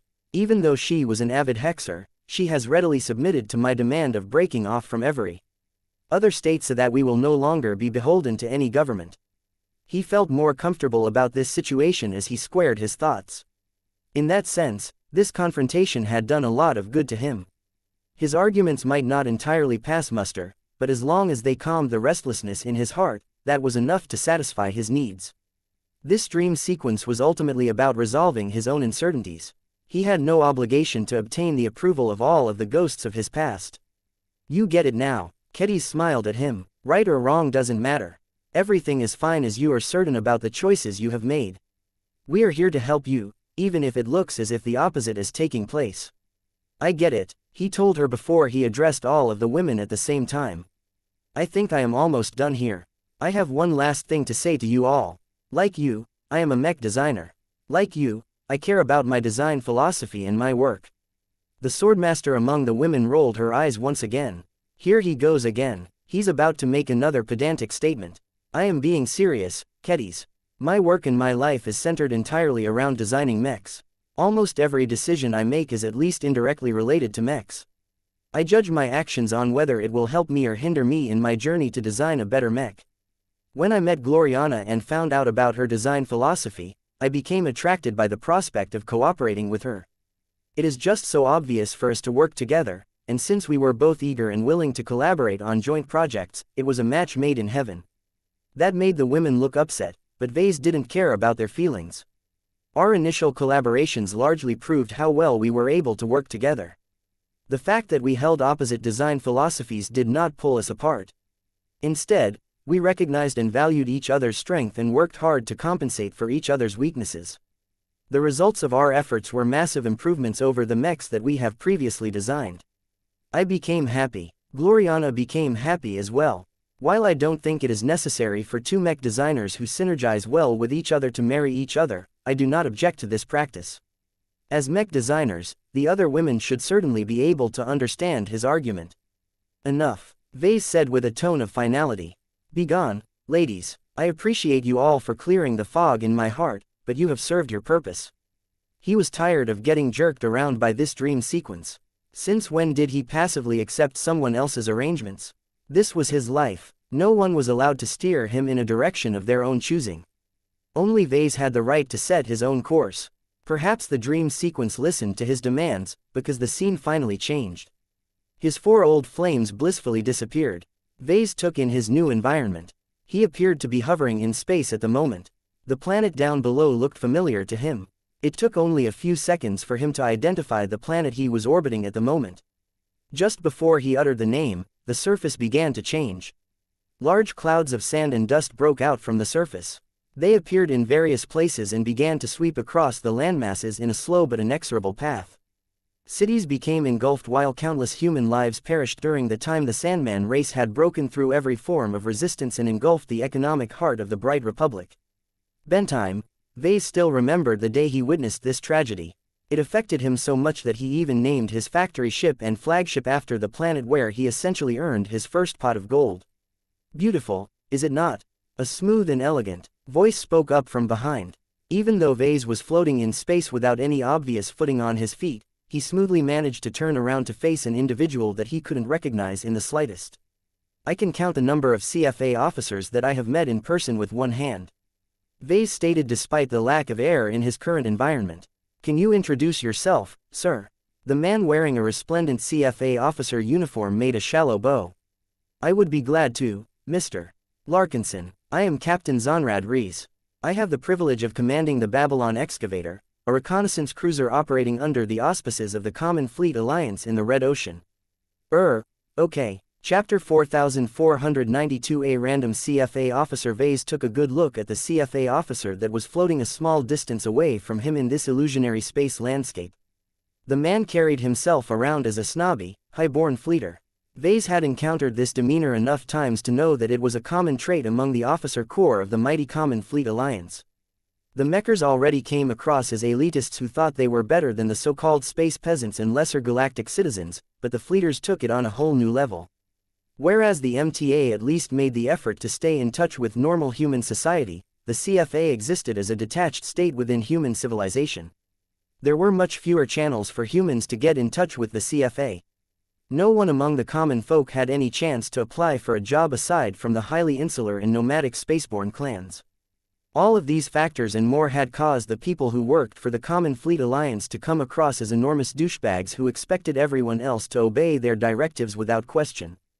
The man who claimed to be Captain Zonrad Rees carried the same sort of air, though he took the initiative to soften his stiff demeanor with a welcoming smile. His impeccable black and blue uniform that was embellished with golden cuffs and an aiguilette allowed him to present himself as an extension of the CFA. Various medals, badges, rank insignia and so on discreetly decorated the front and sides of his uniform. Vase frankly did not understand what most of them meant and whether Captain Rees was an accomplished officer within the hierarchy of the CFA. The only part that he was certain about was that the fleeter's rank insignia indeed matched that of a line captain of the Common Fleet Alliance. The man's slightly youthful, handsome and self-assured face suggested that he may be among the younger fleeters to have been promoted to captain, but who knew how much a combination of life-prolonging treatments and cosmetic augmentations slowed down his aging process. Overall, Vase still couldn't figure out much from the CFA captain and why the man was related to him in any way. He had met a few aloof and snooty fleeters over the course of his career, but he went out of his way to avoid them as much as possible. This was also why he embraced the patronage of the MTA despite his misgivings about answering to a higher authority. Vase was involved in too many initiatives that had the potential to do enormous harm to the interests of the Common Fleet Alliance. From the MSTS to the Transcendence Glow, each of his major innovations could structurally elevate the power of mechs on a universal scale. How would the fleeters react to all of his innovations? They certainly wouldn't approve of his work. Anything that changed the balance of power between mechs and warships would most certainly attract their scrutiny and condemnation if they understood what he had been up to as of late. Who the hell thought it was a good idea to manifest a member of a hostile rival super-organization? Vase really hoped that these specters of different people did not pass on any crucial information about himself back to their counterparts in reality. Since Vase still couldn't figure out how Captain Zonrad Rees related to him in any way, he bit the bullet and broke the silence. Do you know me, Captain? I do, the fleeter replied in an easy tone. I have been tracking your exploits with great interest. What? To hear that a CFA officer had not only taken notice of him, but actively paid attention to him on an individual basis was an alarming revelation. It was one thing if this bastard was an enthusiastic officer who coincidentally stumbled upon Ves's living mechs and became interested in the maker of these machines. It was another thing if Captain Rees was part of a greater surveillance or monitoring group that comprehensively monitored mech designers who could form a significant threat to the interests of the CFA in the future. Does the CFA have a habit of spying on little old journeymen like myself? The CFA tracks every mech designer, particularly the high-ranking ones. Captain Rees charitably exposed. You are all agents of the MTA in one way or another. It is only logical for us to spend a fraction of our vast resources to keep abreast of your developments. How much does the CFA know about me and my work? Vase asked as he tried to remain as impassive as possible. Not as much as you think, Mr. Larkinson. You do not need to worry too much. The MTA has already laid a strong claim on you. Our CFA institutions are not allowed to cross their boundaries. Since that is the case, we primarily obtain our intelligence from public sources and third-party sources. Only the Mechers are allowed to invade your privacy on an unrestricted basis. That is reassuring. Though there was a small possibility that this CFA captain was lying or did not know the full truth, Vase didn't think that was the case. He had an ongoing working relationship with Master Terminau Dravidian and the transhumanist faction. Given how much they care about the Transcendence Glow, they most certainly took precautions to prevent the fleeters from snooping around and obtaining sensitive information. So the CFA doesn't know what I am up to? Vase hopefully asked. That, I cannot say. Our alliance is made up of many fleets, departments and institutions. The left arm doesn't know what the right arm is doing, and we have more arms than we can count. I do not think the chance is likely, but as I have said, there are no guarantees. I have heard rumors of intelligence departments that employ the most state-of-the-art high technologies to collect information through methods that you cannot possibly fathom. Though Vase was a strong believer in the hybrid approach of the MTA, what Captain Rees just revealed to him was a reminder that the CFA weren't dummies. Perhaps the fleeters might not have access to the reality-defying powers of high-ranking mech pilots and mech designers, but their total dedication to pushing the boundaries of pure technology most certainly allowed them to master their own kinds of wonders. Captain Rees made a reassuring gesture. These methods are extremely expensive to employ, so you can rest easy, Mr. Larkinson. We do not have a habit of using an antimatter missile to swat a single mech. I believe these observation methods are exclusively used to monitor the highest echelons of the MTA, the first-rate superstates and major alien civilizations. I see. Thank you for disclosing that, Captain. Anyway, I believe you are here for a different reason, right? That is correct. You have already encountered numerous different personalities. A man of your intelligence should have discerned a pattern by now. Can you deduce the purpose of this meeting? That was a good question. Vase shifted his gaze to the planet that they were orbiting. The scouring of Bentime was one of many tragedies that had befallen the rimward side of the Komodo star sector. It was the capstone of the Sand War, as the Big Two's strong retaliation had completely wiped out the alien aggressors. Nothing was left of the Sandman race anymore aside from broken leader cores that the CFA had repurposed into powerful AI processors. The sight of all of the sandstorms raging across the surface of the first port system where Vase sold his mechs evoked several emotions. He felt regret for the fall of such a highly developed and densely populated planet. He felt a sense of loss for the disappearance of a major influence of his early life. He also felt a touch of guilt for playing a small but indispensable role in setting the Sand War into motion. I guess, this is about the consequences of my actions. Vase said, there are not that many reasons to bring me here. If you wanted me to reminisce about something else related to Bentime, then I would have been greeted with the trading hub in its heyday. Your guess is close enough. The CFA captain acknowledged.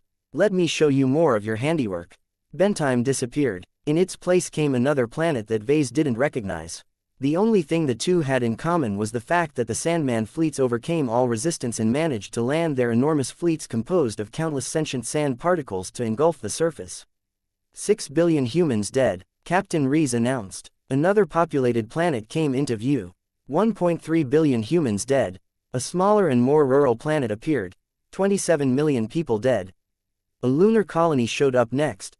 78,000 people dead. A planet that was larger and more developed than Bentime appeared into place. 37 billion people dead.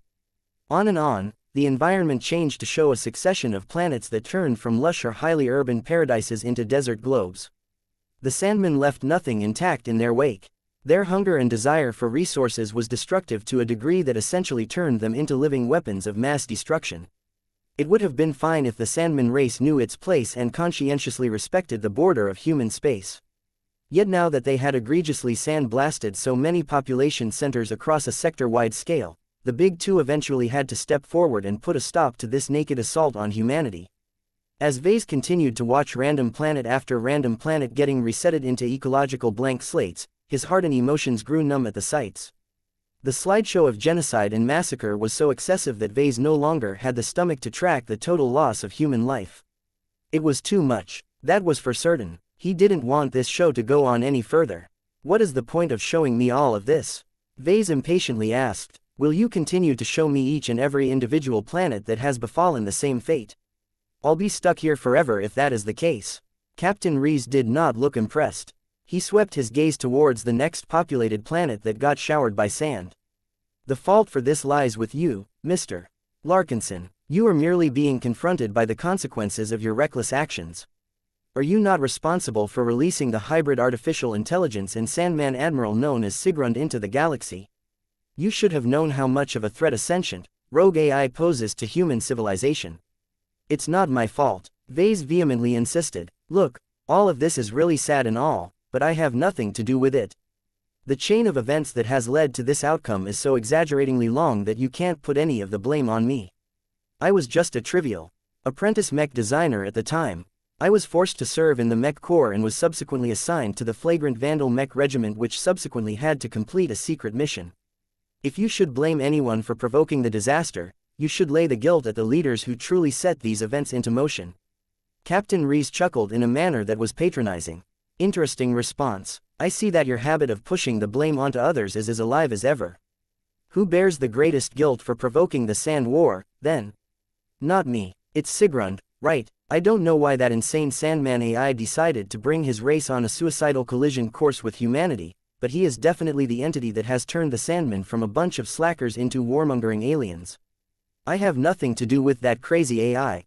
You should hold a trial for him instead and end this silly farce. That should work, right? Chapter 4493 Exploiting a Metaphysical Circumstance. The CFA officer chuckled. Not so fast, Mr. Larkinson. Sigrund is undoubtedly responsible, but you are the person who has enabled the hybrid AI in the first place. You are the equivalent of a child who pressed a button on a console that accidentally caused a battleship to fire a main cannon onto a populated planetary surface. The weapon systems merely do as instructed. It is you, the button pusher, that holds actual responsibility for the damage inflicted as a result of your actions. That's unfair. Your analogy is complete nonsense. Those weapon systems you are referring to are not unthinking machines. They are instead controlled by at least one sentient, intelligent alien individual. Sigrund is the real button pusher. Vase quickly came up with two names. The first bastard who ruined so many planets is Senator for Life Camden Tovar. That old geezer was desperate to obtain a vial of high-grade life-prolonging treatment serum, but didn't have the MTA merits to redeem one through the proper channels. Instead, he followed up on the alien equivalent of a scam call and sent a troop of disposable soldiers into the deep frontier where the Sandman race traditionally resided. Even if that old and greedy scumbag could not foresee the existence of a monster like Sigrund, he is definitely the original decision-maker who bears the guilt of tipping the first domino stone.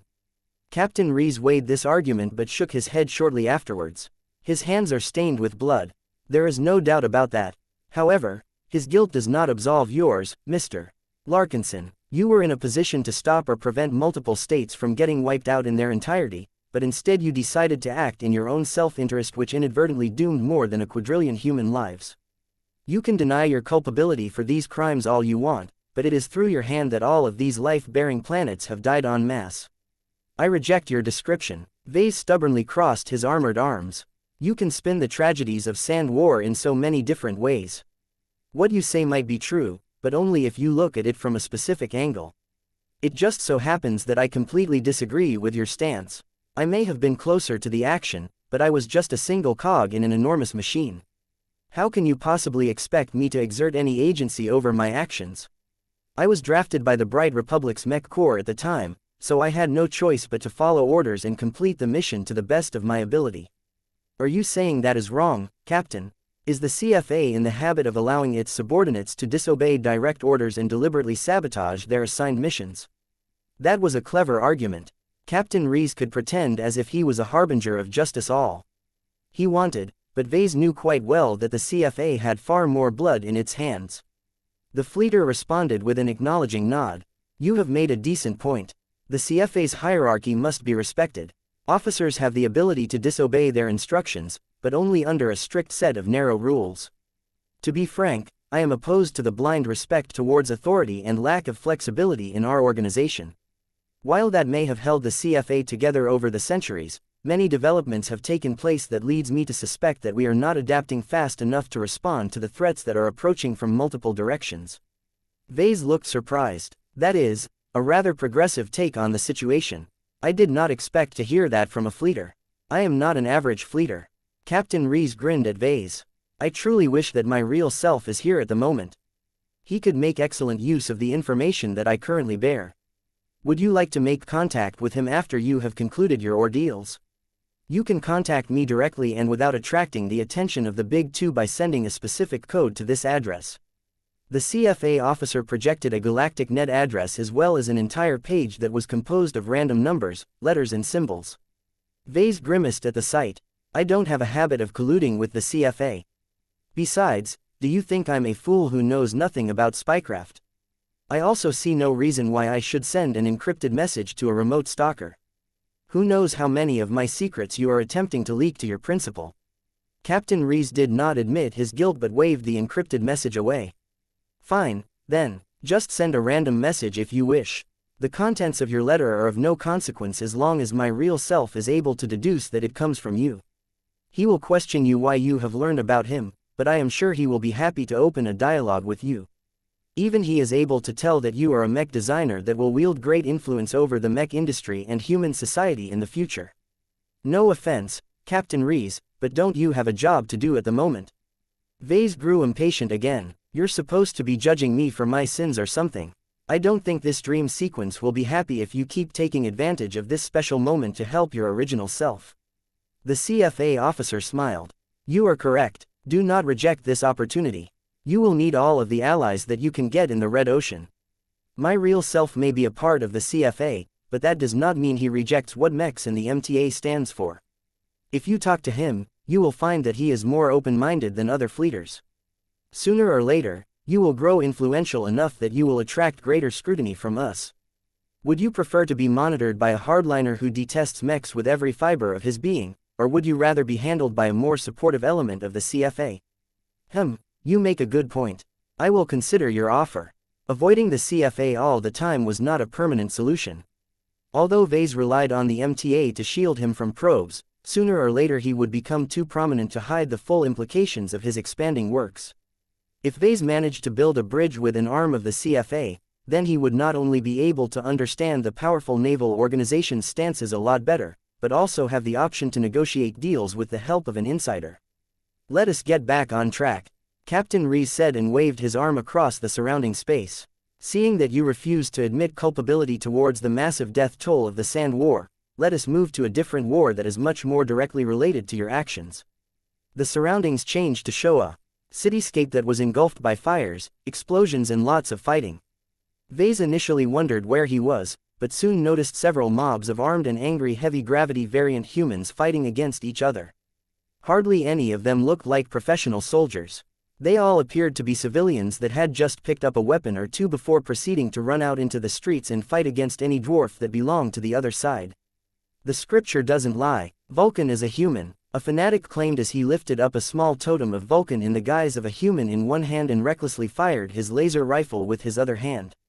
An opposing dwarf lifted up a statuette of Vulcan in the guise of a dwarf. You foul tall folk admirer. Our greatest dwarven god is not a human. He is a dwarf and the most magnificent one of all. Death to the tall folk and their misguided slaves. Dwarven blood spilled across the ground in such great quantities that whatever street maintenance bots were active simply weren't able to mop it all up fast enough. Soon enough, mechs started to get into the picture as well. A stocky mech of dwarven proportions even crashed the current firefight by stomping through a structure and planting its feet directly onto the largest concentration of Vulcanites that were aligned to the dwarven god cult. Our prayers have been answered. More mechs showed up. Loyalists and rebels began to tear up the streets with such great intensity that the fanatics on foot who tried to contribute to the fight in their own way inevitably got squashed or struck by collateral damage. The surroundings shifted. A different planet came into view. The architecture was different, but the battles were roughly the same. The dream sequence rapidly flicked from planet to planet. Sometimes, Vase got a close and personal view of the ground action. Other times, He hovered in orbit where he could look down on how the religious dispute had engulfed so many different population centers. The civil war that had spread across the Vulcan Empire had become so violent and destructive that too few dwarves were paying attention to the humans anymore. That was a mistake. While the Vulcanites were completely absorbed by the throes of fanaticism, the surrounding human polities bordered the smiling Samuel Star's sector sharpened their knives while watching with glee. Once the Vulcan Empire had beaten itself up extensively enough, those human states pounced. Mech army after mech army poured in from all sides. Though the Vulcan Empire's vast and extensive military still maintained a large amount of defensive troops who had largely stayed out of the religious strife, the dwarven mechs could only hold the line for a time. Without the support and unity of a functional dwarven state, there was no way for the Vulcanite mech armies to hold back the onslaught for long. Planet after planet that had already become half-ruined by dwarven infighting toppled within days as vengeful human invaders easily crushed the remnants that were still fighting their feudal struggle. The dream of an ideal dwarven state was over. The Vulcan Empire collapsed and much of the smiling Samuel Star sector returned to human hands. Though the human invaders tried their best not to commit wholesale slaughter on the dwarven people in order to avoid condemnation, they were anything but gentle in their treatment of the human-phobic Vulcanites. Vase watched all of this happen with a neutral expression. He understood quite well what had happened to the Vulcan Empire during this period. Unlike the Sand War, it was not easy for him to deny his involvement in the events that took place in Smiling Samuel. Well, what do you have to say, Mr. Larkinson? Do you acknowledge your primary responsibility for stoking sectarian strife in a large dwarven state that has directly led to the deaths of countless dwarven lives and an even greater loss of property? Do you admit your culpability in the fall of the Vulcan Empire and a direct loss of confidence among the dwarves who live in the rest of human space? Vase vigorously denied the accusations. What? No, it's not my fault these dwarves decided to go to war over each other. I just distributed a lot of statues, that was all. What the Vulcanites do with them is their business. Those fanatics decided to go to war against their perceived enemies on their own accord. I never compelled them to ruin their own state. Look at what you have wrought, Mr. Larkinson. You are the progenitor of the Vulcan Empire. Your meddling of the past has led to the rise of a dwarven state that has always rested on a foundation that is deeply flawed. It is through your reckless and thoughtless actions that the division among the Vulcanites existed in the first place. A destructive civil war was already on the horizon. Yet instead of using your abilities to mend the wounds and temper the Vulcanites as you have done with the Hexers, you instead abused your craft to escalate the conflict, thereby causing it to set the Vulcan Empire aflame. Chapter 4494 Vase the Righteous. The most ridiculous aspect of it all is that you deliberately exploited the fault lines of the Vulcan Empire for the sole reason that the Vulcanites have rejected your entry into their space. The CFA captain added. We had free passage, Vase complained. We had a pass from the MTA, but the Vulcanites chose to violate the rules first and attack my fleet without any justification. Is it justified for me to let that go? They attacked me and my alliance, so that gives me the right to strike back at the Vulcan Empire. It's not my fault that they couldn't take my blows as well as I was able to take theirs. Captain Rees crossed his arms. Is it so hard for you to make contact with a friendly and sympathetic dwarven group to take up your quest on your behalf? You could have contracted a group of dwarven agents that could travel to your original destination. That wouldn't have worked. Vase shook his head. I have no power over any dwarves. How can I ensure they hand over the treasure to me without attempting to take it for themselves? In fact, I bet the Mechers would find out about the Timpala steel somehow and claim this extremely valuable resource for themselves. It had to be me to make contact with it. As long as I can reach its hidden location and absorb it on the spot, I can minimize the chance of any interception, whether it is from the dwarves or from the Mechers. Besides, it turned out that the Iron Emperor and his pet ace pilot had been waiting for me all along. The Dwarven Emperor would have taken the Timpala steel before any of my hired agents could get out of the star system. The CFA officer looked disappointed. All of this may sound logical from your perspective, but you are completely ignoring the immense amount of suffering that your selfish actions have inflicted on the greater population. Have you ever thought about foregoing the retrieval of the Timpala steel and resume your journey to the Red Ocean? Not every prize is worth the sacrifice. Not every coin on the street has to be picked up by you. Letting go of opportunities takes just as much courage, Mr. Larkinson. Vase snorted. Yeah, right, if I held that mentality, then I would have remained a mediocre apprentice mech designer who is still struggling to reach journeyman back in the Bright Republic or some other worthless third-rate state. No thanks, Captain. I am not in the habit of sowing death and destruction for my own amusement, but if a group of hostiles stand in the way between me and my goal, then it is their fault for losing in a confrontation against me. Those Vulcanites you are trying to portray as victims are anything but bloodless. They have bullied many different human groups in the past.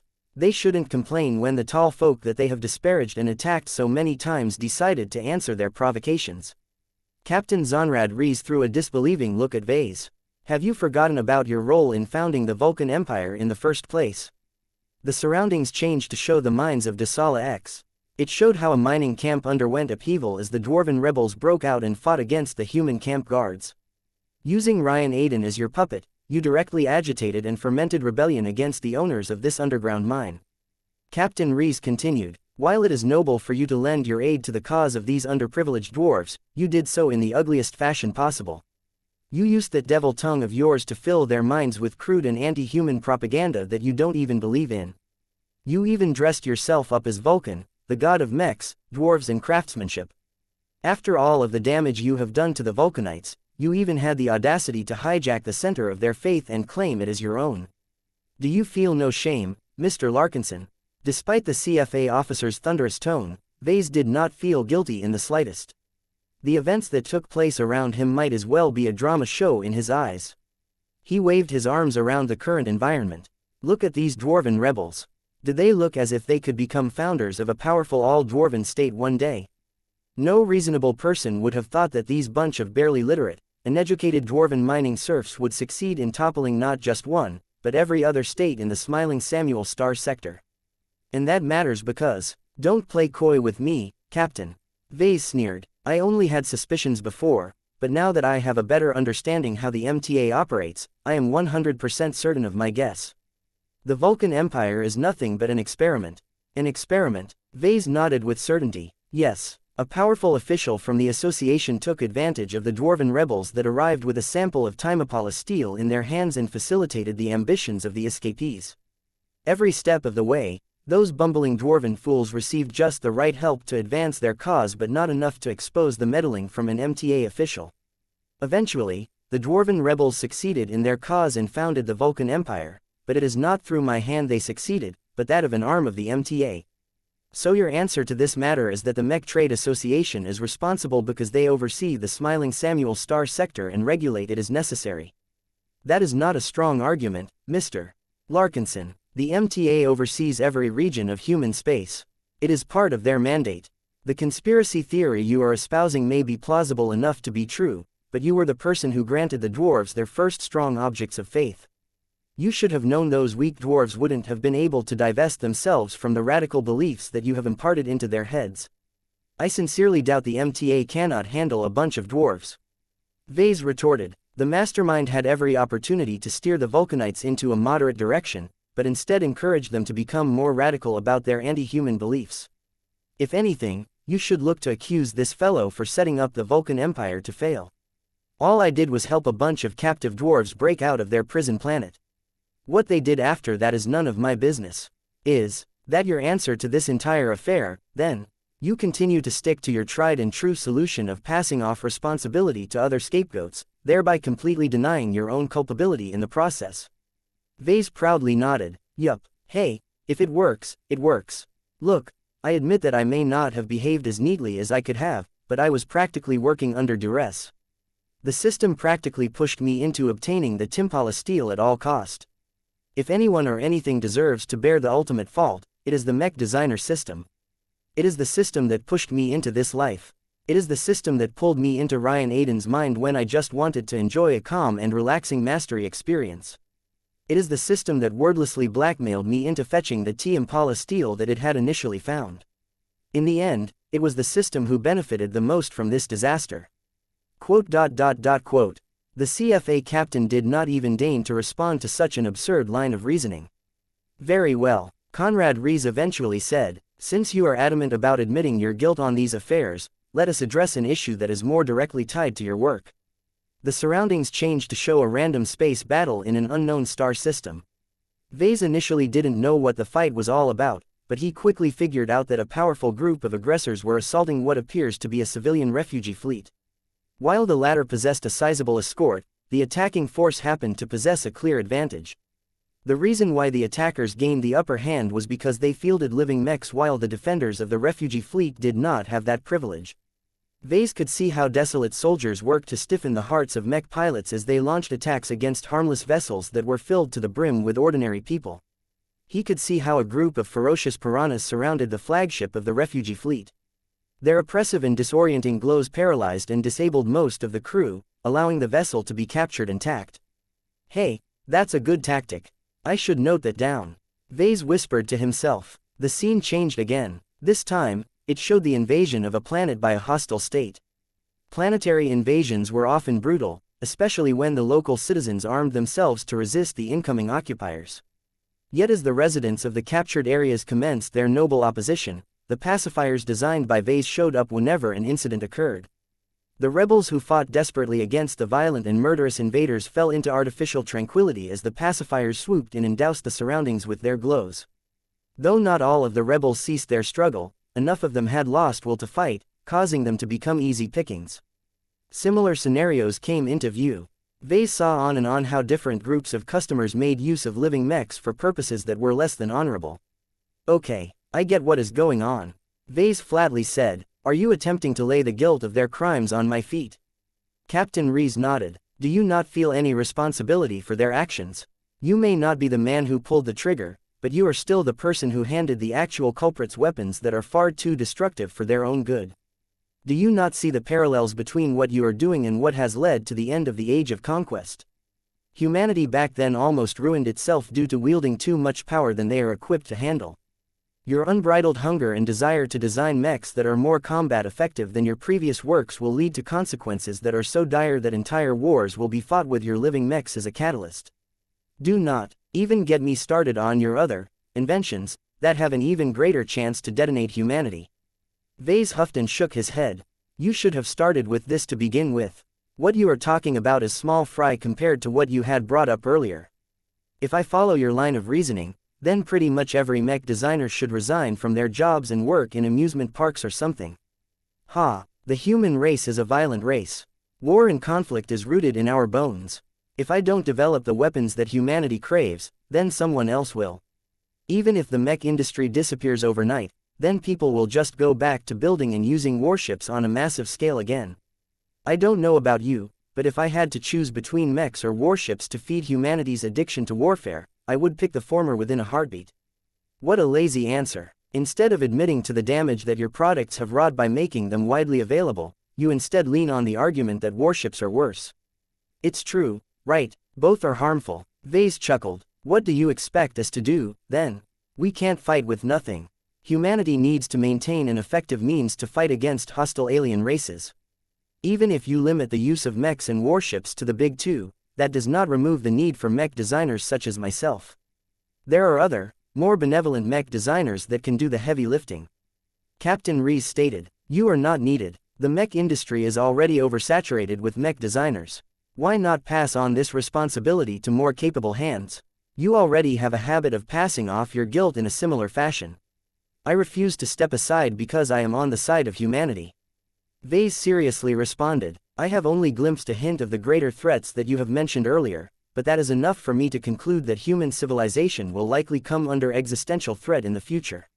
Instead of cowering underneath the skirts of the big two, I chose to step up and do my part in helping fellow humans resist whatever is coming. Is that not a noble goal? Yet the abuses—" "Shut up," Vase snapped. "You don't get to judge me. No one can judge me. From the moment that humans left their home planet and strode across the stars, they have entered a survival contest that pits their very survival against that of countless other races. Right or wrong doesn't apply here. Every race deserves a chance to live, but on the other hand no race has an inviolable right to survive. We are living in a part of the cosmos where the survival of the fittest reigns supreme. In the face of so many external threats, any attempt to advance humanity's military might is a virtue. I believe without a shadow of a doubt that my work is both noble and righteous, because everything I do is ultimately to the benefit of my racial group. Unless you want to sound like a cosmopolitan and sympathize with aliens that would love nothing more than to make humanity extinct, then shut your stinking fleeter mouth and be gone from my sight." The entire background reset into an empty void. Captain Zonrad Rees stared deeply into Vess's eyes. That is not the answer that I expected to hear from you, Mr. Larkinson. You are right in a sense.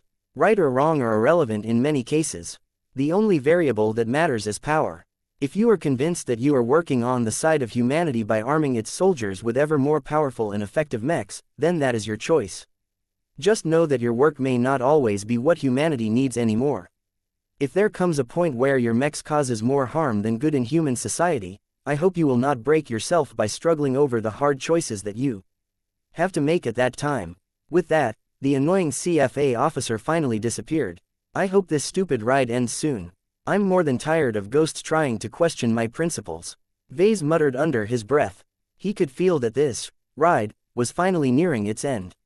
A deep and profound change was taking place on a level that was too deep for him to track, but he could instinctively feel that it was building up to an extraordinary event that would have massive implications for his life going forward. Come on, who's next? Chapter 4495. The last specters. Everything Vase experienced so far had to deal with his past. The ongoing dream sequence brought forth different personalities to question every major element of his life. From his relationships with his friends and lovers to the consequences of his more controversial actions, Vase felt as if he had gone through a shower of recriminations and accusations. Nobody would feel good after enduring so much pressure. Yet strangely enough, the pressure also made him feel stronger and more self-assured. Strange. Vase recognized that he occasionally had a habit of avoiding conflict. This usually happened when he did not wish to confront a difficult issue. For a long time, this strategy worked, but whatever he was experiencing at this moment left him no choice but to confront his demons. Maybe it's for the better. He felt as if he was undergoing a journey of self-reflection and self-actualization. By accepting his deeds, letting go of his fears and removing the doubts that had dug into his mind, his mentality became clearer and more sober in a way that Vase found difficult to describe. It's as if I'm cutting off the filth that has been holding me back. Vase murmured as he continued to float in a completely blank space. The completely dull and featureless space did not match the energy and excitement coursing through his mind and body. Vase had a winner's mentality right now. He felt like a champion for slaying one demon after another. The high that was elevating his mood at the moment was similar to the times where he won a difficult design duel against a formidable rival mech designer.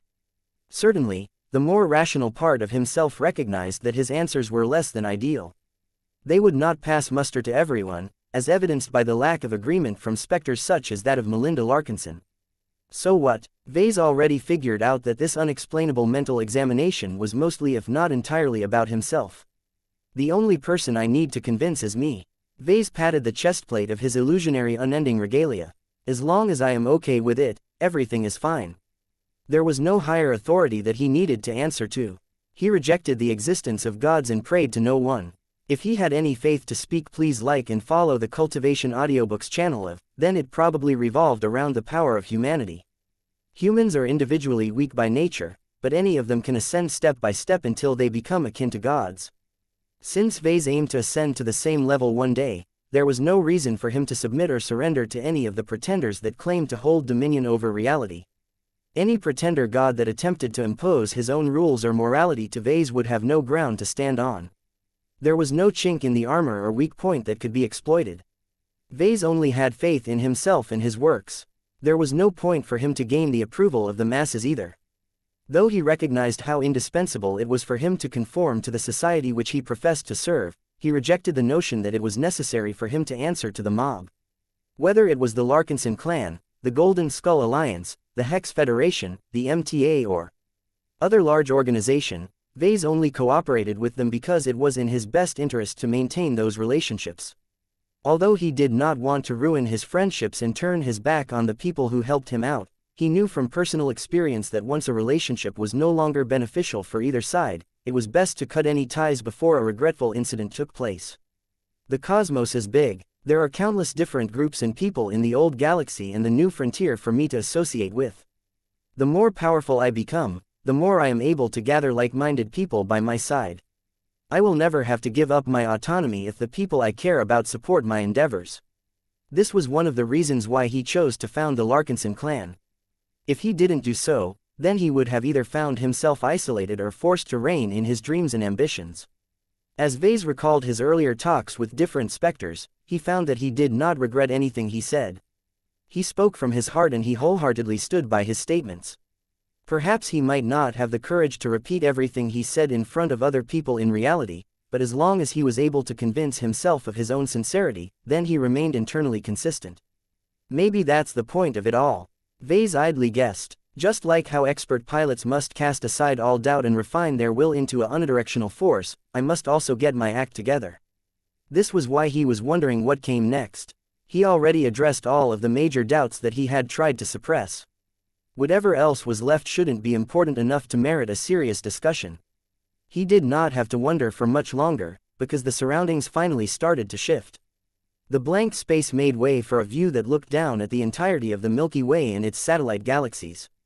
It was a grand view that made Vase feel both incredibly small and incredibly large. He felt small because he knew that every concentration of light that he could spot with the naked eye likely represented multiple clusters of bright and powerful stars. There were so many of these clusters that Vase could not even count them all. There were just so many of them, and when they were around each other, they formed a circular tapestry that became so enormous that Vase felt incomparably tiny in comparison. On the other hand, he felt grand as if he had ascended beyond the realm where he previously resided. Few people got to enjoy this view in their lives. Only the most powerful and special among humans might gain a similar opportunity to hover above the local galactic neighborhood and look down upon it as if they were gods. As Vase became more inspired by the grand and magnificent sight, his heart became touched by the galaxies that maintained an active connection to him. Both the Milky Way and the Red Ocean began to resonate with him as if they were family. The sensation was indescribable. He felt as if he was experiencing a subtle nirvana on a mental level as his consciousness and his spirit took in the energies provided by those galaxies. Vase could hardly maintain a coherent state of mind during this soundless ritual. He communicated and conversed with the two galaxies on a level that was far removed from normal human speech. It was as if the Milky Way and the Red Ocean had become his latest conversation partners. The galaxies are alive. This was a ridiculous statement on its face. Nobody would believe in such an absurd statement, but Vase had worked with living mechs and products for many years. He could recognize the signs of life. Sure, the galaxies weren't alive in a traditional sense that people could easily determine, but Vase was convinced that the galaxies were either alive or had a living component to their existences. They are the wellsprings of life. They are the forest where fauna and flora can flourish. They are the mother of all mothers. Just like certain people had a tendency to anthropomorphize old Earth as a female goddess that went by the name of Gaia, Vase almost had a tendency to do the same for the Milky Way and the Red Ocean. Even though Vase was undergoing a grand sublimation that was changing the very structure of his most inner self, he managed to gain enough awareness to run his analytical mind. He spontaneously formulated the living galaxy theory and began to note down as many observations and hypotheses as he could come up with. There was no better opportunity for him to do so because he had a feeling that he might forget most of what he was experiencing once this process had run its course. The living galaxies are not only alive, but they possess an indeterminate amount of sentience and agency. If the first half of the assumption was radical enough, then the latter part went way beyond what people could reasonably accept. He essentially claimed that the Milky Way and the Red Ocean possessed the awareness of what was taking place and the desire to intervene. Why else would the two galaxies be willing to start a wordless conversation with Vase if they weren't interested in communicating? Given that they possessed their own needs and desires, Vase made a second assumption. Living galaxies have their own agendas. One of them should definitely be self-preservation. It was a universal quality of life to preserve their own existence. Species that did not care about themselves would eventually endanger themselves to the point where they became extinct. Since the galaxies existed for an awfully long time, it was logical to assume that they valued their own existences. To what extent, Vase didn't know. He already knew that the Milky Way galaxy and the Andromeda galaxy were set to collide with each other in 4.5 billion years, but perhaps that was a natural part of their life cycles. In any case, Vase felt strongly about his own survival, so he imagined that he had at least some common ground with the living galaxies. As the less conscious parts of Vase continued to hold a grand dialogue with the two galaxies, his more conscious side attempted to figure out their personalities and agendas. This was an exceedingly difficult endeavor. Vase only touched a fraction of their great and vast existences, but already he felt as if he had come into contact with entities that were too powerful for him to properly interpret. Whatever feelings, thoughts and emotions they possessed were either far too powerful for him to properly register, or too advanced and abstruse for Vase to be able to understand from a humble human perspective. His humanity and mortality was limiting his ability to communicate with the living galaxies. He was like an ant trying to converse with a CFA battleship. The disparity in scale alone was so great that it was only through the benevolence of the Milky Way and the Red Ocean that Vase did not get crushed under their metaphorical weight. Still, Vase was nothing if not stubborn. He tried his best to gather enough data, and managed to make a few readings that might be accurate. The Milky Way is old, scarred. It is damaged, but unbroken. It wants to mend its wounds and become whole and strong again. Vase never thought of the Milky Way as a scruffed and anemic galaxy, but that was what he was vaguely able to interpret through his limited senses. The Red Ocean is like a body that is kept alive and empowered by its defining exotic. Its star systems are like organic cells, and the alien races that travel from one location to another are like the veins that allow for phase water to circulate throughout the dwarf galaxy. Vase picked up a lot of other weird impressions, many of which didn't entirely make sense. Nonetheless, despite the fact that Vase was one of many human intruders of the Red Ocean, the living dwarf galaxy did not appear to treat him as a virus that needed to be purged by its immune system. The Red Ocean instead welcomed him into its embrace with open arms. It was touching in a way. Vase had no idea whether there were any specific agendas behind the acceptance of the two living galaxies, but that did not stop him from accepting their goodwill. The only doubt in the more sober part of his mind was the price he needed to pay for treatment. Nothing comes for free. Chapter 4496 Gentle Ascension. Vase did not believe in the existence of heaven. It was a staple of many religions, but he was taught to disregard their claims and descriptions of what the afterlife was supposed to be like. Did this mean that Vase denied the existence of an afterlife? That was not necessarily the case. It was still possible for a secularist like himself to believe that there may be a form of life after the physical death of the body. Vase had witnessed too many cases of entities coming back from the dead. However, the afterlife might not look anywhere close to what people imagined it to be. Mortals were just too confined by their limited perspectives to describe the greatness of reality and all of its facets. Yet if a place like heaven could ever be real, then he imagined that the enormous living galaxies might be such a place. In any case, people could understand his theories a lot better if Vase claimed that he was communicating with the heavens, rather than a pair of living galaxies. It's just that this is how I am able to interpret them based on my understanding in life. Vase was most sensitive to life and built up his entire views around this central concept.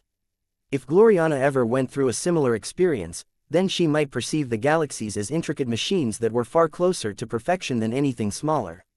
In any case, an indeterminate amount of time passed by. Vase did not have the awareness to count the passage of minutes or hours. It was all fuzzy to him, but even if he could track the passage of time, it was pointless. A part of him understood that his dialogue with the living galaxies proceeded at its own pace. He recognized that his ability to maintain this wordless exchange depended on a large part on his own psyche, mentality, spirit and other mental factors. Maybe that was what those previous challenges were all about. He guessed. They served to test me and prime me for this pivotal contact. If a lesser individual went through the same process, then their weak and messy minds would not be able to bear the burden of communicating with such vast and elevated living existences. It took a strong mind to bear the enormous pressure and process the influx of information. To be honest, Vase barely understood a fraction of what he was getting from the living galaxies. Over 99% of what he received from them was functionally useless to him, given that he could not make heads or tails of what they conveyed. He could barely interpret whatever was left, but that gave him enough food for thought. The Milky Way came across as something akin to a wounded emperor that had been driven out of its palace and was reduced to begging on the streets. While the Milky Way was likely one of the largest and most powerful beggars in the cosmos, this did not change the fact that the living galaxy needed help. The source of help didn't matter. Regardless of how much smaller and weaker Vase may be, as long as he had the potential to grow and transcend his own mortality, he might attain a level of strength one day where he could provide material aid to an entire galaxy. Of course, even if he fell far short of that goal, it was enough for him to get by with what he could understand. Even living galaxies have needs. The best way that Vase could interpret his relationship with them was that he was one of the many bacteria that had been born inside their bodies. Every human had benevolent bacteria in their bodies. They played a small part in keeping the human body healthy and functional.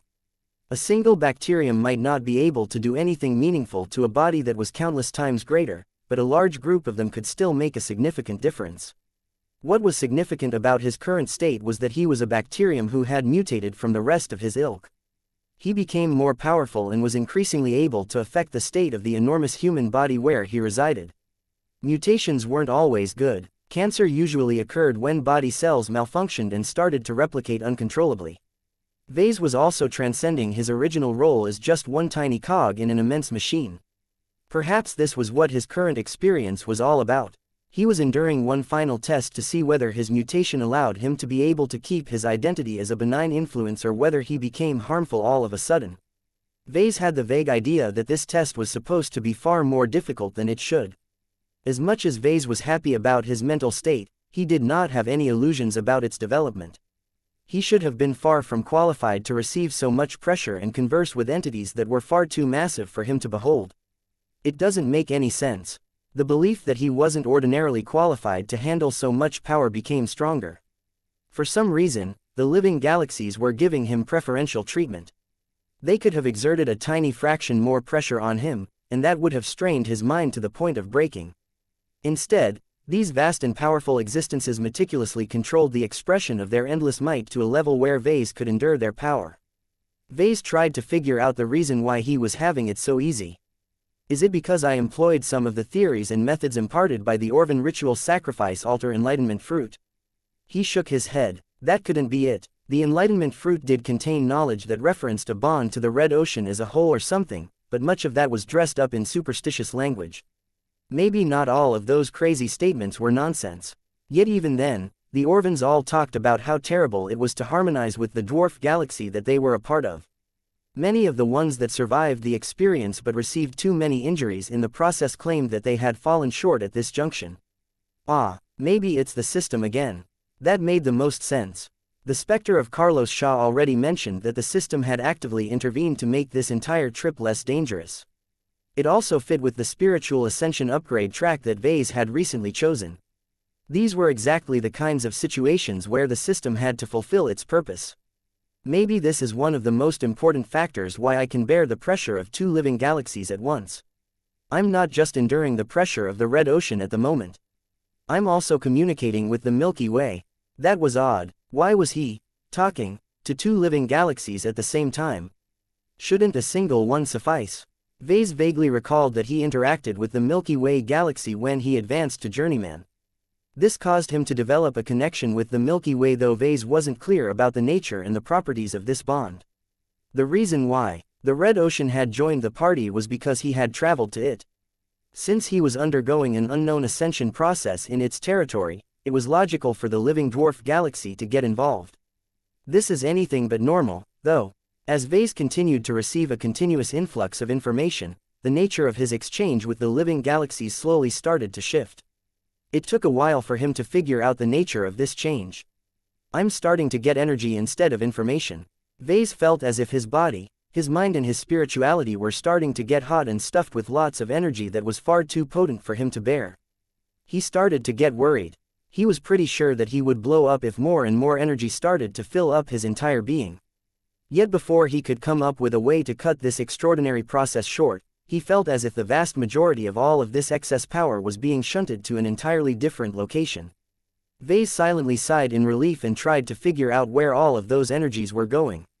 He soon figured out a possible answer based on what he had learned. Wait, is all of that extraordinary galactic juice going to my divine artifact? There was a reason why they were called that way. Divine artifacts were so powerful and special that they defied normality to a ridiculous degree. Now, Vase came up with a potential answer why that was the case. The cyborg cat that Vase had empowered with a small piece of his divine core was a fundamentally different existence. With the knowledge that he now possessed, he guessed that the cyborg cat was made to be a tailor-made container for this exceedingly high-grade energy. I see now. So this is why the Orvans are able to ascend to godhood so easily despite being individually weak. They cheat by crafting themselves a purpose-built tool that can naturally contain all of these galactic energies in their stead. He was tempted to call the energy bestowed by the living galaxies by other names such as divine energy or heavenly energy. However, that would impose an unnecessary superstitious bias to this phenomenon, so he settled for a more neutral-sounding term instead.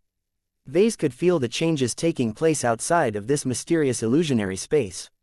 His cyborg cat was undergoing an immense transformation. The mundane was about to become divine.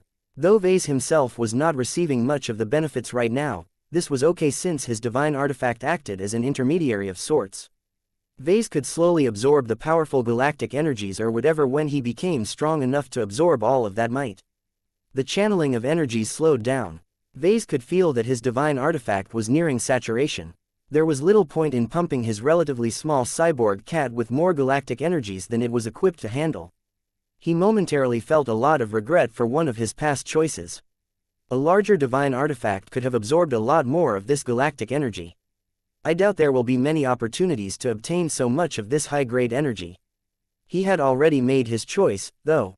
He was unwilling to make a major sacrifice or carry around a large and unwieldy divine artifact. He chose to limit the volume of his cyborg cat, and that meant it became full long before Vase was satisfied with what he received. Wait, that's not all. Not only am I absorbing a tiny amount of juice, some of it is also going elsewhere. Vase soon figured out that he and Blinky both became baptized by the galactic energies, but only to a tiny degree. Both of them were not qualified yet to handle such powerful energies. Blinky also became baptized with a minute amount of galactic energy. It hardly amounted to much, but that was all they could take at this moment. This meant that until they matured and grew strong enough, they wouldn't notice much of a difference. For now, much of the power is concentrated in my divine artifact. That will be the medium for me to harness this new power. As Vase and Blinky both absorbed a fraction of those powerful energies, they could develop vague guesses of what they received. From the Milky Way, Vase received the impression that its galactic energy was related to spirituality and spiritual energy. He could already feel his spirituality and his design seed singing joyously as they became baptized by the gift of his home galaxy, as if that made any sense. From the Red Ocean, Vase could guess that it was related to phase water in a way. The galactic energy from the dwarf galaxy coursed through his body, fortifying it and changing it in subtle ways that made him think that augmenting his blood with phase water might be a realistic possibility in the future. All of these changes made him want to scratch his head. What the hell is going on? What is the point of receiving all of these galactic energies? Chapter 4497 Definitions of Gods. Vase was starting to think that all of those native stories of the Red Ocean might have a kernel of truth. There were so many myths and tales among the indigenous alien races where their members managed to become gods by injecting their bodies with phase water. While there were other sources that claimed that certain alien heroes managed to ascend to godhood first before their mundane blood made way for phase water, there was no doubt that this liquid exotic was ubiquitous in all of these tales. Vase initially dismissed these fairy tales as superstitious claptrap that conveniently utilized a widespread powerful exotic substance as a common plot device. Now it appears that phase water played a much more important role to those myths. Maybe there are different species of so-called gods. The entities that claimed to be gods in the Milky Way were mostly extremely powerful energy-based life forms. Whether they had bodies or not, Vase had no doubt that their strength could be measured by the quality and quantity of the energies that made up their spirits. The Red Ocean was different. While Vase had encountered plenty of instances of entities with powerful spiritualities, it only became apparent to him now that the indigenous alien races did not put much stock in developing their spiritualities. Instead, they focused on developing an alternate form of ascension that was much more corporeal and reliant on a local resource. Anyone can become a god as long as they can tolerate enough phase water. This was a bold statement and one that significantly subverted his current paradigms. However, it made too much sense for him to dismiss this absurd theory. Too many indigenous alien races worshipped entities that had lots of phase water running through their bodies that there wasn't a place for any illusionary or invisible gods that watched over the mortals from an ethereal plane. Interesting. An exoanthropologist would probably be able to analyze these differences on a much deeper level, but Vase already became fascinated by the contrast. Doesn't this make the phase whales the most divinely blessed race in the Red Ocean, then? Perhaps one of the reasons why few indigenous races dared to mess with the phase whales was not because they feared their enormous individual might, but because they regarded them as living gods. Every mature phase whale had organs that contained phase water. The more powerful ones somehow managed to turn all of their blood into phase water. The former could be considered the Red Ocean version of a demigod while the latter is probably regarded as a real god. This not only meant that the phase whales had the highest concentration of gods in their midst, but that any other alien organism that was able to tolerate phase water in their bodies also amounted to different varieties of local gods. Vase looked at the battle against Titania's original astral beast incarnation and the Purgatory campaign in a completely different light after he made this realization. The battle against the monstrously huge astral beast was like fighting a massive indigenous god beast. Damn, we really lucked out back then. If that astral beast hadn't escaped from a death match with another phase whale back then, it wouldn't have been easy for us to land the killing blow. Even then, the Golden Skull Alliance only managed to slay the Titania by employing their trump cards, of which their expert pilots played a crucial role. The raid against the Phase Kingdom during the Purgatory campaign was the equivalent of invading a divine territory and challenging a subordinate god and its angels. The Phase King was indeed powerful enough for the local aliens to regard him as a god. It took Venerable Vincent advancing to expert pilot and entering the state of unity of man and machine for him to wield the power that was equivalent to a half-god to beat up the Fish Whale King. It appears that I have fought against more pretender gods than I initially thought, he muttered. While Vase had no issue with the superstitious practices of the indigenous alien races, the problem was that he had just undergone a baptism where the Red Ocean was essentially grooming him into an indigenous god. Oh, the Milky Way also pitched in.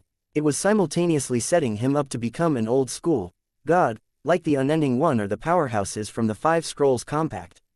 I never asked for this, he complained. Unfortunately, neither of the two living galaxies showed any consideration for his opinion. To be fair, it was his fault for undertaking this process to begin with. He was pretty much following one of the methods of ascension that the system offered to him. A scenario like this would have happened sooner or later. Maybe every high-ranking mech designer must go through this experience when they grow strong enough.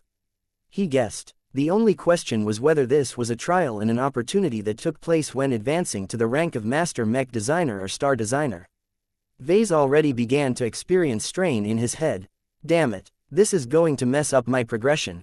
He essentially used a combination of the Mech Designer System version 2.0 and a bastardized version of a local indigenous alien ascension method to receive this transformation while he was still a journeyman mech designer. Although the incredibly messy hybrid process worked out somehow, Vase had essentially complicated his previously pure progression track by mixing in Red Ocean-style ascension characteristics. While this might bestow huge benefits to him, it also meant that he developed on phase water. Would he have to copy the behavior of those reclusive phase whales and tinker with his body until he found a way for phase water to safely flow through his veins? What would other people think if they found out what kind of craziness he got mixed up in? Would they regard him as a freak? And what about the indigenous alien folk? They might regard him as one of theirs if he became powerful enough one day. Given the reaction displayed by the Orvan captives when Vase channeled the Phase King, he had a suspicion that it would be easy for him to join the local pantheon. As the enormous influences of the Milky Way and the Red Ocean continued to course through his entire being, Vase felt as if these two living galaxies had violated his identity and forced him to become more removed from his humanity. He already had trouble with identifying himself with the human race due to all of his physical augmentations. Now he deviated even further from his original self. As his crisis of identity began to grow stronger, his mind and spirit were beginning to experience a lot of strain. It was as if they were beginning to crack. Yet before they did so, much more the turbulence suddenly ceased. I am a mech designer. That is all that matters. He spoke with a remarkable degree of clarity in his voice. It might be silly, but it worked for Vase. He clung so strongly to his identity as a mech designer that it superseded his attachment to his identity as a human. I see. I understand. This is one of the sacrifices that I had to make. There was no gain without pain.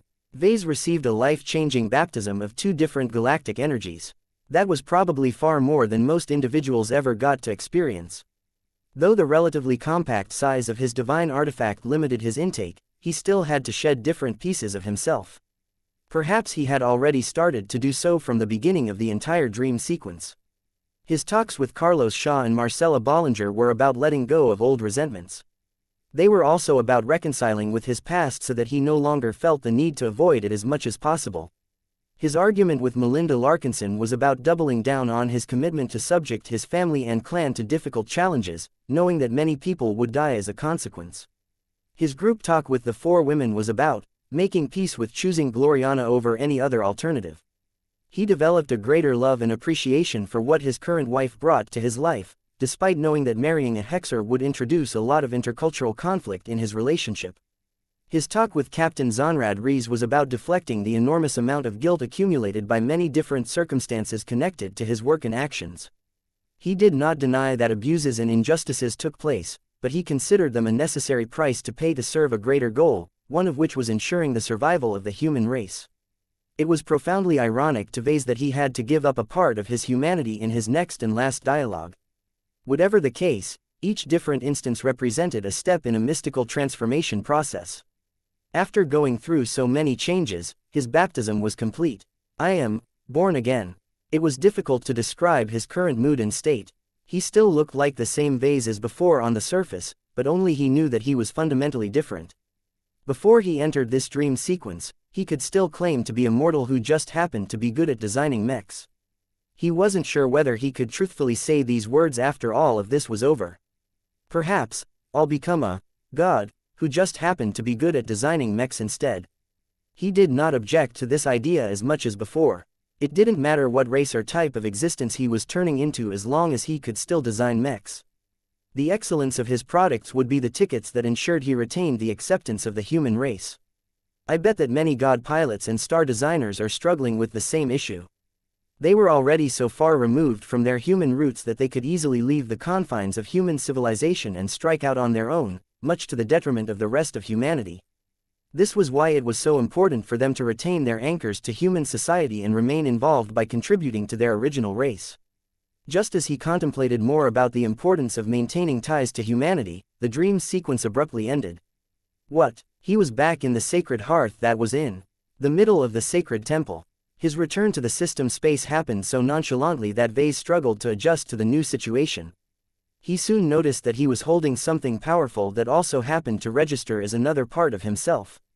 My cyborg cat. Different from before, the cyborg cat not only held a small piece of his divine core, but was also brimming with 2 different types of galactic energies.